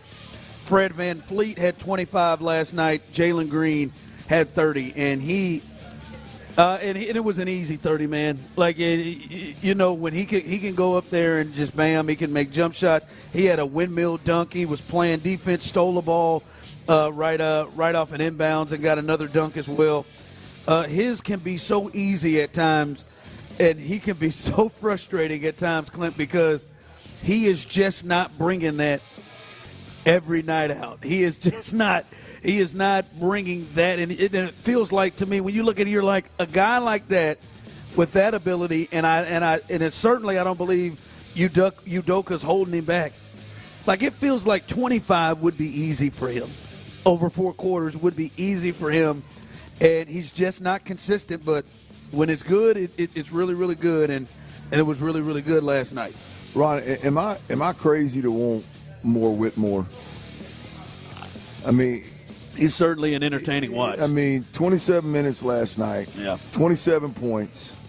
4 of 8 from 3-point range. How many he get up last night? How many attempts he get up? He was where's he at?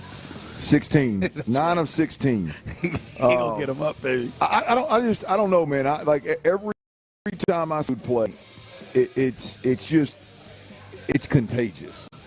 You know what I mean? It's one of them, like, you can't help but think that dude just being on the floor makes everybody around him work a little harder, makes everybody around him, poke their chest out a little bit and have a little bit more dog than maybe they do without. And now, look, I understand he got playing time because Eason was out with a leg injury. Yeah. And Dylan Brooks too. Yeah, so I understand that he's obviously they got some decisions to make, but man, I can't help but every time I see him on the floor, he's one of my favorites. It's just like the same thing with Jalen, consistency, right? He's just got to be consistent, and like when he's on, it feels good, but he gonna get them shots up regardless, yeah. And sometimes it's not.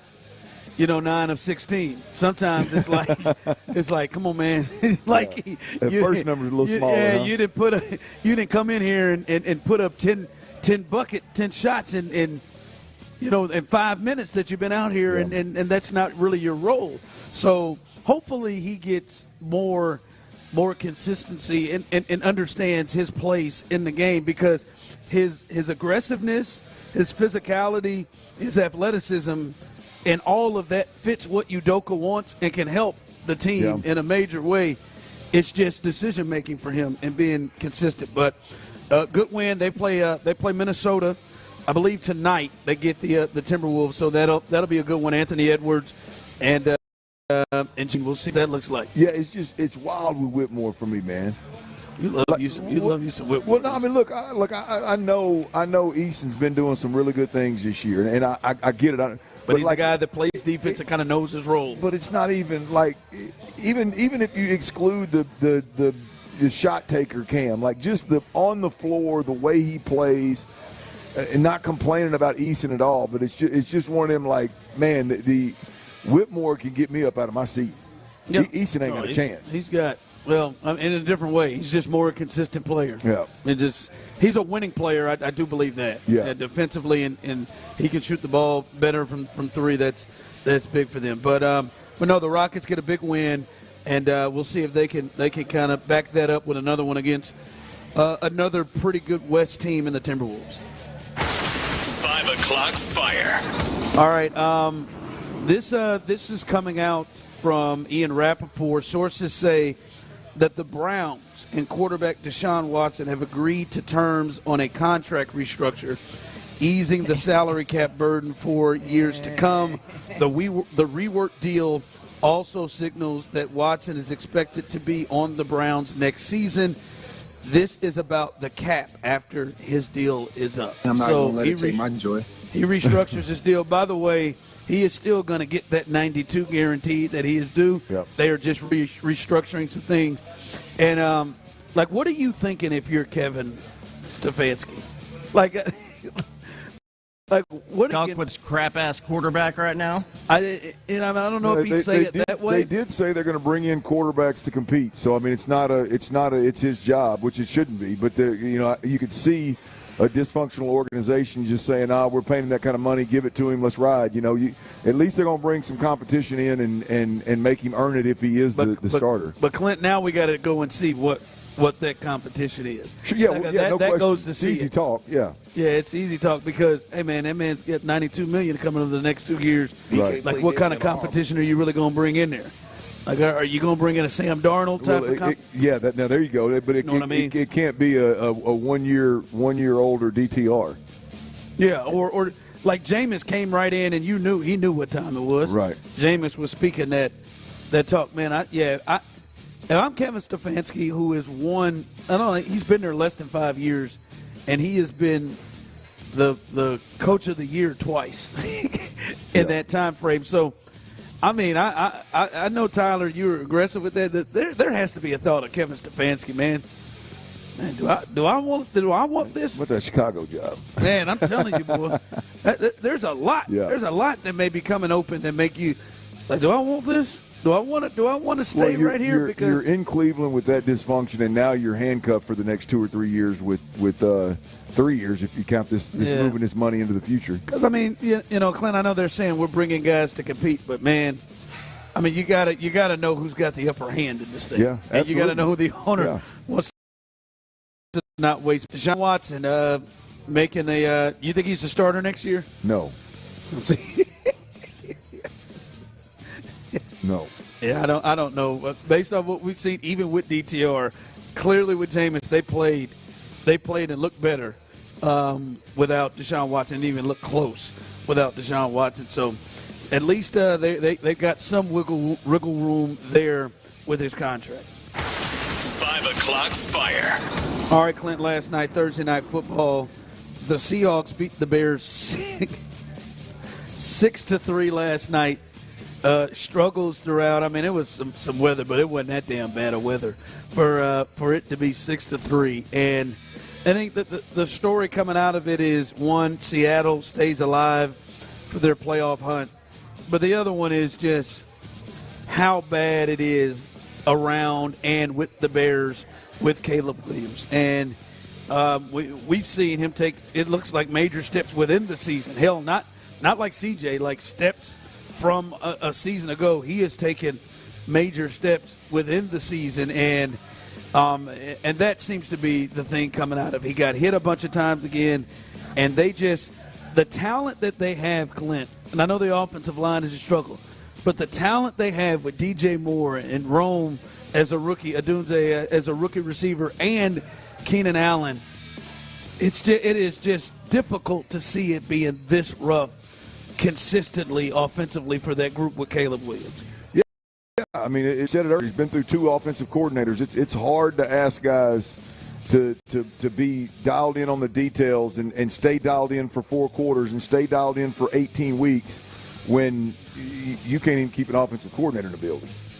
Right? I mean, so it's roughest on the quarterback. So hopefully they can get it right, because I think this dude is for us NFL fans is, you know, there ain't but a couple of dudes out there that can do what he does the way he does it, and he's going to be a lot of fun to watch if they get the right offensive mind paired with him. Yeah, and that is, I mean, that's obviously the clear thing right now is to get the right offensive guy in mind paired with them. Hell, if I'm them, man, I'm like, hey man, let's shut him down, man.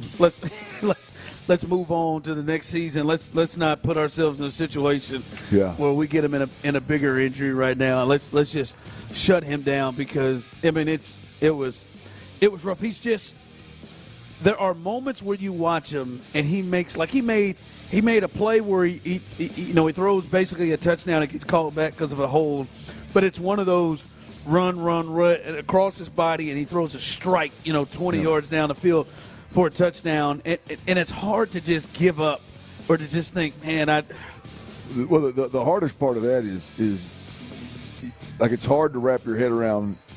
As sexy as that is, we want to get that out of your game. Like we want fewer of those. Yeah. And more of the routine layups is the end game here, and it's a lot. Like I saw C.J. Stroud in the first few games, everybody talking about how sexy it was.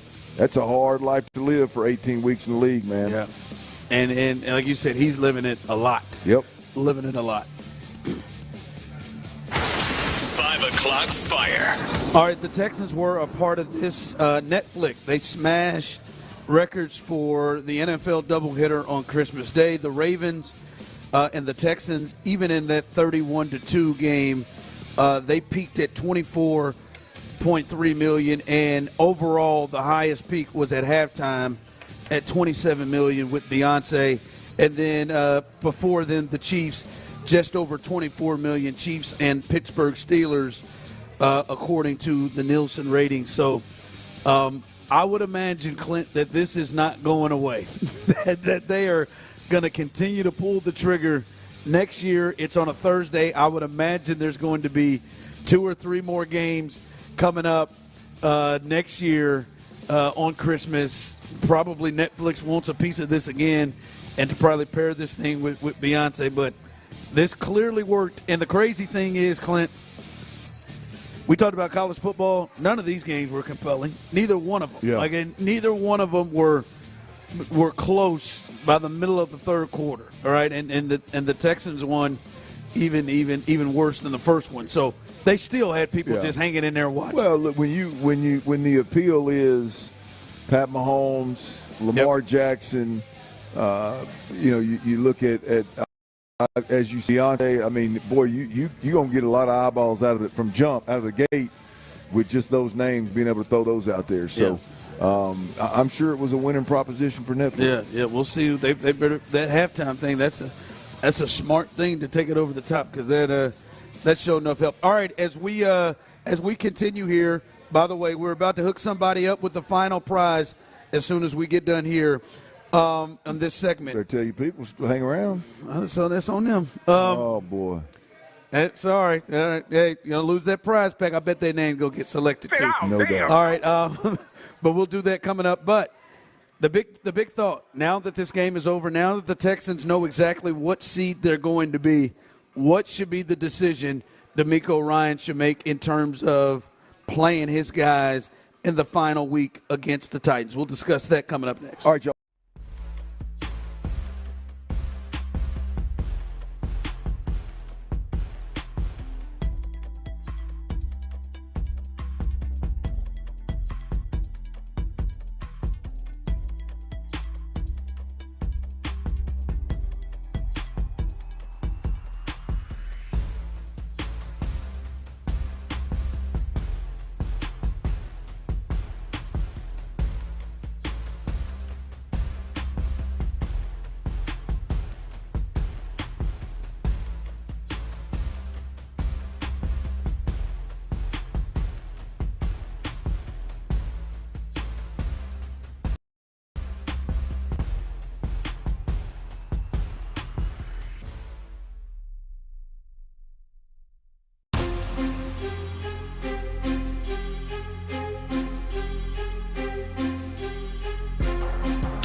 Bubba's John Deere Reaction Monday. Houston's sports leader. Sports Radio 610. It's a Football Friday on Sports Radio 610. Live from Home Run Dugout in Katy, here's The Drive with Stoerner and Hughley.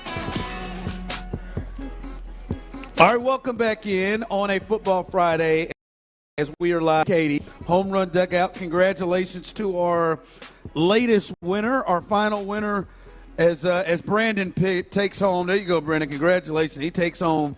My man kept pulling different things. Oh, for real? Oh, this. He kept pulling out different things. So, congratulations to him as he takes home the prize pack here from Home Run Dugout. And it's been a good time out here as usual, as we always have a good time out here. Come on out still, man. It's a good time. Clint, I heard they got reverse happy hour starting at 10 o'clock. So you come out here and get that little happy hour action. And this, I'm telling you, this would be a hell. If I lived out here close, this would be a hell of a spot. Yeah, to send them kids out there and let them run. Hell, you don't live here close, and your family and your extended family was here today. about 20 deep out here. And then gonna leave 2 minutes before the grand prize giveaway. That's all right. They wouldn't have won, as we see there. All right.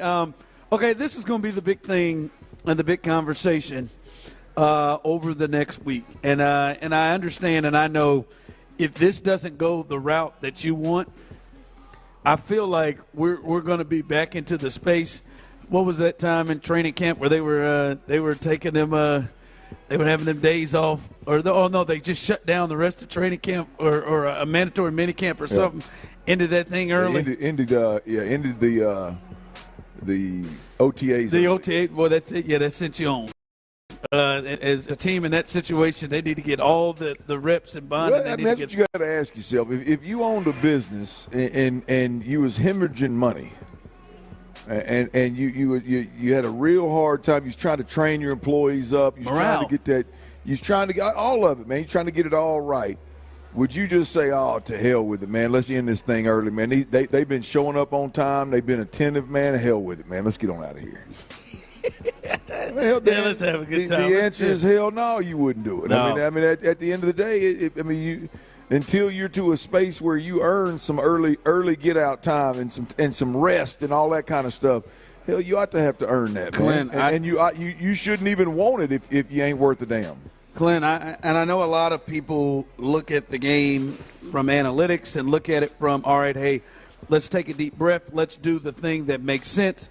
But I'm going to tell you what, Clint, I will be floored if they play the Tennessee Titans in Nashville and their starters aren't playing. I will be floored if D'Amico makes the decision, all right, hey, man, we're going to sit CJ, we're going to sit Nico, we're going to sit somebody. I will be floored if they don't do that, because I just don't think they can finish up what they did against Baltimore, and then the next time they play with an opportunity to play another game, the next time they play is the playoff game. I cannot believe that will be the case, and I will be shocked if they don't play in this game, Clint. Yeah, I mean, the Texans rest their players week 18 before the playoff game, and the answer is hell no. I mean, when it's all said and done, nobody, the way you played against Baltimore, nobody earned the right to have any level of confidence that you can go put your best foot forward the next time you take the field. Oh, no, hell no. The performance against Baltimore, what you earned was some really good, solid work days between now and the playoff. Say some solid work days. Oh, some solid work days. We got 10 days here. We got 10 days before from that Wednesday Christmas game until you play Sunday against the Tennessee Titans. Now, what are we going to do with them 10 days? Right? I mean, this isn't a difficult decision here. You play well against Baltimore, win, lose, or draw. You just play well where we're moving in the right direction. Hell, I'll give you a couple days off. We'll come back, and we may even consider some of you guys not playing against Tennessee. But after what you did, no days off, and everybody's going to play. Now, I'll be honest with you. I'm an everybody should play guy, first and foremost. You got some exceptions? If there are going to be exceptions, there's a handful that I wouldn't have a problem with. 28 on offense. If Joe Mixon, because he is that important to the end game here. If we got a chance of beating Pittsburgh, we need him, and he's played all year long. He has played balls to the wall and left every bit of it on the field when they've given to. So if Joe Mixon needs that time, I can live with that. That's the only guy on the offensive side of the ball. Defensively, if 51 and 55 need a little, and by the way, at 24, Derek Stingley Jr., if those guys have any kind of nagging injuries and need that time off, I can live with it. That's about it for me. I just think it's been so bad. Oh, I would not. You know what I mean? I would be all in. Everybody's in, but I can. I'm gonna sit back and take a deep breath if a handful of those guys get some time. No, I'm not saying anything stupid, right? If somebody's got an injury that you want to like Shaq Mason, you know, we'll see his Juice Scruggs. Maybe you want to, maybe you want to see what he looks like before needs some action before he gets in, since he missed some days. But I'm just saying, if it ain't right, anybody who has, those injuries. I'll be honest with you. You were to start naming people. I might. You know what? I got one exception. I was going to say I would play everybody. I got one exception. I may sit Kamari Lassiter down. You can't lose another nickel defender. And I didn't worry of anybody on the field. He was the one I didn't worry about at all in terms of bringing it in intensity. I might sit him down just because. I can't afford another one of those injuries in that secondary, in that area. So I might think about him. But really, man, it was so bad. And really, it's the last two games just like we got to get a positive feel. We got to get a positive feeling going. Well, I think that's as important as the potential risk of maybe an injury right now. I think that is as important as the last time you were out there, you weren't executing. CJ saying he played the worst game he's ever played, and you're getting your ass kicked. Well, I think that the most interesting thing is our decision is going to be with CJ. Yeah. Right? Because, CJ himself said he was banged up. You can understand that. You watch him play. Clearly there's something there. Even if it's just fatigue, there's something there. So it'll be interesting to see how DeMeco handles that situation, because what I've said all along is the DeMeco, at some point, he's going to decide to treat his offense just like he does his defense and be critical and hold them accountable and all that jive. It'll be interesting from that perspective how he handles C.J. Stroud. Because after watching it, it's a game where C.J. got to play.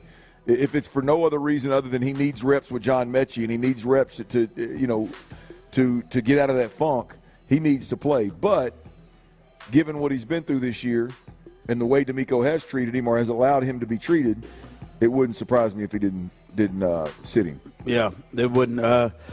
No, it would. We'll see what he does coming up. But I'll be surprised because I feel like DeMeco's got to be hot, and whatever he shows to us, he's got to be completely annoyed and fired up. Not even annoyed, just pissed at what they put forth. They all should be.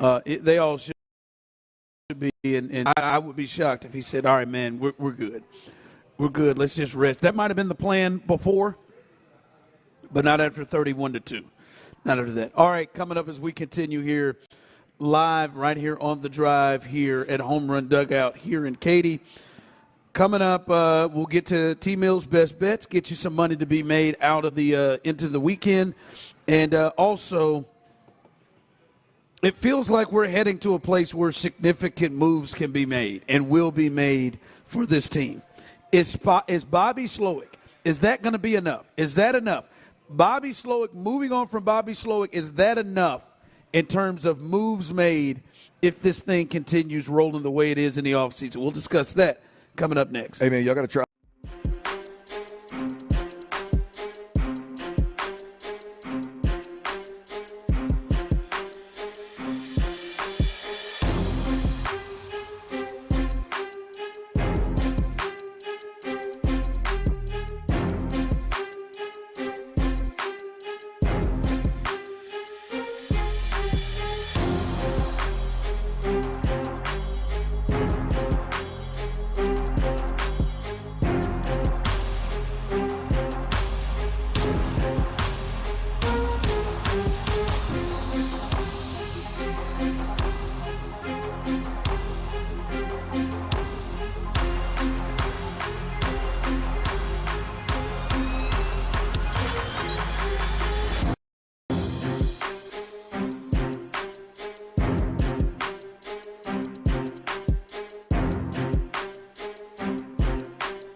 Take home the XT6 today with $0 down. Visit us on 59 and Bissonnet or at BaywayCadillacSouthwest.com. Tyler, I love you too, man. You so H-Town. It's a Football Friday on Sports Radio 610. Live from Home Run Dugout in Katy, here's The Drive with Stoerner and Hughley. Again, happy holidays. We appreciate everybody throughout the 4 hours who've come and hung out with us a bit. Shout out to the staff here at Home Run Dugout. They were running around big time, doing a lot here, so we do appreciate them. As always, they're always great.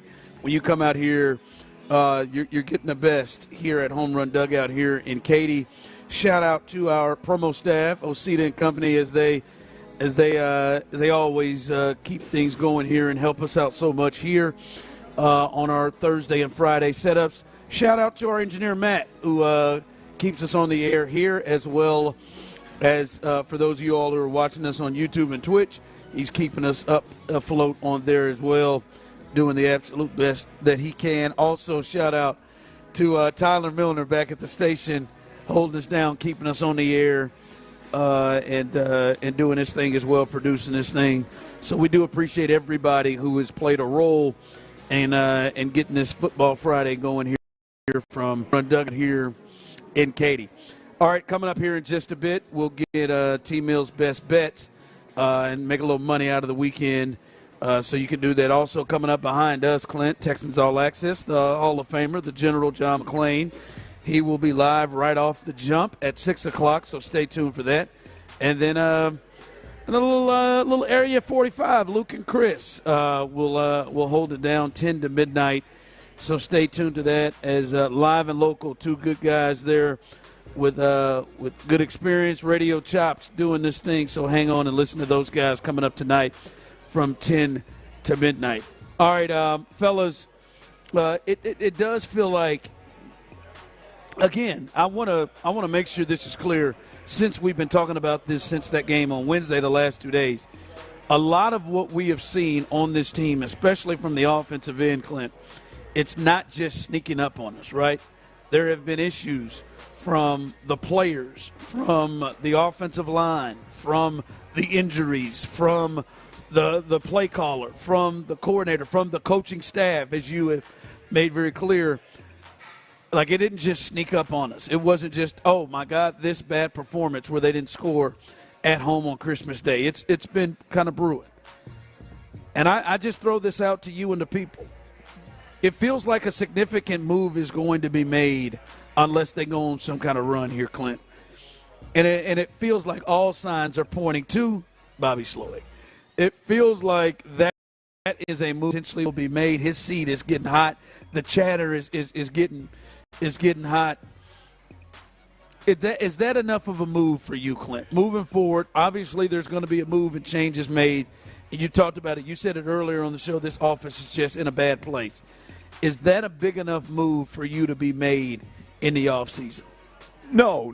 Assuming the issues are the offensive coordinator, and now let me, and what I mean by that is, like, we're not privy to the information, right? If when you look at some of the issues that I think I'll say have driven me to a point where I'm comfortable having this conversation, where I think it's fair, it makes sense. Like, you've got receivers running dig routes that are running into each other. You've got terrible spacing on mesh concepts, which everybody's been running since high school at the very least. You got offensive linemen that can't execute a double team. Like, it's embarrassingly bad. And it's your two highest paid guys now with Titus Howard and Laramie Tunsil side by side. You got a quarterback that for whatever reason can't redirect the protection to protect himself, and he's missing throws, check downs and mid-range throws, and they're two of the guys that he has great chemistry with. Like, you've got a tight end that it just plays with zero physicality and for whatever reason gets rewarded for it. Like, all the issues that are going on, right? Like, the receivers running together or not being able to time up them. Like, is that practice time? Like, they're not being worked hard enough, which starts at the top. is that Bobby Slowick can't coach it and his concepts suck? Are receivers running together? Is that really a concept, or is that guys screwing up the routes, not knowing what route they have from where on the field? CJ not being able to redirect traffic, is that a CJ problem, or is that a system that's not allowing him to do those things? Right? I mean, there's a lot of, obvious issues that fall at the feet of the offensive coordinator, but how much of it is really the offensive coordinator? Yeah. Right? And I mean, I'm comfortable having the conversation that a change at offensive coordinator would be a big improvement for this team. But I think it would have to be an entire staff. Yeah. To me, as I said, man, I think Bobby Slowick is a symptom, right? And I don't know when you got here, Clint, to this place of like, all right, yeah, make the move. To me, it's very clear C.J. Stroud is the most important thing in this organization. And if you look at this and you feel like Bobby Slowick is not going to be the guy to get the best out of him, despite what happened last year, if you look at that, then it's time to make a move. Yeah. It's time to make a move. And I think that is fair, right? I don't think all of CJ's issues are Bobby Slowick's fault. Like, I think some have kind of tried to portray. But it doesn't matter, right? If he is not getting through to him, or if he is not, if we're not seeing any progression, and it's now steps back, then you got to make. Then I understand making the move, but don't just think, all right, if we remove Bobby from the situation, unless you bring an Andy Reid in or Kyle Shanahan in, and hell, even if you bring them in, they might need some offensive linemen too. Like, just understand, that ain't going to be just the fix of things. It's just, all right, hey, we take Bobby out, woo. Like, there's some people out here claiming to believe, just let Gerard Johnson call those plays one time. And I don't, like, for me, I think that's a slippery, I think that's really just silly to think that would be the major change. And that's no disrespect to Gerard Johnson. I think that's a tough one to think, if you just removed him, that it would be better. Yeah, I think there's major issues. Like, you can bring in whoever the hell you want to, but as long as the guys that are wearing a C on their chest are still the guys wearing a C on their chest, and they're setting the tone offensively, you're going to have a soft unit. You know what I mean? Like that. Like there's you can start with Bobby. You can then get to the offensive line coach. I think if you want to be critical of Bobby and the offensive line coach, I think it's every position group, with maybe the exception of the running back position. Every coach needs to go offensively. But if you look at least to be in the conversation, I think this thing, first and foremost, I think the hardest thing to change is going to be the identity of the offense, which I don't care what you are schematically identity. Your identity is soft, and I don't care who you got pulling the trigger on the ones and twos. The OC, if that continues, you're gonna have major problems winning at the level that you think they ought to win at. And when you when you say that, Clint, your identity right now is soft. You think about what Bobby Slowick came under and what D'Amico Ryans came under, Clint. Yep. Are those areas where you thought, like, you put soft as a label with those, where they came from in San Francisco and what they did there? I wouldn't think so. That you would never look at even their offense, San Francisco's, as soft. So it's wild that those two guys are kind of leading the ship offensively as the head coach and the OC and the play caller. And you've got a soft unit. Yeah. Look, I think, if you're not going to have, that alpha at quarterback that demands, you do things at a Super Bowl caliber level, then you better have the Trent Williams, Deebo Samuels of the world, Christian McCaffreys of the world that are alphas and just outwork everybody on the planet and set the standard. Right now, there is no standard on the offensive side of the football. Yeah. There is no standard. I know Joe Mixon is trying his damnedest, I believe. I believe that. I think Joe is, but it's not working. It's not. He's not a big voice. He doesn't carry enough weight in that locker room. However you want to couch it, it just which leads me to a spot where in having this conversation, like D'Amico Ryans has to be in the conversation at some point. Like hell at every point. Well, but it's just like I've said this a million times, and people ain't gonna like to hear it. But the reality of it is whether it's Bobby or it's any other offensive coordinator, it doesn't matter who it is. You cannot hold guys accountable as a player if your head coach is allowing it to happen. If your head coach is rewarding it. If your head coach is talking in the media, we got Laramie Tunsil, man, we'll be fine over there. We got this, we got this, we got that, we'll be fine over there. Like you can't demand guys practice instead of rest when they're your quarterback is the second most sacked quarterback in the league, and I'm willing to bet you that he's the most pressured, if not the second most pressured. Yep. Like you can't, as a player, as a leader, it's impossible to change that if your head coach is going to allow it, if your head coach isn't going to have your back. And so that's the part that has to change. Yeah. First and foremost, that's the part that has to change. All right, Tyler, let's get to your best bets. By the way, is that right? Texas is a 13.5-point favorite over Arizona State. All right. Wow. Okay. 13.5-point favorite. I hadn't seen that line. Wow. Okay. All right. That is interesting. When the hell the last time Texas beat somebody by 13? That's Texas A&M. Florida, Kentucky. All right. Tyler, what's your best bets? Let's make a little money for the people. Yeah. As they go to the weekend. Yeah, best bets. I got 4 NBA plays for you all tonight, Friday night, around the NBA. First off, got the Knicks taking on the Magic, and I'm on Knicks -7. Rockets, hometown Rockets, over at Toyota Center. They are hosting the Timberwolves tonight. I'm on -1 or money line, whatever you prefer. Rockets -1 is my second best bet for you. Then I got Spurs Nets as they square off. I have their first half over, which I believe is 103.5. Yeah. So the over for that first half, and that the other Texas squad playing tonight, and then Kyrie Irving with the Mavs as they take on the Phoenix Suns. I'm on his over assists. I think this is my favorite one of the night, over 6.5 assists for Kyrie Irving. Yeah, that one's not bad. I like the Rockets play.